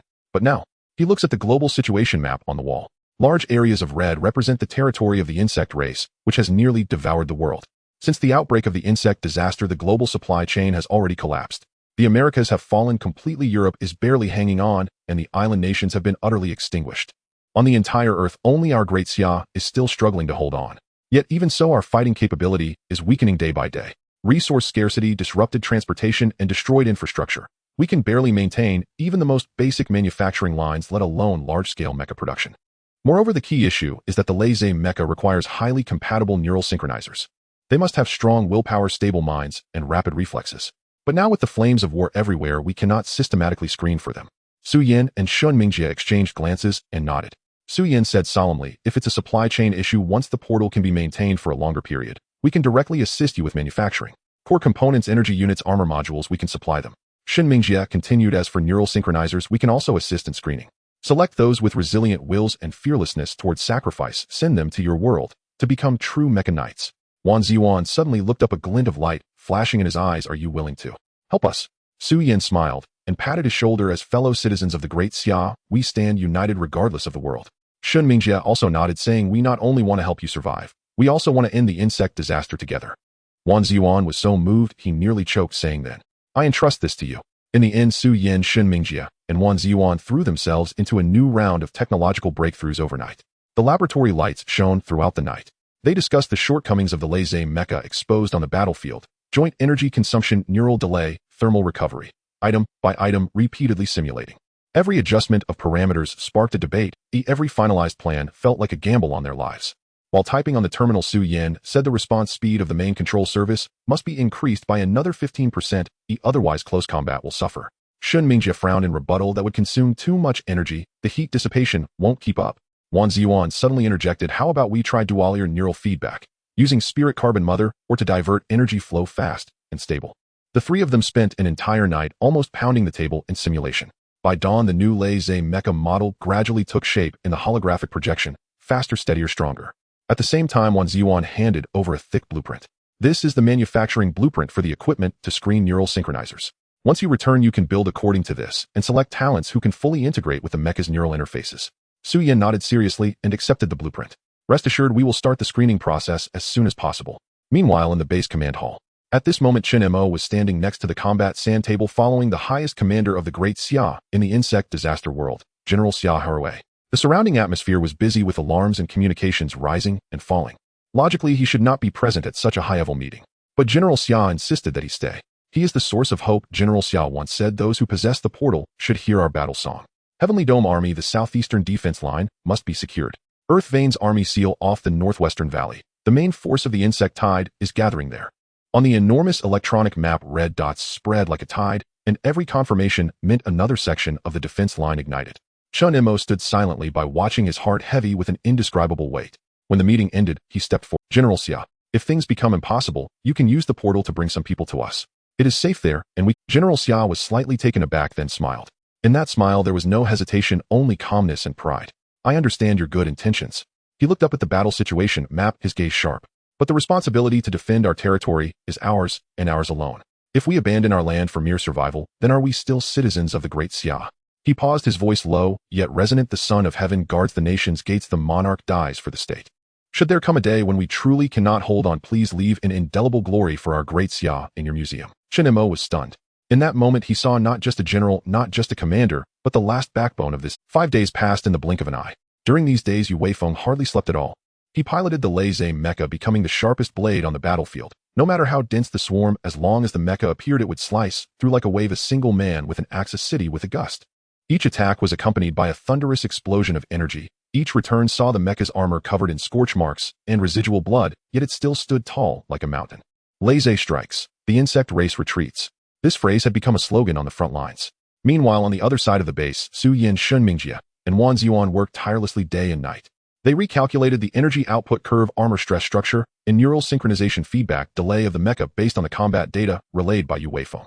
A thick laser mecha full system optimization plan was finally completed. Once this plan is mass-produced, Chen Mo wiped his dark-circled face, smiling as he said, even if the insect race increases tenfold, it won't be enough to contend. However, Su Yan sighed deeply. If possible, I truly wish to stay and continue perfecting this with you. Wan Ziyuan patted his shoulder. You have already helped us too much. Go back, take these results with you, and help us continue the hope. The portal time was approaching. Zhengzhi's Thunder Special Forces team reassembled. But the equipment they brought was neatly arranged on the base square. Dozens of Type 100 main battle tanks along with hundreds of boxes of supplies and ammunition. Chen Mo looked at all this, smiling faintly. Leave these here. You need them more than we do. General Xia was momentarily stunned, then solemnly saluted. Thank you. No matter where you are in the future, the Great Xia here will forever owe you a debt of gratitude. The wind howled in the base square. Sunlight filtered through the smoke, shining on the mecha and tanks, reflecting a dazzling golden light. Chen Mo, Su Yan, Chen Mo, Zhengzhi, and others stood before the portal. In that moment, there were no grandiose words, only resolute gazes exchanged and a shared belief. The Great Xia shall not perish. After Chen Mo and his team returned to the LOP, the energy of the portal had yet to dissipate completely, and the director of the Security Bureau, Yu Guodong, was already waiting at the exit. You have worked hard. He stepped forward, his voice steady yet filled with urgency. What was the situation over there? Su Yan took off his protective suit, his expression still tense. Overall, it went relatively smoothly. With the cooperation of the research team on the other side, we utilized the Xianhui Stone, Shuanglan Crystal, and Link Carbon Mother, or collected from the zombie world, combined with their still incomplete Luai's mecha plan. We successfully completed the construction and combat testing of the prototype. He said this, his eyes gleaming with light. The performance in combat was exceptionally outstanding. The mecha's defense and firepower can suppress the insect race. In the battle at the southeastern defense line, a single machine turned the tide. Yu Guodong listened with excitement, unable to resist pounding the table. Good. This is a result that can truly change the game. Su Yan's tone immediately sobered, but Yu Guodong quickly retracted his smile, his gaze sharp. Speak. Su Yan sighed. The supply chain over there has been nearly crippled by the insect race's assault, and the mecha's production capacity is limited. Even though we provided technical optimization plans, they will struggle to mass produce in a short time. He added, additionally, the Luai's mecha requires special neural synchronizers. In their wartime state, they can hardly conduct systematic screening and training. Yu Guodong stood up, his hands clasped behind his back as he paced back and forth, pondering for a moment. Indeed, this is a tricky problem. Without people, without production lines, even with technology, we can't push forward. Su Yan nodded, so I discussed a new cooperation direction with them. We will rely on a complete industrial system here to manufacture mecha components and screen for suitable individuals with matching mental and neural strengths nationwide. As long as they are willing, we can organize cross-border rescue, dispatching real mecha pilots to combat in that insect. The conference room fell silent. A few seconds later, Yu Guodong took a deep breath and nodded seriously. Very good, this is the spirit of our great Xia. When the other world is in trouble, we cannot just stand by. We must provide assistance. Su Yan smiled slightly. Next, it depends on Chen Mo's situation. All eyes turned to Chen Mo. Chen Mo slowly raised his head, his gaze firm. I can feel it as well. In 7 days, I will be able to activate a stable transmission space. At that time, the portal can be maintained long-term, and we can establish a fixed passage. Upon hearing this, Yu Guodong's face showed an uncontrollable joy. He patted Chen Mo on the shoulder, his voice filled with genuine admiration. Good. Chen Mo, what you are doing this time is opening the door to hope. Soon after, with the report of achievements brought back by Chen Mo, Su Yan and others submitted, an unprecedented secret meeting convened in the capital. There were very few attendees. Yu Guodong, the director of the Security Bureau, He Xingyao, the commander of the Eastern Theater, Wan Yuxiang, the commander of the Western Theater, and several core members of the Great Xia Central Strategic Committee. When the Luai's Mecha Manufacturing Systems Special Application Report, jointly signed by the three, was submitted, the conference room fell silent to the point where one could hear the sound of paper rustling. 5 minutes later, the Central approved. Top Secret immediately launched the Luai's plan. Objective: establish a complete mecha manufacturing chain and energy system execution departments, a joint body of key research institutes and military enterprises nationwide. Project commanders: Su Yin, Shinmingjia. This is a project capable of changing the world's industrial landscape. However, for confidentiality, the plan is publicly known as the 6th Generation Manned Multipurpose Aerospace Machine RD Project. A few days later, research institutes nationwide began to receive encrypted documents sent by the Central. They were a batch of highly deconstructed design drawings and manufacturing parameters. No one knew what these blueprints would ultimately become, but every marked piece of data made the engineers' scalps. This torque strength. Our current alloys can't achieve that. The energy response curve is too exaggerated. Isn't that the level of a nuclear submarine? Who is working on this project? Is this something a human can do? Everyone was astonished, yet no one dared to ask. Because the document clearly stated, confidentiality level top secret, do not disclose any project details to the outside world. When they further saw the 4 key materials involved, Xianhui stone, Shuanglon crystal, link carbon mother, ore, and star titanium alloy, the entire research community was shocked. When can our country mass produce these high-energy materials? Xianhui stone, Shuanglon crystal. I've never even heard of them. Yet all the parameters exceed international theoretical limits. Even the top research institutes felt unfamiliar, but everyone understood one thing: Great Xia was quietly entering a brand new technological era. A few days later, the entire nation began to enter the Luai's mode. Thousands of research institutes, tens of thousands of factories, and millions of researchers started working simultaneously under confidentiality. Factories across the land roared. Day and night production tasks were issued like a tidal wave. The 5 major systems of aerospace, metallurgy, electronics, energy, and materials were fully interconnected. Meanwhile, the Ministry of Commerce of Great Xia quietly took action. Using the 6th Generation Aircraft Project as a pretext, it began a large-scale acquisition of rare metals and key chemical raw materials worldwide. Nickel, titanium, iridium, osmium, and rare earth prices soared in the international market, and foreign media speculated, is Great Xia secretly developing the next generation of strategic weapons? What exactly are they building? An aircraft or a giant beast? The Research Command Center of Great Xia only left one calm directive: increase power, expand production capacity, and push forward the Luai's plan. Full speed ahead. Meanwhile, regarding the neural synchronizer selection plan for the Luai's Mecha, Great Xia also quickly initiated nationwide actions. The detection device blueprints brought back by Su Yan and others were categorized as the top priority research and development projects by the Central. In a very short time, the first batch of detection equipment was mass-produced in military research institutes. These devices looked very similar to ordinary medical examination instruments, but the core algorithms inside could accurately read a person's brain nerve reflex intensity, mental resonance frequency, and subconscious energy compatibility. These indicators were the key to whether one could pilot the Luai's mecha. The first round of tests was conducted secretly within the military system.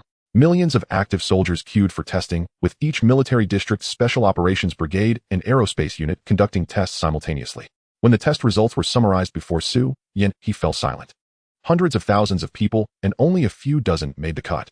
The list was marked with a red line, clearly stating high compatibility: A grade 12 people, B grade 31 people, C grade 48 people. Shinminja frowned. Too few. This proportion is less than 1 in 10,000. The commander of the Eastern Theater, He Xingyao, sighed after reading the report. Piloting a mecha is indeed not something ordinary people can bear. After saying this, he looked at Yu Guodong. How about we expand the screening range? Promote comprehensive testing nationwide. Yu Guodong hesitated for a moment. Comprehensive testing. The scale is too large, it will arouse external suspicion. He Xingyao smiled slightly. Then let's change the name. In the name of a nationwide free health check plan. Yu Guodong immediately understood his meaning, nodding. Good, let's proceed with this plan. At the same time, all testing data will be directly linked to the Central's encrypted servers, and external leaks are strictly prohibited. Soon an unprecedented nationwide health screening campaign quietly unfolded across Daxia. From white-collar workers in metropolises to ordinary villagers in remote mountainous areas, every citizen received the same official notice. The state will launch a free national health assessment program to comprehensively upgrade the national health database. Though the examination covered numerous parameters, one test stood out: neural reflex and brainwave resonance assessment. No one knew its true significance. In the shadows, Su Yin stared intently at the real-time data stream scrolling across the surveillance monitor, watching dense clusters of brainwave curves flicker rhythmically as he murmured softly, 1,400 million people. Surely among them, we shall find a cohort whose souls can resonate with mecha. At that moment, every hospital, military base, and research institute across Daxia operated in silent unison, pursuing a single covert objective: identifying resonators, individuals whose minds could synchronize with the Luai's mecha.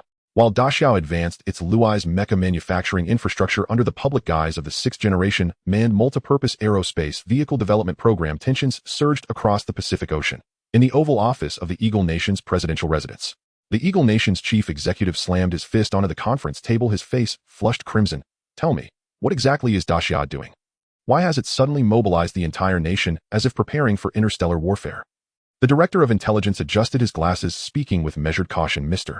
President, our intelligence agencies have confirmed that Daxia is indeed conducting a highly classified scientific project, officially labeled the 6th-generation aerospace vehicle development program. Yet the scale of resources they've deployed is profoundly abnormal.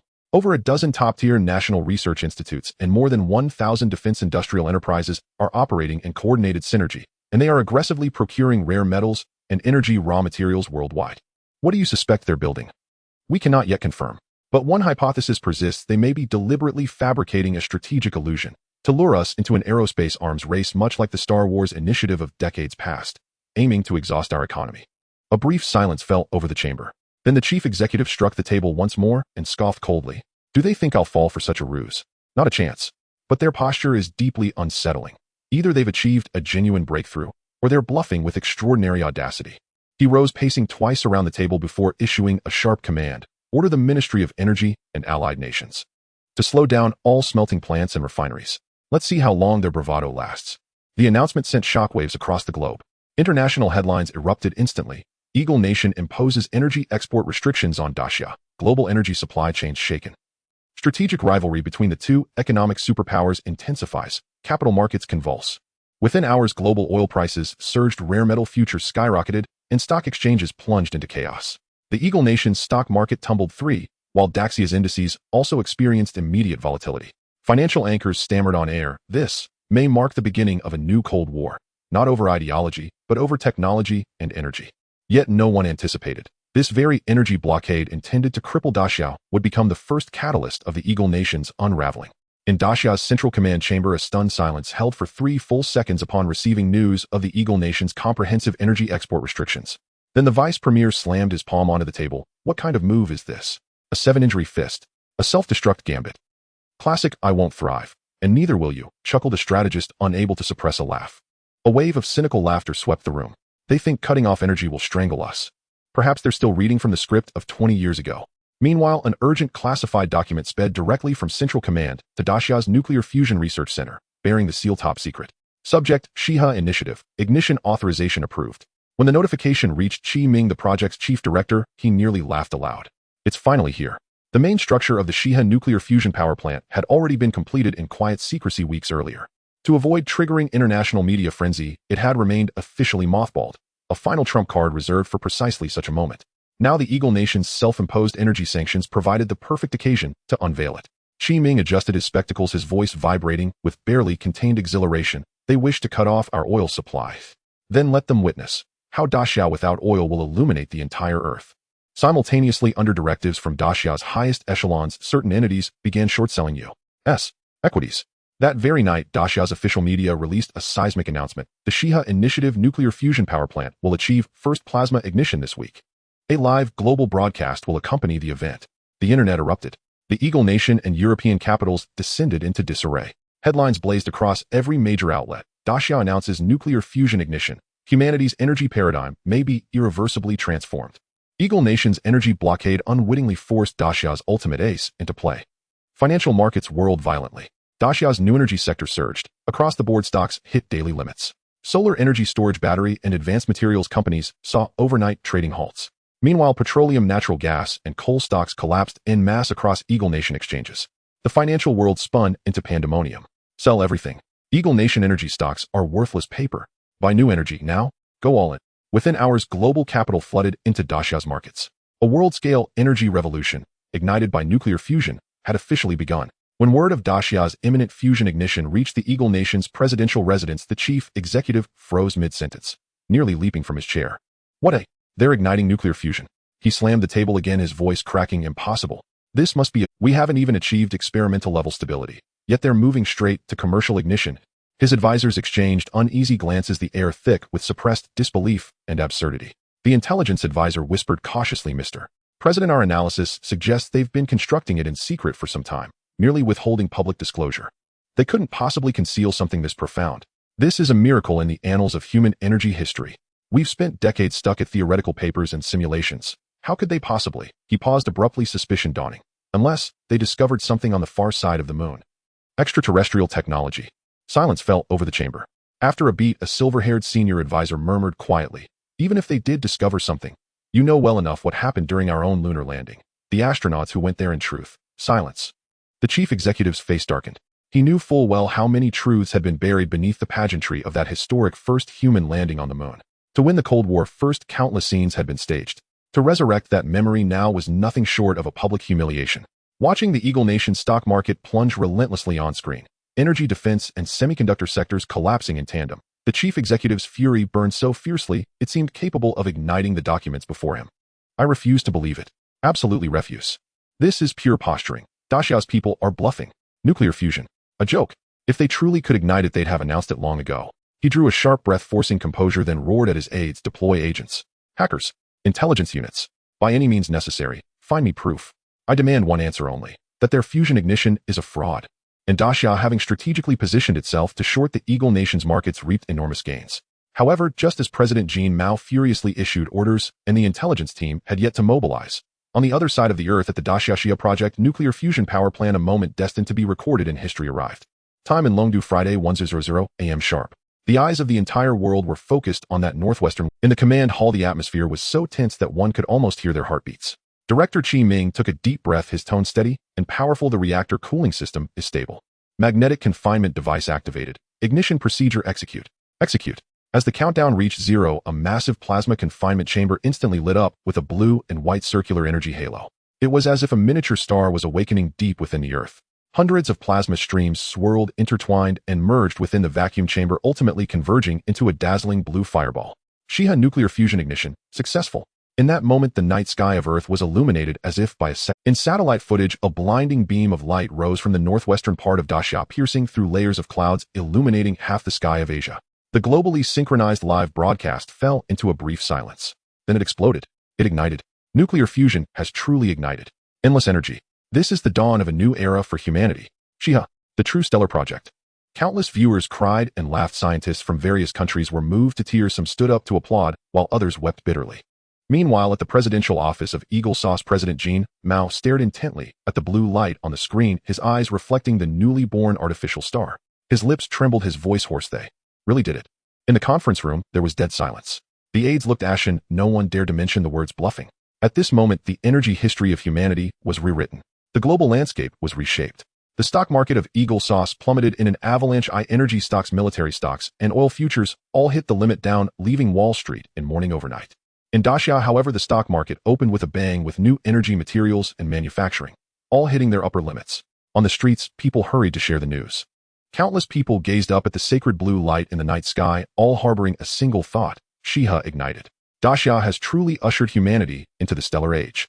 Watching the Shiha project successfully ignite, director Chi Ming finally relaxed his tense shoulders after years. On the screen, the stable burning blue and white plasma flame resembled a true sun, illuminating the entire command hall, and the ultimate dream of his decades-long scientific career.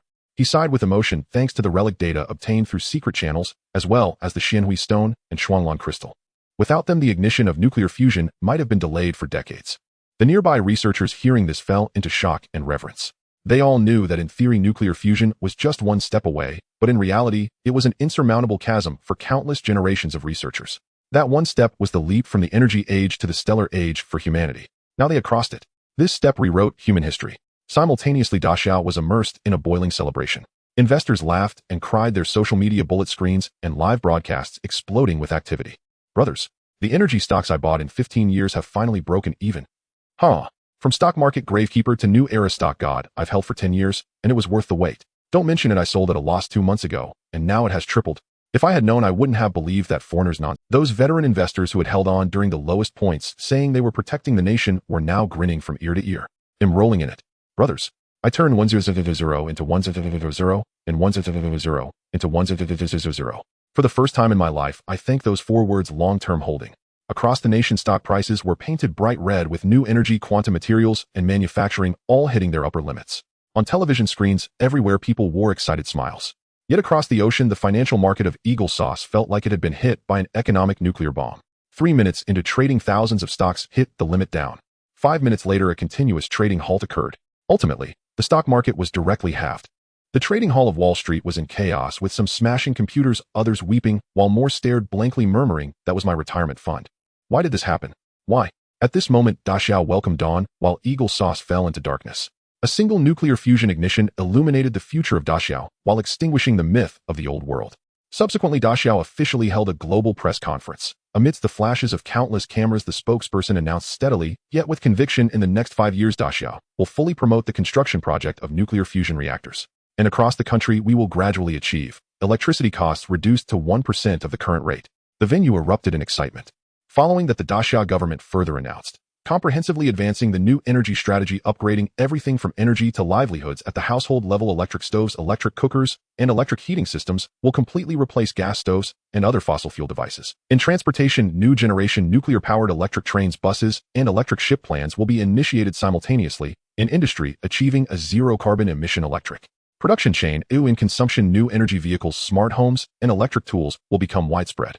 The entire country seemed to enter a true unlimited energy era overnight. Online, it erupted. Electricity costs reduced to 1100 of what they are now. Isn't this free? Brothers who will still use gas, just use nuclear fusion electricity directly. My dad just replaced the gas stove, and he was so furious when he saw the news. Laughing to death, this round of Eagle Sauce sanctions on oil ended up helping Daxia open a new energy era. This economic war, which was supposed to be Eagle Sauce's energy strangulation, was instead turned by Daxia's nuclear fusion technology into the opening ceremony of a new civilization era. At night, the sky over the Lop Nur was exceptionally bright. Chen Mo walked in the courtyard of the base with soft ground lights glowing beneath his feet, the breeze carrying the scent of sand, yet there was an added sense of tranquility. Qin Xinyu accompanied him, the moonlight reflecting on her hair, gentle and warm. Chen Mo looked up at the starry sky and smiled, saying, "Starting from chips, allowing every person in Daxia to use better and cheaper CPUs and GPUs up to today, using nuclear fusion to make electricity affordable for everyone. I feel like I am truly leading everyone towards a better life." Qin Xinyu tilted her head, resting her chin on her hand, her eyes sparkling as she looked at him in the night. Her smile resembled a gentle lamp. "Yes," she softly said, "thanks to you, Chen Mo." Chen Mo smiled and shook his head. "I merely opened a door. The ones who truly made this all a reality are the countless hard-working individuals. The Chi Ming of the Nuclear Fusion Research Institute, by Yufan of the Computing Institute, and those unsung researchers, workers, and engineers." He looked up at the starlit sky, his tone becoming firm, yet gentle. "All of this belongs to the light of everyone in Daxia." While the outside world was still immersed in the aftermath of Shiha ignition, the rhythm on the other side of Lop Nur was abruptly accelerated by another matter, stabilizing that door, completely connecting it to the insect disaster realm, creating a living supply chain to send aid, manpower, and materials. The first batch of key components for the laser mechs has already been loaded onto transport vehicles in order. Xianhui stones, Shuanglong crystals, and spiritual carbon mother ore. Those strange minerals brought back from another world filled several huge underground warehouses resembling a silent mountain waiting for orders. Everything was waiting for the same moment. Once the portal stabilized and opened, the goods and personnel would move, forming a chain of back and forth. Military orders were as unyielding as mountains. To ensure the combat effectiveness and logistical support on the other side, the Central Command dispatched the elite troops guarding Longdu. The 81st Divine Might Group Army was called into action. The three combined brigades of Tianchuan, Sangyao, and Qishao were fully equipped and ready to go, with guns, supplies, armor, and engineers all in place, assembling through the night and forming a column. Leading the troops was the commander of the Central Theater, Guxingza. He stood in front of the assembly area, his gaze sharp, as if he could see through the entire Lopner. Beside him, Wan Yuxiang, the commander of the Western Theater, stood alongside He Xingyao, the commander of the Eastern Theater. At the moment the three shook hands, it was both a promise and a handover. Guxingza forced a smile. I'm taking an entire group army to the other side for rescue. While I'm away, don't let me come back to find my home has been robbed. Wan Yuxiang patted his shoulder confidently. Don't worry. We have plenty of ways to defend the home front. You just focus on holding the line over there. He Xingyao smiled with a hint of threat in his eyes. If the Eagle Sauce dares to play tricks at our doorstep, we'll show them a few ruthless moves first. If they truly dare to act, they won't even think about it again in the future. The three exchanged smiles. There was ease in their laughter, but even more was the suppressed determination. As the words fell, solemnity enveloped them. The laughter faded, and everyone knew this was not a drill. This concerned the survival of countless lives.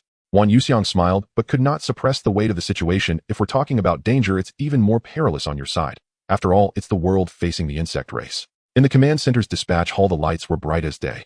On the enormous operational board of the war zone, countless lines intertwined like a net, indicating which unit would escort the minerals, which brigade was responsible for loading mech components, which engineering corps would establish temporary power and fueling routes, and which defensive company would hold the front line and stabilize the rear. Every line was a lifeline. Every marker concealed the lives of thousands. The materials were numbered, packed, and encrypted, with the transport convoy lined up in neat rows. Even the access passes for ordinary workers were graded and issued overnight. Any mistake in the process could affect the entire cross-border operation. Chen Mo stood to the side, his gaze sweeping over the transport vehicles, the portal glowing with blue light, and the figures of the three generals. He knew every decision made here would be amplified into reality by his door.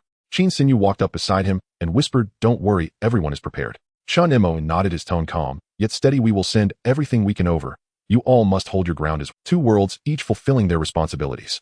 The wind swept through Lop-Ner, raising clouds of sand. The military flags flapped, and the reflections of the armor shimmered against the sky. This was not a drill, nor was it a display. This was mobilization, a handover, a vow. The door was about to open, the route was to be cleared, the lights had to shine, and the fire had to be ignited. Wan Yuxiang looked one last time at Guxingza, his voice deep, yet powerful. "What goes out is the backbone of our Daxia. What remains is the home we must protect." As the moment arrived, Chen Mo took a deep breath and raised his hand. In an instant, the entire underground space of Lop-Ner was illuminated by blue and white light. As dazzling energy whirlpools formed in the air, the portal was fully opened. That door resembled a wall of light, steadily opening amidst the roar and low-frequency resonance, distorting space with the air filled with the scent of metal and ionization. Chen Mo and Su Yen stepped in first. As the light and shadows swirled beneath their feet, their figures instantly vanished into the depths of the blue light, into the insect disaster world Daxia military base No. 001. At this moment, the highest commander Xia Haruei was already present. Upon hearing the front line report that the space door is open, he hurriedly stepped out of the command center. When the familiar blue and white light flashed on the open ground and two figures walked out from the light curtain, he finally revealed a long-lost smile. "You're here." But soon he furrowed his brows in confusion. "Just the two of you?" Chen Mo smiled, his eyes sparkling. "Of course we are not alone. This time, it's a permanent connection." He lowered his voice, a hint of pride in his tone. "We have prepared a surprise for you." Before he could finish, on the other side of Lop-Ner, the military horn sounded loudly, and the roar of iron flowed. The roar of Central Theater Commander Guxingza echoed through the command channel. "Divine Might Group Army, follow me into battle." "Yes." The deafening response came in unison, rolling across the surface of Lop-Ner like thunder. The Tianxian Combined Brigade was the first to set off. Columns of Type 100 main battle tanks, self-propelled artillery howitzers, and long-range rocket launchers rumbled, engines howling, tracks rolling, dust swirling, surging like a torrent of steel towards the portal. The sounds of roaring explosions and commands intertwined to create an epic cross-border symphony. The first tanks passed through the portal, closely followed by the Sangyao Brigade and Qishao Brigade. Entire group army surged into the insect disaster world like a tidal wave. Outside the central command area of the insect disaster world, the vibrations nearly made the ground tremble. Xia Haraway watched as one armored vehicle after another emblazoned with the divine might emblem drove out from the light curtain. The blue light reflected off each piece of armor like a steel behemoth stepping onto a newly born battlefield. His throat tightened, voice hoarse and almost trembling. Thank you so much. In that moment he understood this was not mere assistance. This was the Daxia of another world entrusting its main forces to them. Even if the Daxia on the other side was strong, such a group army could not be too numerous. It was already remarkable to send a unit to provide assistance. As the last armored vehicle of the Divine Might Group army stepped into the blue and white light curtain, the roar continued to reverberate on the other side of the portal. Immediately afterward, the second wave of transport vehicles arrived. The headlights formed a long dragon illuminating the night sky of the insect disaster world. Military trucks loaded with cargo containers drove out of the portal with metal frames and energy modules neatly stacked in the cargo hold. These were the core components of the laser mechs. Mechanical arms lifted and unlocked the locks as the air filled with the scent of cold metal and the fragrant aroma of grease. Wan Ziwan stepped forward, his eyes sparkling with excitement. Chen Mo took off his gloves and smiled, saying, "Time is tight. Our production line only managed to rush out enough parts to assemble 5 mechs." Wan Ziwan was taken aback, then blurted out, "In such a short time you can complete 5. He was shocked, his gaze inevitably falling on those boxes labeled Core of Spiritual Carbon Mother or Enshinhui Stone Reaction Chamber. He knew that each piece represented a miracle spanning worlds. In just a few days, they could complete bulk manufacturing of complete machine parts on the other side, indicating that Daxia over there not only stabilized cross-border transport, but had also achieved industrial miracle-level production capacity. He pursed his lips, exclaiming, "The Daxia over there is truly awe-inspiring. If our supply chain hadn't been torn apart by the insect disaster, perhaps we could have fought alongside." Chen Mo smiled and shook his head. "We are already fighting side by side, it's just separated by a door." Just as Xia Haraway thought the transport mission was coming to an end and was about to give the order to close the defense passage, a sudden rumble echoed from the other side of the portal. The blue and white light curtain flickered violently, followed by a continuous stream of military transport vehicles emerging. Each truck covered with heavy shockproof tarpaulin, its sides boldly painted in red with the words "Special Supply Military Equipment Support." The crane arm lifted the tarpaulin, revealing neatly arranged missile containers, artillery shells, machine gun compartments, anti-armor rocket launchers, and even new energy shells and the modular components of electromagnetic pulse cannons. Xia Haraway was momentarily stunned, shocked to the point of speechlessness. All of these. Chen Mo smiled as he explained, his tone calm, yet filled with a sense of grandeur. "These are the military aid supplies from our side, the Great Xia. Weapons, ammunition, energy supplies, and mecha components with emergency medical equipment in the convoy behind. Everything we could send has been delivered." In that moment, the soldiers of the Great Xia in the insect-infested world all stood up, gazing at the rows of armored transport vehicles crossing dimensions, their eyes moist with emotion. Meanwhile, on the other side of Blue Star Great Xia, countless arms factories were roaring day and night. Steel flowed, sparks flew, and the rhythm of conveyor belts formed a mechanical symphony. In a weapon production workshop, 2 workers murmured while working, "It's strange, our factory used to maintain minimal production capacity. How come it's suddenly in full swing recently? This pace feels like we're gearing up for a major battle." "You don't know? I heard that the higher-ups are preparing for big moves, either to strike at Eagle Sauce or..." He lowered his voice, smiling mysteriously, "to fight aliens." "Haha, fighting aliens. Don't joke around." They all laughed, unaware that this statement was actually very close to the truth. However, that war did not take place in this world. Every bolt tightened and every shell loaded in their hands would cross the portal to assist another world, the Great Xia that was being devoured by the insect race. As Xia Haraway watched the endless stream of supplies enter the base, he could no longer hold back his smile. It was a release of emotions long suppressed. "Thank you all." His voice trembled slightly. "We are grateful for your support. Great Xia will not forget." Before he could finish, the base alarm suddenly blared. The piercing red light flashed, and the voice from the loudspeaker urgently announced, "Warning! A large-scale insect swarm has been detected in the southwest direction. The number exceeds 1 million. They are approaching the defense line." Xia Haoru's expression instantly darkened. "This is bad."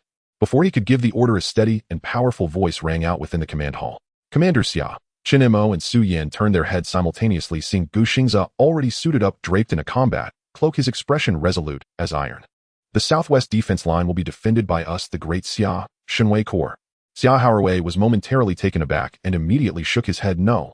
You come from another world, having traveled far to aid us. I cannot let you go to the most dangerous place." Yet Gu Xingza stepped forward, his voice booming. "Danger? What of it?" He raised his head to look at the blood-red area on the command map, his eyes blazing. "Even if we come from different timelines, we are all people of Great Xia." He shouted out that phrase, resonating throughout the hall, "Of the same ancestry, of the same blood. Since we bear the name of Great Xia, let us together guard the dawn of the future." The next moment, the command center's broadcast sounded, "Shenwei Corps, all units strike." Yes, the roar echoed like a mountain flood. Tank engines roared, heavy artillery lined up to depart, and mechanized infantry swiftly boarded. Gushingze stood atop the first Type 100 tank, wielding a command sword, his figure resolutely framed by flames and dust. "Let us march." A torrent of iron surged forth. The blue portal's afterglow illuminated the night sky over the entire defense area as a great Xia army from another world embarked on a journey to fight for their brethren in another realm. Xia Haraway watched the iron torrent disappear into the distance, his throat tightening, and he could only whisper, "They truly are our compatriots." Chen Mo stood beside him, his gaze deep, his heart surging with passion and respect. On the southwest front, the flames of war raged. Smoke and blood mist intertwined, and the defense line was already on the verge of collapse. In the radio, hoarse pleas for help echoed repeatedly. "This is the 3rd Combat Group of the Southwest Defense Line requesting support. Repeat, requesting support. Captain, we're running out of ammunition." "Hold on." Before he could finish, a young soldier suddenly ripped off his helmet, grinning to reveal a row of bloodstains. "Captain, take good care of my mother." "Who's he? What are you doing? Come back." But the boy had already grabbed a machine gun and explosives and charged out of cover. He fired while shouting slogans, his voice drowned out by gunfire. Moments later, a deafening explosion rang out from the insect swarm. A shockwave kicked up dust and flesh, and shattered exoskeleton fell like rain. "Who's he?"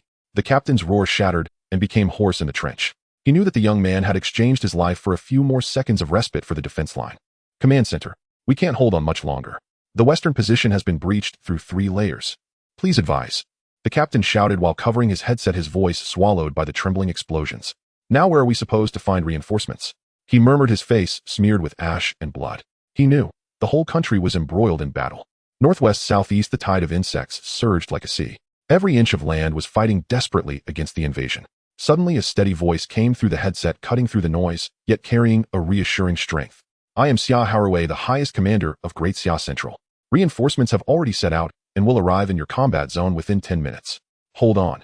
If the situation becomes uncontrollable, you are allowed to orderly abandon the outer areas to preserve the fire." The captain trembled all over, staring at the roiling tide of insects in the distance, suddenly punching his chest armor. "Did you hear that? The highest command has ordered us to hold on. Everyone, hold this defense line for me." A furious roar ignited a fervor in the blood of all the soldiers. The soldiers gritted their teeth, reloading their weapons. Even if their arms shook, even if their breaths carried the stench of blood, they still raised their guns, aiming at the dark tide of insects. On the southwest defense line, thick smoke billowed. That remaining small squad, relying on a single breath and fierce determination, managed to hold their ground. With almost depleted ammunition, grenades, and shells, they forced back thousands of insect swarms within just a few. Although the tide of insects merely retreated temporarily for those already exhausted soldiers, even a brief respite of just a few minutes felt like a rebirth. The captain leaned against the shattered cover, bloodied and panting, gazing at the rolling insect shadows ahead. "Will the reinforcements make it in time?" he murmured, his tone tinged with a hint of helplessness. At that moment, 20 kilometers away within the command vehicle, Gushingze donned a bulletproof cloak, standing at the forefront of the armored vehicle, commanding thunderously, "All troops listen up. Deploy into battle formation. Target, 20 kilometers away from the front line of the southwest battle zone, insect swarm. Rocket artillery. Group loading. 155 mm heavy artillery array. Prepare to fire. 115 main guns, vehicle-mounted mortars, truck-mounted cannons. Open fire across the board. Thermobaric shells. Aluminum thermite shells. White phosphorus incendiary shells. Bring them all in. Firepower at full throttle. Yes." Within mere seconds, all heavy artillery from the Tianchuan, Sangyao, and Qishao brigades elevated simultaneously. Loading, ignition, recoil. Thousands of cannons roared almost in unison. Boom, boom, boom. The ground trembled. The entire Gobi Desert erupted into a rolling sea of flames. The dust storm raised by the blast reached heights of 100 meters, turning the very air red. The frontline soldiers braced themselves for the next wave of the insect swarm. Suddenly, they heard a long-lost whoosh, whoosh, whoosh sound from the sky. In the next moment, the entire horizon was engulfed in flames. A shockwave from the explosion rushed toward them, flames reflecting in the soldiers' eyes. The insect race was blown to pieces, limbs flailing, and the earth trembled with the roar. The captain stared blankly at the burning sea of insects, smiling. As he smiled, tears streamed down his face. They are coming, reinforcements are here." He murmured, his voice trembling. "I thought I would never see this scene since the outbreak of the insect plague and the collapse of the supply chain. That overwhelming firepower strike that shook the heavens and the earth had long become a memory. But now, fire has ignited once more." The sound of artillery once again drowned out the howls of the insect swarm. In that moment, they finally saw once more the steel torrent belonging to the Great Xia roaring back to life. The smoke from the cannon fire had yet to dissipate when new roars rolled in. At the horizon's end, the insect tide surged again, resembling a black ocean. The dense sound of crawling, roaring, and the buzzing of flapping wings seemed to tear through the air. "Captain, the insect sea has surged again," shouted the soldiers in the trenches, their voices filled with despair. The vacuum area turned to scorched earth from the artillery fire was now filled with countless new insects like waves crawling up from hell. 20 kilometers to the rear, the command center of the Shunwei Group army flickered with lights. Guxingze leaned on the tactical map, his gaze sharp as an eagle. The images relayed by the drone showed that the frontline defenders were sparse in number, their ammunition running low, and the defense line was at risk of being swallowed by the insect sea at any moment. He coldly ordered, "Command, dispatch the Tianxian Heavy Armored Brigade, send the Swanli Composite Battalion to immediately support the front line. Furthermore, artillery support must not cease. I want to see whether there are more of their insects or our cannons." Understood. After giving the order, the battlefield roared once more. Countless tongues of fire spewed forth, the sky torn apart by intense projectiles. The insect sea was once again turned into charred remains and blood mist. The frontline soldiers gazed at that sea of fire, feeling for the first time a long-lost sense of exhilaration. "Haha, you beasts have your day too." Captain Wan Yingtian raised his rifle covered in grime. He smiled, but his brow was furrowed tightly. "If we can't hold on any longer, I fear." He did not finish. Suddenly a soldier ran up excitedly. "Captain, our reinforcements have arrived." "What?" Wan Yingtian looked up, and in the distance he saw a cloud of dust rising. A convoy of iron was racing towards them. Dozens of Type 100 tanks, heavy armored vehicles, and tactical infantry formations. The torrent of steel swept in the barrel's mouth, shining brightly. Minutes later, the two units met at the front line. "I am the captain defending this area, Wan Yingtian." Tianxian Composite Brigade Swanli Battalion Commander, Xiao Yinze. Upon hearing this name, Wan Yingtian was taken aback. Shunwei Group Army. "I haven't heard of this unit." Xiao Yinze smiled slightly. "We come from another world of the Great Xia." At that moment, even the wind seemed to stand still. Wan Yingtian stared for a long time, suddenly breaking into a smile, tears welling up in his eyes. "No matter which world's Great Xia it is, as long as you come to support us, your brothers." He extended his bloodied and scarred hand. Xiao Yinze immediately reached out to shake it, his grip steady and firm. Wan Yingshan's throat tightened. During this time, far too many comrades had died by his side. He thought that no one could save them from this war. And now, he finally saw another group of people also dressed in Great Xia military uniforms coming from the flames. In that moment, he finally felt that someone had came to join them to uphold the sky of Great Xia. After the Swanli Composite Battalion, led by Xiao Yinze, joined the battle, the once precarious defensive line finally stabilized. The firelight on the battlefield painted the sky and ground a deep crimson. The rumble of mechs and armored vehicles intertwined, the crisp sound of shell casings falling to the ground like a song of iron and blood. In the command vehicle at the rear, Guxingze looked at the vast, still surging insect sea through the drone footage, his brow furrowed deeply. These insect races, they truly are relentless. He coldly chuckled, then slammed the table. "Relay my orders. Shift the artillery line back 2 kilometers.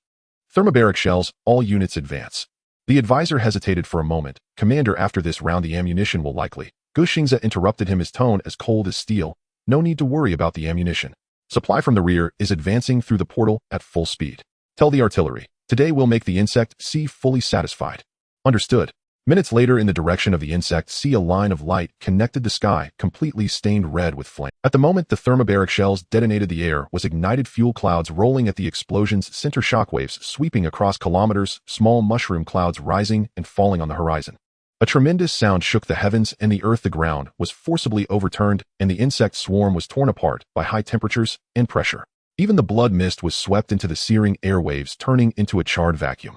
On the front line, Wan Yingtian wiped the dust from his face, his eyes filled with shock. "Damn, this firepower is too ferocious. Did your shells grow up next to a nuclear reactor?" Xiao Yinze chuckled beside him, explaining. "This is a thermobaric shell, formed by mixing fuel clouds with air to create a combustion layer. The secondary explosion generates high temperatures and shockwaves that will consume all the oxygen in the area. Simply put, those who survive are either insects or monsters." Wan Yingtian couldn't help but gasp. At that moment, Guxingze issued another order. "Vehicle-mounted machine guns, heavy firepower units, all advance. Launch a carpet-style extermination of the remaining insect race." Yes. Instantly, thousands of vehicle-mounted machine guns roared forward, the metal belts shimmering coldly in the sunlight, the line of fire forming an impenetrable net, tearing the remaining insect race into pieces. The southwestern front has finally stabilized. In the command hall of the base, a series of red warning lights gradually turned green. The anxiety and tension in the air slowly dissipated. Xia Haorui let out a long breath, feeling as if he had aged several years in an instant. For the past 6 months, the Great Xia had been besieged on all sides. In the northwest, a locust disaster broke out, forcing him to grit his teeth and deploy a quarter of the national field troops to suppress it. The southeast coast fell, leading to the withdrawal of another quarter of the main force to provide support. The remaining scattered troops had to be distributed in the central region and along the borders to shore up the lines on the brink of collapse. The current front lines have been stretched thinner than anyone could imagine. Just previously, the insect tide had breached to within 15 kilometers of the base, almost attacking the last stronghold of the Great Xia. If it weren't for the timely arrival of the prototype raised mecha and its desperate defense, this command center would have long become ruins. Unfortunately, that was the only mecha. For the Great Xia, which was riddled with fire lines, it was akin to a drop in the bucket. Thinking of this, Xia Haraway couldn't help but gently shake his head, his gaze again fixed on the holographic map before him. It's a good thing, he murmured, his voice trembling slightly. It's a good thing you arrived in time. He lifted his head, looking at Chen Mo, and bowed solemnly. Thank you all. You really saved us. Chen Mo reached out to support him, his tone firm. Commander Xia, we are of the same root, both descendants of the great Xia's Yin and Huang. The ones who truly deserve gratitude are those warriors still fighting valiantly on the front lines. They are the backbone of this land. Xia Haraway fell silent for a moment, slowly nodding. Yes, they are the true heroes. He gazed at the electronic damage report on the wall. Cold numbers flickered constantly, with each flicker representing a lost life. At that moment, the highest commander bearing the fate of the entire Great Xia darkened his gaze slightly, yet whispered, as long as there is breath in us, we must hold the line. Xia Haoru's gaze fell upon the components of the 5 raised mechas. The metallic parts glimmered under the light like silent hope. He gently stroked a starry titanium armor plate, his voice low, yet full of strength. The mecha components you sent are of great significance. Currently, it is extremely difficult for us to even assemble a complete mecha. Our supply chain has been torn apart by the insect disaster, and both energy and materials are in short supply. But with these components, we only need to assemble them to bring 5 raised mechas back to life. Meanwhile, Dr. Wan Ziwan had long neglected rest, leading researchers and engineers working tirelessly through the night. Lift the Xianhui stone capacitor unit into the 2nd district laboratory. Be careful of vibrations. The Shuanglan crystal energy conduit needs to be preheated to 300 degrees before docking. Commands echoed one after another. The entire assembly area was brightly lit. Mechanical arms waved in the air, welding sparks flying, and at that moment, the air was filled with a long-lost sense of hope. Chen Mo stood before the control panel, glancing at the blueprints while reporting, we are also synchronously screening potential mecha neural link operators on our side. The current data is not ideal. Out of millions of troops, fewer than 100 meet the criteria. If we calculate based on this ratio, we expect that after nationwide screening, we can select 10,000 qualified mecha backup operators, which is already the most optimistic outcome. After finishing, he looked at Xia Haraway with a steady tone. Before I arrived, our superiors had already issued orders to fully support the Great Xia in the insect disaster world. Whether it is mecha operators, energy supplies, or combat materials, we will support as much as we can. Xia Haraway was taken aback by these words. He stood up straight, solemnly bowing slightly to Chen Mo. Thank you for your righteous support. Currently, we have about 300 mecha backup operators left, but in comparison to the vast front lines, this number is like a drop in the bucket. What truly troubles us is not the personnel, but the lack of mechas. Chen Mo nodded and promptly responded. We are already taking steps to resolve this. The production line for the raised mechas on our side has just started and capacity is gradually increasing. We expect to reach a monthly output of 100 units in a month. In 3 months, the monthly output will exceed 1,000 units. At that time, we will prioritize sending a portion of the finished mechas to you. Upon hearing this, Xia Haoru's eyes sparkled with a long-lost light. That's great. As long as there are enough mechas, we can stabilize the situation. When our operators are insufficient, we hope you can send a batch of operators from your side. Chen Mo smiled, his tone resolute. Rest assured, we are one Great Xia. We will send as many as you need. On the other side, the research area was brightly lit throughout the night. Dr. Wan Ziwan took off his protective gloves, his palms covered in sweat and burn marks, yet he dared not stop for a moment. Push harder, he shouted hoarsely. Every hour saved means one less sacrifice on the front lines. The roar of steel echoed in the workshop, welding sparks scattered like starry rain as technicians with red eyes and exhaustion raced against time amidst the heat and noise. The transport arm moved slowly, and the massive starry titanium alloy chest armor was mounted onto the mechas. The Xianhui stone core was firmly embedded in the energy chamber. The Shuanglan crystal conduits emitted a faint blue light, and the energy veins of the spirit carbon mother were extended along the entire mecha, like injecting a lifeblood into it. Meanwhile, on the front lines, Yue Feng was piloting the only raised mecha still engaged in fierce battle amidst the surface of the mecha was already covered in scars, and the energy shield was frequently alarming, yet he refused to retreat. Just hold on a little longer. As soon as the new mechas arrive, the defense line can be stabilized. He nearly bit his teeth through as he uttered this, the starry battle axe sweeping across the sky, cleaving dozens of insectoids to ashes. Burning insect blood exploded on the armor, dyeing the steel giant crimson. Yu Weifeng's voice came through the communication channel, deep and resolute. I can hold on. Raise, we can still fight. At the base, good news finally arrived. Under the joint efforts of Dr. Wan Ziwan, numerous manufacturing experts and researchers, 5 brand new raised mechas were officially completed. The sleepless technicians slumped to the ground, gazing at the 5 massive iron bodies standing proudly under the lights, their eyes shimmering with tears. This is our miracle. The mecha reserve area soon became surprisingly quiet. No one fought for credit, no one shouted to be the first to pilot. All qualified operators silently relinquished operating permissions to the 5 most suitable candidates. Go. Bring our wrath. Fight back for us. A few short sentences felt like a silent oath. That dawn at Base 001, the 5 Rays mechas were all set, their armor reflecting light, the energy chambers bright as a heartbeat. Rays no. 2 to no. 6 a launch. With the command given, 5 colossal shadows suddenly sprang into the air, raising clouds of dust on the ground. They tore through the night sky, charging toward the most critical defense line, thundering forth.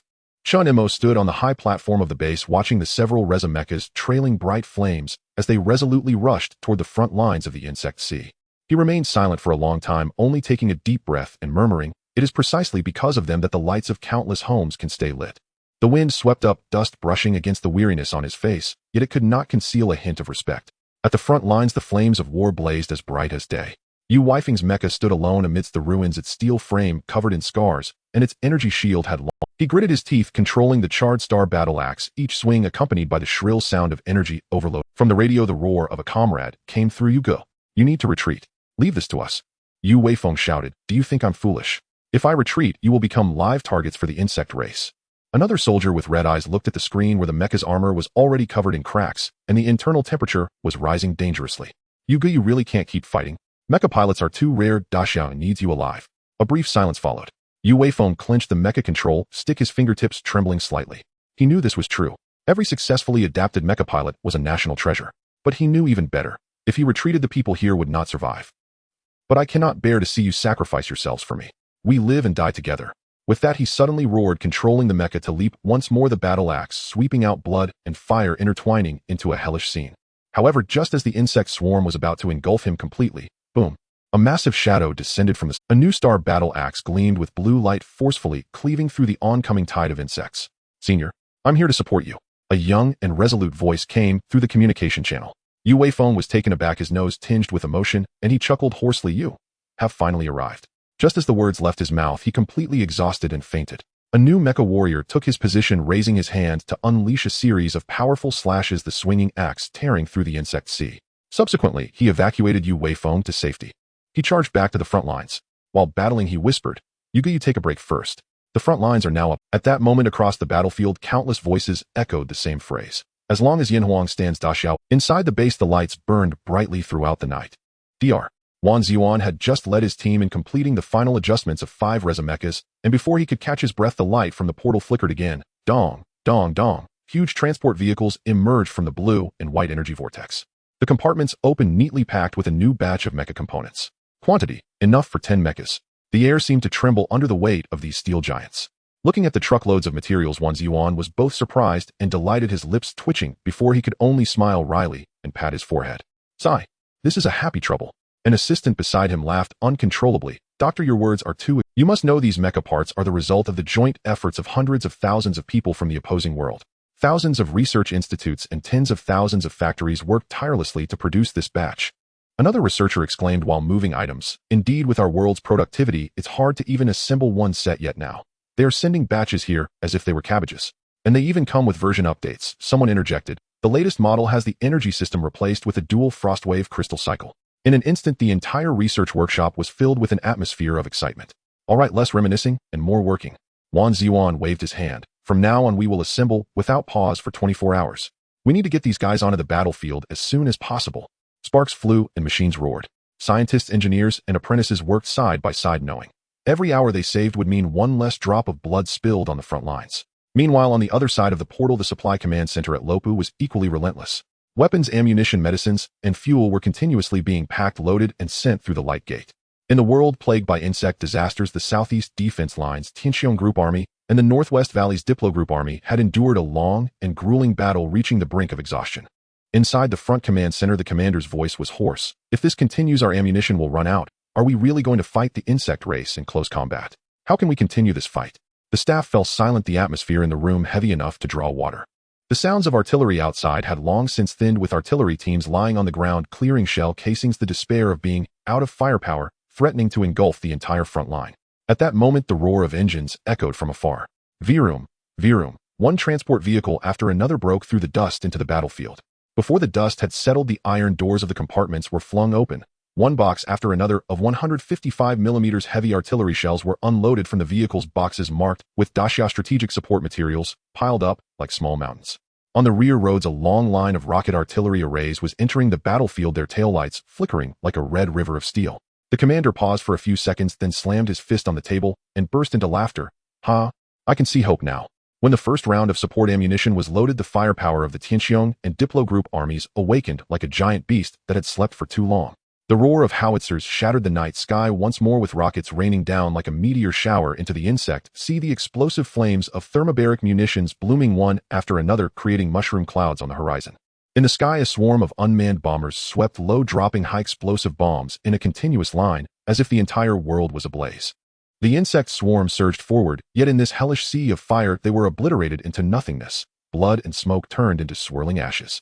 A soldier, his face blackened by smoke, wiped the ash from his face and roared at the top of his lungs, "We have enough ammunition. Open fire." In the next second, the entire front line roared simultaneously. Artillery fire filled the sky, shaking the mountains and rivers. The ground roared and the air trembled. That was the united roar of two Daxiao, an echo formed by the steel will of two worlds, with flames and steel reclaiming the boundaries of hope for humanity in the ravaged realm of insect disasters. Meanwhile, within the heart of Daxia, in the world of insect disasters, hospitals were brightly lit, yet filled with outside the operating room, stretchers were being pushed in one after another, bloodstained bandages and charred armor fragments telling tales of the front line's brutality. The hospital director stood at the end of the corridor, observing the rows of injured on temporary beds, his brows furrowed as if to squeeze out water. "These people are heroes," he murmured. "But heroes also need saving, and we are running out of medicine." The chief physician hurriedly approached, his tone filled with urgency. "Director, we have run out of hemostatic injections and antibiotics. If this continues, many severely injured patients will not survive the night. Then go to other hospitals to request supplies. Even if we have to seize them, we need to get some medication." The chief physician shook his head with a bitter smile. "I've called several places. Everyone is in the same situation. They have no supplies to spare." The director leaned weakly against the wall, murmuring softly, "Are we, the medical staff, going to be trapped in this plague as well?" The air became stagnant, and the corridor was filled only with the ticking of the machines. At that moment, the sudden roar of a truck engine broke the silence. Vroom, vroom. Several military trucks loaded with supplies sped in, and as they braked, the dust they kicked up seemed to carry a scent of hope. The doors opened and soldiers in camouflage jumped out, striding up to the director and saluting. "Report. This batch of medical supplies is from another support point. Please accept it immediately. It contains plasma, anesthetics, antibiotics, and a large amount of medical equipment." The director was stunned for a few seconds before he grasped the soldier's hand tightly, his voice choked. "Really? Has it arrived?" "Yes," the commander ordered. "Frontline soldiers must not fall, and not a single injured person can be left behind." The director's eyes instantly filled with tears. In that moment, he could no longer suppress the anguish in his heart, and tears streamed down his face. "That's wonderful. There is hope. Our heroes, there is hope." Immediately, the entire hospital was in an uproar. Nurses rushed with medicine boxes, doctors regained their spirits, and the soldiers who had been on the verge of death in the wards heard familiar voices once more. "Start the 4. Increase the oxygen concentration by 3 points. Don't be afraid, brother, we have medication now, you can survive." That night, the surgical lights burned through the night. From the front lines of battle to the depths of the hospital, hope was reignited. On the other side, in the real world of Daxia, since the Time Gate project was initiated, the pace of this world has subtly accelerated. However, ordinary people were unaware of the truth. In the grand building of the highest council, the atmosphere in the conference room was suffocating. "I must say this cannot—" A representative slammed the table, his voice echoing in the hall. "All the national arms factories, ammunition plants, and medical supply factories must start production. The current production scale is simply preparing for a World War inch." Another person echoed, "No, even more. This is basically an increase in production capacity in the posture of preparing for the apocalypse." The sound of papers rustling filled the air. "We have investigated, and all produced materials are marked as confidential use. Even the transportation routes are classified. Asking one question leads to being brushed off with national security." Then what exactly are they doing? Who are they preparing to fight? The Eagle Sauce, or all of humanity? You must know, if this continues, by the end of the year, at least 1/10 of our GDP will be consumed by these unknown purpose materials. What about people's livelihoods? Education, housing, healthcare? Who will guarantee the visible improvements for the common people? At that moment, the conference room erupted in agitation, and several representatives could not help but question, "Are we going to war?" The upper echelons fell silent for a moment. The executive sitting at the main seat lightly tapped the table, his tone steady, yet carrying an undeniable pressure. "Now the global situation is unstable. Preventive measures are what we must do. Moreover, some matters cannot be made public for now." As his words fell, the conference room fell silent. Although the crowd was dissatisfied, they could only keep quiet, because they knew this tone represented that highly classified events were underway. In fact, the doubts were not without reason. Daxia's current investments in weapons, ammunition, medical supplies, and energy have indeed reached an unprecedented scale. However, all these investments were not for war, but for salvation. For that another Daxia ravaged by the plague and on the brink of destruction. The existence of the portal is a top secret. On the other side of that door, billions of compatriots are struggling to survive, while on this side, Daxia is using the entire country's industry and technology to build the last line of defense for them. Moreover, from an overall perspective, the investment is not a loss. The First World brought resources such as Xianhui Stone, Shuanglan Crystal, and Spirit Carbon Mother, or which propelled breakthroughs in carbon-based chips and nuclear fusion technology. The Second World brought designs for stellar titanium alloy and raised mechs, opening a new era in national defense for Daxia. Just these two instances of cross-border exchange have brought technological leaps that are worth 1,000 times the investment. Carbon-based chips have shattered the West's chip shackles. Nuclear fusion technology has broken the West's energy chains. After all, materials can be slowly reproduced, but technological breakthroughs, especially national treasures like nuclear fusion and raised mechs, are possibly miracles that humanity in this world has not been able to achieve for centuries. All of this stems from that door. The central authority of Daxia has long reached a consensus in their hearts regarding the immense opportunities brought by Chen Mo. He is not just an individual. He is a miracle of Daxia. On the internal documents, there is a very rare directive. As long as this person does not betray the country or humanity, Daxia will spare no effort to protect him. Thus, from the central government to the military, from the research system to the security bureau, Chen Mo's name was quietly listed in the highest level of protection. In all directives involving actions in other worlds, there is a fixed phrase. If Chen Mo offers an opinion, everything will revolve around his judgment. Because in their eyes, he is not an executor, but a guide. He has opened the channel for cross-dimensional technology, brought Xianhui Stone, Shuanglan Crystal, and Spirit Carbon Mother and led breakthroughs in raised mechs and nuclear fusion. He is neither a scientist nor a general, but he has accomplished what scientists could not, and what generals dared not imagine. After comprehensive analysis by the intelligence department, everyone arrived at the same conclusion. Chen Mo has Daxia's interests at heart. He is neither a profit seeker nor a savior fanatic. He is merely using his own way to enable his compatriots to live better lives. Therefore, the central authority of Daxia is convinced that betting on him will not lead to loss. At this moment in the world plagued by the pestilence, the flames of war have temporarily subsided, and the Supreme Commander Xia Hare rarely took off his military cap, leaning against the command table and letting out a breath. I didn't expect, he smiled, slightly a hint of tired yet resolute light in his eyes, that I could still have a moment to catch. Indeed, it is all because we have united together. Chen Mo replied with a smile. Xia Hare looked up at the row of mechs shining with metallic luster in the sunlight outside the window. Yes, united. Thanks to the supplies you sent, we have stabilized the defense lines. However, this must also place considerable pressure on your side, right?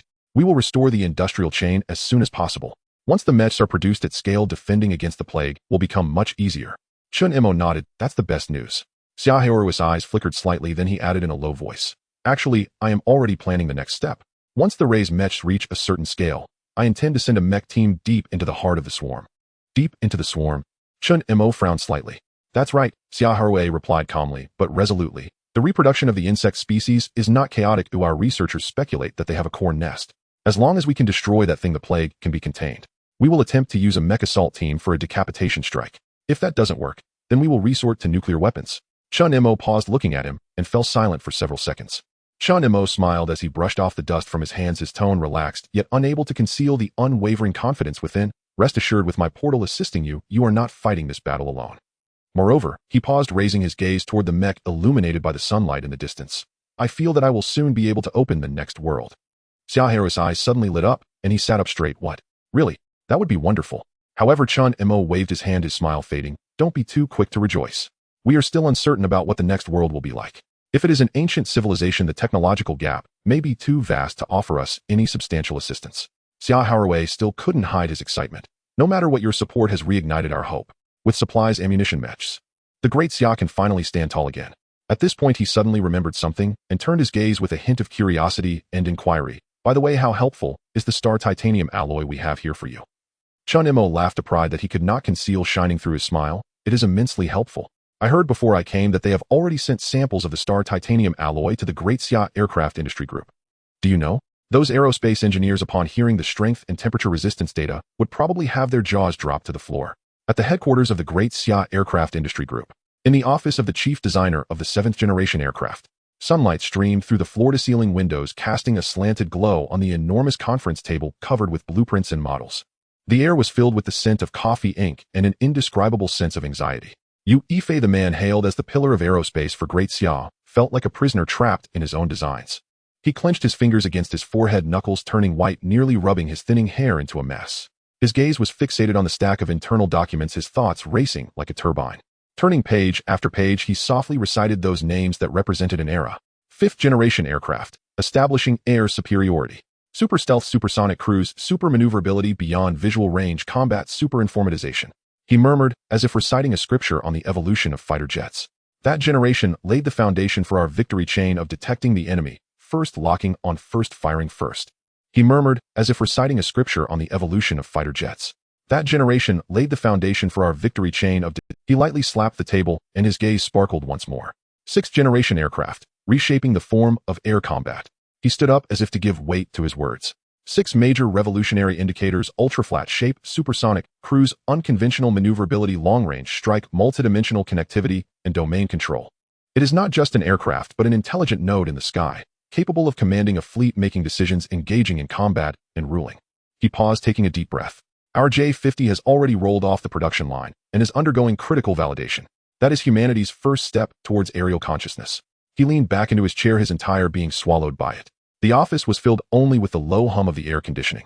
But now, the higher-ups want me to initiate research on the 7th-generation aircraft. His voice was nearly a whisper. There was a mix of pressure and excitement in his voice, as if teetering on the edge. Overpowering the 6th-generation aircraft. He repeated those 4 words, pronounced softly, yet heavy as a 1,000-pound stone. The 6th-generation aircraft has already achieved domain control. What more can it suppress? He suddenly laughed, a bitter smile on his face. Non-Newtonian mechanics, quantum stealth, or directly transcending dimensions. The 7th-generation aircraft. What it needs to crush may no longer be the enemy. He lifted his head, gazing out at the incredibly clear blue sky. The sunlight reflected in his eyes like a burning obsession, just as Yu Yifei was immersed in a fervent contemplation of the future form of combat aircraft. There was a soft knock on the alloy door. Come in. He did not lift his head, his fingers still tracing lines on the blueprints as if arguing with an imaginary aircraft. The door was pushed open. 2 men dressed in black uniforms walked in, their steps steady like a metronome. The sword and shield badge on their chests gleamed coldly under the light. Great Xia Security Bureau. At that moment, Yu Yifei's nerves felt as if they had been jolted by an electric current. Fatigue, anxiety, all vanished. He instinctively sat up straight, his gaze sharpening once more. Chief, we have been ordered to come and deliver a batch of top-secret materials to you. One of them took a step forward, his voice deep, like a stone dropping into a well. He produced a silver metallic box, its surface covered with a heavy layer of electromagnetic shielding, causing the air around it to hum. This is star titanium alloy. The man's voice lowered further, almost a whisper. The source is absolutely confidential, involving the highest level of secrecy. The air instantly thickened. Yu Yifei reached out to touch the metallic box. It was cold and heavy, like grasping an entire piece of night sky. He slowly opened the lid. Inside lay a piece of metal quietly glowing with a dim blue light. The light shimmered like starlight from the depths of the ocean or like frozen lightning. He took a glance at the inspection report. His pupils suddenly contracted. Hiss! Yu Yifei gasped, jumping up. Extreme strength, corrosion resistance, and wear resistance nearing theoretical limits. He nearly shouted, what a joke. This material should not exist at all. This already violates the laws of materials science. His voice was laced with shock and an uncontrollable ecstasy. He knew that this was not merely material. It was the skeleton of the future. Another member of the Security Bureau stepped forward, opening several small sealed boxes that accompanied him. Each box was numbered, resembling a string of codes from another world. Chief, you please take a look. These are the basic ores for the STAR project. He introduced them one by one. Xianhui stone, capable of stable existence in ultra-high temperature and high radiation environments, ideal for the inner lining of fusion reactors. Frost crystal, a superconductor at normal temperature and pressure, can reduce energy loss to nearly zero. Spirit carbon, or possessing adaptive conductivity and quantum resonance characteristics. Each name he uttered felt like a hammer striking Yu Yifei's heart. He widened his eyes like a child seeing the starry sky for the first time. His breathing quickened.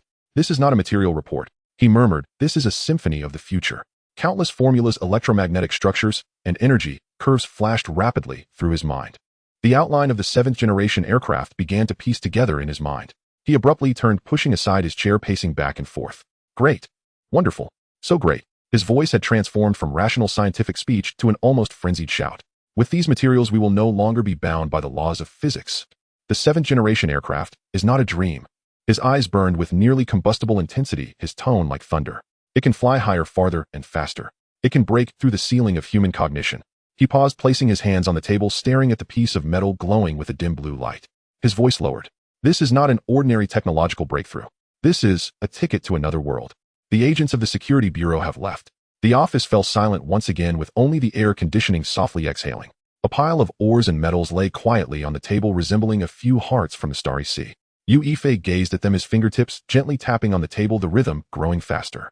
Until he raised his head, a long-lost light ignited in his eyes. The seventh-generation machine. He murmured softly, a slight smile curling at the corners of his mouth. Let's call it by D Aerospace Fighter. He stood up and walked towards the whiteboard. With a flick of his pen in the air, a line shattered the silence. Dimensional body. I want her to have an indestructible quantum body. The pen tip danced on the board, lines wildly extending. In his mind, by D had already awakened. The body structure, using star-grade titanium alloy as the skeleton. A honeycomb resonance framework with strength 50 times that of current aviation steel. The body can adaptively deform, able to withstand hypersonic impacts, even maintaining a stable structure during tactical nuclear EMP attacks. His voice quickened, almost racing against the air. Stealth performance. Outer layer coated with spiritual carbon mother or derived polymer. She can achieve quantum resonance deflection against all radar, infrared sonar, and visible light bands. Not invisibility, but non-existence. Theoretically, even cosmic background radiation can be absorbed by her. He pressed himself against the whiteboard, the pen tip halting and starting as if sculpting the future. Survivability. The core power cabin and cockpit utilized the inner walls of Xianhui stone, an unprecedented layer of protection for humanity. She can withstand hundreds of millions of degrees of high temperature and high radiation, facing tactical level lasers and plasma shocks directly. He paused, his pen, his chest rising and falling violently. Sweat beads rolled down his temples, but he wiped it away with a swift gesture. He stared at the sketch on the whiteboard, his eyes sparkling. By D is not just an aircraft. She is a myth of the sky, a response from humanity to the limits. Isekai took a deep breath, his voice dropping almost to a whisper, as if speaking to himself. The moment she takes off, even the heavens should make way. Isekai's thoughts were still racing. The pen continued to dance on the whiteboard with a flurry of sounds. Next is dimensional propulsion. His voice crackled with energy, causing the air in the office to tremble. I want her to possess fusion propulsion for extreme speed. As he spoke, he outlined the engine's silhouette on the paper. This was not an ordinary engine, but a heart that could breathe. Core engine, utilizing a micro-tokamak magnetic confinement nuclear fusion reactor. Xianhui stone, as the inner wall material of the high-temperature reaction chamber. Shuanglong crystal, room temperature superconductor used to stabilize the magnetic confinement field. He quickly sketched out the hierarchical structure of the fusion ring, each stroke of the pen on the paper like a pulse of energy. Cruising performance, combat cruising speed Mach 15 to 20. Reaching near space, able to achieve global strikes and interceptions within 5 minutes. The theoretical maximum speed. He paused for a moment, a hint of frenzied joy curling at the corners of his mouth. Limited by air friction, it can still break through. Mach 25. This is no longer just speed, but a provocation to the limits of physics. He turned around, his gaze burning. Maneuverability, omnidirectional vector nozzles paired with an anti-gravity compensation system. Fusion plasma streams can instantaneously reverse thrust, achieving flight attitudes of non-Newtonian mechanics. In simpler terms, he made a swift stroke with his pen in the air. She can stop in the sky. His speech accelerated as if conducting a symphony of wild imagination. Instant deceleration, instant acceleration, 90-degree lateral movement, zero, turning radius maneuvering. All existing aerodynamics are ineffective against her. He slammed his palm on the table, causing the coffee cup to quiver and spill a few drops of coffee-colored liquid. This is the heart of By D. He looked up towards the azure sky outside the window, his tone filled with an uncontrollable fervor and awe. She will no longer fly. She will jump through space. By D is not a fighter. She is a dimensional organism. His imagination was still on fire like a lit powder keg, bursting forth one after another. Next, dimensional control. He spoke with a hint of command in his tone, as if issuing the final military order to a machine yet to be born. System core, onboard quantum AI.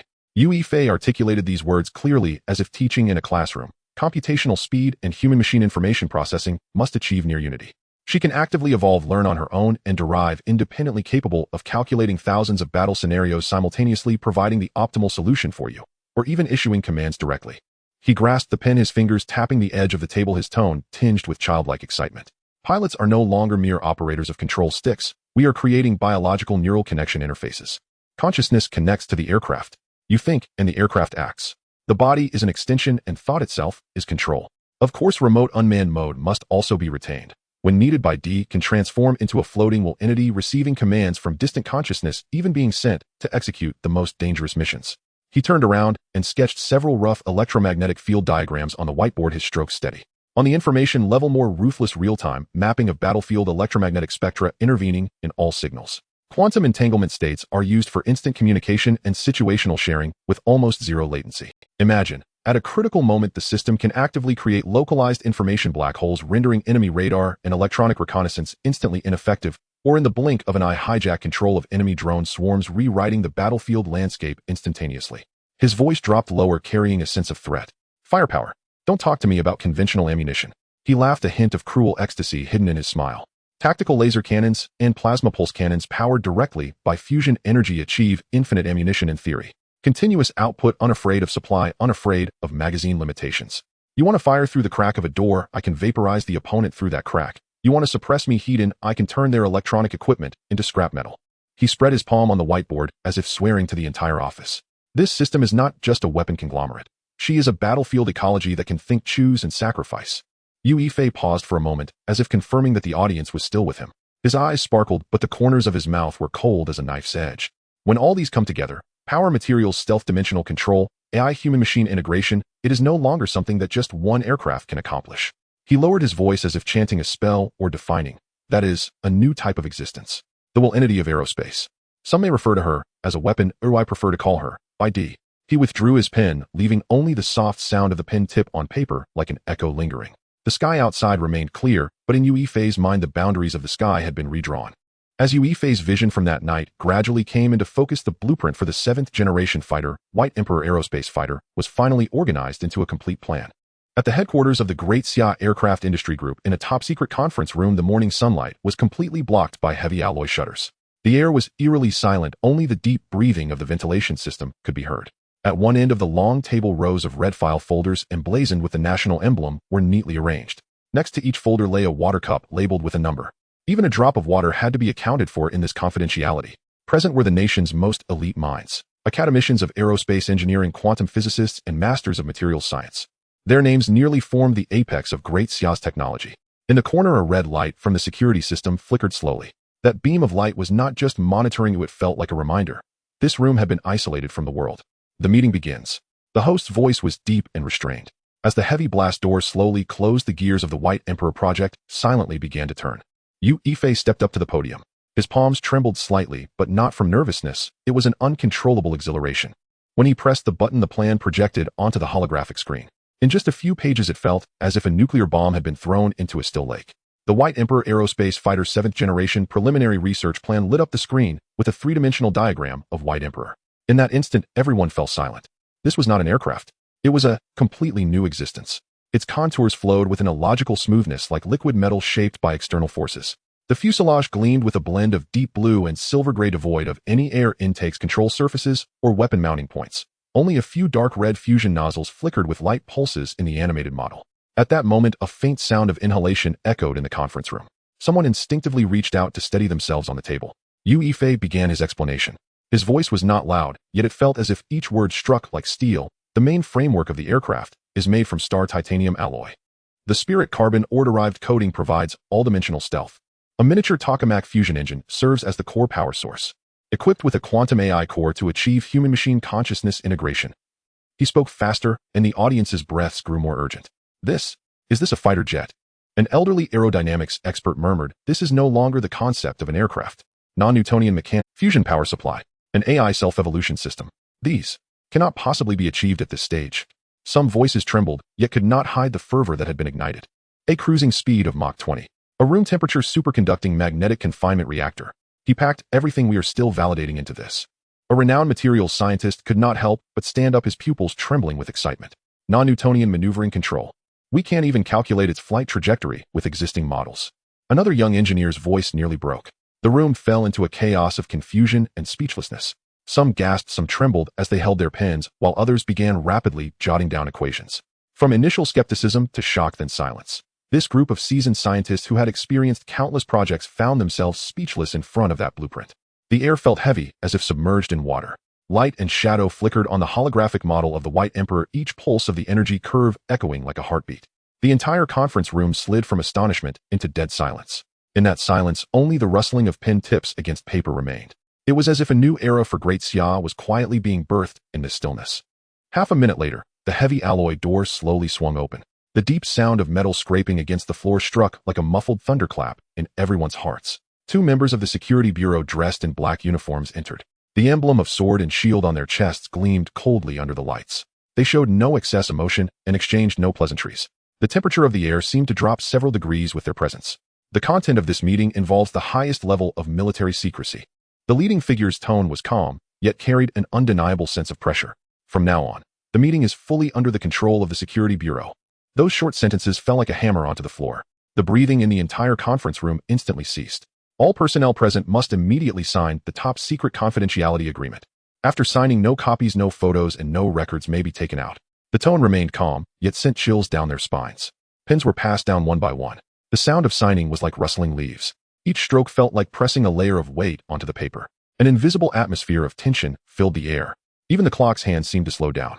At that moment, everyone understood. They had just witnessed more than the birth of. This was the prologue to a revolution that could rewrite the entire era of human aerospace.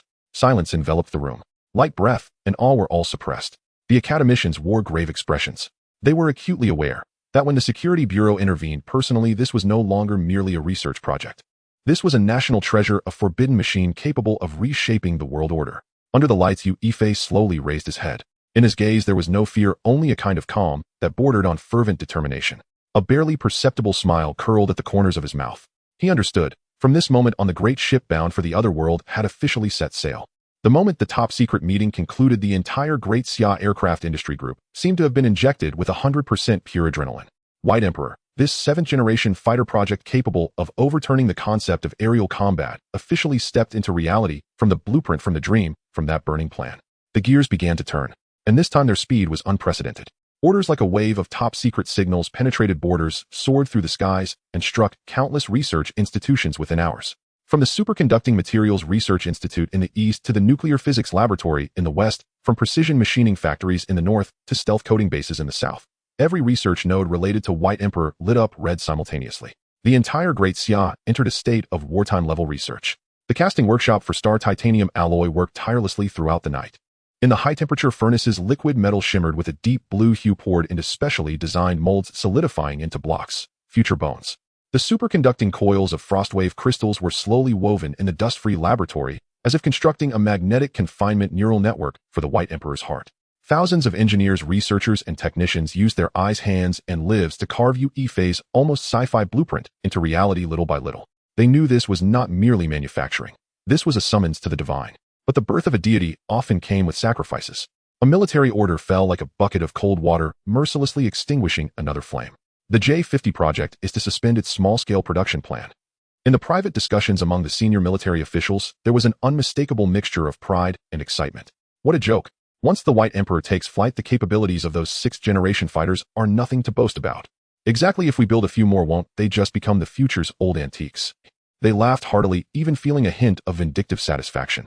Decades ago, when the F-22 Raptor of Eagle Sauce debuted commanding the world with its fifth-generation status, the high-ranking officials of the Great Xia were so enraged during meetings that they smashed their cups. That humiliation of being choked is something they could never forget. Now the tides have turned. With the Great Xia holding the trump card of the White Emperor, they finally savored the flavor that once belonged to their rivals: arrogance, indifference, and fervor. They have become the very image of what they once despised. And on the tarmac, the J-50 prototype quietly stood, casting a long shadow in the sunset. If it had consciousness, it would probably curse in its heart. Back then they called me little sweetheart. Now that there's a new darling, the White Emperor, am I old, tacky, and out of date? That voice was filled with resentment and a laugh of helplessness, as if the entire hangar sighed in sympathy. The winds of the times blew briskly and cold. It brushed against the banners of the newly crowned king, quietly dispersing the glory of past loves. The J-50 became the fastest and most innocent victim of this grand technological revolution. As the White Emperor fighter project progressed vigorously, the mood among the senior officials of Great Xia was both excited. They were excited because the White Emperor represented a leap in human technology. They were anxious because that leap came too swiftly and unreasonably. Originally, the development pace of the Great Xia Air Force's equipment was strictly divided into a four-step strategy: exploring one generation, pre-researching one generation, developing one generation, and producing one generation. Fifth-generation fighters J-20, J-35 were in mass service. The sixth-generation fighter J-50 was supposed to be the star of the development phase. The seventh-generation fighter was still far from being a future dream. But who could have imagined that the appearance of the White Emperor would completely upend the entire rhythm? That mysterious material descending from the sky and the technical report that defied common sense turned the seventh-generation fighter from a future dream into a real project. In just a few months, the progress was almost on par with the sixth-generation fighter. One night, in a small conference room of the military high command, smoke swirled and the lights were dimmed. Several generals in crisp military uniforms sat around a round table, discussing a topic that sounded almost lifting the confidentiality restrictions on the sixth-generation fighter. Old Zhang, a gray-haired big shot, flicked the ash from his cigarette, his tone as casual, as if discussing weekend fishing. Don't you think we don't need to hide those few J-50 test planes anymore? Of course not. Another senior official laughed and shook his head. Hiding them is meaningless. Once the White Emperor comes out, the performance of the sixth-generation fighter is just like a souvenir. Laughter wafted through the smoke. That laughter was not mockery, but a calm elegance that came from holding absolute technological superiority. Who says otherwise? The chairman presiding over the meeting gently tapped the table, his tone flat. The White Emperor has absorbed the entire country's aircraft research efforts. We can't just let the J-50 quietly fade into the museum. He paused, scanning the room. Then let's take it out for a spin. Everyone was taken aback, then nodded in agreement. Great. The Zhuhai Air Show is coming up soon. Arrange for the best test pilots to give it a grand exclusive. Laughter erupted again, mingling with the crisp sound of clinking cups. In the air was the ease of Great Xia's soldiers as well as the evolution of the times. That secret order was like a gust of wind. Without any official announcement or red-headed documents, it quietly drifted to Zhuhai in the night. When the Zhuhai Air Show organizing committee received the call, the entire office fell silent for 3 seconds. What? The sixth-generation fighter. The young man answering the phone nearly dropped the receiver. We have a sixth-generation fighter now. He looked to his colleague, his face clearly expressing, are you kidding me? And it's directly participating in the air show. Yes. The tone on the other end was calm, as if saying the weather is nice today. But isn't this the time slot for the fifth-generation fighter's performance? It has been changed. Now we are adding a sixth-generation fighter display. Just a few sentences felt like a grenade dropped into a calm lake. A few hours later, the wind began to spread. The first to catch the scent was the group most sensitive to military news, the military enthusiasts. On the forums, the uncle party smelled blood like sharks. Various insider leaks, exclusive informants, and base sightings flooded the site overnight. Breaking news. Have you heard? The Zhuhai Air Show is going to have big news. The military has issued an emergency notification, a surprise appearance. The surprise appearance is none other than the damn sixth-generation fighter. Shocking. If the GNX truly takes flight, that would be an epic event. It's the real deal. Real flight. The comments section below the post was already out of control. Is this for real? Don't use uncle as a disguise. I bet a bottle of Matai that this time it's definitely just a model trick. That's hilarious. If it really flies, the history of global air shows will be rewritten. If it's a real aircraft taking off, I'd be willing to paint the national flag. News spread like a virus from military enthusiasts to the tech circle, then onto the trending topics of various social media platforms. Sixth-generation fighter, GNX, Zhuhai Air Show, explosive news. Nearly all surged into the top 10 trending topics within the same hour. No one knew that what they were about to see was the debut of the world's most advanced fighter, as well as the curtain call. On the other side of the ocean, Eagle Sauce. In the Oval Office, the golden-haired president lounged in a leather chair, twirling a pen in his hand, the confident smile at the corner of his mouth gleaming as always. Send 2 F-22s and 4 F-35s to take a stroll in the Great Xia airspace. He spoke casually as if placing an order. Give them some pressure, let them know. The sky of Eagle Sauce is still Eagle Sauce's. The aides around him nodded in agreement, their murmurs ringing out. After all, they had played this card for decades. Old tricks, old flavors. But this time no one laughed too happily, because everyone clearly understood the deterrent power of Eagle Sauce was no longer what it used to be. Chip hegemony, shattered by Great Xia's carbon-based chip. Energy monopoly, lit up by their fusion power plant becoming a global template. Global finance, shaken to imbalance of technological confidence, whittled down to nothing. At this moment, the Eagle Sauce could only do one thing. This week's action. The golden-haired president confirmed once again F-22s and F-35s must take off on time. Yes, Mr. President. Just as the aide was about to turn around, bang. The door was pushed open. A young aide almost ran, and his breath quickened with panic. No, this is bad. The golden-haired president frowned. What's with the panic? The aide struggled to steady his breath, but his voice was still trembling. Great Xia has announced something. Announced what? They are going to showcase the sixth-generation fighter at the upcoming air show. The air instantly thickened. The pen in the golden-haired president's hand fell onto the table with a thud. He froze in place, his mouth slowly. What? Sixth-generation fighter. He straightened up from his chair, his voice shifting in tone. What kind of joke is this? We haven't even finished the PPT, and they have already taken off. The aides fell silent. The president's face flickered between white and red. He exhaled slowly, his tone mixed with anger and a sense of utter helplessness. God, are we being educated by reality? After an awkward silence, the vice president cautiously spoke. Should we wait until their airshow is over before deciding on any action? The golden-haired president paused, then sneered after a moment. Forget it. To send planes over now would just make us. Just as the vice president was about to leave the office, the golden-haired president lazily spoke up. Wait a moment. He squinted, twirling a golden pen, his tone as calm as if he were casually giving a trivial order. Release a message to the public. our sixth-generation aircraft will soon undergo test flights. The vice president's steps froze, almost causing him to crash into the door frame. Test flights. He turned back bewildered. Mr. President, we haven't even finished the PPT. What do you mean fly? The golden-haired president rolled his eyes, his expression filled with obviousness. He elongated the tone, gesturing with his hand, as if to say, you know what I mean. Get a few filmmakers, set up a scene, make it look good, with smoke, special effects, and camera angles. Isn't that enough? The vice president was taken aback, his mouth twitching. You mean? Act it out. Exactly. The golden-haired president nodded emphatically, a standard commercial smile spreading across his face. Whether we have it or not is not important. What matters is the voters must believe we have it. He paused, lowering his tone, coldness creeping into his voice. What is more important is our little brothers must also believe we are still in the sky. In the office, an eerie silence ensued. The stars and stripes flag outside fluttered in the wind, yet under the current light the flag appeared a bit worn. International public opinion erupted. On the side of Daxia, there was joy due to the upcoming test flights of the sixth-generation aircraft. Major news headlines, military forums, and short video platforms were filled with GNX, new era fighter, and pride of the nation. But before the excitement could peak, on the other side, Eagle Sauce suddenly officially announced, our sixth-generation aircraft has entered the final test flight stage. Once this news broke, it was like a bucket of cold water cooling down the global public opinion by several degrees. The banana people overseas were the first to get excited, flooding social media with posts, I told you so. How could our Eagle Sauce daddy possibly lose? Haha, Daxia's technology is at most imitation. White Emperor. Sounds like a shampoo brand. Their comments were filled with neat flag emojis and exaggerated freedom. Meanwhile, some countries that had once been suffocated by Eagle Sauce's hegemony were caught in a whirlwind of emotions. Could it be that Eagle Sauce really has a sixth-generation aircraft? It won't be another PPT, will it? Didn't their hypersonic missile fail to launch last time? In an instant, global discussions erupted. Some were excited, some were doubtful, and some scoffed. The world began to tremble like a curtain being pulled by two competing beliefs. In the insect disaster world, Chen Mo also heard about the news of the Zhuhai Air Show. When he heard the words sixth-generation aircraft test flight, he froze. Sixth-generation aircraft? He frowned. Could it be that those people have already started using the materials I brought back to build planes? A sense of pride flashed in his heart, mixed with a bit of loneliness.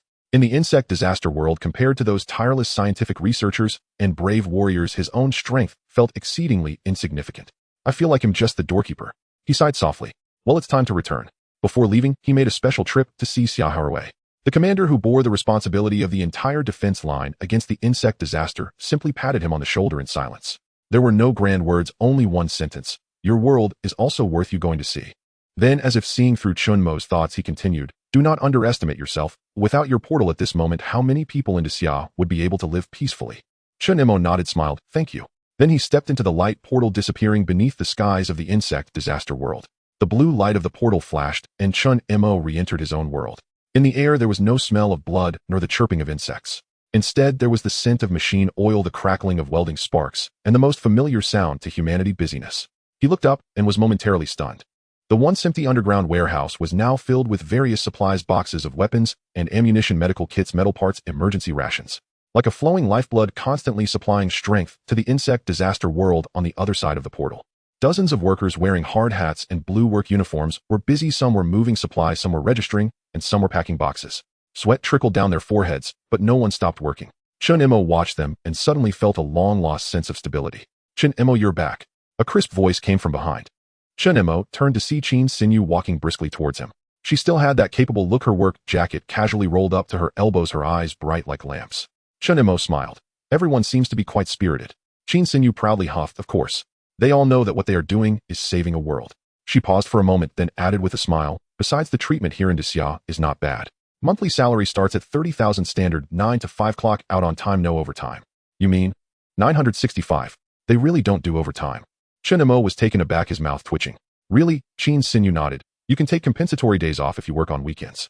Those who come in to work on Saturday and Sunday can choose 2 days off the following week. We now have multiple shifts, more people during the day, fewer at night, but there is always someone on duty. Chen Mo was momentarily stunned and couldn't help but laugh. This treatment. I never saw anything like it when I was back then, let alone 965. I was practically doing 007, getting up at 7 in the morning and still working in the middle of the night. He shook his head, a hint of self-mocking smile on his face. Looking back now, there was no spirit back then. I was almost out of breath. Chen Sinyu also smiled. It's different now. Everyone has goals, directions, and guarantees. This feeling is much more comfortable than working overtime for bonuses. Chen Mo looked at the movers. Their steps were steady, their gazes clean, and each face bore the light of a laborer. He fell silent for a moment and softly said, this is what normal work looks like. After leaving the underground warehouse, Chen Mo was taken into a highly secured conference room. The walls were lined with electromagnetic shielding, and a faint metallic scent mixed with the aroma of tea lingered in the air. On the table lay a classified document, quietly waiting. Sitting across from him was Yu Guodong, the director of the Great Xia Security Bureau. This man, usually calm and taciturn, had deep-set eyes that seemed capable of seeing into one's soul. Chen Mo, Yu Guodong spoke, his voice deep and steady. Have you determined the timing for your next journey? Chen Mo nodded. Approximately 30 days later, like before, the destination remains unknown. Yu Guodong smiled slightly. 30 days. I understand. He paused, his tone softening. During this time, you should take a good rest. I heard you're quite interested in the Zhuhai Air Show. Chen Mo chuckled. Yes. I heard they will showcase the 6th-generation fighter. I was wondering if it's related to the materials I brought back. A significant light flashed in Yu Guodong's eyes. Yes and no. He pushed the confidential document. Since you are the source of this matter, there is no need to hide it from you. Chen Mo opened the document and saw those familiar names: stellar titanium alloy, Xianhui stone, frostwave, crystal, spirit, carbon, mother ore. Each word sent a slight tremor through his heart. We are no longer just developing the 6th-generation fighter. Yu Guodong's tone was calm, yet it felt like he was announcing a shift in an era. With the materials you brought back, we are already attempting to manufacture the 7th-generation fighter. Chen Mo was stunned, his heartbeat seemingly slowed by half. Yu Guodong leaned back slightly in his chair, a hint of meaning in his smile. So there's no need to keep the 6th-generation fighters under wraps anymore. He paused, his tone carrying a touch of cold confidence. Perfect timing. Let's showcase them as a psychological massage for the eagle sauce. After hearing this, Chen Mo's lips curved into a smile. Heh, this massage might just directly hit them in the heart, huh? Yu Guodong also laughed, his smile exuding a seasoned composure. Then it's perfect, let them wake up to reality. Yu Guodong knew that Chen Mo planned to attend the airshow in Zhuhai, but it was a national focus, crowded with people and complex security, and Chen Mo's identity was no longer merely that of an ordinary person. For safety considerations, he immediately ordered, recall Thunder Team leader Zhang should bring a squad to provide full protection for Chen Mo. A few hours later, as Chen Mo stepped out of the base, he spotted a familiar figure. Zhang Zhe, still in that sharp black tactical suit, standing tall like a gun. In that brief moment of eye contact, the atmosphere lightened. Chen Mo smiled. Good to see you again, old Zhang. Zhang Zhe grinned, patting his shoulder. Don't worry, I'm here. That one short sentence felt as sturdy as a wall. Soon Qin Xinyu also joined the group. Several military SUVs drove into the airport, and under the guidance of the staff, they boarded a military transport aircraft. Inside, the seats were all steel, lacking luxurious decorations, only the buzzing sound of the engines and a strangely reassuring metallic aura. The plane taxied and took off. The clouds outside were gradually torn apart, and sunlight poured through the windows, bathing the faces of the group. Chen Mo gazed at the distant blue sky, sighing. Over 20 years ago, we only had the 3rd-generation fighters. Now we are about to witness the first flight of the 6th-generation fighter. His lips carried a smile, yet he harbored a deeper secret within. He had already learned from Yu Guodong that the true ultimate plan of Great Xia had long since moved towards the 7th generation. But that was confidential. So he simply shook his head with a smile, pretending not to know. Zhang Zhe leaned back in his seat, his tone brimming with barely concealed excitement. I'm looking forward to it too. The moment the 6th-generation fighter is revealed, the entire venue is bound to explode. Qin Xinyu interjected, her eyes shining. I remember the last time the 5th-generation fighter was unveiled, that scene gave me goosebumps. This time, it will likely silence the whole world. The plane traversed through the clouds, the roar of the engines sounded like a deep war song. The three fell silent. No one spoke further, but each person was waiting for the same moment in their hearts, when that roar would tear apart the era. Not long after landing, the Zhuhai military airport welcomed their team. Zhang Zhe drove steadily out of the airport runway with several escort vehicles trailing behind, like a low and steady steel dragon heading towards the airshow venue. Outside the car window, Zhuhai city sparkled warmly under the sunlight. Skyscrapers, coastal promenades, and the ebb and flow of vehicles, the crowd resembling waves blown up by a warm breeze. Chen Mo observed all this, feeling an indescribable softness in his heart. It's so nice. He blurted out, his voice tinged with an uncontrollable sigh. Qin Xinyu turned to look at him, her brows slightly raised. What's wrong?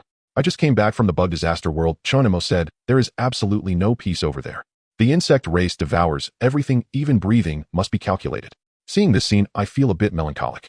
Qin Xinyu's expression darkened, her question simple and direct. Those bugs are truly despicable. Chen Mo nodded, a layer of heaviness in his tone. They now have the strength to resist, but whether they can withstand it is still uncertain.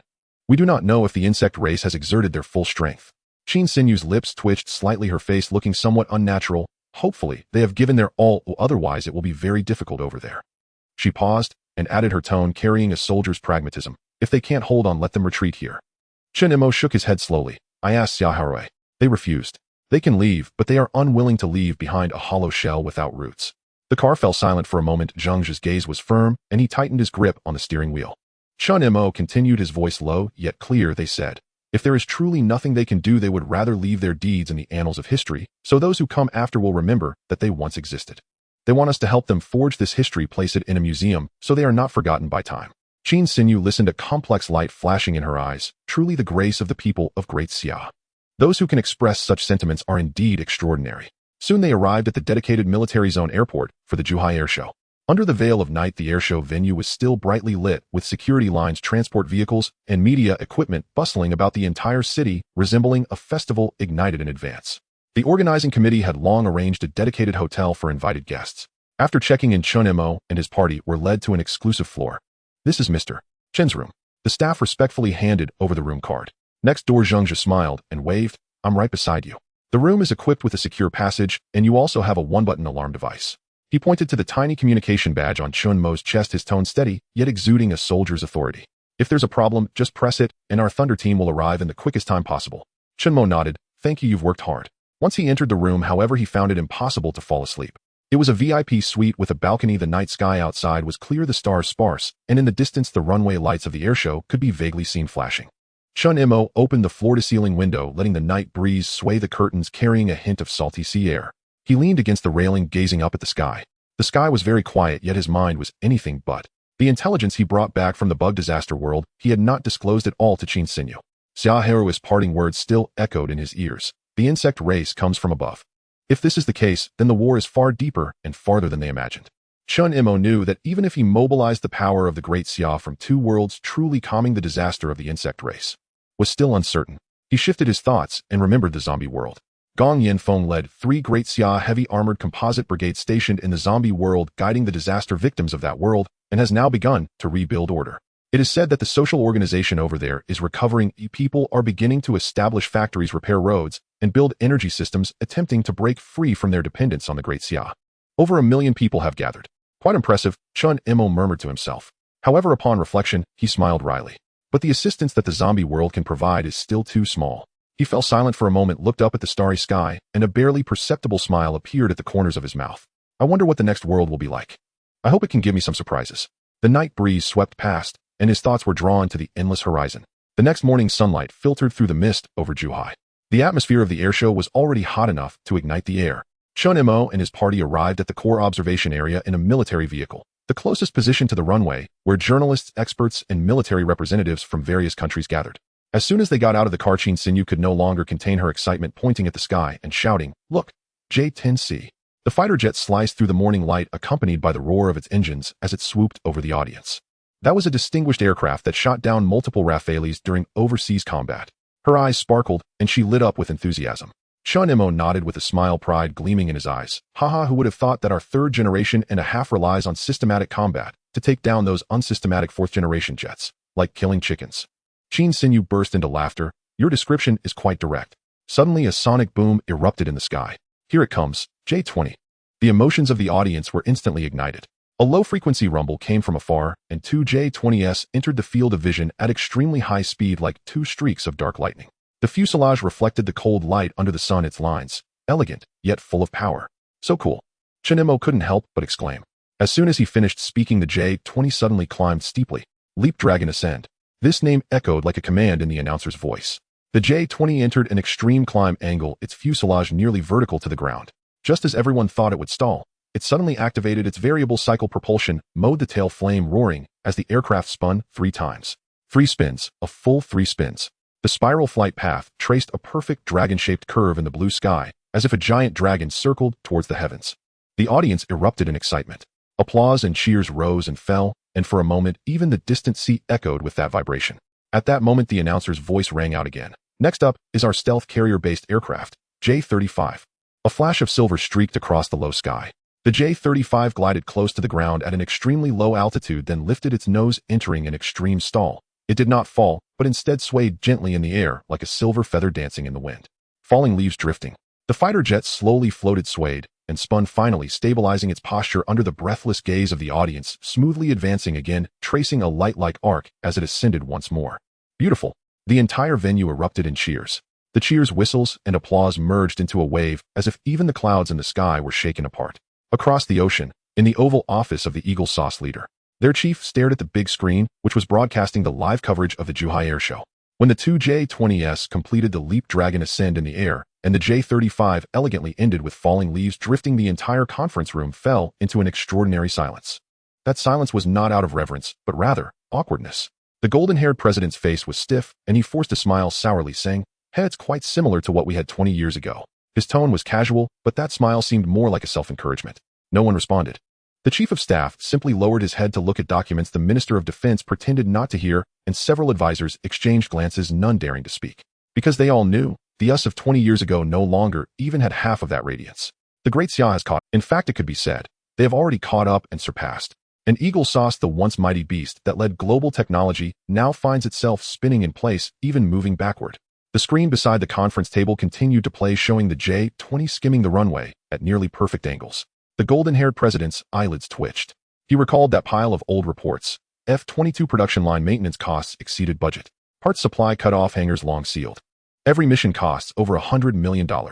Now, let alone building new ones, even the existing F-22s have become financial burdens. And the F-35. In the mouths of their media, it remains a multifunctional stealth platform. Yet in the eyes of industry insiders, that thing barely holds its ground against European allies and the Russian fighter jets. But if it were to face the current Great Xia Air Force Heaton, that would be a fool's dream. The golden-haired president slowly exhaled, his voice barely audible. 20 years ago, we were on top. But now, he did not continue merely silently watching the footage of the Great Xia Air Show. His eyes revealed it. The office fell into silence once more. Only the stars and stripes fluttered gently in the night, as if reminding him, the sky of the old king no longer belongs to them. Zhuhai Air Show. After the stunning performances of the J-20 and J-35, the atmosphere not only did not calm down, but rather grew hotter. Everyone was waiting for that temporary segment, waiting for that legendary, never publicly revealed, yet known throughout the world name. The debut of the 6th-generation aircraft. The announcer's voice rose above the roar of the crowd. Next up will be the first public appearance of our new generation of fighter jets. Before the words fell, a silver light slashed through the clouds at the end of the sky. 3 engines roared, and the air vibrated with a buzzing sound. That is, a 3-engine, no tail flying wing layout. In an instant, the entire venue gasped. The fighter jet was entirely silver, its body lines flowing as if a droplet of liquid metal had been stretched into shape. Without any protruding tail or control surfaces, the entire aircraft resembled the wing of a falcon fused into one. Before the audience could react, several more lights lit up in the nearby sky. There are accompanying drones over there. Those drones had peculiar shapes. Sharp noses, swept back wings, short wing tips, shaped trailing edges, and triangular protrusions extending from the center like a group of silver sharks flying in from the future. That can't be a model, right? It's really flying. Can the flight control system stabilize such a posture? This is impossible. Shocked shouts erupted from the audience. But that wasn't all. The third aircraft appeared, a dual-engine fighter with a lambda wing layout. Its body was flat, extended with almost no traditional air intake, reflecting a blend of deep blue and silver gray in the sunlight. At that moment, the entire venue held its breath. Wow, this can't be an illusion, right? Isn't this too much? Did we just reveal all our secrets at once? Are we not even keeping our underpants anymore? The crowd was in an uproar. Applause, screams, and the sound of camera shutters merged into a tidal wave. Meanwhile, the seasoned military enthusiasts, model aircraft experts, and aerodynamic engineers in the audience were utterly dumbfounded. Holding laptops and tablets, they quickly sketched simple models. 3 minutes later, the result left their scalps tingling. According to aerodynamic principles, this model simply can't fly. Stability, thrusto-weight ratio, airflow distribution, all unreasonable. This is impossible. Yet upon looking up, the 3 fighter jets were smoothly cutting through the sky with an elegant and arrogant demeanor, passing overhead, their afterburners trailing 3 long silver arcs. Under the sunlight, the scene was incredibly beautiful. Reality and theory had completely shattered, and everyone's common sense was torn apart.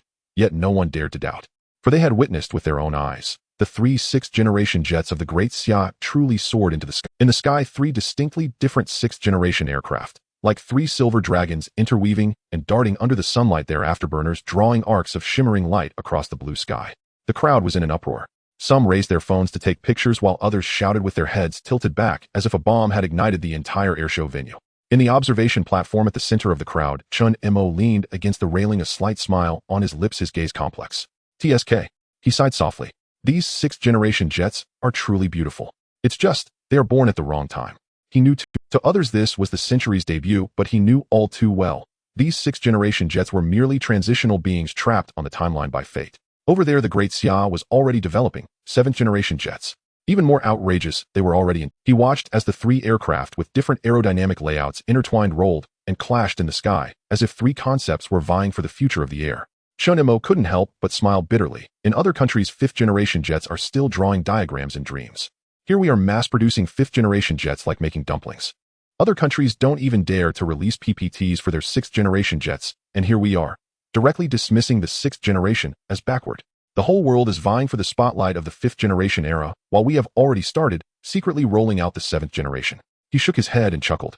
Truly, we've outdone ourselves. At that moment, someone in the back exclaimed, "Wow, this is just too outrageous. Revealing 3 types of sixth-generation jets at once, how can we go on living like this?" Chen Mo listened, unable to suppress a smirk in his heart. If you knew we had a 7th-generation White Emperor, you'd probably faint from excitement right on the spot.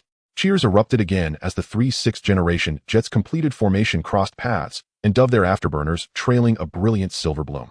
Chen Mo lifted his head, the wind tousling his hair, a hint of softness flickering in his gaze. 6th-generation jets. He murmured softly, truly beautiful. Across the ocean, in the war room reserved for the chief, everyone was glued to the main screen, which displayed the live footage of the Zhuhai air show. The moment the 3 6th-generation jets appeared simultaneously, the entire hall fell silent. Not calm, but a silence so profound that the air itself seemed to solidify. This can't be possible. They displayed 3 models at once. The aerodynamic shapes. It's just too outrageous. How many years ahead are they in aerodynamic layout? What about their power systems? Can they really achieve that kind of An engineer abruptly pushed his chair back and stood up, his eyes nearly popping out. God, back then they couldn't even reach the shadow of our engines. Now we can't even see the trail of their afterburners. Look at that stealthy shape. Another person pressed almost against the screen. That kind of reflection angle, seamless skin, their stealth performance is absolutely top-notch. I'm so envious. Someone whispered, their voice tinged with a hint of unwillingness and a touch of fear. In the Oval Office, their chief was watching the same footage. The 3 aircraft sliced through the sky like silver streaks, their afterburners leaving behind 3 long white lines, as if signing a declaration of a new era in the air. He remained silent for a long time, tapping his fingers unconsciously on the table, and finally murmured softly, "It feels like the other side has become what we once were." He smiled, a smile tinged with an unmistakable bitterness. Powerful, advanced, and we. He didn't continue, only letting out a long sigh, his gaze falling on the label below the screen. Zhuhai Airshow Global Live Broadcast. Those who were shocked extended far beyond the war room, reserved for the Eagle Chief. The 3 6th-generation jets, with their silver-white bodies, perfect curves, and peculiar aerodynamic layouts, appeared as if they were creations from the future. Just the absurdly elegant shape was enough to leave the entire West speechless. In Europe, military channels in Paris, Berlin, and London were almost simultaneously broadcasting. In front of the screen, a group of aviation experts, politicians, and military officials were left dumbfounded. This is unscientific. Their aerodynamic flow has already surpassed our laboratory's theoretical limits. This is simply a fusion of art and industry. But when the camera cut back to the domestic hangars in Europe, it was eerily quiet. Their fighter jets were still struggling in the cycle of 4th generation and 5th and a half. An officer couldn't help but murmur, we still have to buy 5th-generation jets from the Eagle country. The person next to him sighed. And we have to pay full price, and we can't even change the codes. Thinking of those exorbitant procurement contracts, a cruel thought flashed through everyone's mind. The most advanced fighter jets bought at a high price might not even be able to compete with the great Xia's J-20. Let alone what was flying in the sky now were 6th-generation jets. Instantly, a wave of emotion named despair spread throughout the entire European military circle. In the island nation, the television host's microphone was trembling. According to the current footage, it seems to be 3 different models of 6th-generation jets. No, not models, they are really flying. Is this for real, eh? Our F-35 is about to cry. Eagle country, daddy, please protect us from being caught up in this. The island nation's high-level officials held an emergency meeting, and before the prime minister could finish a sentence, his teacup fell from the table with a crash. In the land of the bear, they did not gasp or shout. They merely stared coldly at the screen in that heavy silence mixed with a hint of bitterness. We cannot see through their engines. Their material technology has exceeded imagination. The old chief of staff said softly, now, we are really behind. No one responded. In the entire conference room, only the buzzing of the projector remained. The balance of the world at that moment tilted completely. The silver silhouettes of the jets swept across the blue sky, leaving behind a brilliant afterburner. This was not just the maiden flight of 6th-generation jets, but more like a declaration from the great Xia to the world. The skies of the new era no longer belong to you. 10 chapters delivered, utterly spent. On weekdays I must report to work. 5 chapters is my absolute limit. Please let me survive until the weekend. Especially the bear, geographically closest to Daxia and equally steeped in military tradition, observed most clearly and most soberly. That overwhelming technological gap could not be bridged by bravado alone. Thus, while the world still stood in awe, the bear's top leadership acted first. That evening, precisely at 7 o'clock Moscow time, The president of the Bear appeared live on national television before a press conference. His expression was solemn, yet unmistakably alight with excitement, as he declared in a resonant voice, "We shall elevate our relationship with Daxia to the highest level of strategic partnership. Deep collaboration will unfold across energy science and technology, aerospace, and defense." A murmur rippled through the press corps. He paused, then spoke with even greater directness. "We sincerely invite Daxia to construct fusion power plants on our soil. We pledge full access to land resources and research facilities to support this endeavor without reservation." The moment those words were spoken, global public opinion erupted. Within hours, Daxia's Ministry of Foreign Affairs issued an immediate response. Its spokesperson smiled faintly, voice calm and measured. "We stand ready to deepen our strategic partnership with the Bear, advancing substantive cooperation in energy and cutting-edge technologies." These few placid diplomatic phrases fell upon the geopolitical chessboard like a heavy, decisive move, the star point at the board's center. Beyond the television lens, experts, commentators, and statesmen exchanged stunned glances. One murmured softly, "Daxia has not only won the war in the skies, but now begins reclaiming allies on the ground." As the Bear's president signed the memorandum of cooperation, a subtle smile flickered at the corner of his lips. In a quiet voice he added, "From today onward, the world's center of energy shifts eastward." Brussels. The European Union's Defense Committee chamber burned with light all night. Piles of documents mounted of voices from member states rose and fell in restless chorus. "We must reassess our posture toward Daxia. The Eagle can no longer guarantee our security. If they have built such sixth-generation fighters, we cannot even claim air superiority.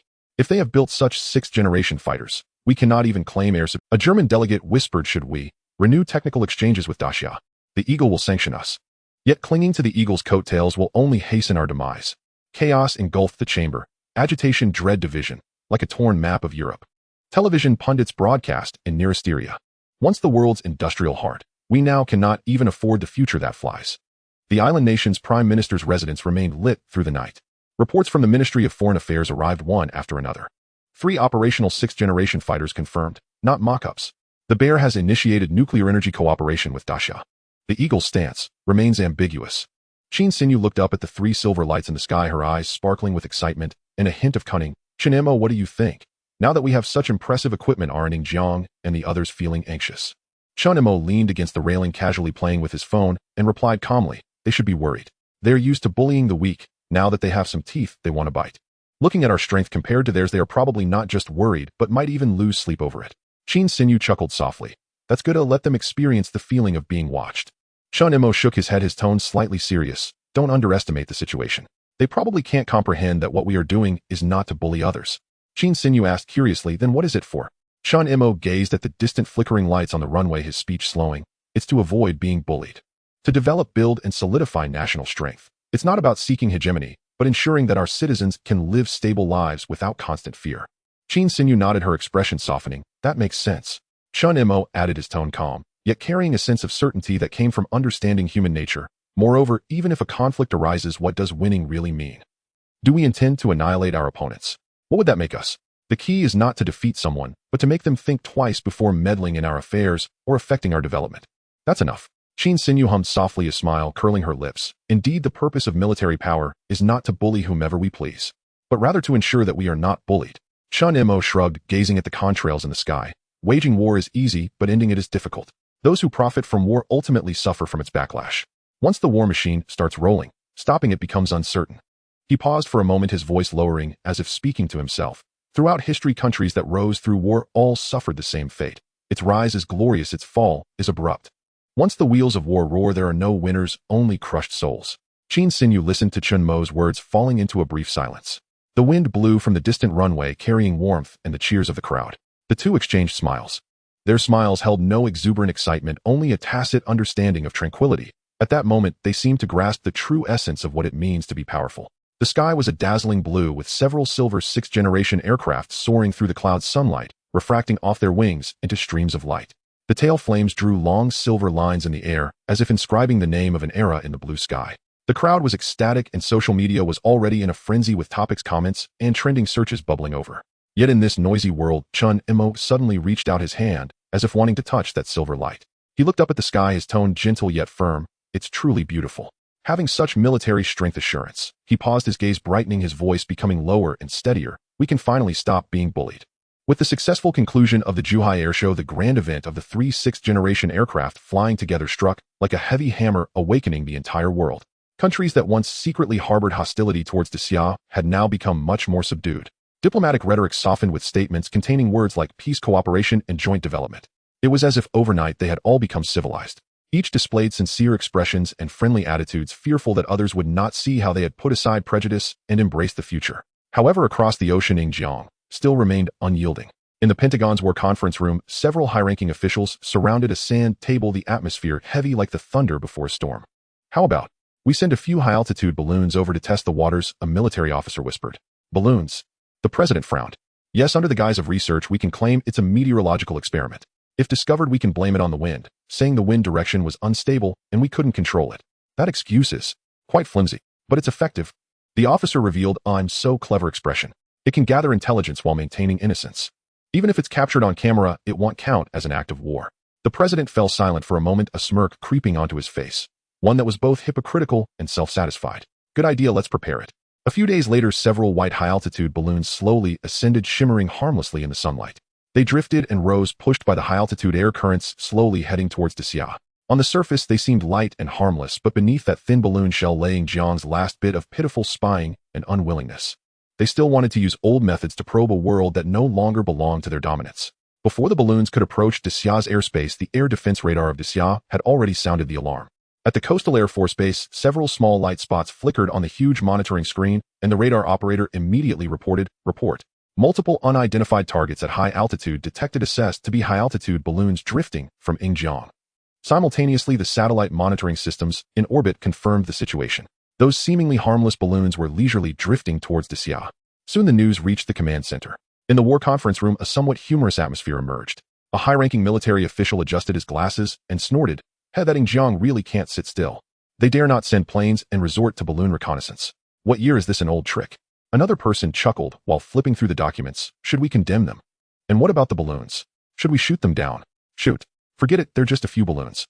If we really resort to force, we would seem petty." Everyone laughed, and the atmosphere lightened a bit. But just then the commander paused, slightly, a glint of cunning in his eye. However what? The commander's lips curled into a slight smile. "To not reciprocate is impolite. Since they enjoy sending balloons, let's send a few back as a gesture of reciprocity." Everyone exchanged glances, nearly bursting into laughter. "What about in terms of diplomacy?" someone asked. "Follow normal procedures," the commander waved his hand. Thus that night, the Daxia Ministry of Foreign Affairs issued an extremely rational statement. "Recently, several high-altitude balloons from Yingjiang accidentally drifted into our airspace due to wind direction influence. High-altitude balloons are significantly affected by natural air currents and are a normal meteorological phenomenon. We urge all parties to remain calm and not overreact." The tone was calm, the attitude friendly and full of grace. However, at the same time, within a hidden research base, a Daxia balloon, more exquisitely designed, more advanced in performance, equipped with multiband detection devices, was slowly ascending. The balloons of Daxia quietly ascended from the vast northwestern grasslands. Their unremarkable silver-white spheres nearly blended into the sky under the sunlight, with only the faint glow of red dots from high-altitude monitoring equipment flickering. They sailed with the wind, gliding over the cold Alaskan ice fields, drifting past the tranquil land of maple leaves, and ultimately, grandly entering the airspace of the Eagle Nation.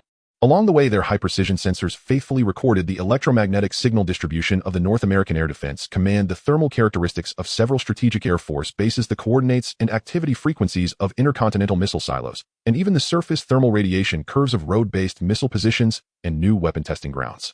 All, clearly, upon entering Alaska, the Eagle Nation's radar system surprisingly detected nothing. It was not until the balloon was about to drift away from Alaska, crossing into the land of maple leaves, that the alarm of the North American Air Defense Command finally rang out. "Report. Unidentified high-altitude target detected. It appears to be a balloon." In the presidential office, the golden-haired president slammed the table. "What? They actually used a balloon to spy on us. Why not shoot it down?" The aide looked embarrassed. "Mr. President, the balloon is at 30,000 meters through our Patriots radar anti-aircraft guns, and even the F-16 and F-22 cannot reach it." "What a... Is there nothing we can do?" "There is a way." The aide swallowed nervously. "Use the THAAD." The golden-haired president nearly jumped up. "That's a system designed to intercept intercontinental missiles. You want me to use it to shoot down a balloon? Wouldn't that make us the laughingstock of the world?" The atmosphere fell into a peculiar silence.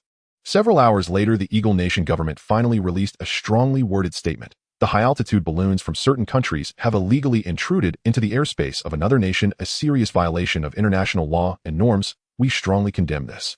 Global media erupted while over at Daxia. The response from the Ministry of Foreign Affairs left the golden-haired President green with anger. Due to the influence of northwestern winds, the balloon deviated from its intended course and is uncontrollable. We urge your country to remain calm and not make a fuss. A single sentence spoken in a tone as gentle as soothing a neighbor with uncontrolled emotions nearly sent the golden-haired president into apoplexy. The sudden balloon incident sparked an even more fervent reaction from the people of Daxia than any diplomatic record. Have you heard? A balloon of ours has floated right over the Eagle Nation's head. It's been floating for several days. They're as anxious as ants on a hot pan, yet they just can't bring it down. Didn't they say it was an accident, that it floated over? Someone pretended to inquire seriously. Another person immediately responded, who believes that? I'd rather believe I'm Qin Shi Huang.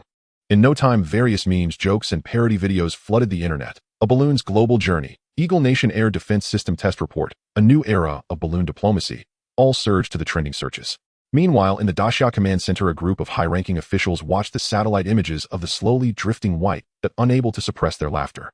They've seen everything they needed to see. Someone jested, the reactions from the Eagle Nation are quite amusing. Another person thoughtfully suggested, didn't they boast that the F-22 has an altitude limit of 20,000 meters? Shouldn't we let the balloon descend a bit? By how much? Just to 22,000 meters, give them a chance. This was not provocation, it was blatant mockery. A few hours later, the door to the Eagle Nation's presidential office was suddenly flung open, and the aide rushed in panting, Mr. President, I have good news and bad news. The golden-haired president set down his coffee, frowning. Good news. The aide took a deep breath, forcing out a hint of excitement. The good news is, that damn balloon that made us lose face. It has descended, now stabilizing at 22,000 meters. The president instantly perked up and jumped to his feet. Great. Quick, have the Air Force immediately launch the F-22 to shoot it down. What about the bad news? The aide's face fell again, his voice barely above a whisper. The bad news is, our F-22 still can't reach it. The golden-haired president's anger erupted like a volcano as he slammed the table. What do you mean it can't reach it? Our F-22. Isn't its official altitude limit 20,000 meters? With the range of air-to-air missiles at 22,000 meters, how can it be unable to reach it? The aide swallowed hard, steeling himself to explain. Well, the altitude limit of 20,000 meters has some exaggeration from official propaganda. In practice, it starts alarming at 16,000 meters. The president's face instantly turned ashen. The entire room fell into an awkward silence. Ultimately, it was not until Daxia generously lowered the balloon to 18,000 meters that the Eagle Nation finally dispatched fighter jets using a missile at a great cost to successfully shoot down a balloon. After the global live broadcast aired, Daxia's netizens erupted. Oh, what? Can't they shoot down a balloon? A missile takes out a balloon. This battle is quite expensive. I suggest renaming it the most expensive balloon shooting operation in history. However, that one balloon was not the end but the beginning. Days later, another balloon floated leisurely into the sky. A few days later, yet another one. It seemed to have become some sort of tacit rhythm. Every few days, Daxia would greet the Eagle Nation once again. The North American Air Defense Command was thrown into complete disarray. Report, Mr. President. A balloon has come again. Is it from Daxia again? Yes, and its altitude is stabilized at 18,000 meters. The golden-haired president slammed the table. This is a provocation. It's flying at an altitude we can't reach. Is this forcing us to use missiles to shoot down a balloon? Thus, the Eagle Nation Air Force began an unprecedented farce. One missile, $2 million. One balloon costing less than $1,000. The missile soared, the balloon exploded, a wisp of white smoke in the sky, and sparse applause on the ground. The whole world was watching the spectacle.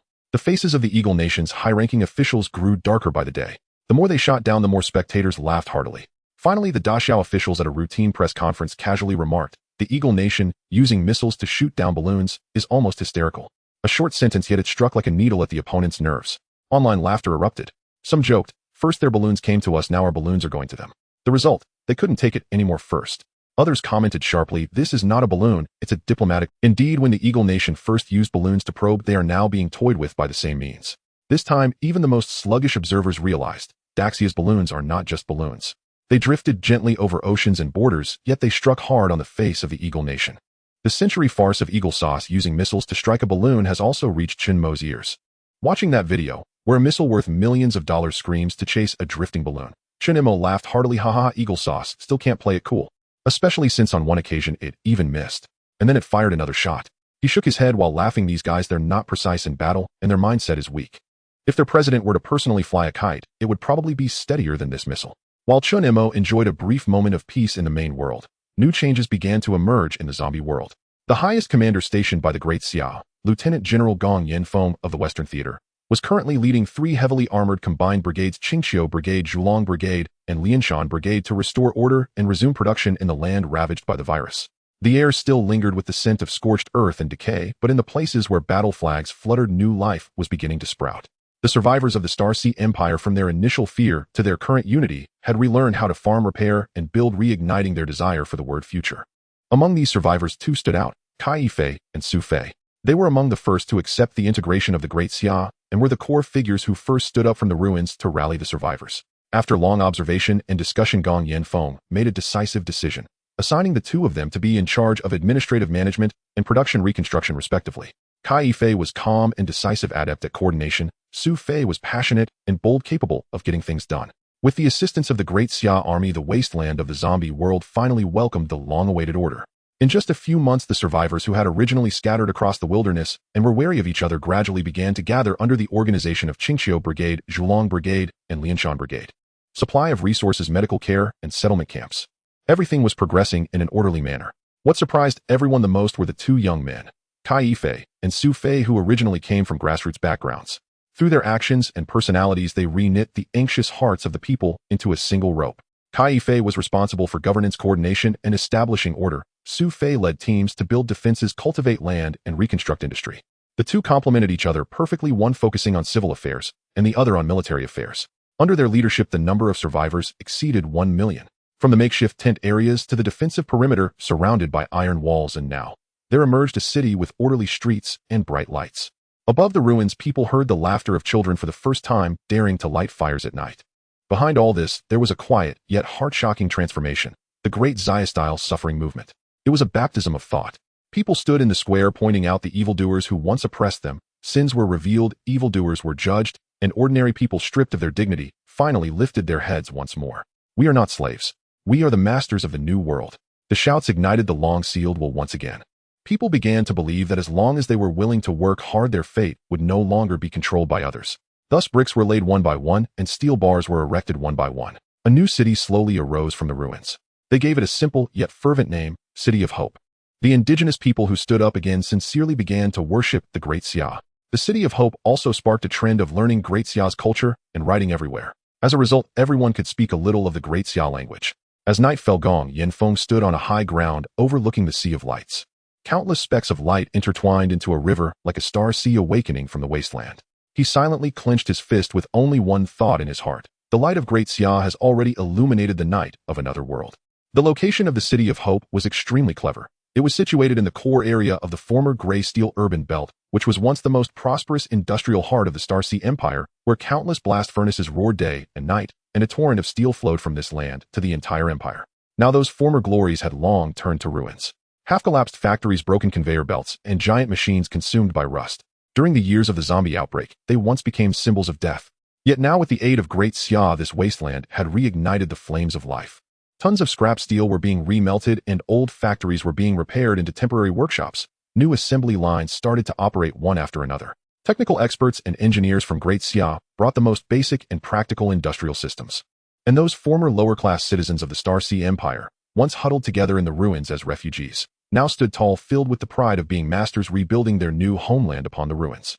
Some were building steel frames, some were welding and pouring, while others drove mechanical vehicles pieced together from scrap parts, transporting materials in bulk. For the first time, there was light on their faces beyond just sweat. The ideological liberation movement brought by Great Xia made them realize for the first time they were not vassals of the empire, nor mere parts of a machine. They had rights, dignity, and the power to create a future. Thus, those refugees who were once enslaved by nobles and chased by zombies became the builders of their own city. In just a few months, the City of Hope rose from the ground. From the desolate steel ruins to the brightly lit new metropolis, this miracle was the dual crystallization of the awakening of the people and technological assistance. People finally understood those 4 words: long live the people. This was not just a slogan, but a belief. In every newly built house, one could almost see the same decor. Portraits of the great figure from Great Xia hung on the walls, their expressions solemn and their gazes kind.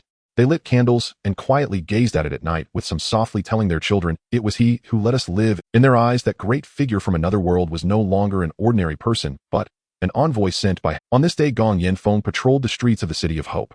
This city, reborn from the ruins, was now bustling. The streets were filled with the sounds of vehicles and conversations, children chasing and playing in front of tin houses, and the air was permeated with the sense of kerosene dust and hope. As he passed a square, a crowd suddenly surrounded an area bustling with activity. "What's going on?" Gong Yanfeng frowned and walked over with his accompanying guards. In the crowd, two locals were confronting each other, one red-faced and furious, the other hesitant and stammering. "This is clearly my thing. You stole it and won't admit it." "I didn't steal it." The person lowered his head, his voice trembling. "Didn't steal? Then do you dare swear before the portrait of the great figure from Great Xia?" Gong Yanfeng followed his pointing finger and saw a portrait of the great figure from Great Xia pasted on the wall nearby. It seemed to be a symbol of some kind of faith, with even street vendors hanging one. The accused trembled and hesitated for a moment, then stammered, I swear." Before he finished, his voice choked, and then with a thud he knelt down. "I stole it. I was wrong." The crowd fell silent. Only the wind swept past the street corner, stirring the edges of the portrait, as if the gaze of a great man silently watched over them.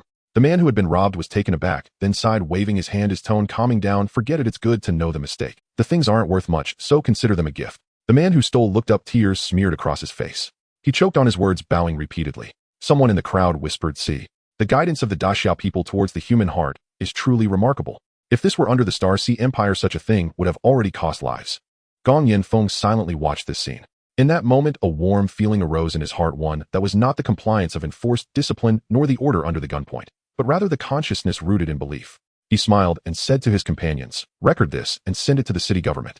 This is a public morals class." The wind blew from afar, and the portrait of the great man on the street shimmered slightly in the sunlight, as if quietly smiling. The reason Gong Yanfeng passed by that small street dispute was merely a coincidence. His true mission was far more important than a mere civil dispute. Since Chen Mo and his team brought back the technological data from the ruins of the Star Sea Empire, the military and research departments had extracted two core technologies capable of changing the world: carbon-based chip manufacturing technology and constant current fusion power generation technology. The breakthrough of these two technologies allowed Daxia to enter a new era of energy and information in the main world. However, Daxia did not claim these achievements for themselves. From Daxia's perspective, true civilization should not be exclusive to one world. Therefore, they decided to reteach this technology to the Star Sea refugees on this wasteland. The Star Forging Core Lithography Factory and the Constant Current Fusion Energy Center. These two high-tech sanctuaries, once controlled by the imperial aristocracy, exclusively used to flaunt power and status, were now being restored by batches of Daxia's technical experts and engineers. The dilapidated tower lit up again. The collapsed control room echoed with commands as cables and arcs of light seemed to awaken the long-dormant giant beast. On the ruins, those once oppressed and forgotten civilians donned protective gear for the first time, stepping into the experimental pod to personally participate in the restoration of the miracles their ancestors could only dream of. The Daxiao engineers did not treat them as laborers, but as students. They imparted knowledge hand in hand, from electromagnetic constraints, material structures, to fusion principles and energy feedback. Every lesson left these indigenous people wide-eyed, as if children seeing light for the first time. Now, around the Constant Current Fusion Energy Center, thousands of spontaneously gathered natives surrounded it. Within the caution tape, a joint security team composed of Daxia soldiers and native militia stood solemnly at their posts, guarding the heart of this miracle about to be rebooted. As the hatch of the central reactor chamber slowly opened, a familiar low-frequency vibration emanated from the ground, the sound of energy awakening. The crowd erupted. A middle-aged man with graying hair wiped away his tears, his voice trembling as he said this. "This is the pride of our Star Sea Empire. I thought I would never see it light up again in this lifetime." Gong Yanfeng stood at the back of the crowd, quietly gazing at the rekindled blue-white beam, his eyes deep and resolute. At that moment he knew. The flame of civilization had reignited on this land consumed by darkness. With the successful reboot of the Constant Current Fusion Energy Center, the long-dormant energy finally surged beneath the wasteland once more. Boom! A deep rumble resonated from the ground, like the steel heart restarting its beat. The turbulent current flowed through the underground power pipelines, surging into another colossal relic that had remained silent for decades, the Star Forging Core Lithography Factory. This massive industrial marvel was once the most dazzling symbol of power in the hands of the royal family of the Star Sea Empire. Now it welcomed a new master, the people. The factory was brightly lit. Rows of lithography machines, cooling pipes, and plasma-focusing lenses revived under the blue light arcs. The joint research team was busy conducting final system adjustments. The Daxiao researchers here raced against time, and alongside them were the Star Sea natives who emerged from the ruins. Their foundation was weak, nearly ignorant of formulas, instruments, and the concept of quantum lithography. Yet their seriousness and enthusiasm deeply moved the Daxia experts. Some researched translated textbooks overnight, some crouched at their desks drawing lithography circuit diagrams, some asked questions when they didn't understand and learned diligently. Even while dozing at night, they still murmured, lithography, wavelength, reflection, angle, energy density. This fervor for knowledge reminded the Daxiao researchers of the most difficult beginnings of Daxia's technological advancement. The Star Sea refugees understood that the Daxia people were different from the royals and nobles of the Star Sea Empire. Those former rulers treated them as slaves as cogs, while the Daxia researchers before them regarded them as students and companions. They did not drink the nobles' wine nor look down from high platforms, but instead squatted down teaching them together on the ruins, helping them to recognize the weight of the word knowledge anew. At the moment the main system of the lithography factory completed its power-up, the lights across the factory suddenly brightened. Blue-white energy pulses spread from the central control tower, illuminating the night sky. The crowd erupted in cheers, some cried tears of joy, some knelt on the ground holding the dust in their hands. We did it. This time it's not for the Empire, but for ourselves. They understood. This wasteland no longer belonged to the royals nor to the nobles, it belonged to every worker who sweated, every apprentice who learned, and every ordinary person who yearned for light.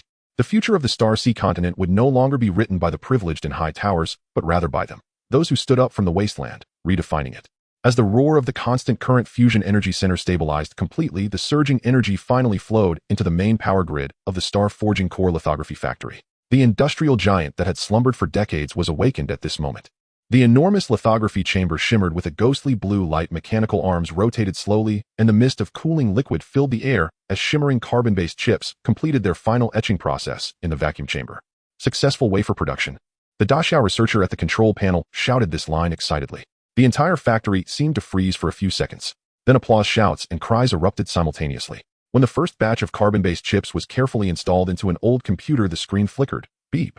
Soft blue light illuminated. At that moment, everyone held their breath, then erupted into thunderous cheers. We succeeded. Some leaped up in excitement, while others were in tears. An old engineer with graying hair trembled as he touched the newly lit computer, his voice hoarse. I thought I would never see this scene again. Some older survivors of the Star Sea were filled with memories. This was the dream of their youth, a symbol of the Empire's golden age. But back then they could only kneel outside the factory and gaze up, unable to approach, let alone cheer. Now they were no longer bystanders, but the creators of miracles. They participated in the design and debugging, personally welding circuits, transporting materials, and polishing the lens of the lithography machine. They were qualified to raise their arms and cheer for their own achievements. This success was not the glory of a certain dynasty, but the victory of the people. A middle-aged man choked back tears as he embraced a researcher from the Daxia. Thank you. Thank you for restoring our dignity. You did it yourselves, the researcher replied with a smile. We only showed you how to light up the light. At that moment, the factory's overhead lights shone as bright as day, and blue arcs of energy intertwined in the air, forming a shimmering river. The old and the young, the survivors of the Star Sea, and the Daxia scientists stood shoulder to shoulder beneath that light, all wearing the same expression: pride, shock, and a long-lost sense of belief. From today onwards, this wasteland regained the pulse of civilization. Just as the people in the City of Hope cheered for the miracle of rebirth with the square lit up and laughter echoing, another sound surged from the depths of the corpse tide in the center of the Star Sea Empire. In that endless sea of corpses, a unique zombie stopped. It was not an ordinary low-level zombie. Its body shimmered with a special luster indicating its uniqueness, yet a remnant of human consciousness struggled within. It looked up at the treetops in the distance where a low-level zombie clad in royal robes mechanically moved its limbs, unconsciously humming something. Then, in its exceptionally keen perception, there was a fluctuation of nuclear fusion abilities in the east. It seems a new emperor has emerged over there. The special zombie murmured, its voice carrying both fire and ice. Hatred trembled in its words. It turned to the zombie in the treetops as if questioning, but also expressing resentment. Old thing, tell me, how come a vampire like you kills one and another appears? The zombie in the treetops did not respond. Only the wind brushed past the dry branches and the leaves trembled silently. In the silence, the consciousness of this strange zombie began to fracture. Human memories and the instincts of a zombie tore at each other within. A fragment of human memory suddenly surged forth. No. I have already committed boundless killings. I cannot go out again. I cannot go out again. Its voice was filled with regret, trembling as if it would break. Back then I listened to you, encouraged by you, allowing zombies to besiege the city and sweep across the continent. In the end, we killed the emperor, that is true, but how many families were ruined because of it? Countless lives. The zombie's low roar immediately drowned out that regret. Every emperor is our enemy. You forgot. Because your sister did not kneel when he left, he threw your entire family into the zombie cage for disrespect. Hatred was the only tone in its voice, sharp as a knife, searing as fire. The nobles watched your wailing, listened to your despair, and that damned emperor laughed the hardest. We cannot let them do as they please anymore. The human consciousness struggled to rebut. Yes, they are enemies. But last time we allowed the zombies to rampage, what was the result? Countless civilians were affected, and it was impossible to tell friend from foe. We cannot continue like this. The voice was filled with self-reproach and fatigue. The zombie's consciousness gritted its teeth. Then be smarter. This time only bring elites, target precisely, kill the emperor, and leave. Not like before with blind slaughter. The human consciousness hesitated for a moment, then secretly calculated, fine. This time only bring some elite zombies. We want to kill the Emperor, but we cannot create that kind of indiscriminate tragedy again. Our enemy is the Emperor, not ordinary civilians like we once were. The night deepened, and the breathing of the corpse tide rose and fell in the distance. The chaotic creature raised its hand, gently caressing its broken cheek, as if stroking a conscience long buried. Its gaze was as cold as a blade piercing through the decaying eye sockets, staring towards the direction of the eastern region, where the newly emerged throne was quietly gathering light. Good, it whispered, its voice filled with both hatred and determination. This time only bring elites. Kill him, and then retreat back to the sea of corpses. Do not let any innocent die again. The night was as dark as ink, and the corpse tide surged like the sea. The strange zombie finally stood up. At this moment it was no longer just an unconscious monster, nor should it be referred to as a strange zombie, but rather the Zombie King.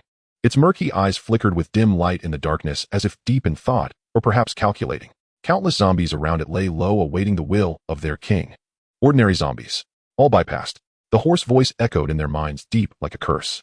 This time it is not slaughter, but execution. It slowly scanned the writhing sea of corpses below. Giant zombies. Too clumsy and slow, besides their size they are of no use at all. It frowned, its gaze cold. Those colossal corpses, towering 3 stories high and capable of resisting anti-material sniper fire, appeared to it like a group of awkward beasts. Soul Ripper. Its voice lowered a few degrees as if in contemplation. Soul Ripper is good. With exoskeletal blade wings on their backs, they are fast and deadly, able to tear through armor in close combat.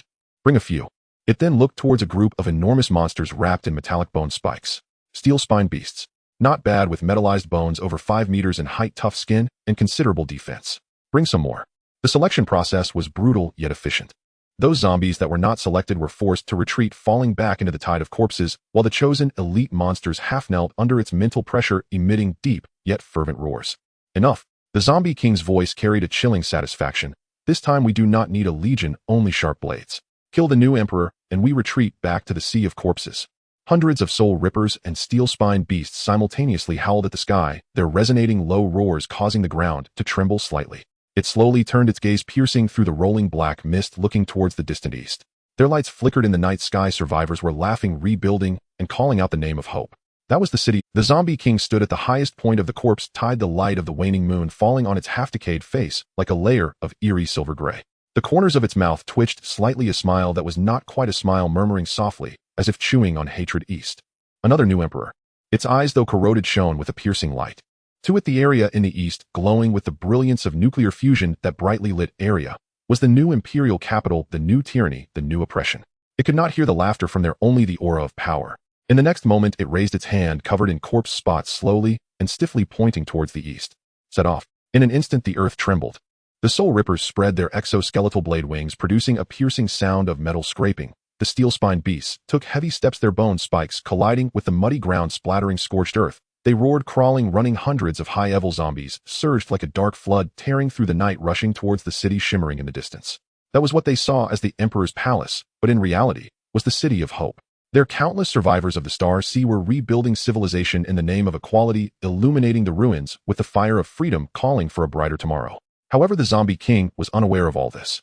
In its remaining human memories, light only belonged to the oppressors, and order only meant shackles. Thus, it was mistaken, believing that the new city belonging to the people of the Star Sea was the place of the rise of a new empire.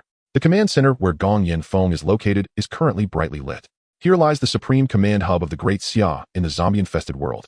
From the very first day of arriving at the Star Sea continent, they swiftly began their operations, launching satellites, establishing orbital networks, and taking over signals. In just a few weeks, they completed comprehensive monitoring of the entire Star Sea continent. Initially, Gong Yen Feng and his advisors were somewhat puzzled. Logically, this continent had been a hell ravaged by zombies, yet the zombie density they detected was far below the theoretical value. Based on the biological diffusion rate and infection speed, it should be at least 10 times the current number, the technical officer reported. However, the data we measured has remained consistently at a very low level. To verify, they dispatched troops to conduct a sweep of the surrounding area. After several operations, they indeed encountered zombie tides on the scale of tens of thousands, even hundreds of thousands, but those were merely scattered groups. After being exterminated, large areas surprisingly returned to silence. For a time, no one could understand. Until a high-orbit reconnaissance satellite focused its lens on the central region of the Star Sea continent. What is this shadow area? The intelligence officer was the first to notice that blurred region, which at first glance resembled a continuous mountain range. However, when they brought up the high-definition images, everyone gasped in shock. It was not a mountain, it was a horde of zombies numbering in the millions. They were densely packed, layered upon one another, stretching from the horizon to an unseen end, as if all life on the continent had been drawn into that black hole. "Oh my God, that is a moving sea of corpses," someone muttered, their voice laced with instinctive fear. At that moment, Gong Yinfeng remained silent for a long time and finally spoke slowly. "Submit the assessment report. I want to apply to the command center for nuclear strike permission." However, the application was only halfway through when he personally withdrew it. Although nuclear weapons can obliterate a sea of corpses, they may also trigger unpredictable chain reactions.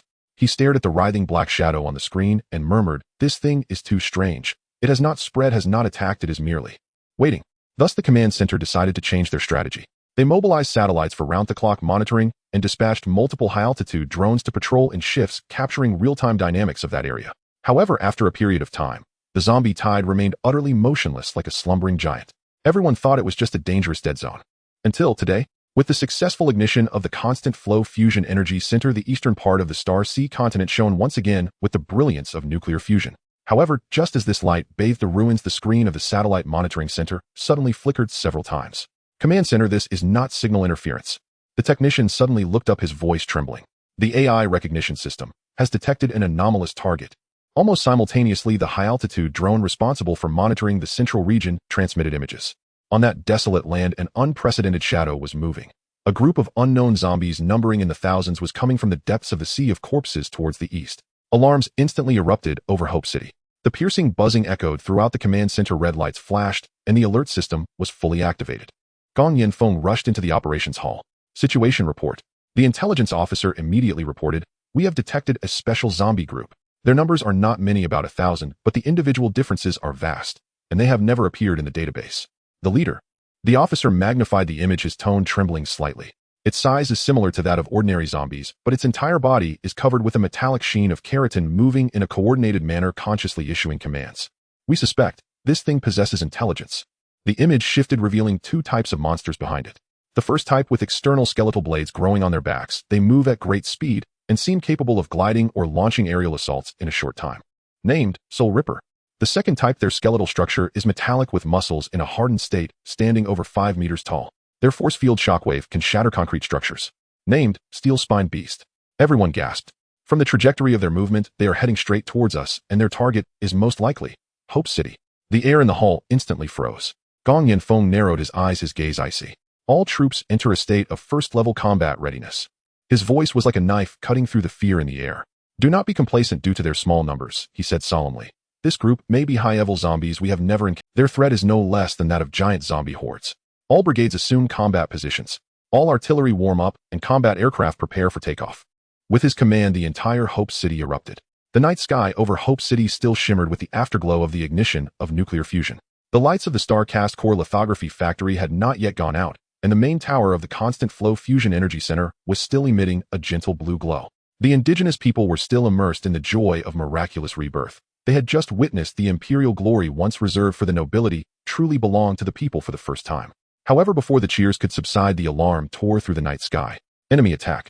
The zombie group is moving towards Hope City." A single sentence froze everyone's smiles. Yet no one fled. No one cried. The expressions on their faces were only filled with anger. A fury born from being trampled by history time and again, yet rising anew each time. Kai Yifei and Su Fei stood atop the platform. Behind them were the newly rebuilt streets and factories, and countless pairs of eyes burning in the night. "Listen." Kai Yifei's voice resonated, causing the loudspeaker to emit static. "The former emperor oppressed us, took away our dignity. Then the zombie tide came, devouring our family and homeland. We fled, we hid, we cried. So what?" He raised his hand, pointing into the depths of the night. "Now we finally have a city of our own. Our nuclear fusion center is lit, and our carbon-based chip factory has been revived. This is the miracle we built ourselves." He roared, "But now those monsters have come again. They want to destroy the dignity we have just regained." He scanned the faces, dust-covered and streaked with tears. "Can we agree?" The entire venue erupted. "We will not agree. We will not agree." The roar of the crowd shattered the tranquility of the night like an earthquake. Su Fei stepped forward, his voice hoarse yet firm. "We may not have the combat power of great Xia soldiers, but we can transport ammunition, deliver supplies, and build defenses. Let the soldiers of great Xia fight. We will guard their backs. Eliminate the zombies. Defend our homeland. Eliminate the zombies. Defend our homeland." In the night, countless makeshift weapons were raised, and everyone was prepared for the possibility of a crisis. The entire Hope City was ignited by anger and conviction. In that moment, they were no longer survivors, but true guardians. Meanwhile, the royal zombie leading a host of high-grade undead was hastily advancing eastward with its monstrous entourage preparing to decapitate the emperor. Muttering half in consolation and half in resentment, it said another new emperor has emerged after killing the last one. Never mind, I will come to rescue you all later. This time I will not cause such a monstrous blood debt again. I just need to take that head and leave. However, it soon furrowed its decayed brow and looked around. Something seemed to be watching them from above. From its remaining senses, the feeling of being observed was strange and intense. It feels like we are being monitored, it murmured softly. But there were no kindred souls around to clarify its confusion. The soul-rending beasts and steel-spined beasts under its command were driven by instinct and brute force, fast, strong in impact and tough in defense, but woefully lacking in independent judgment. The royal zombie turned its gaze to the night sky, distinguishing several small mechanical figures circling high above. In its memory, there were vague fragments of images of aircraft. Once the Empire had sent aircraft to suppress its brilliance, and during that time it had taken down quite a few flying humans. Now these iron birds were hovering overhead, making it feel nauseous. So annoying, it grumbled, pointing towards the sky, and coldly issuing orders to knock those things down. Thus it selected a few soul-rending beasts and hurled them into the sky like throwing weapons. The soul-rending beasts spread their blade-like wings resembling flying spears armed with the scythes of death utilized as a primitive yet vicious air-to-air weapon. At that moment, Gong Yanfeng and the command center were monitoring the movements of the undead army via drones. On the screen, a soul-rending beast was suddenly thrown from the group, diving towards a high-altitude reconnaissance aircraft. The command room erupted in chaos. Wait, they stopped as if they noticed our reconnaissance drone. One staff officer exclaimed in shock. What the hell? Are they going to throw zombies? Do they want to use zombies as missiles? The young officer was taken aback. Oh my god, don't joke around. They actually hit. The soul-rending beast hurriedly adjusted its wing angles in midair, using its exoskeletal blade wings to slash and wrap around, closing in on the drone that was attempting to evade. Subsequently, several high-altitude reconnaissance aircraft plummeted in a zigzag manner amidst flames and debris. Black smoke traced a brief arc across the night sky. The command room was filled with shock. This wave of zombies is a bit beyond reason.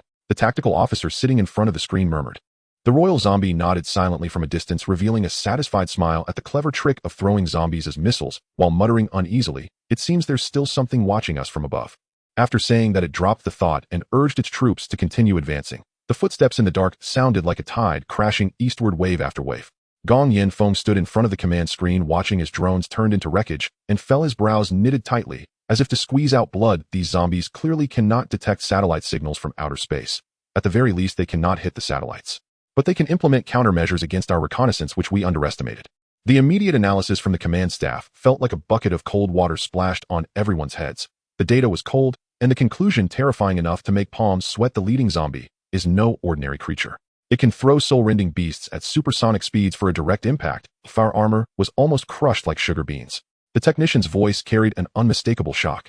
The estimated mass of the soul-rending beasts is between 500 kilograms and 1 ton, another officer continued, and that throw, from launch to reaching 8,000 meters high, the equivalent force unleashed in that instant is conservatively estimated at around 180 meganewtons. Converted, it's equivalent to the impact force of a 1,000-ton object, comparable to the fully loaded mass of hundreds of super aircraft carriers. How is that possible? Someone voiced the first reaction of the majority. What drives this immense force? Is there a nuclear fusion energy mechanism inside it? Is it still a carbon-based life form? Another officer whispered, can nuclear weapons deal with it?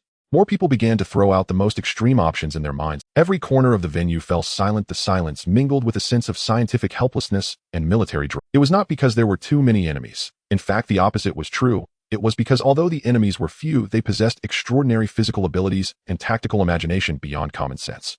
What was even more chilling was that the soul-rending beasts thrown to 8,000 meters high and crashing down in free fall to create huge craters could still crawl up from the edges of those craters, rejoining the main force as if nothing had happened and continuing to fight. This resilience of not dying from a fall sent chills down one's spine. Gong Yanfeng immediately ordered, his tone devoid of hesitation. Immediately launch the bombing formation. Execute the first wave of precision strikes on the target. Then turn and focus on the sand table and satellite replay images. The frontline ground troops will immediately take position, strengthen defensive positions. All counterstrike teams, artillery fire, and anti-armor arrays ready. The enemy will enter the combat radius in half an hour. All forces will operate according to the plan. At this moment, everyone understood. Previously, they had been puzzled as to why a horde of zombies could force the empire, which possessed nuclear fusion and heavy industry civilization, into disarray. But facing this leading zombie, the feeling now was, this is bad, really bad.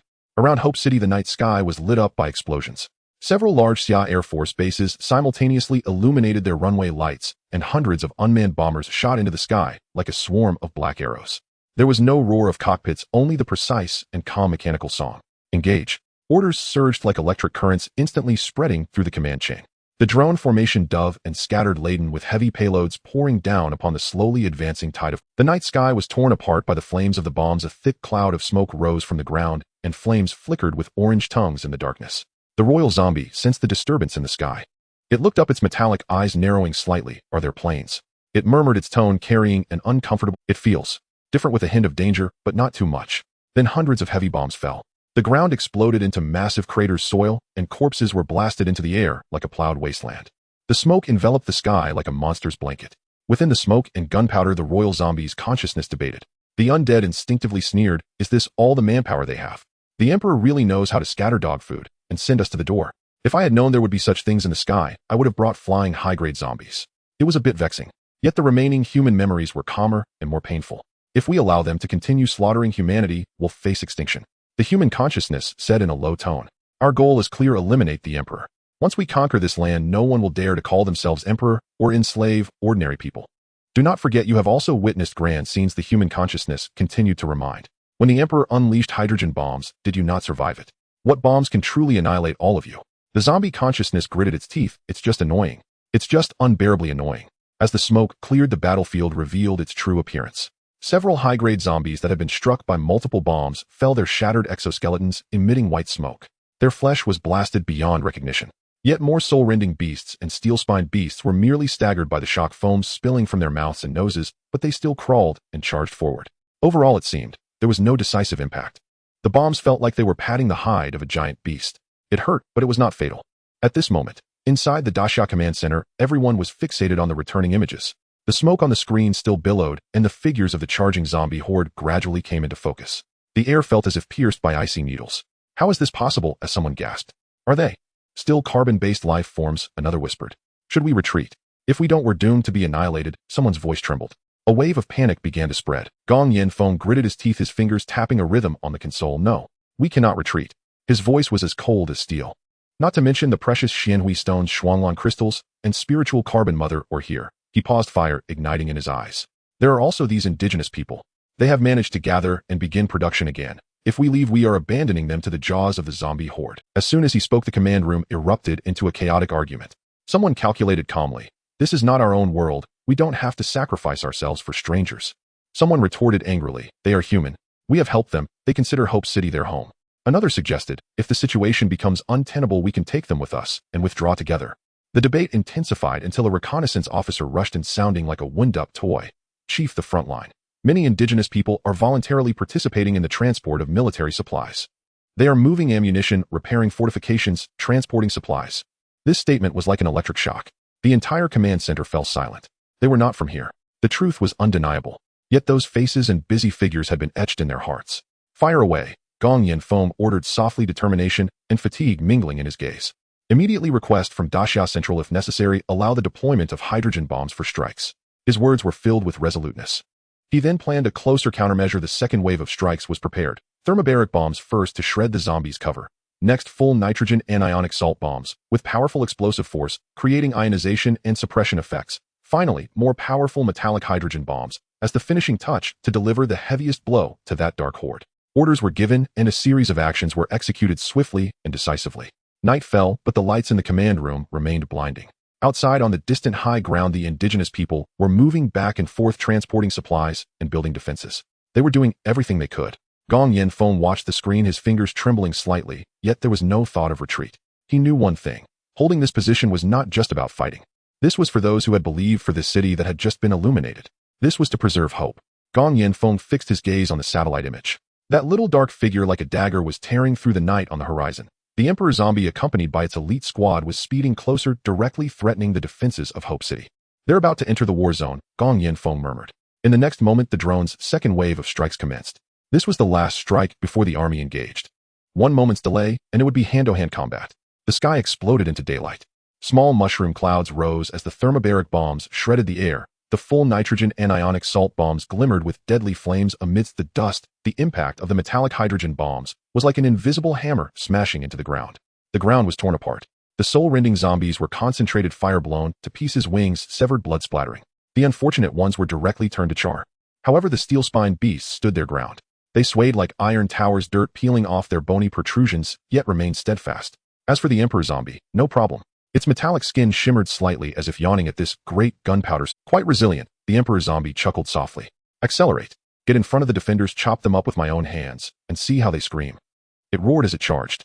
But in that moment, the memories of humanity surged like a tide, drowning out its roar. The consciousness of humanity screamed. We cannot blindly kill, as we did last time. That was a tombstone in extinction. We want the Emperor. The consciousness of humanity calmed down. Clarify the target.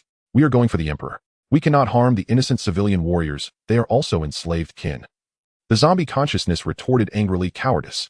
Have you forgotten the thrill of the initial kill? While you slumbered, how enjoyable it was to slay. The human consciousness was even harsher, and the cost. How many villages turned to mud? How many children became ghosts? Wiping out humanity makes our so-called victory meaningless. There was a brief silence. The zombie consciousness, like licking blood from a knife's edge, sounded hoarse. Do zombies also need civilization? It retorted as if mocking, yet also self-questioning. Without humanity, the so-called future of zombies is merely a shell. The human consciousness responded, each word resonating. What we want is order, not extinction. With clear objectives, we act decisively. Then, return to the darkness, becoming guardians of civilization, striking down tyrants like emperors. The eyes of the Emperor zombie narrowed slightly. In that moment, amidst the fury, calculations emerged. Good, it said in a low voice. Only target the Emperor. Do not let a new Emperor influence our future. As the feedback from the second wave of strikes pierced the command center, like ice spikes, the air instantly froze. The images, explosion, smoke, dust rising. The return data splashed cold water on their faces. Conventional weapons had nearly failed. Gong Yanfeng stared at the screen, his brow furrowing. How is this possible? Someone hoarsely pressed down their voice.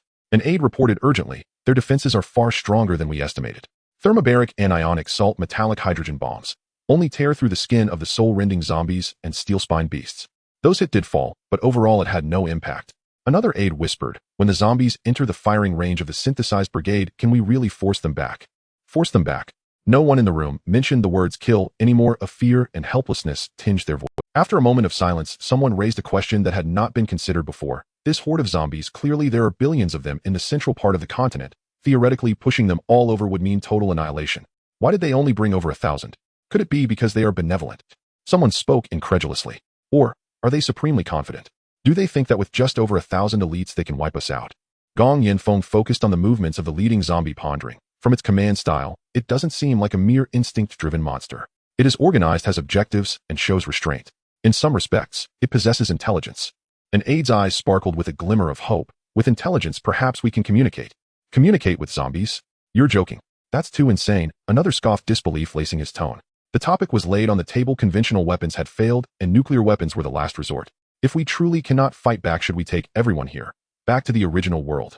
Gong Yanfeng spoke solemnly. Don't casually bring up nuclear weapons. They are the final line.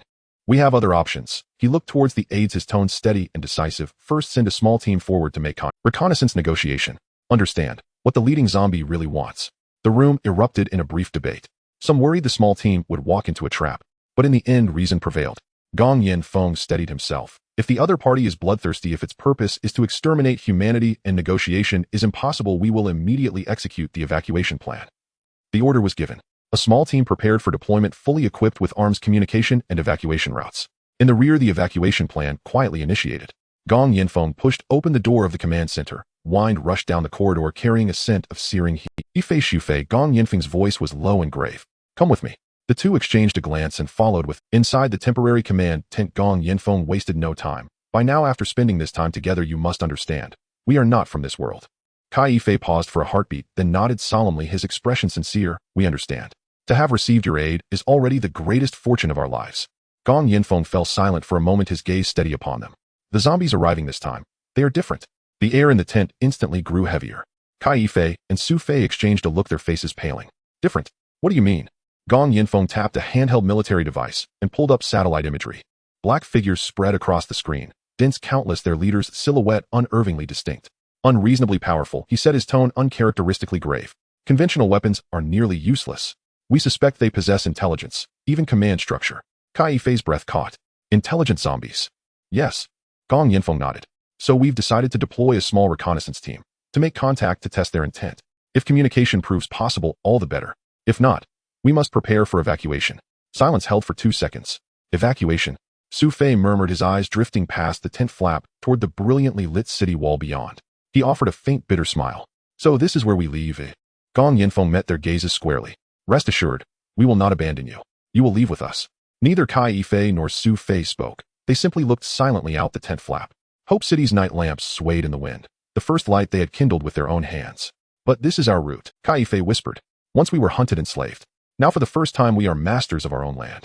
Even if life is harsh, we refuse to flee again. Silence settled once more. Then Su Fei slammed his palm on the table, his resolve crystallizing. If you're sending a delegation to negotiate, take us with you. If negotiation is possible, we negotiate together. If not, then let us fall first. Kai Yifei nodded firmly. Yes, we of Xinghai are no cowards. If this truly is our final battle, then we stand and fall with you side by side. Gong Yinfeng studied them in silence, then unexpectedly smiled. It was not a radiant smile, but one forged of iron. Outside, the night wind howled, and even the air at the battlefield's edge carried the acrid tang of scorched metal. Kai Yifei, Su Fei, and the accompanying Daxia reconnaissance squad boarded an armored infantry vehicle and sped toward the zombie front line. The hull rattled violently over barren earth, tracks ground over shattered stone with heavy rhythmic crunches. No one spoke. All knew this mission was a wager with death. Given those zombies' impenetrable defenses and grotesque mutations, should they truly intend extinction, Hope City would not even remain as ash. Kai Yifei murmured, truly, we are deeply grateful for Daxia's aid. From here onward you'll disembark. Just the two of us will proceed. The Daxia squad leader shook his head and smiled. What kind of logic is that? To let civilians advance while soldiers— He tapped the emblem on his chest, his voice ringing like tempered steel. We are soldiers of Daxia. Wherever we go, our flag is planted. Kai Yifei returned a quiet, complex smile. Those words stirred memories of their fallen empire, the empire that had always placed civilians at the vanguard. The armored vehicle pressed forward. Dust swirled in the night wind. Far ahead, the zombie tide stood motionless, a frozen sea. Yet the sovereign zombie had already sensed them. He lifted his head, perceiving the approaching metallic beasts. A human consciousness surfaced in his mind. They wished to negotiate. The zombie consciousness sneered, negotiation. Pointless. This game is growing tedious. Then the human consciousness subdued its bloodthirsty agitation. Let me handle this talk. Fine. Your call. The zombie consciousness drawled lazily. After all, you are the dominant consciousness.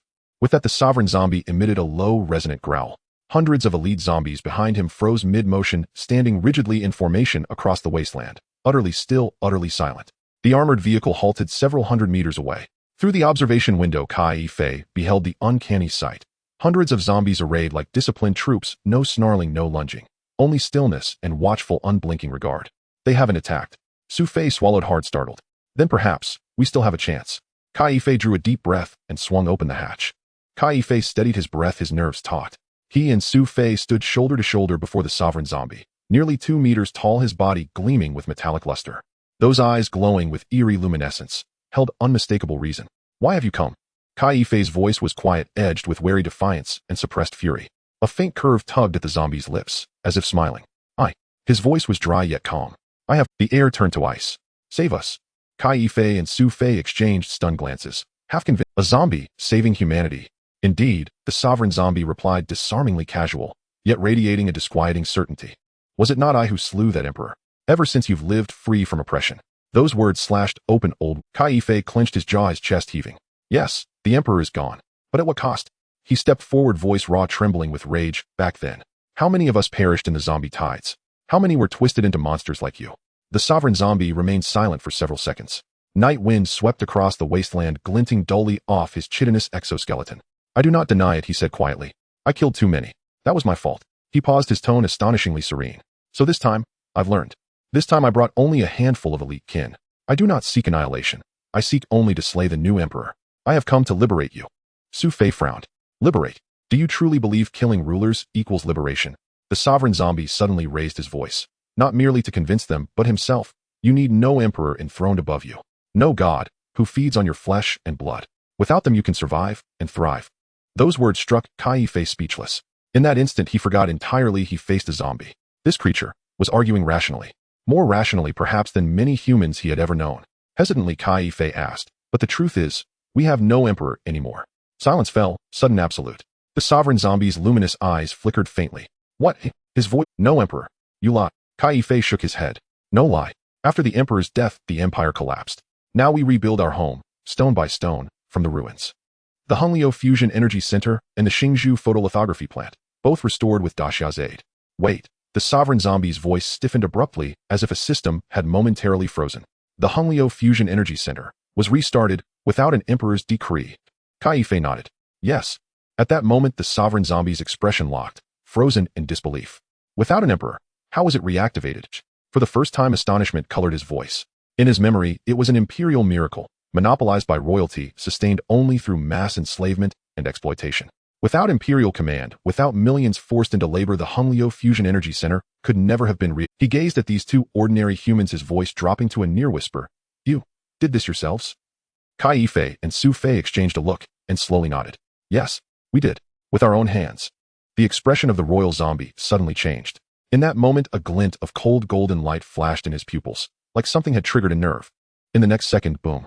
He stretched out his massive hand covered in metallic scales and easily seized Kai-Fei and Su Fei by their necks, lifting them off the ground like chicks. Kai-Fei's face turned red as he struggled against the iron-like grip, but he couldn't budge an inch. The Daxia team, everyone on alert. The commander roared and dozens of guns were immediately raised, their dark muzzles aimed squarely at the royal zombie. They knew that this firepower was nearly useless against the monster, yet they instinctively pulled the triggers. This was the instinct of soldiers. The zombie's eyes glowed coldly as he growled. You are lying to me. Did that dog emperor send you here? Are you? The air suddenly tensed. Kai-Fei struggled to squeeze out a few words. I'm not lying to you. Really, I'm not. If you don't believe me, ask the people over there. In Hope City, everyone is striving to live. They do not rely on the emperor, nor on privileges, but solely on their own hands. The royal zombie fell silent, his breathing deep like a storm. Hope City, he murmured, his tone eerily calming. Is that your newly established city? Kai-Fei nodded with difficulty. Yes. It's named Hope City. The royal zombie tilted his head as if pondering. After a moment, his voice rumbled like thunder. The name sounds nice. He slowly released his grip, and the two fell heavily to the ground, coughing painfully. You had better not be lying to me. He spoke softly, his tone carrying a chilling threat. If I find out you deceived me, I will make you understand what it means to wish for death rather than life. Kai-Fei forced himself to stand hoarsely, saying, We are not lying to you. Go see Hope City. Ask the people there if they are all striving for their own tomorrow. The royal zombie stared at him silent for a long time. Then he nodded slightly. Good, he said. Then I will go see. As his voice fell, he turned and let out a low roar. Behind him, hundreds of soul splitters and steel spines immediately sprang into action, surging forth like a tide surrounding the Daxia team. There was no attack, only no one was allowed to leave. Then the royal zombie bent down, grabbed Kai-Fei and Su Fei, and with a thunderous leap, soared into the night sky. He stomped fiercely in midair, shaking the ground 3 times. In the next second, he transformed into a stream of black light racing towards the direction of Hope City. Meanwhile, at Gong Yanfeng's command post, the communications officer rushed in astonished report. That zombie. He said he is here to kill the emperor. What a... Gong Yanfeng nearly couldn't react. Where did we get an emperor? Hope City is a republic. Everyone looked at each other in confusion. In the next second, even more shocking intelligence came in. Sir, that zombie's speed. He covered nearly 100 kilometers in less than 10 minutes. What the hell? Is he a zombie or an intercontinental missile? Gong Yanfeng's heart sank. At this speed, if a fight broke out, there would be no response time. At this moment, at the Daxia front line, soldiers were fully armed, their defensive line laid out in a single file, all fire control systems online. Not far away on the hillside, there was an indigenous labor crew providing support and supplies. They looked tense, yet still did not retreat. At that moment, the figure of the royal zombie descended from the sky. The moment his foot hit the ground, the earth trembled 3 times. He surveyed the battlefield and shouted loudly, I come to slay the emperor who enslaves you. The entire battlefield fell silent. He raised a hand pointing at Kai-Fei and Su Fei, who he had brought back. These two told me, you no longer have an emperor. Each of you is your own master, fighting for your own future. He swept his gaze around, his voice low and hoarse, yet carrying an undeniable power. I want to know if this is true. The wind howled in the air. The frontline soldiers and the indigenous people in the rear all stared at him nervously. And the royal zombie spoke again, turning his gaze towards a row of Daxia soldiers. I can feel that you are not people of this world. I want the people of the Qinghai Empire to step forward and tell me, are these outsiders enslaving you? The moment his words hit the ground, the previously quiet work area suddenly erupted into a cacophony. Bullshit. A young indigenous person carrying a supply box was the first to shout. Daxia soldiers are ours. Yes. Another female worker raised the oil-stained cloth in her hand, tears shimmering. They taught us to read, taught us to repair machines, allowing us to support ourselves again. They made us understand that we are the masters of Hope City. Exactly. Without them, we would have perished in the ruins long. You will not destroy our future with violence. We do not trust the emperor, we trust ourselves. This time we will defend hope. In that moment, voices rose and fell. Anger, pride, and hope all transformed into a deafening echo.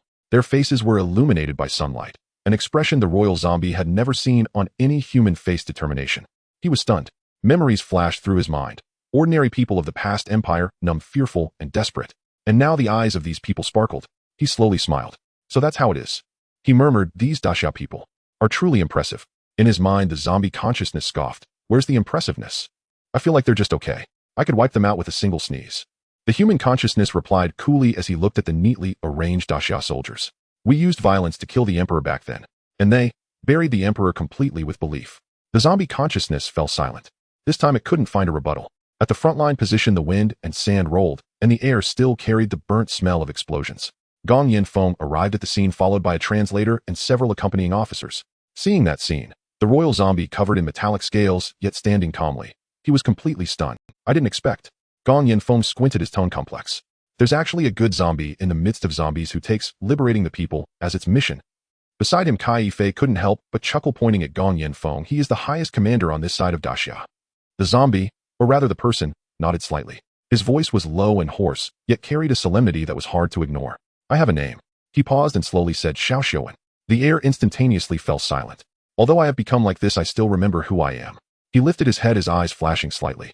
I was once a member of the Qinghai Empire. A person who was enslaved, exploited, and trampled upon by the emperor. My family, my sister, all died under his orders. They were turned into experimental subjects, became zombies. And in the end, not even ashes were left. At that moment, his voice quivered slightly, as if holding back rage. And I woke up at a certain moment. I realized that my body was no longer human. And in my mind, he gently tapped his head, there was another voice. At that moment, a frivolous male voice suddenly rang out from within him, arrogant and carefree. What another voice? Puff, that's really ugly. Call me pretty boy. Everyone was momentarily stunned. Gong Yinfeng almost couldn't help but laugh. Handsome guy. Xiaoxiuan helplessly rubbed his forehead and sighed. Yes, yes, yes, handsome guy. The atmosphere suddenly eased a little, and several soldiers from the Daxia couldn't help but chuckle. Even Kai Yifei nearly suffered internal injuries from holding back his laughter. But soon Xiao Ziyuan's expression turned serious again. During my time of ignorance, it was the handsome guy who controlled my body. He used the obsession I had just before my death as motivation, unleashing the corpse tide of the entire empire. At that time, the three main armies of the Qinghai Empire were completely annihilated by the high-level zombie legion led by the handsome guy in just 3 days. Gong Yinfeng and the strategists exchanged glances, cold sweat breaking out on their backs. Annihilating a national military force in 3 days. This was not a war, it was a natural disaster. In the end, we stormed into the imperial city. Xiao Ziyuan's tone was laced with a mix of suppressed pleasure and intertwined pain. The emperor died in the palace, or more accurately, was infected and turned into a zombie. Unfortunately, that old man couldn't awaken his consciousness and died too easily. After that, he raised his head and looked towards the desolate wasteland. The entire continent fell into an apocalypse. The corpse tide went out of control, 90% of the population was infected, and humanity was nearly extinct. When I finally awakened, all I saw was a sea of fire, ashes, and despair. He took a slight breath.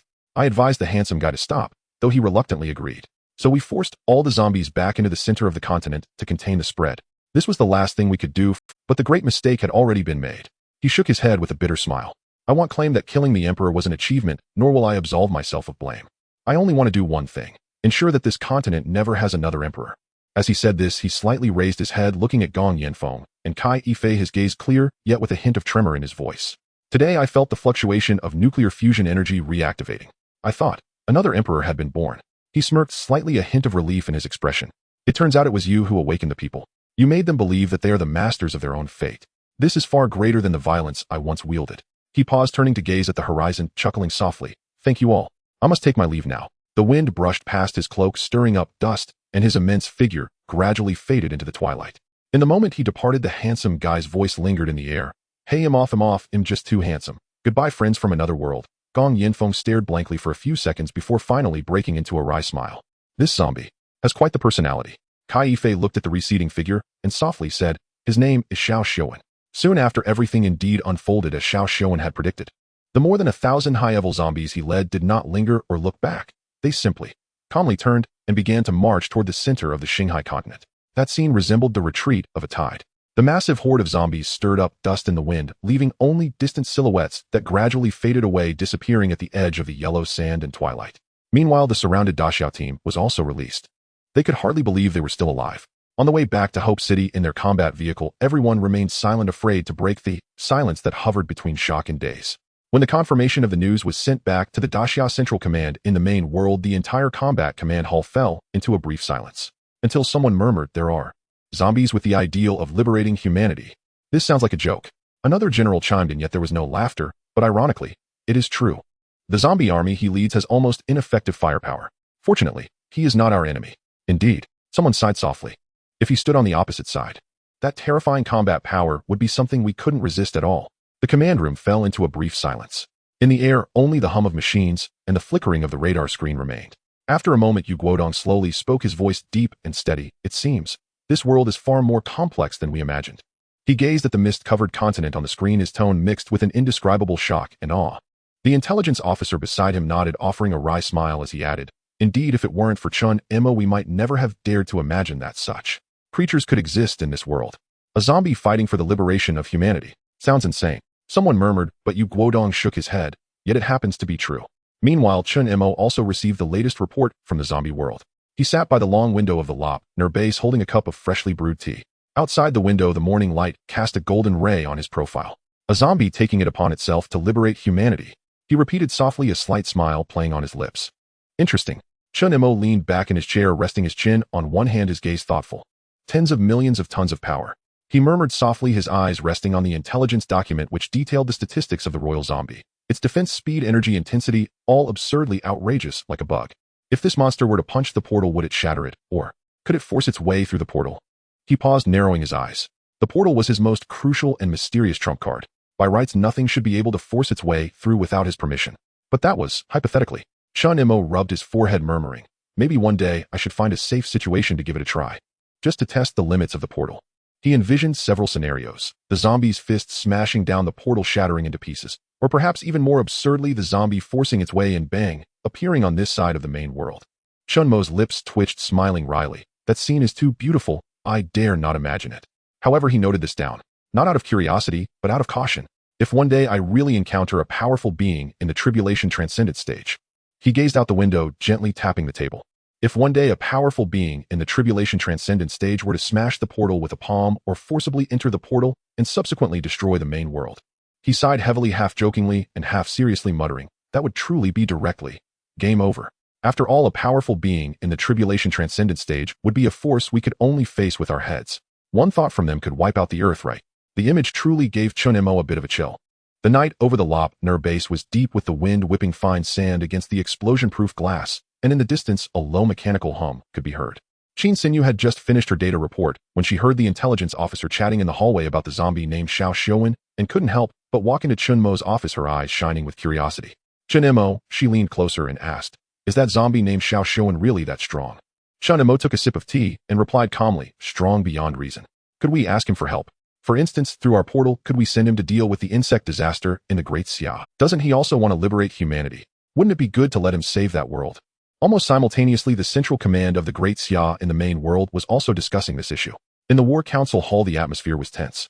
"Ladies and gentlemen," a middle-aged advisor opened the documents, his tone firm. "Xiao Xiuwen can deliver a strike of several thousand tons, and his speed exceeds 20 times the speed of sound. Moreover, he claims to take liberating humanity as his duty. Should we try to contact him? Invite him to cross realms, to assist with the insect disaster in Great Xia?" Upon hearing this, the room erupted in discussion. Sounds like a plan. If he can really help, then the insect disaster realm could be saved. Can zombies really be reasoned with? That sounds too sci-fi. The voices grew noisy until an elderly man sitting in the main seat slowly raised his head, his hoarse voice cutting through the clamor. "I oppose this." With this single statement, the entire meeting room fell silent. The old man lightly tapped the table with his finger, his gaze sharp as a knife. "Indeed, Xiao Xiuwen has retreated, but who can guarantee that it's not a deception?" Everyone was taken aback. He continued, "Let us not forget that the destruction of the zombie world was initiated by him. Even if he now possesses consciousness and ideals, what if he loses control once he enters the main world? What can we do then?" No one spoke. The answer was too obvious. They could do nothing. The old man's tone turned cold. "To allow a being that has destroyed a world to cross the portal into the main world, are you willing to gamble?" The hall fell into dead silence, and a layer of cold sweat broke out on everyone's back. In that fleeting moment, they suddenly understood. The so-called savior and destroyer are sometimes only a thought apart. If we allow him to enter the main world and he loses control, what then? What can they do? Ask the zombie for mercy? Let them off the hook? That was obviously impossible. The old man set down his teacup, his voice cold and heavy, as if striking an iron wall. "Never place your greatest hopes in others." He surveyed the crowd, his gaze tightening with each passing moment. "Remember this. Independence and self-reliance are our fundamentals. If you surrender your fate to others and they change their minds, we are finished. Once we naively trusted others' promises and cooperation and handed over our army and weapons, what was the consequence? Have you forgotten? The meeting room fell utterly silent. The old man continued unhurried, but with each word striking like bullets. Xiao Xiuan may have a conscience, but he could also lose control at any moment. Unless we have equivalent countermeasures ourselves, do not expect to gamble your safety on the goodness of others. He paused, changing his tone to be more direct. Right now he is still on the Qinghai continent. If he goes berserk and loses control, the portal might hold him back, at least allowing the main world to protect itself. Besides, even the great Xia on the insect disaster side did not place all their hopes on us. They refused our proposal for a full evacuation. Remember, independence and self-reliance are paramount. Power must be in our own hands. This is not to bully anyone, but to ensure that on the day others try to bully us, we can fight back. With that, his words resonated like the tolling of a bell. On the other side, Chen Mo was with Qin Sinyu.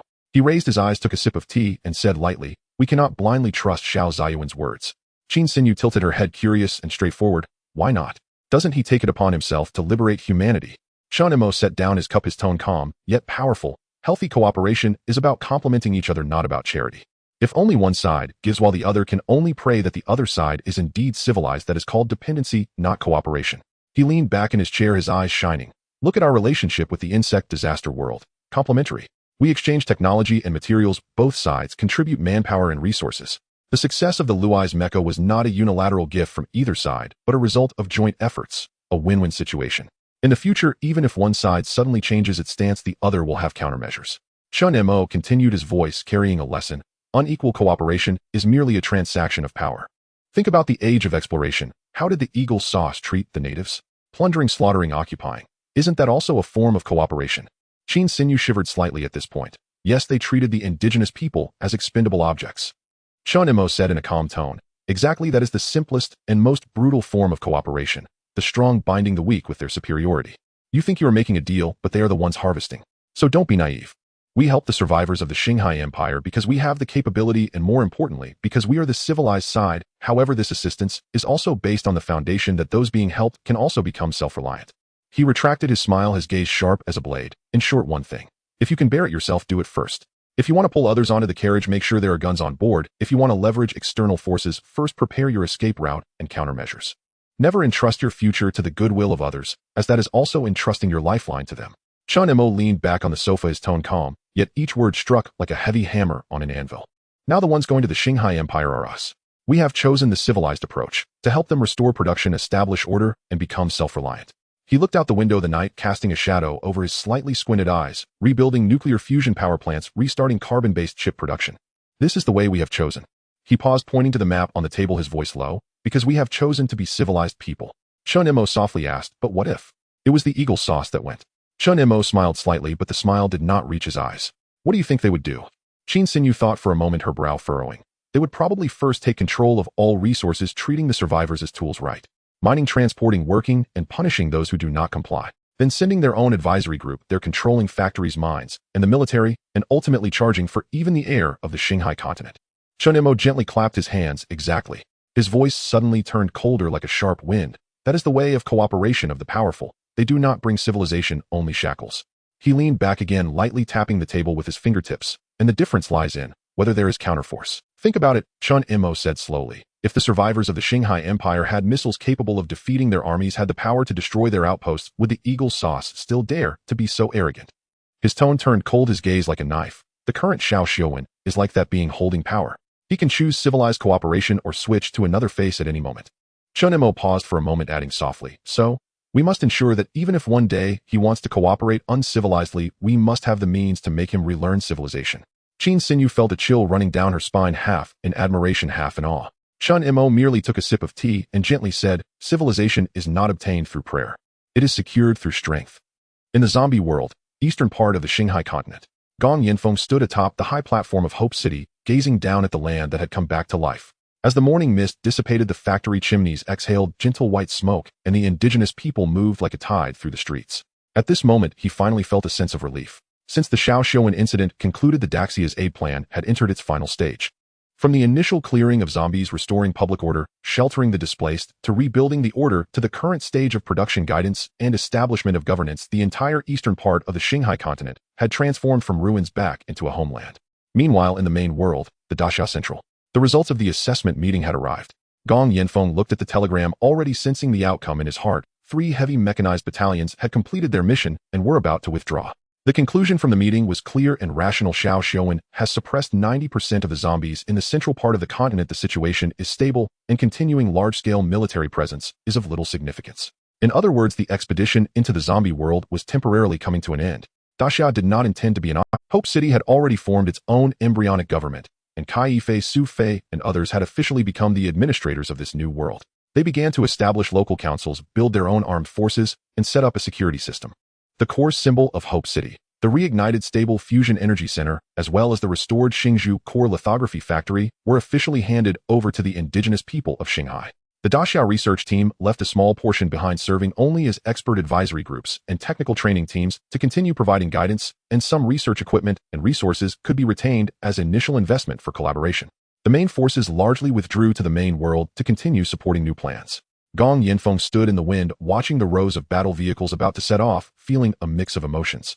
These iron behemoths, which once crushed the waves of zombies, were now set to leave this land of blood and fire. He picked up the intercom, his tone somber, yet firm. From now on, Daxia will only leave behind 1 mechanized battalion responsible for the safety of the portal and information exchange. The news of Daxia's troop withdrawal spread through Hope City like the wind. From the factories' conveyor belts to the vegetable stalls on the streets, from the blackboards in schools to the bustling squares in residential areas, everyone had heard the Daxia troops were leaving. At the moment Kai Yifei and Su Fei heard the news, their hearts tightened simultaneously. They had anticipated this day would come, but they did not expect it to arrive so quickly. That afternoon, they found Gong Yanfeng outside the base packing his belongings. The setting sun cast a slanting light, and the flags behind the military tents fluttered in the wind. General Gong. Kai Yifei hesitated for a moment, lowering his voice. Are you really leaving? Gong Yanfeng looked up, smiled, and his tone carried a hint of pride. Yes. Your Hope City can stand on its own now. If we stay here too long, it will hinder your growth. He patted Kai Yifei's shoulder. From now on, you are no longer recipients of aid, but partners standing shoulder to shoulder. Su Fei bit his lip, his voice choked. We just are not ready yet. Without your guidance, we fear we might go astray. Gong Yanfeng smiled, his laughter low and somewhat gentle. In this world, no feast lasts forever. We are merely handing you the steering wheel, not abandoning you. Daxia will leave behind 1 mechanized battalion to protect the portal while facilitating communication at any time. Rest assured, our cooperation will not cease. The wind blew from afar, carrying the scent of earth and steel. Kai Yifei suddenly stepped forward and hugged Gong Yanfeng tightly. General, we are reluctant to see you go. Gong Yanfeng was taken aback for a moment, then gently patted his back. Silly child, independence is true strength. He took out a few worn red-covered books from his satchel, solemnly handing them over to them. These contain some fundamental experiences in social construction, covering public safety, education, industrial planning. The lessons we learned are all written in here. I hope you can take fewer detours. Kai Yifei opened a page, his eyes instantly brightened. This is your Daxia governance manual. Gong Yanfeng smiled, his tone carrying a hint of pride. With the red manual in hand, development is worry-free. After confirming the framework of cooperation post-withdrawal with Kai Yifei and Su Fei several times, he finally breathed a sigh of relief. Trade lists, communication frequencies, technical advisory lists. Everything was clearly laid out. When the last document was signed, he straightened his back, his voice low yet firm. Stand down, prepare to return home. At this moment, he thought it was just an ordinary withdrawal. But as he walked out of the combat command center, his footsteps, the sight before him, left him stunned. Outside the base, there was a vast sea of people. The indigenous people of Hope City had already gathered here spontaneously. Men and women, young and old, densely packed, stretching as far as the eye could see. They formed a huge circle, quietly watching the Daxia troops that were about to embark. Many had red eyes, and some quietly wiped their tears. On their faces there were both reluctance and gratitude. They could not forget the once ruined world overrun by zombies. With order collapsing, they lived like shadows, uncertain of their survival. During those days they slept with knives and preyed upon waking. They also could not forget, in the years ruled by thugs and false bases, men were forced to mine and women were treated as commodities. Humanity was torn apart, dignity trampled. Until that splash of red flag appeared on the horizon. Until the first armored vehicle emblazoned with the Daxia military emblem drove into the ruins. At first they were afraid. They thought this was yet another group of rulers, a band of strongmen coming to seize their rations and take their territory. But later they understood. Daxia did not come to enslave them, but to teach them how to become human again. To show them how to light up cities, establish schools, let children study, and provide a safe home for the elderly. It was to make them realize for the first time, civilization is not a privilege held by the lofty, but a lamp that can illuminate everyone. When the nuclear fusion light belonging to the Emperor with the help of Daxia bloomed again in their hands, transforming into a miracle light belonging to each of them, their mentality changed completely. The wind blew from the ruins, carrying the scent of dust and hope. Gong Yanfeng looked at those tearful faces and suddenly felt a pang in his heart. He swallowed hard and shouted, "Friends of Hope City, we are leaving. The crowd did not respond, only a few sobs. Suddenly someone led the way and shouted, "Long live Daxia." That shout ignited a fuse. The entire place erupted. "Long live Daxia! Long live Daxia! Long live Daxia!" The cries surged one after another, shaking the heavens and the earth. Gong Yinfeng smiled slightly and stood at attention to salute. The sunlight fell on his shoulder insignia, shining like a small flag. He whispered, "No need to thank us. Your tomorrow rely on yourselves to protect it." In the crowd, a woman holding a child wept inconsolably. Beside her stood her husband, the man who once clung to life amidst the ruins. They came from Kai Yifei's former survivor base. At that time, the man had sustained injuries and faced a spreading infection. With scarce medicine and dwindling hope, everyone believed he would not survive. The woman stayed by his side all night with her young daughter, crying and praying. Until that day, they went to the base. They brought medicine, food, and human kindness. It was then she realized for the first time that redemption truly exists. If it were not for that life-saving anti-infection medication, the child in her arms would likely have lost his father long ago. She herself might have been consumed by despair. Now, they were clean clothes. Her husband's health restored, his eyes shining with light. They have their own housework to do and food to eat. Every day their daughter Yair goes to school, her laughter bright as sunlight. Watching the great Xia war vehicle set to depart, the woman could no longer contain herself, crying out loudly, "Long live the great Xia!" Her voice was hoarse yet heart-wrenching. Tears streamed down her cheeks, falling onto the child in her arms and onto her husband's clenched fists. "Long live the great Xia!" Her husband echoed, his voice strained. At that moment, the people around them were moved to tears. The shouts grew louder and louder. And the little girl, Yair, held in her mother's arms, opened her big sparkling eyes, mimicking the adults and chiming in with her small voice, "Long live the great Xia." Her voice was tender, yet shone like a beam of light piercing through the ruins. The wind blew, the flags fluttered, the red fabric swept across the sky, and in that moment, all tears and laughter transformed into a shared belief. Hope shall never die. Amidst the hoarse yet sincere cries of "Long live the great Xia," Gong Yinfeng slowly raised his hand to salute. At that moment, his silhouette was elongated by the sunset, like a flag about to depart. "All troops heed my command, depart." His voice was as steady as a mountain, ringing with power. Yes.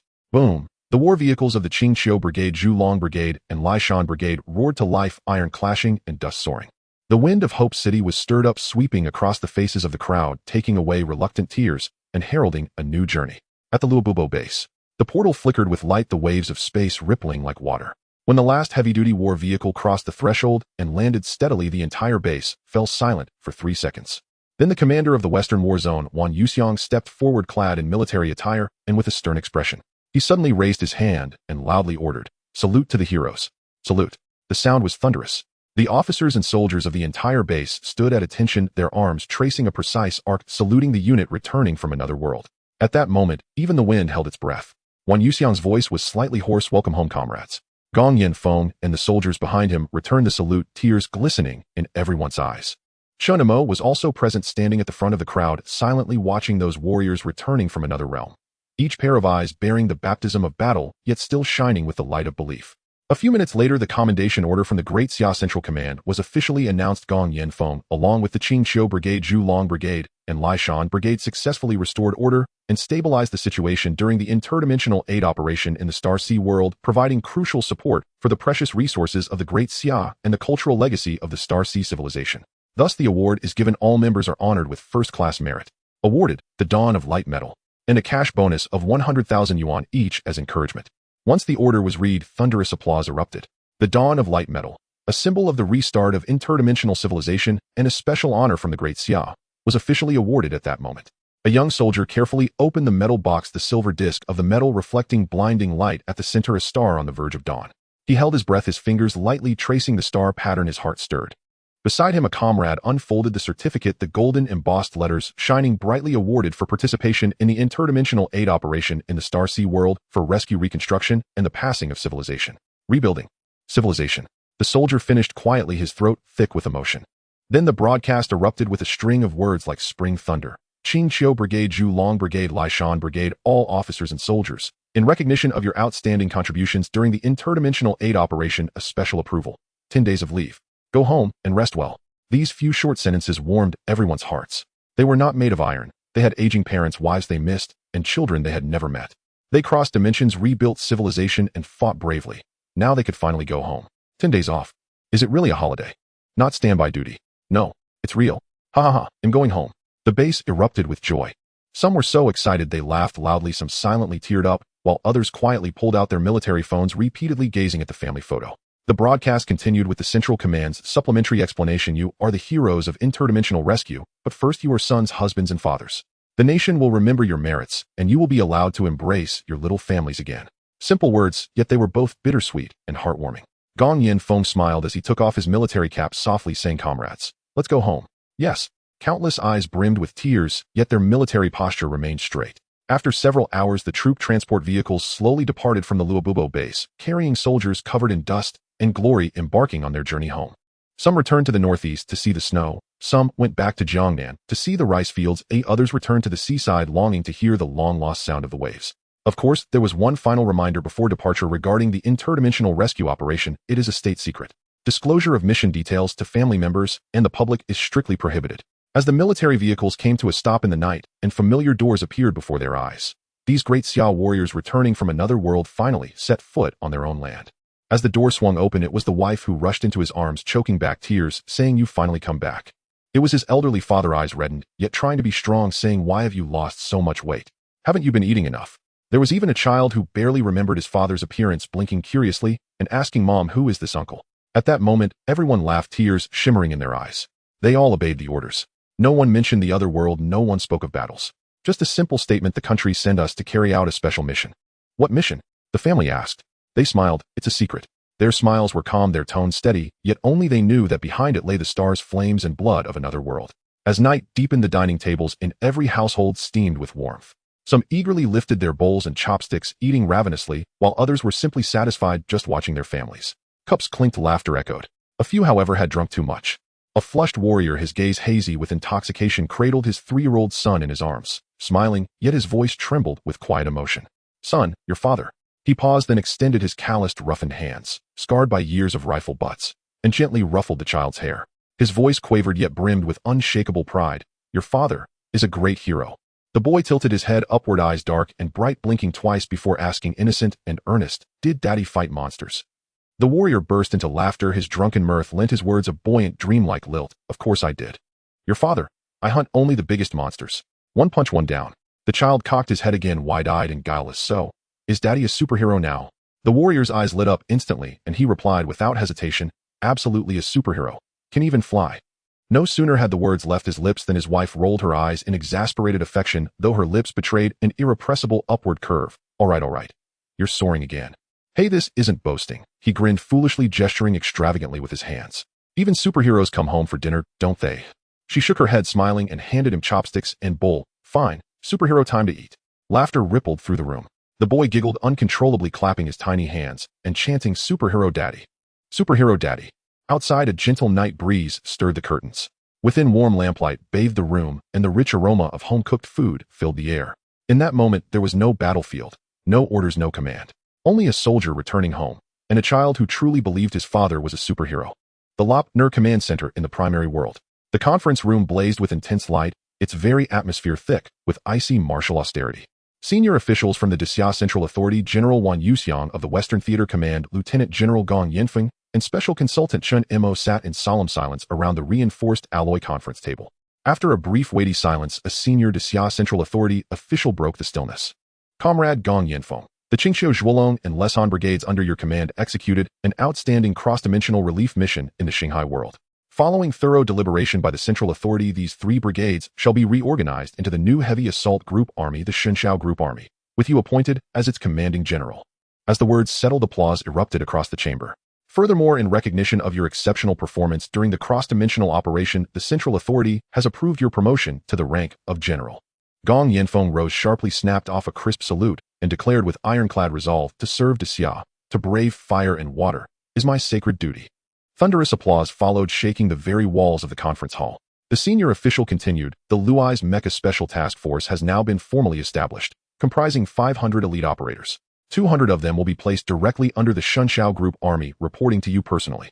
Regarding equipment, the latest batch of Lies-class mechas has already been delivered and is currently undergoing active suit integration training." A subtle flicker crossed Gong Yinfeng's brow, a sharp instinctive awareness that signaled a new battlefield, a new mission. He drew a slow, deep breath and asked gravely, "Comrade Commander, has the situation deteriorated on the Chongzhou world front?" Wan Yuxiang nodded, his tone heavy indeed. "The infestation crisis in Daxia's Chongzhou world has worsened dramatically. Our dispatched Shenwei Group Army has held the line for an extended period, But recent mutations in the swarm have intensified the assault, placing unbearable strain on our defenses. Comrade Gushing's forces are nearing their breaking point. They formally requested reinforcements just days ago. The senior Central Authority official interjected, after comprehensive assessment we have decided immediate deployment of the Shunxiao Group Army to reinforce the Chengzu World Front. This will be a high-intensity multi-domain cross-dimensional campaign, not only deploying heavy combat assets, but also integrating scientific research, medical support, and the Luai's mecha coordination system.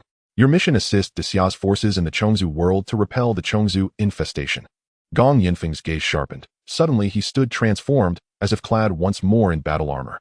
He straightened his posture, voice ringing like tempered steel. The Shunxiao Group Army stands ready. Orders received, mission secured. Wan Yuxiang laid a firm hand upon his shoulder and spoke with solemn gravity. Gong Yanfeng, this deployment is far more than rescue. It is a war that will determine the fate of two worlds. Soldiers of the Qingqiu Zhuolong and Leshan brigades, having completed their brief rest, returned to formation. The setting sun over Lop-Ner gilded their combat boots. Each step resonated with the earth's deep, steady pulse. Camp loudspeakers echoed the new order. The three brigades were officially consolidated into the Shunxiao Heavy Assault Group Army, directly subordinate to the Western Theater Command and now ordered into deployment. Meanwhile, the Luai's Mecha Special Task Force, codenamed Dawnbreak, 200 elite pilots, arrived at Lop-Ner to join them. 15-meter-tall silver-white Luai's mechas gleamed coldly beneath the sun, silent towering figures of steel awaiting command. The pre-battle briefing commenced. Gong Yanfeng stood before the command podium, uniform, immaculate eyes blazing with unwavering intensity. He surveyed the assembly, voice low yet piercing. Comrades, our relief mission to the Qinghai Empire was executed flawlessly. Instantly the hall fell into reverent silence. He paused, then shifted tone, grave, resolute. But now a new battle begins. The flames of the Chengzu infestation have engulfed Daxia's counterpart in that world, where Central Theater Commander Gu Xingze, leading the Shunwei Group Army, has fought valiantly for many long days. He slammed his palm onto the table. Can we stand idle while our brothers bleed on the front lines? No. A thunderous unified roar shook the rafters. Can we stand idle while the Chengzu swarm ravages the soil of another Daxia, slaughtering our people? Gong Yanfeng's voice grew fiercer, ringing with conviction. This time, we do not fight alone. We advance with an entirely new operational framework. The Luai's Mecha Special Task Force Dawnbreak will fight shoulder to shoulder with us. They are our vanguard, our shield, and the razor-sharp blade of a new era. Our objective is singular. He pointed decisively at the holographic world map behind him, its central continent stained black by swarming infestation. To drive those accursed Chengzu vermin out. Drive them out. Drive them out. Drive them out. The command center reverberated with deafening cries, fire burning fiercely in every soldier's eyes. Chen Mo watched the newly forged legion before him, a profound, ineffable pride swelling within his chest. The Shunxiao Group Army stood arrayed, armor gleaming with metallic chill mecha engines humming low and deep. In that instant, it felt as though all of Lop-Ner pulsed in rhythm with their collective breath. Chen Mo stood with hands clasped behind his back, his gaze tracing the faces before him, young yet unyieldingly resolute. His voice, soft yet imbued with deep resonance, asked, "Do you see it? These are our soldiers." He lifted his chin slightly, voice swelling with fierce, unwavering pride. The finest soldiers on Earth, across the cosmos. Wherever the people call, they appear. Wherever the Central Authority commands, even if the path ahead is a mountain of blades and a sea of fire, they charge forward without hesitation. Qin Xinyu stood beside him, her gaze tracking the rhythmic march of each formation. Every footfall struck the ground in perfect, harmonious cadence. Clean, powerful, beautiful. She murmured softly, reverence clear in her tone. Yes, they are extraordinary people. Chen Mo turned toward her, his lips curving faintly upward. They bear bodies of steel, but they are the very spine of civilization. The preparations were complete, and the battle flags fluttered in the wind. At the command of General Gong Yanfeng from the Western Theater, the air felt as if it had been cleaved by a sharp blade. Shunxiao Army, move out. The engines roared simultaneously. Thousands of war vehicles surged forward, their treads crushing the hard ground. The mech troops activated their core energy, their chest rings shining like the dawn. The entire iron stream, filled with roars and conviction, sped toward the shimmering blue portal deep within the Lobnor Desert. At that moment, the entire earth trembled.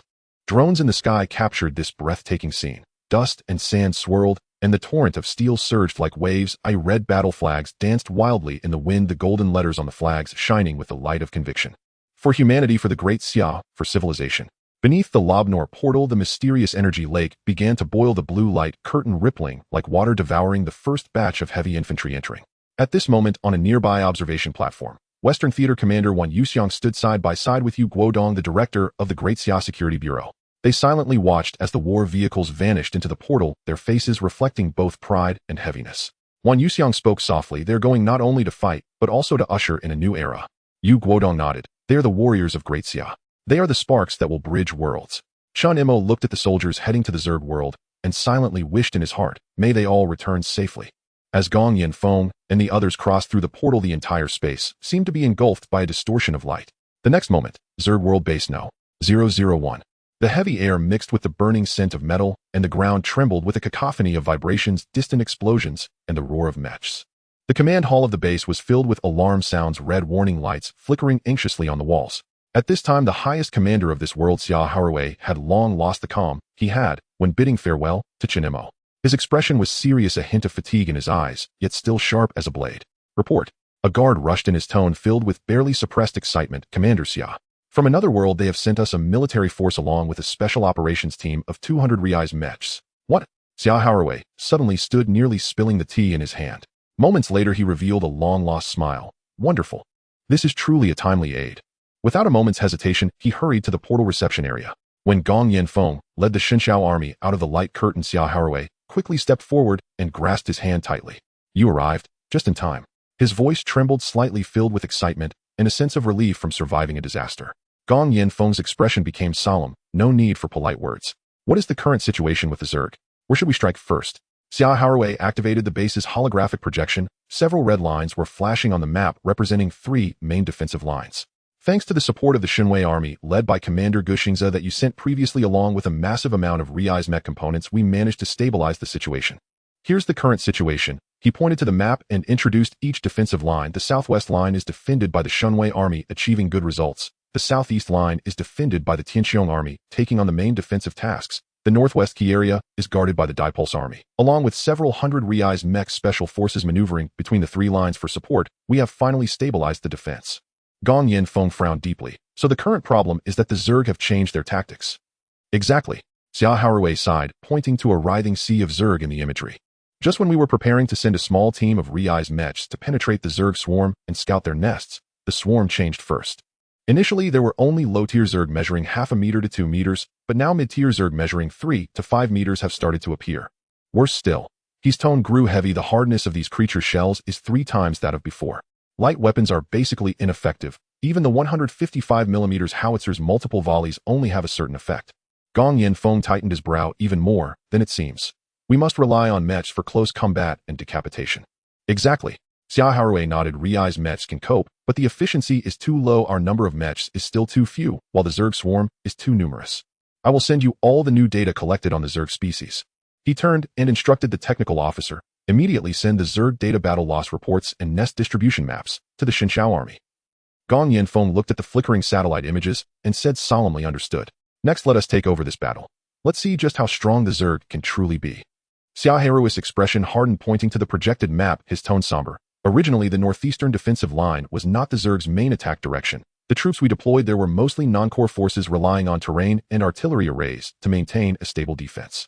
However, intelligence from these past few days shows that the Zerg are mobilizing a large number of swarms. They have changed their route.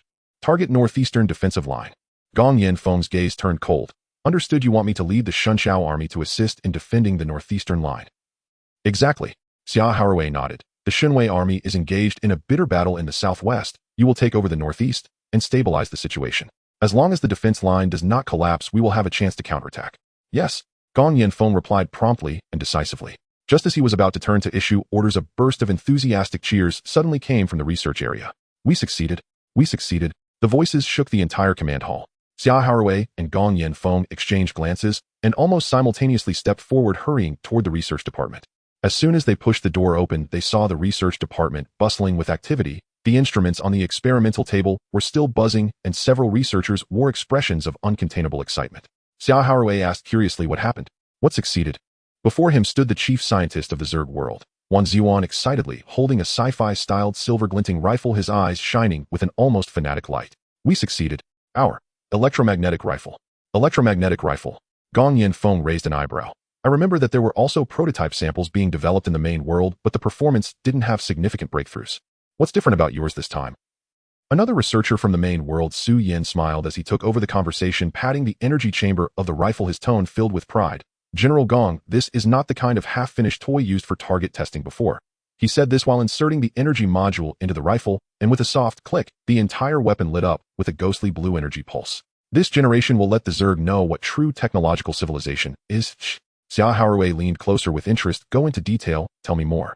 Wan Ziyuan pushed up his glasses, unable to conceal the pride on his face, his voice quick and low, as if reciting a victorious incantation. This is no ordinary electromagnetic gun. We have combined the energy-concentrating mineral light pulse crystal from here with the frostwave crystal and Xianhui stone you sent, breaking them down and blending them into one gun.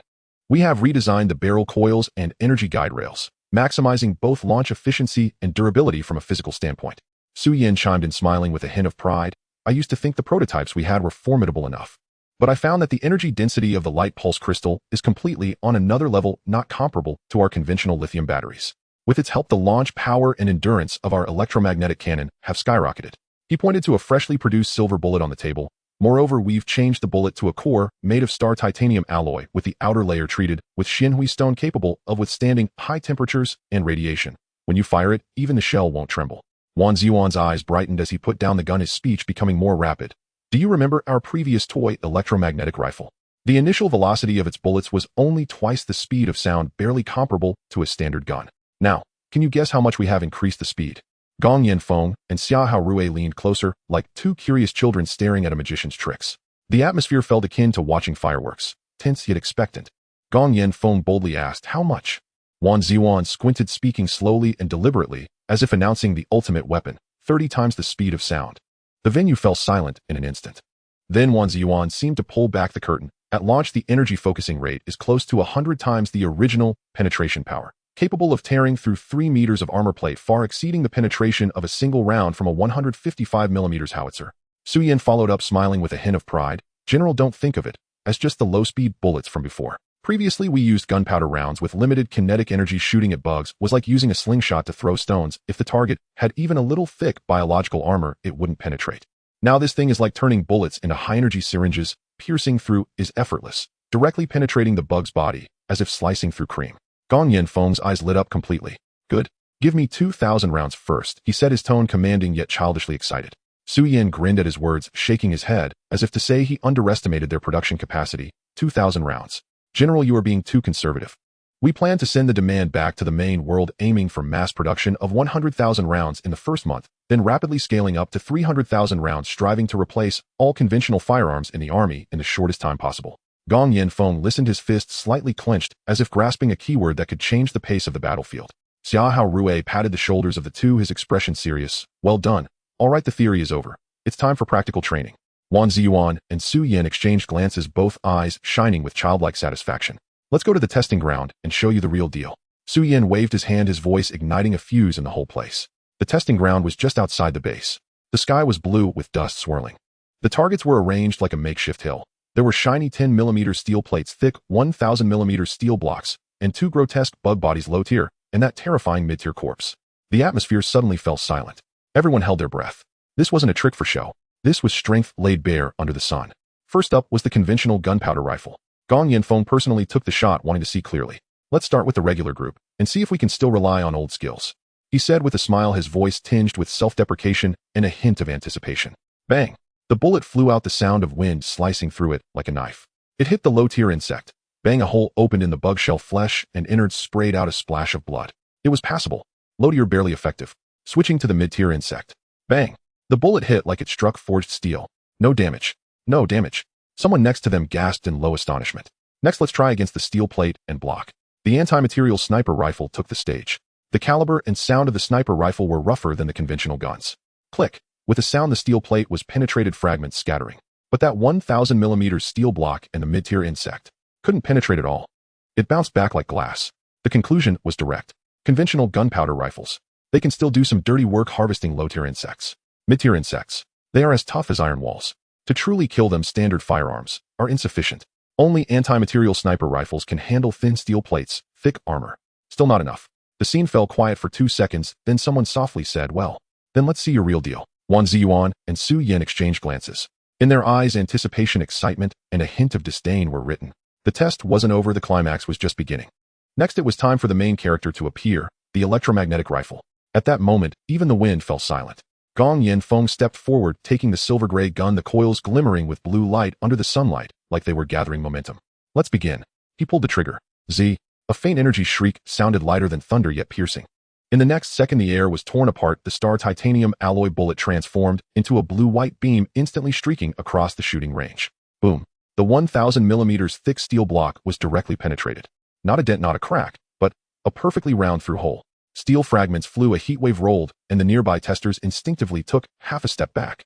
Gong Yanfeng's eyes brightened, the corners of his mouth slightly lifting. The firing feel is really good. Almost no recoil. He raised his hand, looking at his arm, steady as a rock. This gun is as smooth as silk. Then he switched targets. Ahead was the grotesque mid-tier insect corpse. Previously the gunpowder rifle couldn't even penetrate its shell. Fire another round. Z-poo. The insect body was pierced through. A hole the size of a coin pierced from its chest to its tail. Black-green blood splashed in an arc under the sunlight. Everyone gasped in unison. Gong Yanfeng laughed, his expression unusually relaxed. Not bad. He set the gun down, but his tone held ironclad intent. Not bad. It seems we have acquired a better individual weapon to deal with the insect race. Once the technology for the electromagnetic rifle was finalized, it shot through the portal like lightning, directly sent back to the main world. The news landed. The entire RD circle exploded. What? 30 times the speed of sound. This isn't science fiction. This is a real-life version of black technology. A confidential channel was activated. Several light weapon factories received orders. Immediate resumption of work retooling. At night the factory was brightly lit. Sparks flew like shooting stars, skin polished by soot and sweat. Technicians gritted their teeth, their hands moving as fast as playing the piano. The production line being reprogrammed, coils, energy modules, frostwave, crystals, superconducting joints, batch after batch rolling off the assembly line in secret. The military issued a red ticket number. Priority allocation to the front line. The numbers on the books turned into digits, but each bullet carried immense calculations and life and death stakes. Meanwhile, the heavy armor RD room in Daxia was also busy. In the conference room, the whiteboard was filled with sketches and formulas. What if we put electromagnetic launch technology on vehicles and ships? What if we modified the 1130 Closian defense gun into an electromagnetic gun, increasing bullet speed to 30 times the speed of sound? Imagine the power. The engineers were excited, yet a bit apprehensive. Imagine bullets tearing through the air like shooting stars, penetrating armor like slicing through cream. When the automatic cannon fires in succession 30 times the speed of sound, star titanium alloy bullets could vaporize everything nearby. Anti-air, anti-armor, anti-biological swarms. One gun, multiple uses. Scary. Absolutely terrible. The northeastern defense line. The gale swept up, dust stinging people's eyes. The air was thick with the smell of gunpowder, blood, and a burnt insect-like odor. Boom. Another round of heavy artillery fell, the shockwave lifting a mud wave several meters high. Insects were blown into the air, exploding into pieces. But the next moment, a new swarm of insects surged forward. Behind the position in the temporary command post, a captain, his face covered in dust, glared at the rolling tide of insects in the distance and cursed loudly. Damn mid-tier insectoids. Here they come again. Through the scope, those insects appeared massive, their shells glinting with a dark golden sheen. They weaved through the swarm like flags on the battlefield. Each one that appeared doubled the advanced speed of the entire swarm. Mid-tier insectoids. Our rifles can't. A young soldier gritted his teeth and yelled. Call for artillery support. Understood. The communicators swiftly dialed in, and moments later, boom, boom, boom.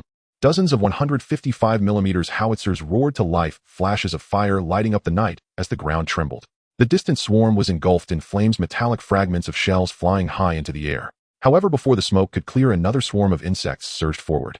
The silhouettes of mid-tier insectoids flickered in and out amidst the explosions. The captain pounded the steel shelter and gritted his teeth. These bastards. As long as a few mid-tier insectoids get mixed and they can charge through our artillery fire. Each wave requires heavy artillery to suppress. Can we hold out?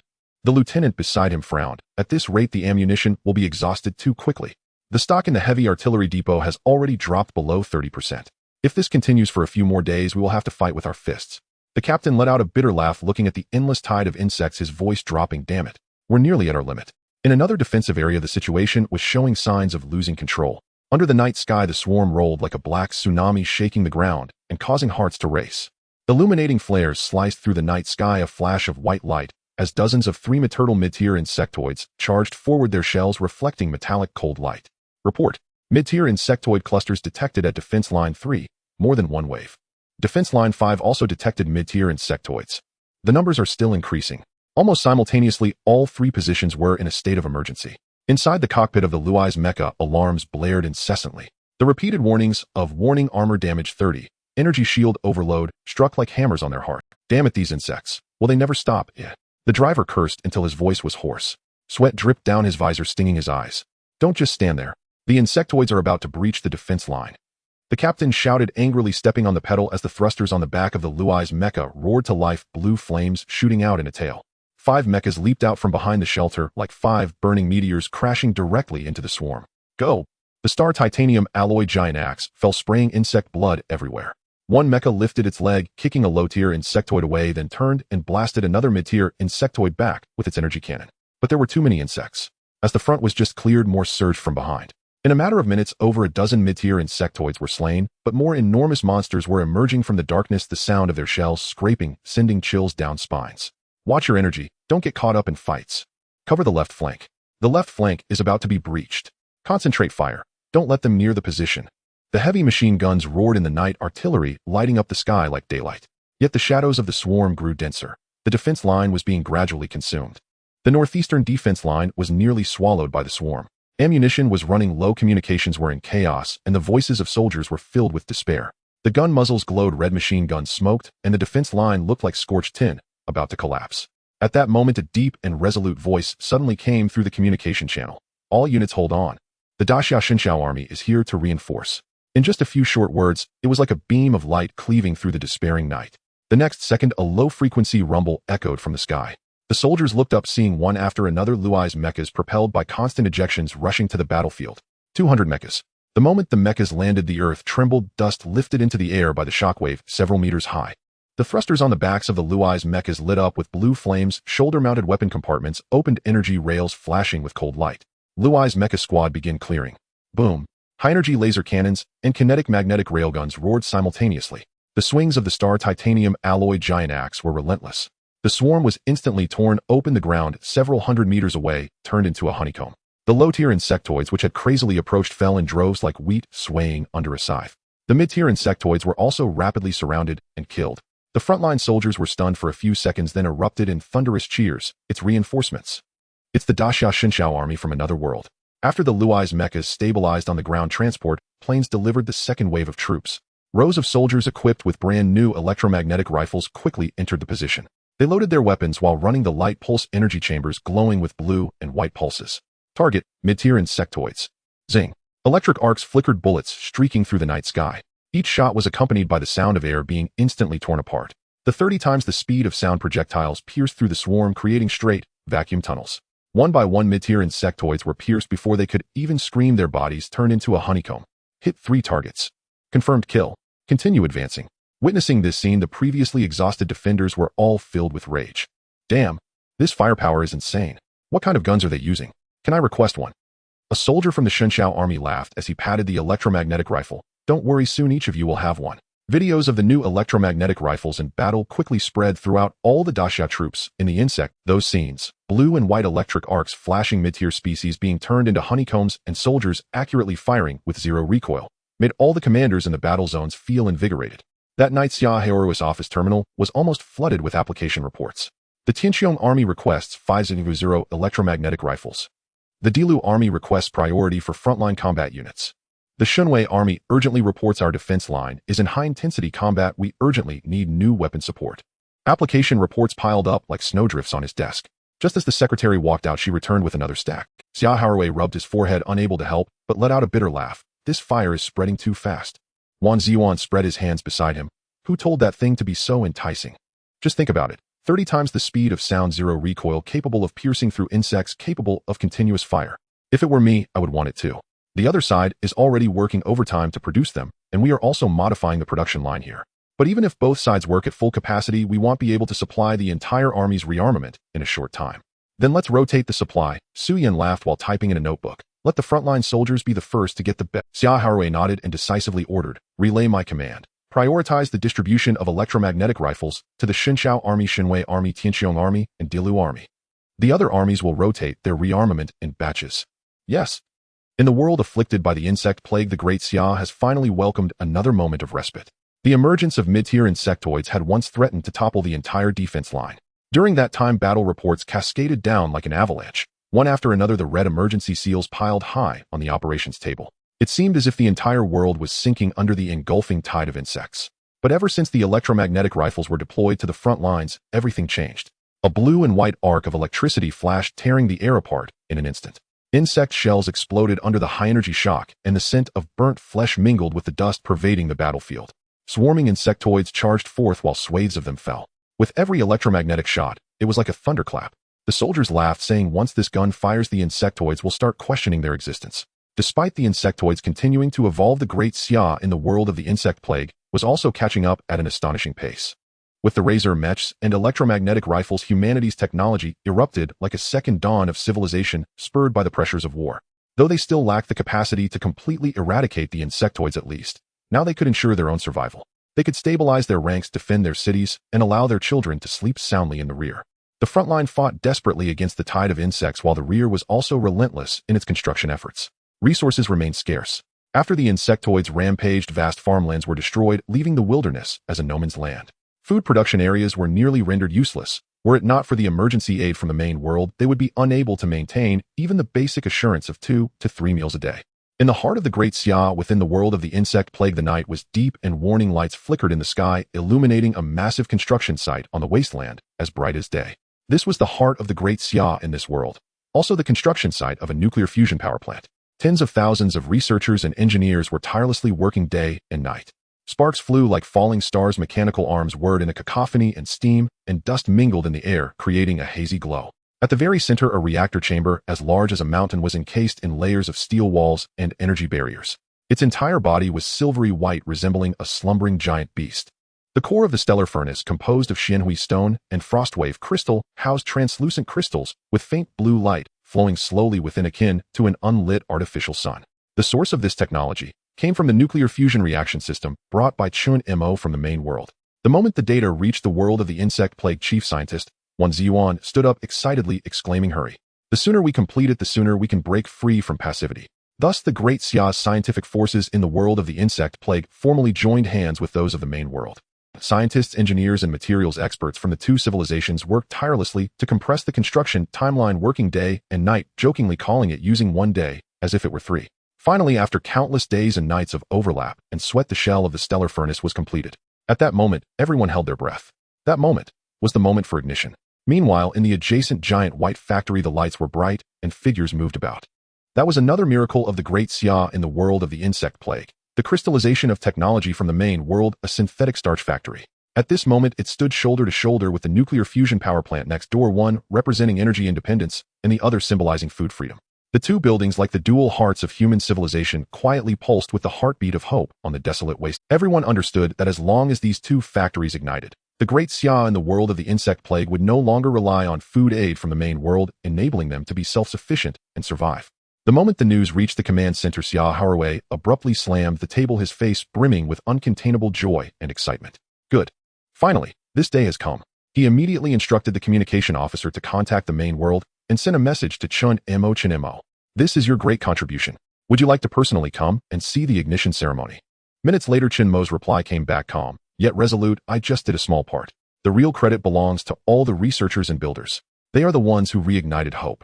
Xia Haraway looked at this reply, fell silent for a few seconds, and then softly said, "Chen Mo. Truly an extreme." He did not say more, but personally signed an order, granting collective first-class merit to all researchers and engineers involved in the nuclear fusion and synthetic starch projects, and specifically instructed at the moment of ignition, "Please take a group photo. That picture should be hung in the museum. Let future generations remember. That was the moment our civilization stepped into a new phase, ignited." Boom. With a low rumble that shook the heavens and the earth, the nuclear fusion factory successfully ignited. At that moment, the entire wasteland was illuminated. Boom. With a low rumble that shook the heavens and the earth, the nuclear fusion factory successfully ignited. At that moment, the entire wasteland was illuminated. In the control room, everyone stood up, researchers, engineers, builders. Their faces flushed red from the dazzling light. Some laughed and applauded, some choked with emotion, while many others simply clenched their fists tightly, tears shimmering in their eyes. This was the dawn they had fought desperately to achieve. High above, drones silently recorded this sacred moment. In the footage, the nuclear fusion reactor resembled the heart of the sun, its radiance like the dawn of civilization rekindling light in this world filled with scorched earth. Simultaneously, the valves of the energy transfer pipelines were opened and abundant fusion energy surged into the adjacent white factory, the synthetic starch factory. The mechanical arms whirred and the reaction tanks hummed as waves of energy rippled across the smooth metal wall. 30 minutes later, when the first batch of snow-white synthetic starch slowly slid off the conveyor belt, everyone erupted in cheers. Applause, cheers, and shouts intertwined like a tsunami. Some were so excited they knelt on the ground, while others wiped their tears, their hands still trembling. We succeeded. With electricity. With carbon dioxide. We have recreated food. At that moment, the great Xia in the world of the insect plague stepped from the brink of an agricultural civilization into the dawn of interstellar civilization. The birth of synthetic starch brought far more than just the ability to fill bellies.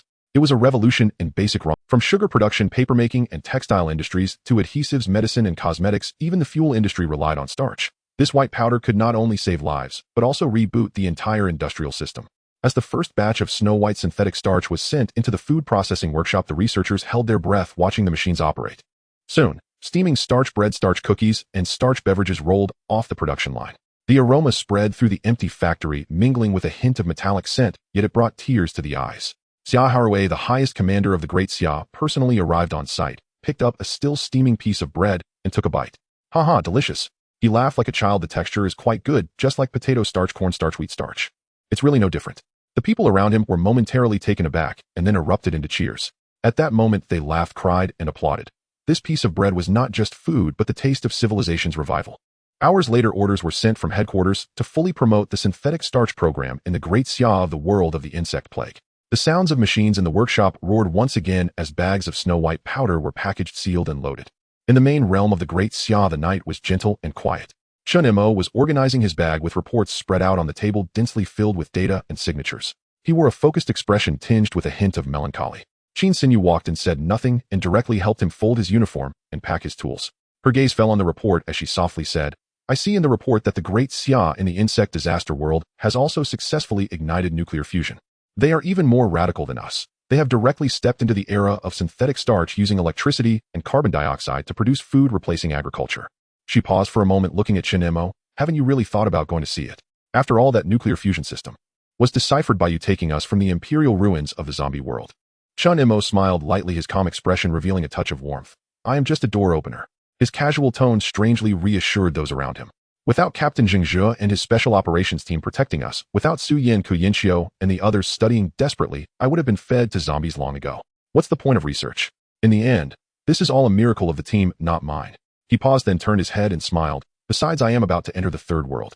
Qin Xinyu was taken aback, a glimmer of light flashing in her eyes. First surprise, then replaced by worry. Then, be careful. Chen Mo nodded gently, his tone firm. Don't worry. Yu Guodong has already made all the arrangements. Su Yin, Ku Yinxiu, and the others are already on their way back to the main world, and Captain Zheng's special operations team is on standby.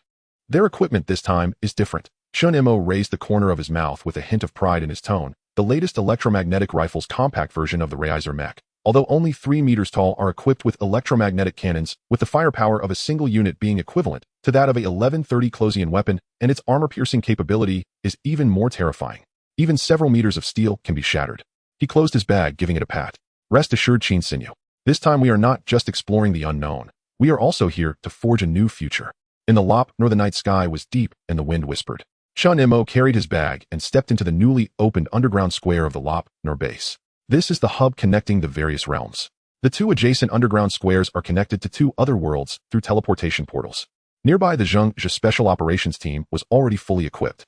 Dressed in black combat uniforms with shiny epaulets, their aura was sharp. Nearby, the Zheng's special operations team was already fully equipped. Dressed in black combat uniforms with shiny epaulets, their aura was sharp as a knife. Su Yin and Ku Yinxiu brought the research team, carrying instruments, terminals, and detection devices. Next to them were several brand new Reiser Mech Youth Edition. 3 meters tall with clean and sharp lines, the electromagnetic cannon glimmered coldly under the lights. Yu Guodong walked over, laughingly teasing, Chen Mo, why not consider personally piloting one? Experience the romance of the new era. Chen Mo waved his hand, smiling. Don't you know me? With Captain Zheng Zhe and the others around, how dare I show off in front of them? Zheng Zhe couldn't help but laugh. He joked, Mr. Chen Mo is always so humble, but we are going to a new world this time. Who knows, we might need your door-opening skills to save us.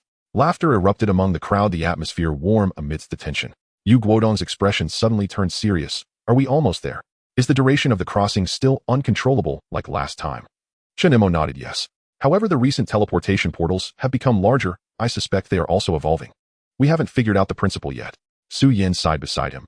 We have organized over 100 analyses, and whether it's particle structure, energy fluctuations, or quantum interference, it cannot be explained at all.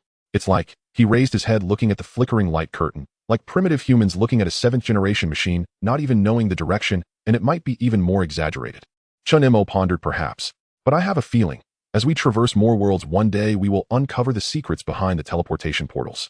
Yu Guodong patted his shoulder, his tone steady. Chen Mo, nothing else matters. Remember, no matter what we discover or encounter, the most important thing is to come back alive. The moment Chen Mo mentioned approached, the sound of the countdown in the underground square echoed. The metallic echo seemed to strike at everyone's heart. 10, 9, 8. The atmosphere was so tense that one could almost hear the rhythm of breathing. Zheng Zhe and the others had already taken their positions. 5 mech pilots boarded the Reiser Mech Youth Edition one after another, and at the moment the cabin doors closed, the sound of mechanical locks was heavy like a heartbeat. Yu Guodong did not tell Chen Mo that the 5 mech pilots were not chosen at random. They are the top tier among the thousands of mech operators in the main world of Great Xia. The leading operator Long Yan even achieved the terrifying feat of defeating 5 mechs in a melee battle. As the mechs powered on blue energy patterns flowed across the armor, and the engines emitted a deep rumble, causing the entire underground space to tremble slightly. This expedition has a small number of people, only 25 mechs. But their combat power is unprecedented. Each Reiser Mech Youth Edition can easily crush a heavy synthetic battalion in simulated exercises. This represents the strongest individual combat power that the main world of Great Xia can offer. Chen Mo stood in the open area, his expression calm, but his gaze sharp. All personnel confirm status. Long Yin Reiser Mech no. 01 System normal. No. 02 normal. No. 03 normal. All energy cores stable. Then blue and white energy gathered in the air like some unknown galaxy slowly rotating. The familiar yet mysterious humming sound rang out again, and light and shadow surged as a massive oval teleportation portal appeared with blue and white light flowing woven into a dreamlike curtain. Chen Mo took a deep breath, his tone steady, yet carrying a touch of solemn determination. All personnel attention, target third world. Let's go. In the next moment, 5 Reiser mechs stepped forward and the ground beneath their feet trembled slightly with the resonance of energy. The special operations team followed closely behind, their black armor swallowed by the blue-white energy. As Chen Mo took his last step, the portal to the unknown world slowly closed. Then with a flash of blue light, the entire hall was left with only the sound of wind echoing. A dazzling blue-white light flashed, and the teleportation was complete. When the light beneath everyone's feet dissipated, before them lay a dense mountain forest. The shadows of the trees danced, and the air was filled with the damp scent of earth. Sunlight filtered through the gaps in the treetops, casting mottled light. Su Yin looked up and surveyed the surroundings, opening the detection instrument. Environmental data, normal oxygen, content slightly high. Definitely in the wild. He looked up at the distant mountains, frowning. It seems we need to confirm whether there are any signs of human presence nearby. Then he asked, how long will this crossing world last? Chen Mo glanced at the countdown on his retina. 1 day. Su Yin, looks like we have quite a bit of time for this exploration. Just as everyone was discussing, a sharp cry for help suddenly came from a distance. Help. The voice was crisp and hurried with a distinct Chinese accent. Chen Mo's spirit jolted. Is that Chinese? He glanced at Zheng Zhe. Quick, let's go take a look. The special operations team immediately dispersed for cover, several rushing towards the sound. In no time, they saw a beautifully dressed woman stumbling out of the woods. She was a young woman in ancient costume, her deep red palace dress torn by thorns, her hair in disarray, and her expression filled with fear. She appeared to be only just over 10 years old. Behind her, several guards were bloodied, obviously severely injured, yet still desperately protecting her on either side. Su Yin was momentarily stunned, the corners of his mouth twitching. Ancient costume. No way. Is this an ancient realm? He whispered in amazement. This is bad. Zero technological advancement. Could it be that we really need to rely on mining to get rich? Chen Mo ignored him, his expression darkening. Saving people is the priority. Just then the sound of clashing armor came from the other side of the woods. Clang. Clang. A group of armored guards chased out, their armor dark red eyes eerie, moving at incredible speed, and they let out a chilling laugh. Princess Yangzi, don't run. Prepare to go down and accompany your good brothers. Huh? Chen Mo frowned. Something's off. Prepare for battle. Before he could finish, worried that writing in classical Chinese would affect readers' grandfather's reading, I translated it for them. It's definitely not because I'm incompetent. The eyes of that group of armored guards turned blood red. Want to be a hero saving the beauty. The game of cat and mouse is over. Then their speed suddenly surged, almost turning into afterimages. Su Yin exclaimed, no, their speed, it's not human. The next instant, an explosion. Zheng Zhe raised his electromagnetic rifle. Beside him, Long Yan's Lazy Mecha Youth Edition's electromagnetic cannon flashed blue, and the roar of high-energy rounds tearing through the air erupted.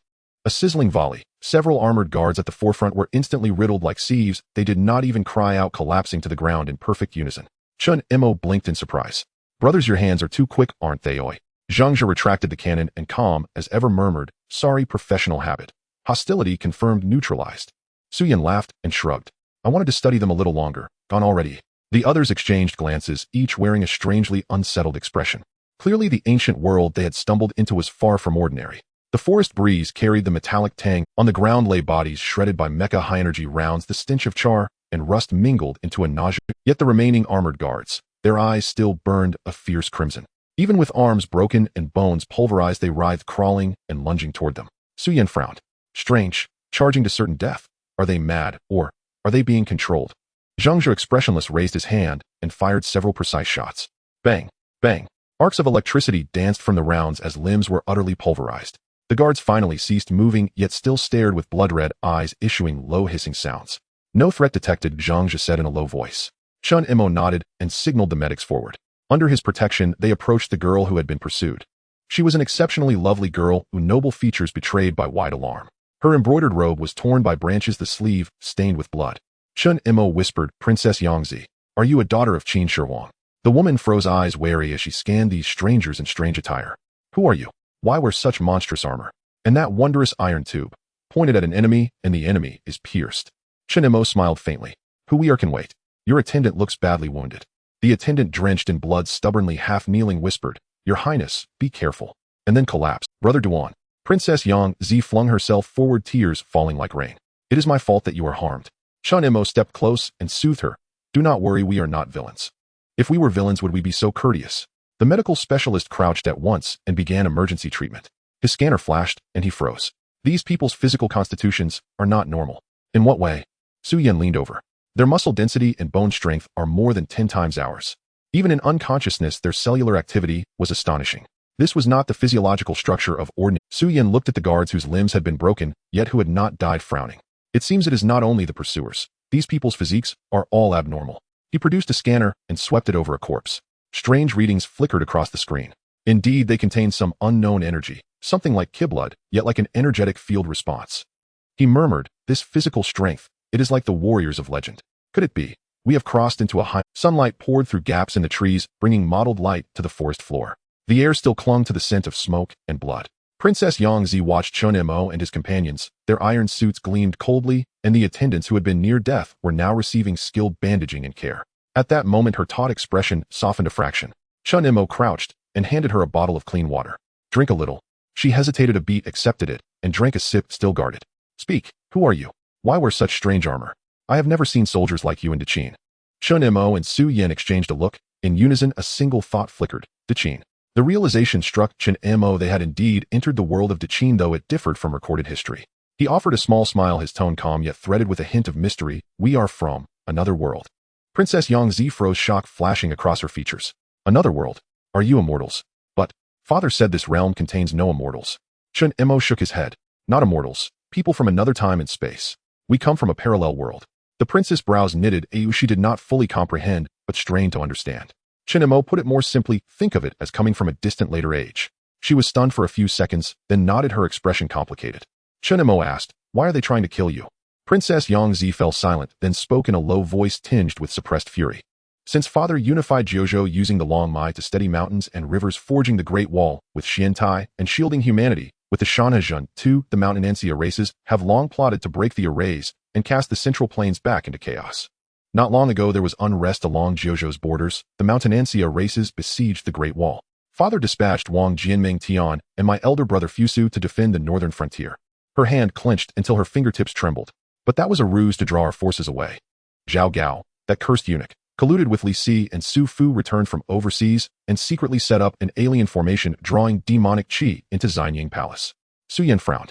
Su Fu, the Su Fu of legend who sailed abroad seeking immortality. Princess Yangzi nodded, tears glinting in her eyes. Yes, him. He had long been corrupted by the alien races and become their agent. In haste, my father condensed the dragon soul of Jiuzhou, and using the dragon form divine art shattered the array and slew most of the alien envoys. Alas, Zhao Gao, Li Si, and Su Fu were not cut down. My father was counterstruck, her voice choked. Then seized by a flaw, he was sealed beneath the imperial city. Before the seal, father used secret arts to send me and several princes and princesses out of the palace and bade us hasten north to warn Fusu and the others. She glanced at the unconscious attendants and could no longer hold back her tears. Zhao Gao, Li Si, and Su Fu are still recuperating and cannot leave the city, so they employed secret arts to control the Imperial Guard, hunting down those of us who were transported out of the palace by my father. Along the way, my attendants were slaughtered, only Captain Duan Xian and a few remained. Chen Mo's expression. Su Yan said softly. Zhao Gao, Li Si, Su Fu, enemies without traitors within. A fortified stronghold fears not the external siege, but the rot inside. Chen Mo rose and gazed to the northern horizon, where a curl of black cloud churned like a dragon. Do not worry, we will help you. A gentle breeze rustled through the forest, stirring up a few strands of blood dust. Just when everyone thought the severely injured guard had fallen unconscious. Cough. Cough. Thank you, brave warriors, for your assistance. The voice was hoarse, but carried a sense of determination. Everyone was taken aback. It was him, the guard captain who had nearly lost half his life in battle. Duanxian. Princess Yangzi suddenly turned around filled with joy and rushed to his side. Elder brother Duan. You're awake. Duanxian struggled to lift his body, a faint bitter smile on his lips. Thank you for your concern, princess. I have been awake for a while, but I was focused on circulating my energy to recover. Su Yan's eyes widened. This recovery power is just too outrageous. Is your physical quality even human? Duanxian smiled slightly, his pale face conveying a proud and firm tone. The immortal star body passed down by Emperor Qin, though merely a superficial understanding is enough to strengthen muscles and bones, gathering stars and refining blood. With just a bit of practice, I can awaken from the brink of death. If cultivated to perfection, regrowing severed limbs would be a trivial matter. Su Yan muttered softly. This is not just a technique, this is a cheat code.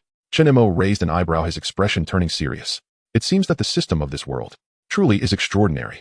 Duanxian slightly raised his head, his expression becoming a touch heavier. The princess is not fully aware of some matters. Princess Yangzi was taken aback. Elder brother Duan, do you mean? Duanxian's gaze seemed to pierce through the fog of time and space. Zhao Gao Li Si and Su Fu.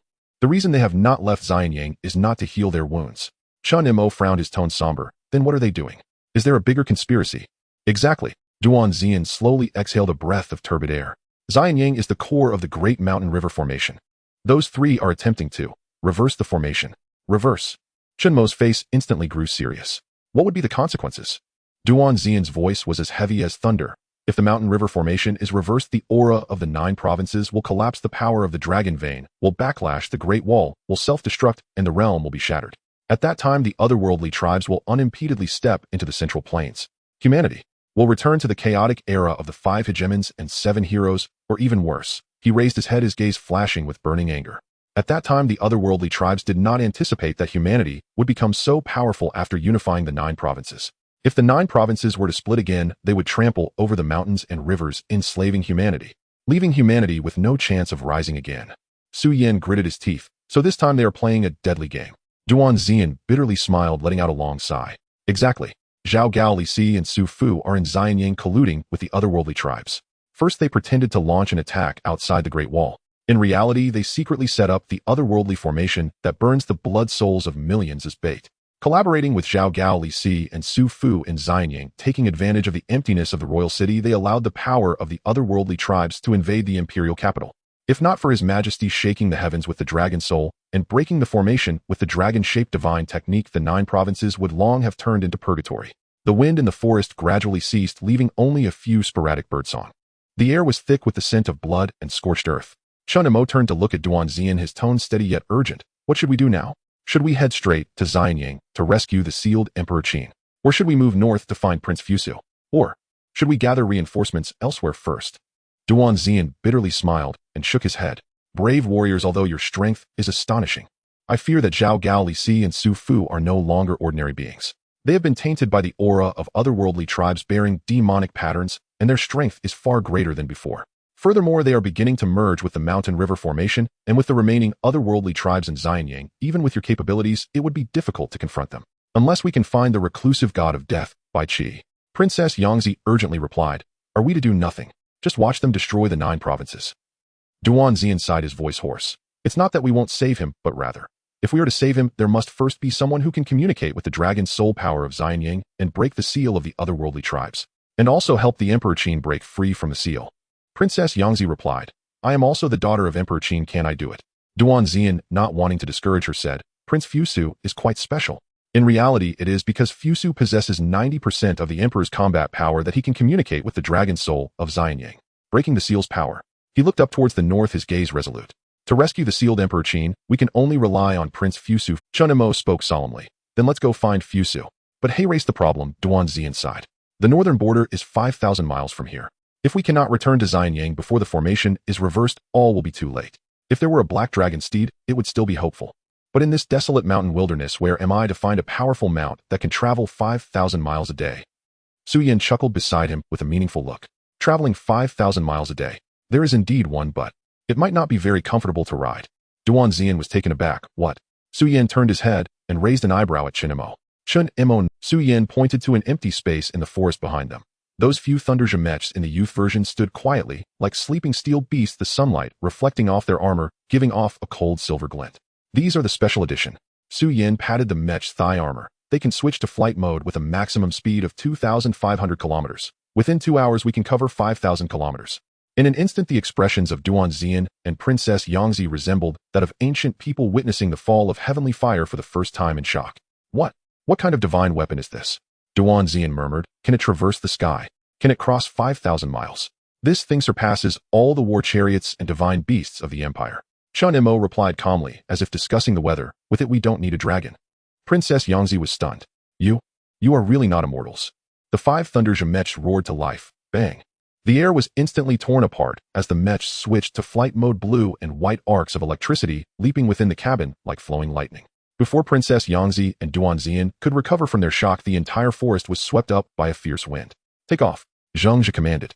Su Yin swiftly secured the safety ropes, firmly fastening Princess Yangzi and Chen Mo to the fixed supports above the mech.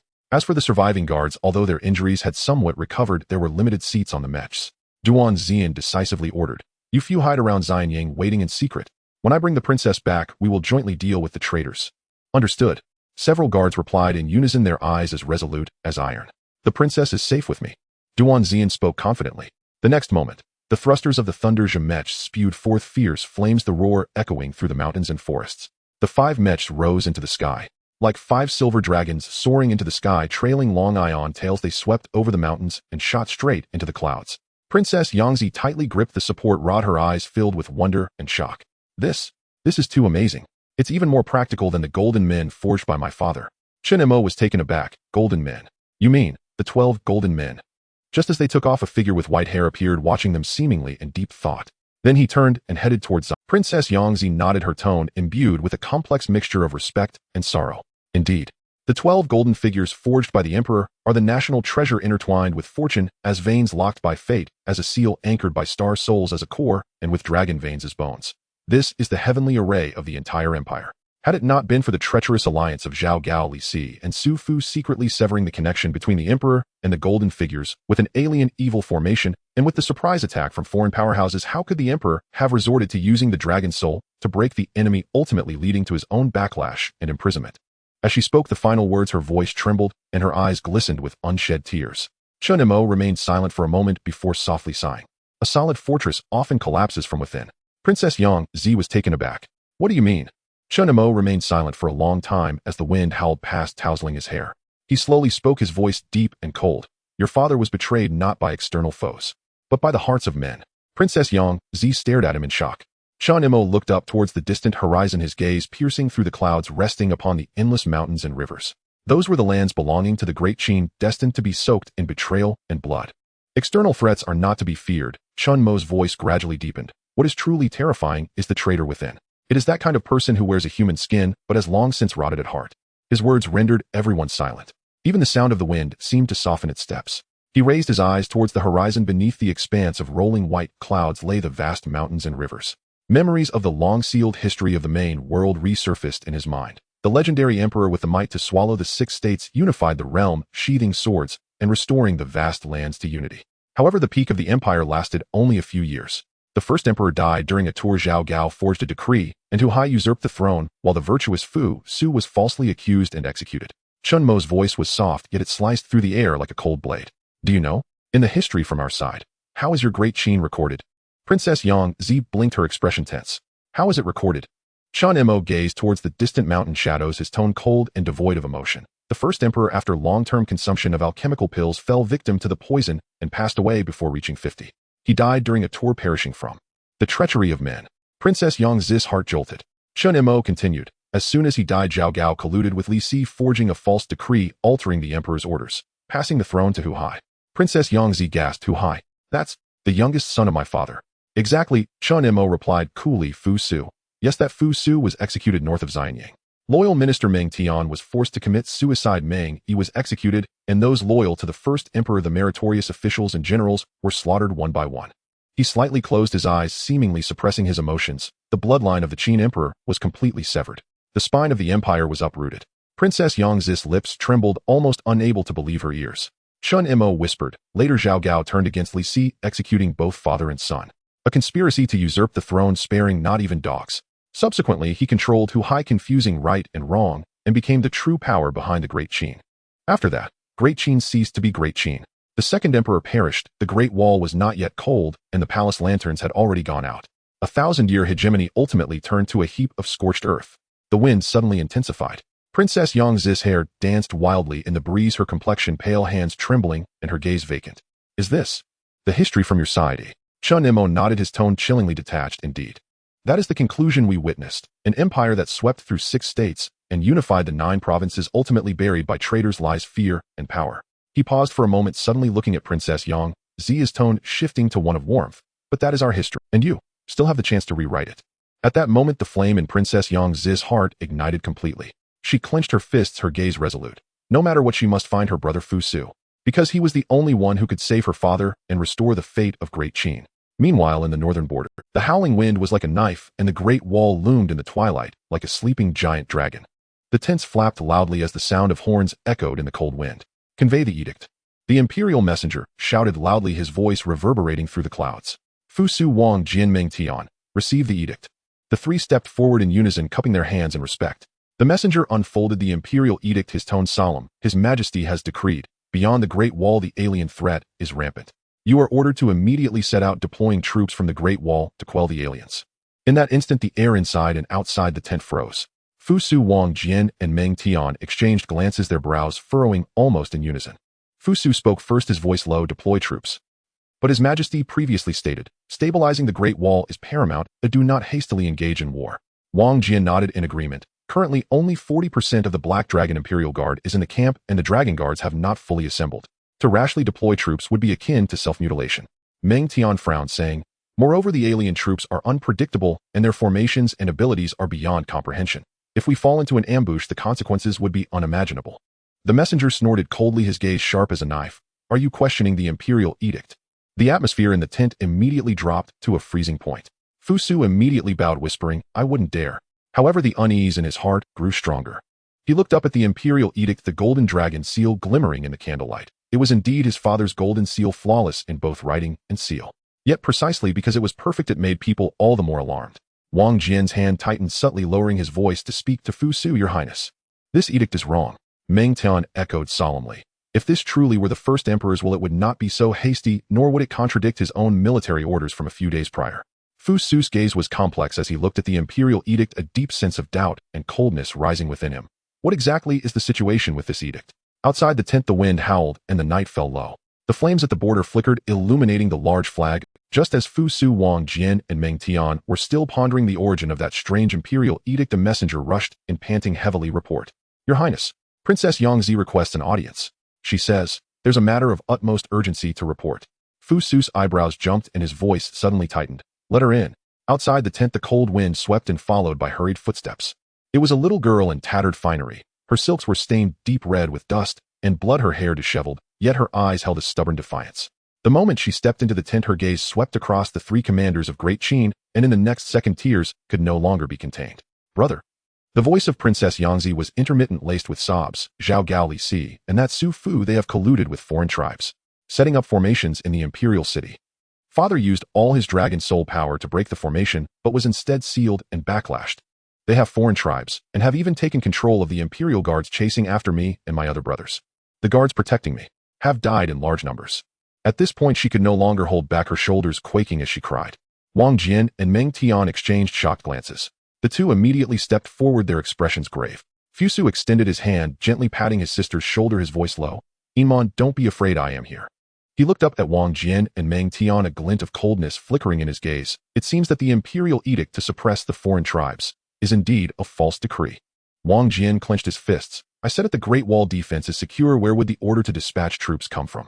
This is a ploy to draw the tiger away from its mountain lair. Meng Tian's tone was as cold as iron. If what the princess says is true, Zhao Gao and their target is likely the entire mountain river formation. The tent fell silent for a moment. Even the candlelight flickered unsteadily in the wind. At this moment, Fu Su suddenly noticed. Behind Princess Yangzi stood more than a dozen individuals with strikingly different auras. They wore different clothing and hairstyles, holding strange long staffs, along with several three-metal iron men, especially the leading man whose expression was calm and eyes bright, yet evoked an instinctive sense of warmth. Fusu frowned. "Who are you?" Ing Man quickly lifted her head, wiped her tears, and exclaimed, "Brother, they are from another world. Qin Dynasty 2,000 years later." Fusu was stunned. "What?" Ing Man spoke rapidly. "They saved me. It was they who brought me, aboard a flying iron bird, to inform you. If it weren't for them, I wouldn't have made it here." The soldiers in the tent all looked shocked. Even Wang Jian and Meng Tian couldn't help but cast a few more glances at those individuals. Those 3-meter iron men, that armor, and that calm demeanor, none of them seemed like ordinary people. Fusu stepped forward solemnly, saying, "Fusu thanks you all. Now that the country is in peril, once the situation calms down, I will repay you greatly." Chen Mo smiled and waved his hand. "No need for heavy rewards. If there is an opportunity, we hope to represent another world to engage in trade, martial arts technology, and other exchanges with you." Trade, martial arts technology.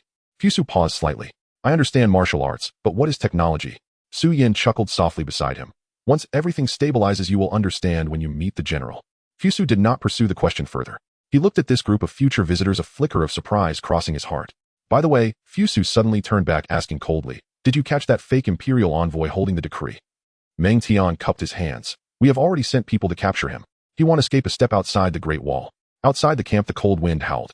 A dragon's roar echoed from afar, shaking the camp flags. At this moment, that fake imperial envoy was quietly retreating, his eyes flickering, beads of sweat forming on his forehead. In the distance, he saw several iron giants descending from the sky. A little girl in splendid clothing safely received. Princess Yangzi. His heart nearly stopped. This is bad. Those useless fools. He gritted his teeth, cursing inwardly. How could they not kill the princess? Instead, they let her find Fusu. The situation had completely spiraled out of control. He turned abruptly, intending to flee, only to hear an angry shout from above. "Come here. Stop him." Several black dragon riders dove down, clad in iron armor, their long spears flashing cold light, instantly forcing him to the ground. The imperial envoy left the military camp without permission. His actions are suspicious. Apprehend him. Before he could even defend himself, he was shackled by the dragon riders and dragged into the main tent. Inside the tent, Fusu was bent over, adjusting his troops, his expression stern. Upon hearing that the imperial envoy was captured, he raised his head, his gaze sharp as a knife. The man knelt on the ground, trembling, his lips quivering as he tried to explain something. "Your Highness, I was sent by His Majesty's secret order." "Enough." Fusu interrupted him, his tone as cold as ice. "I am kind-hearted and do not wish to waste time. Just kill him, and I won't torture you further. Your Highness, spare me." The flash of a blade, blood splattered 3 feet. The air in the camp froze. Fusu withdrew his gaze, his expression unchanged, and said lightly, "Clean up, don't dirty the ground." He looked back at Wang Jian, his tone resolute. "This mission is to support Xianyang. Speed is of the essence. Delays will cause changes." Wang Jian immediately bowed. "I understand. The Black Dragon Forbidden Army has been fully assembled, totaling 1,000, ready to march at any time." "That's enough." Fusu nodded, his voice like thunder. "I will lead the 1,000 Black Dragon Forbidden Army, riding the Black Dragon directly to Xianyang. Meng Tian, you stay behind and command the Dragon Guards to hold the Great Wall steadfastly. No matter what, before the siege of Xianyang is lifted, the foreign tribes must not step half a foot into the Great Wall." "Yes." Meng Tian knelt on one knee, his expression as firm as iron. Fusu continued, "I will battle Zhao Gao and the others. The scene may be extremely perilous. Yin Man should stay with me. Once the battle starts, I may not be able to take care of her. So I will leave her in your care. Meng Tian, pay attention to her safety." Princess Yangzi protested. "No, I want to go." Fusu's tone was resolute. "Listen, I am going to eliminate treacherous ministers and bandits, not for sightseeing. The situation at the Great Wall is at least stable for now. With Meng Tian here, I believe he will surely protect you." Seeing her brother's steadfast attitude, Princess Yangzi knew she could not act recklessly. With tears in her eyes, she looked at Fusu. "Brother, make sure to stay safe. You must rescue father." Fusu understood very well that if he could lift the siege of Xianyang and rescue the first emperor, the Great Wall would surely be secure. If he were to fail, then the Great Wall's defense would certainly be compromised. But in either case, following him was always the most dangerous option. Of course, these words were unnecessary to say to Yin Man. Afterwards, Fusu turned to look at Chen Mo and Su Yin. "To all my benefactors, saving my sister and repaying the gratitude for this national upheaval, Fusu will remember in his heart. This mission is dangerous. You should wait here. I cannot let my benefactors take risks anymore." Chen Mo pondered for a moment, exchanging glances with Zheng, Su Yin, and others. "We have discussed this. If Xianyang is truly controlled by foreign tribes, the situation may exceed your imagination. We will not stand by and watch. But please understand, we will provide limited support while ensuring our own safety." Fusu was taken aback, then laughed heartily. "Good. Young Master Chen is indeed magnanimous. To save Yin Man in these chaotic times is already a great grace. If you are willing to accompany us, it would be a blessing for the great Qin. However, the road ahead is fraught with danger. I cannot guarantee your safety. Chen Mo smiled slightly. We will take care of ourselves. Soon the war drums echoed across the sky. The Black Dragon Forbidden Army was fully armored and lined up 1,000 dragons soaring into the air. That scene was shocking as thunder. Fusu and Wang Jian leaped onto the dragon's back, the dragons roar resounding their momentum like a mountain collapsing and a tsunami surging. Chen Mo, Su Yanzhengzhe, and others were arranged 2 by 2 behind the dragon riders, while 5 Thunder River mechas. Youth version switched to flying mode on the ground. Vroom. Blue and white beams sliced through the night sky, the mechas gliding through the clouds, their light wings unfurling. This can really fly. Fuse's eyes widened in astonishment. Truly a divine weapon from beyond the heavens. Chen Mo smiled indifferently. The power of future technology is broader than you imagine. The night was as dark as ink with clouds rolling like waves. 5 thunder mechs sliced through the night sky, trailing brilliant blue flames resembling 5 fallen stars roaring thunderously. On the ground 1,000 dragons surged. The black dragon's wings beat fiercely, stirring up a tempest, while the armored cavalry followed like a tidal wave, their momentum as formidable as a thunderstorm. The dragon's roar intertwined with the sound of mech engines, creating a soul-stirring battle hymn for their expedition. Fusu and Wang Jian rode at the forefront, their capes billowing, eyes ablaze with determination. Behind them, Chen Mo tightly clung to the Black Dragon Knight, ahead the scales of the Black Dragon shimmering with power beneath him. The wind pressure from their rapid flight was nearly enough to tear the air apart. Chen Mo looked down, watching the earth swiftly recede beneath him like flowing light. Mountains, valleys, beacon towers, villages, all vanished in an instant. This speed, surely it's faster than the high-speed rail. He couldn't help but exclaim. The Black Dragon Knight ahead didn't understand his mention of high-speed rail, but guessed he was praising the might of the dragon steeds, laughing heartily. Ha! The black dragons, personally bred by the first emperor and his highness, can travel over 5,000 miles a day. If they exert their full strength, they can break the sound barrier and tread upon thunder clouds. Chen Mo raised an eyebrow and smiled. Treading upon thunder clouds. That's a well-chosen phrase. On another side, Su Yin and Ku Yin were almost lying flat against the black dragon scales, taking notes while excitedly communicating through the radio. Look at the structure of the black dragon scales, like natural composite armor. The reflective angles are honeycomb layered. Moreover, its surface seems to have a subtle light-reflecting quality. Could it be a biological conductor? If we could take some back for sample research, don't even think about it. That's the steed of their elite forces. Su Yin stifled a laugh. How about we try swapping one for a mech later? Under the night sky, the 5 mechs flew in formation, while 1,000 black dragons surged below, breaking through mountains and rivers illuminated by starlight, resembling divine weapons descending from the heavens. Fusu looked up at the blue-white trails, and for the first time a youthful awe flickered in his gaze. Those are mech. Their speed is even faster than the black dragons. Wang Jian took a deep breath and said solemnly, if I hadn't seen it with my own eyes, I wouldn't have believed. There truly exists such divine weapons in this world. Above Xianyang, dark clouds churned and demonic energy permeated the air. The golden tiles of the imperial palace had long lost their former luster, now shrouded in pitch-black mist resembling a descent into hell. In the dim underground palace, Zhao Gao donned a black robe, his face twisted with malevolence, veins of blood at the corners of his eyes like writhing serpents. He stomped his foot, and the demonic energy surged like a tide, causing the entire hall's blue bricks to tremble slightly. Li Xiong. Zhao Gao roared fiercely, his voice like tearing silk. What are you hesitating for? Quickly hand over the secret method to reverse the mountains and rivers formation. Opposite him, Li Si's face was pale, yet he stood tall. His official robe was lifted by the wind, and the white hair at his temples swayed like frost. Shut up, Zhao Gao, he shouted angrily, his voice like thunder. You traitor, using guile to deceive me, conspiring against the first emperor with you, is a grave sin. Now you still want to reverse the mountains and rivers formation, causing the collapse of the 9 provinces. Do you know, it's at the expense of millions of commoners. Are you trying to let the human race perish at the hands of the alien race? Zhao Gao's expression twisted with rage, about to speak, but was interrupted by Su Fu beside him. Su Fu stood with his hands clasped behind him, surrounded by swirling black energy, and a reversed rune faintly appeared in his eyes. Li Xiong, he spoke with a hint of pity in his tone, you are too naive. Humans and aliens are both beings of heaven and earth. Oh, what is there to distinguish between high and low? The weak are devoured by the strong. This is the cycle of heaven. Your so-called false emperor suppresses the 9 provinces with evil methods, preventing the sacred clan of mountains and seas from entering. That is the true defiance against heaven. Li Si laughed in rage. You twist words.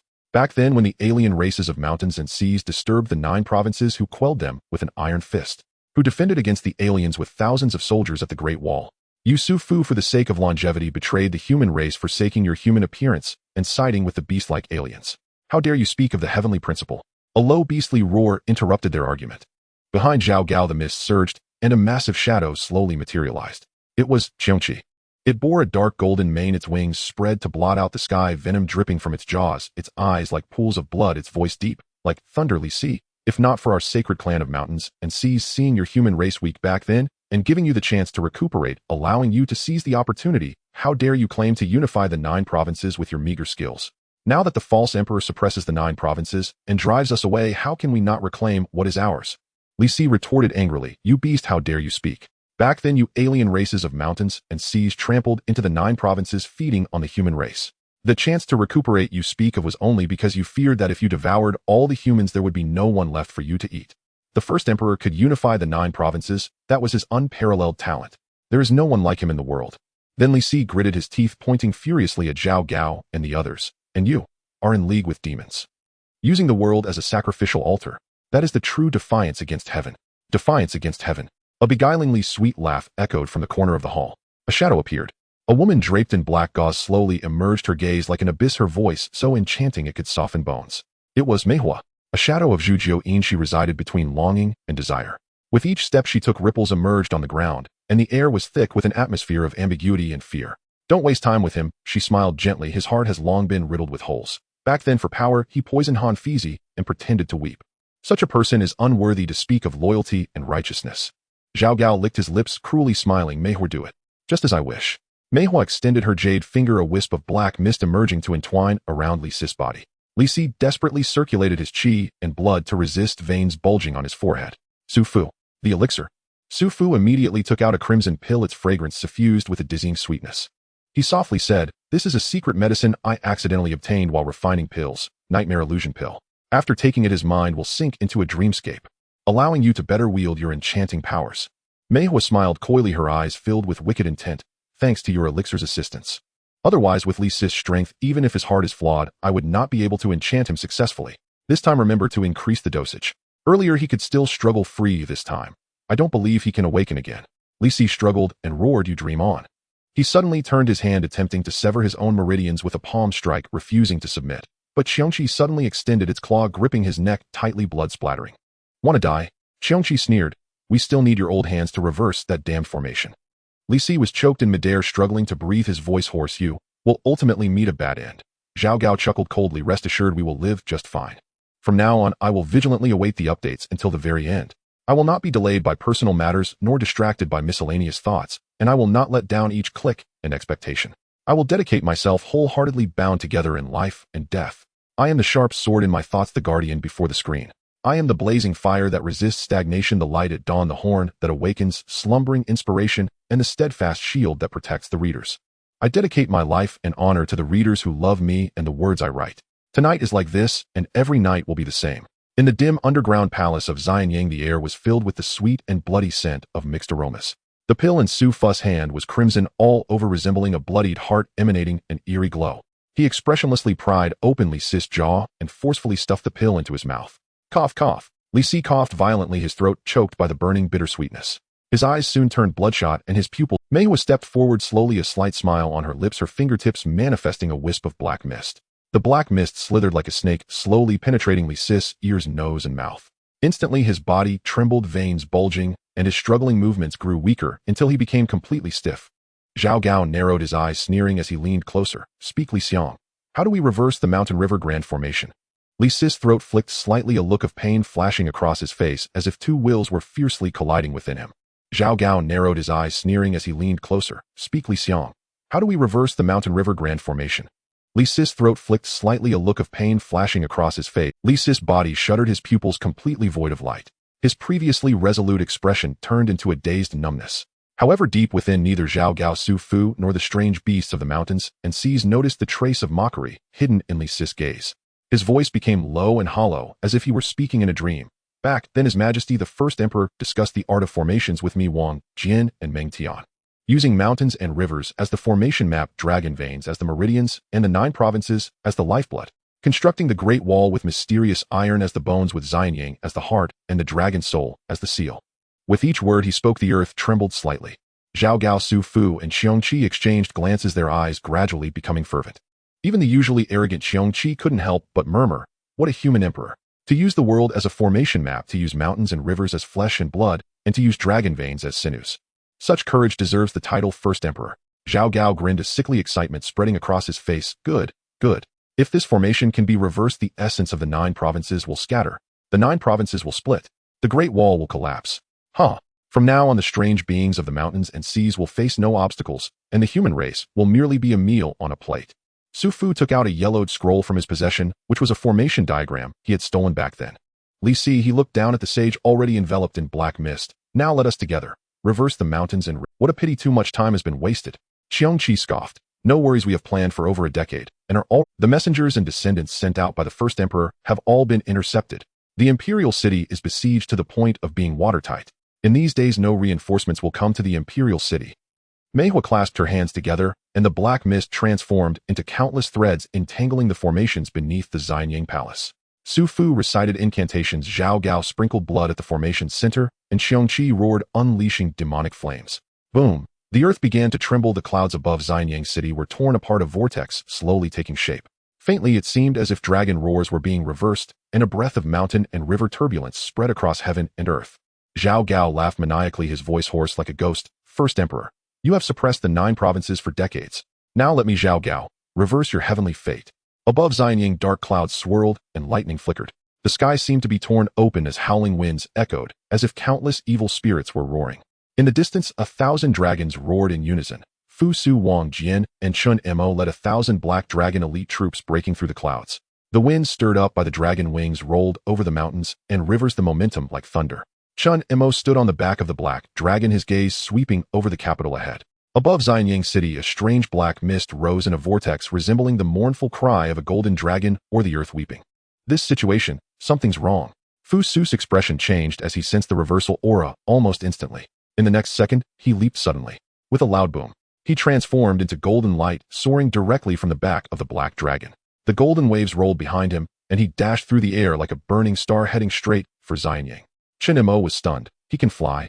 The black dragon guard he was holding also had a mixed expression of pride and shock. Of course, the prince's cultivation of the indestructible star divine body has reached its peak. When practiced to the pinnacle, one can shine with the stars, able to hover briefly in the air. Hovering briefly in the air. This is a martial arts version of a flying system. Su Yan, however, seemed ignited by academic enthusiasm, his eyes sparkling. This is unscientific. It's really unscientific. What principle is he relying on? Is it the resonance of qi and blood forming airflow to push back? Or is it the interference of the qi field with the gravitational field? Chen Mo couldn't help but laugh. Su Yan, can you not always have that crazy research expression on your face?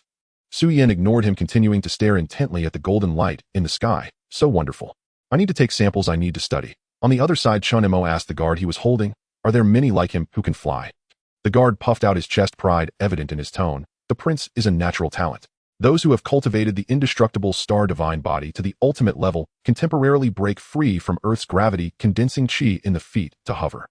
In the entire Daqin, there are no more than 100 people who can reach such a realm. Su Yan sighed. 100 superhumans. This world is truly amazing. As Fu Su transformed into a streak of golden light shooting straight towards the imperial city, that beam of brilliance in the night was like a blade tearing through the darkness, racing towards the heart of Xianyang. Wang Jian reigned in the black dragon, turning to look at Chen Mo and the others, his gaze steady as iron. Further ahead is the battlefield. His voice erupted in the wind like thunder. I will stay here and set you down, my benefactors.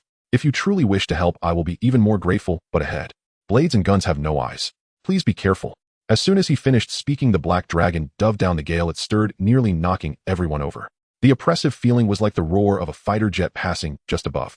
The knights of the black dragon elite army responded in unison. Yes. Wang Jian swung his long knife, pointing towards the imperial city. All troops heed my command. Charge. Boom. 1,000 black dragons roared in unison, and in an instant the air exploded. The debris on the ground was lifted by the shockwave, and the air was directly torn apart. It was a visible sonic barrier ripple. The scales of the black dragon ignited sparks through friction, transforming into a blazing stream of light. The entire army resembled a black meteor shower tearing through the night sky, sweeping towards Xianyang. Su Yan was completely astonished, his mouth agape, as if he could fit an egg inside. My heavens! Did they really break the sound barrier? The sonic barrier on the ground. He almost screamed. Everyone was swept by the dust storm raised by the black dragon. Su Yan still gazing in rapt attention at the figures gradually morphing into black lightning, as if he were admiring a peerless beauty. Above Xianyang City, thunder churned and black clouds pressed down upon the walls. A golden dragon's silhouette flickered amidst the storm-laden heavens, roaring like rolling thunder, shaking heaven and earth alike. Fu Su soared through the sky, his long hair whipping in the gale, eyes reflecting blood-red chaos. Around the imperial palace, countless Qin imperial guards stood with blades drawn, but their gazes gleamed with a sinister, cold crimson light. Behind them, shadowy figures with scales and horns stirred and growled, the monstrous tribes of the Shanhai. Fusu roared, his voice echoing like a celestial dragon's cry. Zhao Gao, Li Si, Su Fu, traitors and usurpers. You dare corrupt the ironclad warriors of Great Qin with forbidden sorcery. Fury surged within his chest. He clapped his palms together, and golden radiance erupted from his body. The power of the stellar deities resonated with his inner chi and blood, igniting torrents of golden flame around him. With a low command, a colossal dragon, woven from luminous runes and blazing gold, materialized beneath his feet, the dragon's soul slumbering within Xianyang's geomantic veins. Dragon soul, heed my decree. In that instant, heaven and earth thundered. An immense aura rose from the palace's foundations, a divine draconic force forged from the accumulated auspicious energy of the 9 provinces, the very national will forged by the first emperor. A draconic roar split the heavens, shattering the clouds. An invisible shockwave swept across the city. The Qin guards, ensnared by demonic corruption, jolted violently, red pupils gradually clearing, revealing lucidity once more. What am I doing? Why does my blade point at my own brothers in arms? Cries of anguish rose in waves. Fusu granted them no time for lamentation. The dragon soul's power pulsed anew. Golden light enveloped the entire city. Awaken, warriors of Great Qin. His bellow exploded like thunderclaps. The imperial palace itself trembled. Tens of thousands of soldiers surged back to consciousness, drawing their battle's words in unison, their eyes blazing with fury and shame. Kill. Purge the traitors from the emperor's side. Roars echoed like an army of 10,000 thundering drums. The Shanhai monsters caught between them had no time to react. Before they could even snarl, they were swallowed by flashes of cold steel. Thud, thud, thud. Blood-sprayed limbs flew. Within mere heartbeats, those alien beasts, still unable to unleash a single roar, were hacked into crimson pulp by the rekindled wrath of Qin's Iron Legion.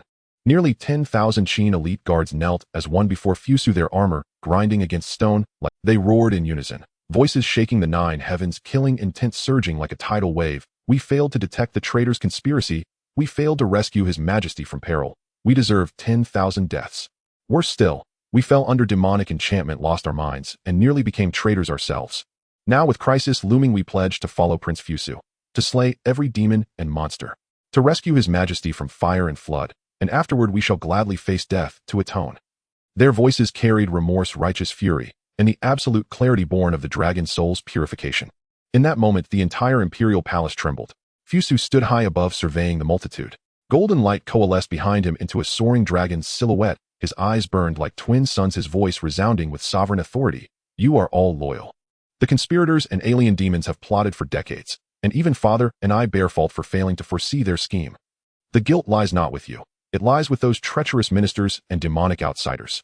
He raised his hand. Waves of dragon soul energy surged outward, his voice cleaving the heavens. All troops, rise. Boom.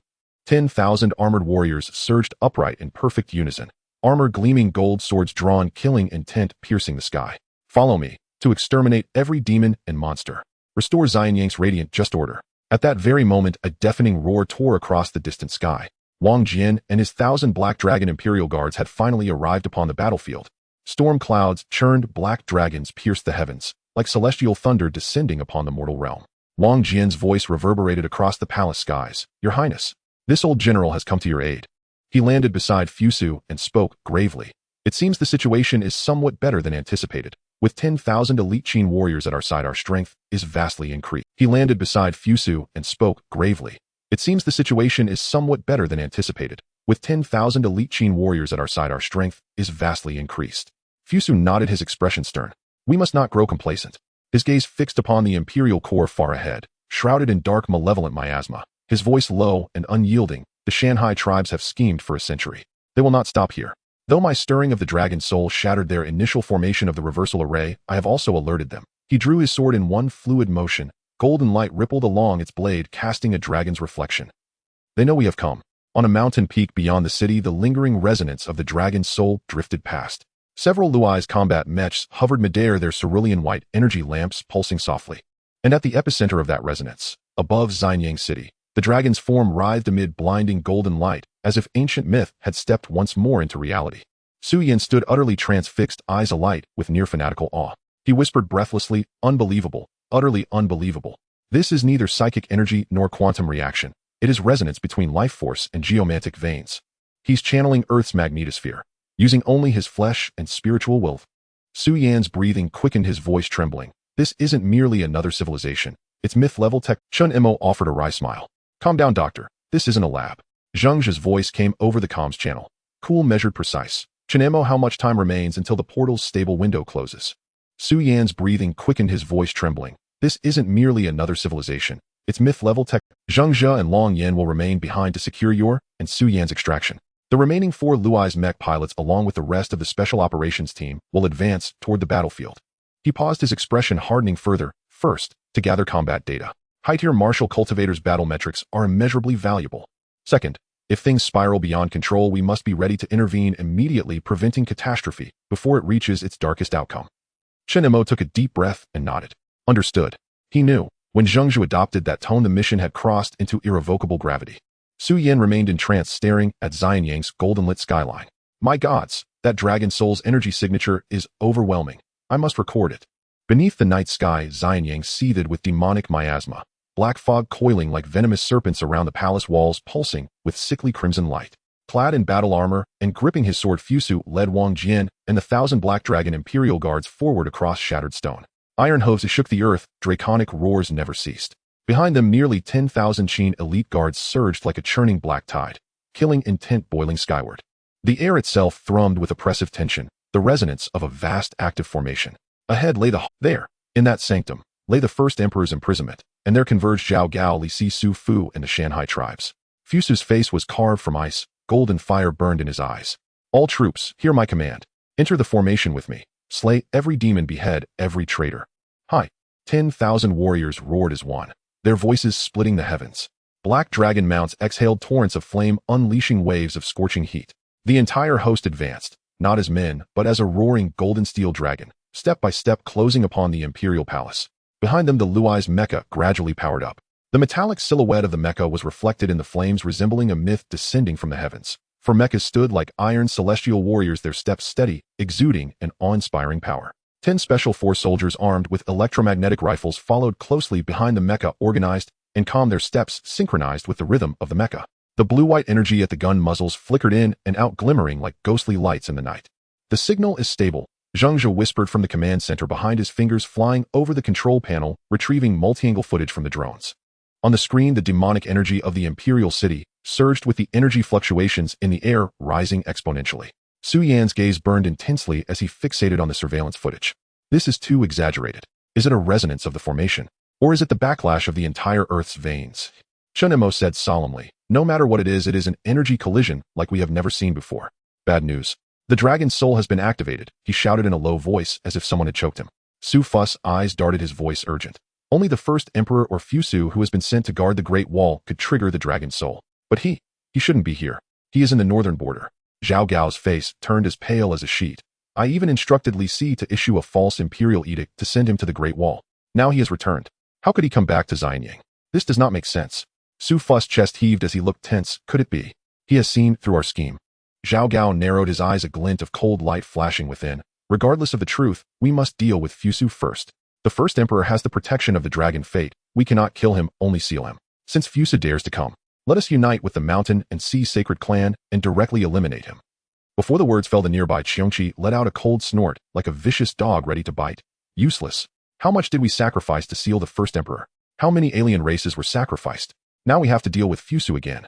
It stomped heavily, causing the ground to tremble slightly. The lines of the formation spread, open dark patterns creeping across the stone surface like black water. Fortunately, I still have a backup plan, Qiongqi said coldly. Then 3 massive shadows tore through the darkness. The candle dragon rolled with dark purple flames. The Qingwan stepped with azure light, its wings sharp as blades. The Tengu writhed, its form resembling steel cables coiled in the night. They brought a squad of alien warriors, their steps steady, their gazes filled with calculation and ferocity. The candle dragon's eyes burned with ancient fury. The Qingluan's cry was like a cold blade, and the Tengu's breath carried a salty, toxic mist. The candle dragon snorted coldly. Qiongqi, the backup plan has finally come into play. The Qingwan sneered. Haha, all to crack the great mountains and rivers formation. First we sacrificed countless clansmen to seal the first emperor, and now we are expected to take action. Ridiculous. The Tengu said impatiently, stop the nonsense, let's hurry up. We shall eliminate Fusu. Qiongqi licked its lips, cold as the blade of winter. Such deep father-son affection. Seal the old one, and here comes the young one. This time let him come and go without return. Zhao Gao and the group of aliens were conspiring in the cold palace. The demonic energy flowed, and the candlelight flickered in the wind. They did not notice. Li Si, who had his head bowed nearby, was slightly trembling at his fingertips. The residual waves of the dragon's soul caused his consciousness, long sealed by enchantment, to begin to stir.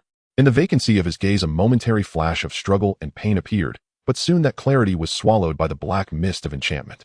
Zhao Gao, Su Fu, the controlled, Li Si, Qiongqi, the candle dragon, the Qinghuan, the Tengu, the enchantment, and a large number of alien warriors marched forward, stepping through the heavy demonic energy towards Fusu. On the way, Su Fu lowered his voice and asked, "Is the seal on the 12 golden figures secure?" Zhao Gao smiled grimly. "Rest assured. I personally re-established the formation lock.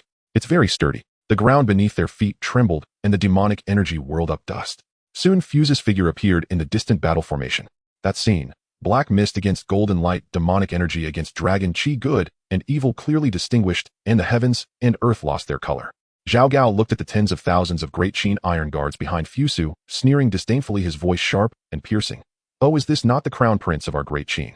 What a mighty presence, bringing just this few people. A mere 1,000 mortals dares to obstruct the great undertaking of our sacred clan. Or do you think you alone can withstand all of us?" Fuse's face was cold, his gaze sharp as a sword. "Zhao Gao, our great Qin has treated you well. You have received the grace of the nation, wielded power, and held the imperial seal, yet you betray your ancestors and collude with aliens. How dare you still call yourself a sacred clan?" Zhao Gao laughed mockingly. "Betrayal? No, I am just returning." His eyes reddened, his voice rising almost to madness. "Decades ago, the 9 provinces were unsettled, and war raged on.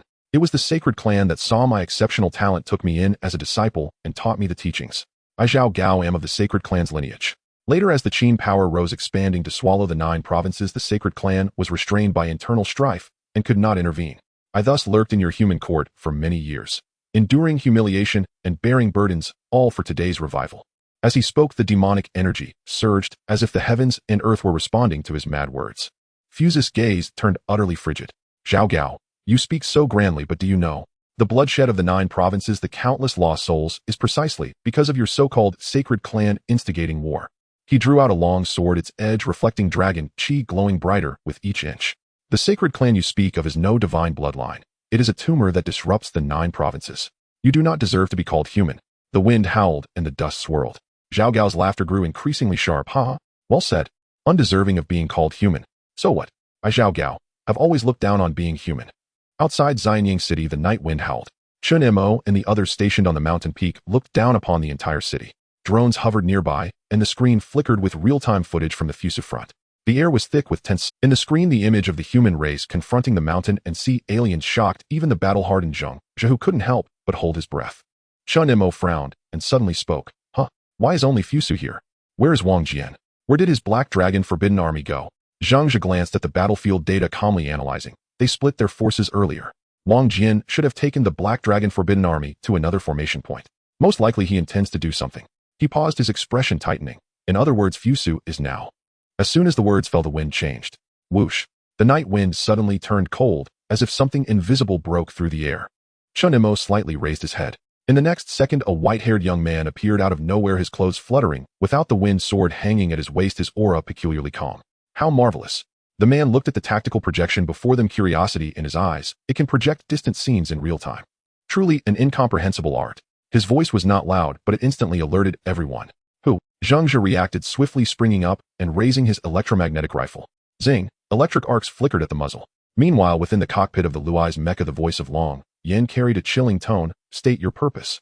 The Luai's mecha emitted a deep rumble, its metallic joints glowing coldly, the electromagnetic cannon already positioned. It seemed ready to launch an attack at any moment. The young man merely smiled faintly. His white hair fluttered in the wind, his eyes devoid of any panic. He extended his hand, seemingly unconsciously brushing the hilt of his sword, his voice gentle, yet shocking to the mind. "I am Bai Qi." Then Bai Qi looked at Chen Mo and the others, asking, "Did you notify young Master Fusu in time?" Chen Mo curiously sized up Bai Qi and replied, "That's right." Bai Qi turned his head to gaze at the battlefield on the screen, a smile curling at the corners of his mouth. "Well, that's interesting." On the battlefield of Xianyang, the dragon aura and demonic energy tore at the heavens, filling the air with a scent of scorching heat and murderous intent. Fusu stepped forward slowly, the dragon's soul roaring behind him, waves of golden energy rippling outward, forcing the dust in all directions to dance wildly. He drew his long sword, its blade reflecting the light of the heavens, cold as snow. His gaze locked onto the figure in white robes, Su Fu, who was laughing maniacally. "Su Fu." His voice boomed like thunder, shaking the earth. Your father has treated you well. He provided you with people and resources, allowing you to journey across the Eastern Sea in search of the elixir of immortality. But what you have returned with is not an elixir nor blessings, but betrayal. A heart as venomous as a scheming serpent in collusion with foreign races. Su Fu listened momentarily stunned before bursting into wild laughter. Ha ha! Fusu, oh Fusu, do you think I have betrayed you? You have no idea what I witnessed overseas. He spread his arms wide, dark energy surging as a massive shadow flickered behind him, resembling a Kuanpung with wings spanning the horizon, roaring in the depths of the sky. I have seen the Kuan Yuan clan. Su Fu's voice carried a mad pride. I have seen the true being transcending the mortal realm, eternally indestructible, Lord Kuanpung. He granted me the bone of immortality, allowing me to understand. Humans are but cursed beasts of the heavenly Tao. They have lifespans, fears, and limits. And I, Su Fu, shall no longer be human. As long as I complete the Holy Clan's task, I can abandon this decaying shell and become a noble, immortal being. As he spoke, silver blue scales began to appear on his skin, black blood flowing backward through his veins. Behind him, the shadow of Kuanpung grew clearer, disrupting the atmosphere around them. Fusu sneered, pointing his long sword directly at Su Fu. You wretched creature. Are you not satisfied being a good human, and instead want to shed your skin to become a beast? Su Fu's eyes turned icy, his voice sharp and piercing. Shut up. You, a lowly mortal, dare to insult the Holy Clan. You humans think that with the dragon soul protecting you, you can live forever. A joke. You are nothing but pitiful creatures clinging to life by borrowing the residual power of heaven and earth. He roared, causing the ground beneath his feet to shatter. Meanwhile, above Xian Yang, the dragon aura and demonic energy intertwined, the winds tearing at the clouds, as if heaven and earth were being ripped apart. Fusu shouted angrily, Li Si, how dare you betray the country? His voice echoed in the air, but received no response. He looked closer. Li Si was slowly raising his head. His eyes that should have been clear and wise now appeared murky. There was no focus, no emotion, only a trace of deathly silence cloaked in black mist. Fusu furrowed his brow, a tightness forming in his heart. Not good, he has been controlled. He quickly scanned his surroundings, locking his gaze on the enchanting figure behind Zhao Gao. Meihua. Her eyes were like lanterns in the dark night, radiating a beauty so otherworldly it carried a danger that could ensnare souls. She smiled gently at Fusu, her slender finger pointed, causing Li Si's body to tremble slightly. Qiongqi let out a wild laugh, his voice booming. Ha ha. Young Master Fusu, do you love calling out to people so much? Are you trying to wake him up? Or are you just trying to buy time? His fangs glinted with a chilling light. It's a pity, little prince, no one can save you today. Zhulong lowered its head, golden scales shimmering, its massive eyes flashing with mockery. By time. You think such trivial tricks can deceive us? We are gathering strength, preparing to unleash our power. What are you waiting for? Are you waiting for reinforcements? Or a miracle? Before the words could finish, Zhao Gao, Su Fu, the controlled Li Si, along with Qiongqi, Zhu, Longqing Wan, and Teng Shi, 7 formidable powers, erupted simultaneously. The color of heaven and earth changed.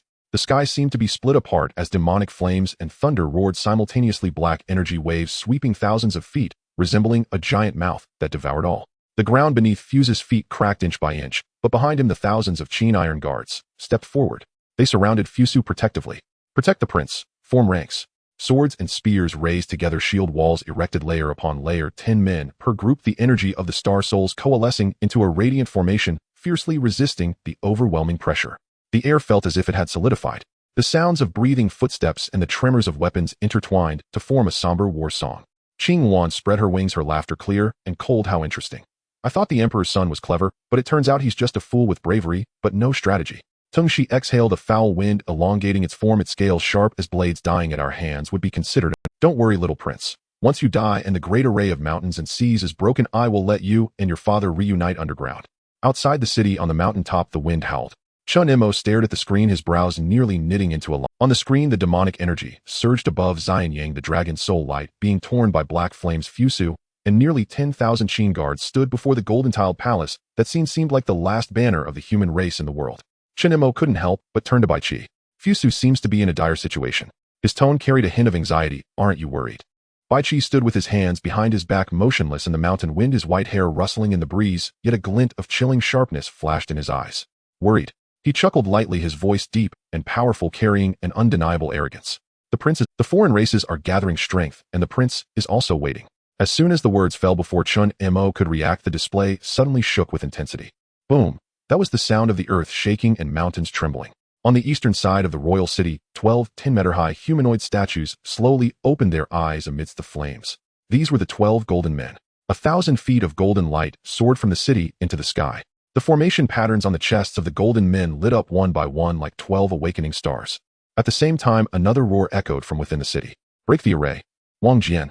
1,000 black dragon forbidden troops formed a formation around him, long spears raised in unison, star patterns shining the battle formation's light, transformed into a dragon shape, slamming against the ceiling formation laid by Zhao Gao.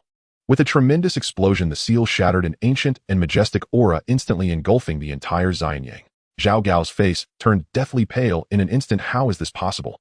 He roared angrily. That was the ceiling formation I set up myself. Who could break it? Fusu calmly lifted his head, a cold smile curling at the corners of his mouth. Zhao Gao, do you think you're the only one who can scheme? Decades ago, my father forged the 12 golden men, using the copper of the world, exotic iron, dragon blood, and spirit sand, setting up the heavenly guardian formation to protect Xianyang for centuries. Now you awaken the demonic energy and conspire with foreign races.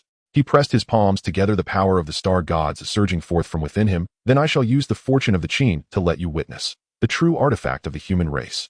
Boom. Xianyang reverberated, golden light exploded. The 12 golden men moved simultaneously. Their eyes ignited with golden flames, the formation on their chests spinning, releasing not fire, but golden thunder. Amidst the rumbling thunder, Zhao Gao, Su Fu, Qiongqi, and others all looked up simultaneously, only to see the 12 giants rapidly approaching. The golden light shone as bright as day, overwhelming the demonic energy of the foreign races. Fusu raised his long sword, softly shouting, Heavenly Guardian Formation, activate. 12 beams of golden light shot straight into the 9 heavens, and between heaven and earth darkness ceased to exist. Chen Mo and the others on the mountain witnessed this scene, all rendered speechless. Su Yan murmured, This is the Mecha Legion of the mythic version of Qin.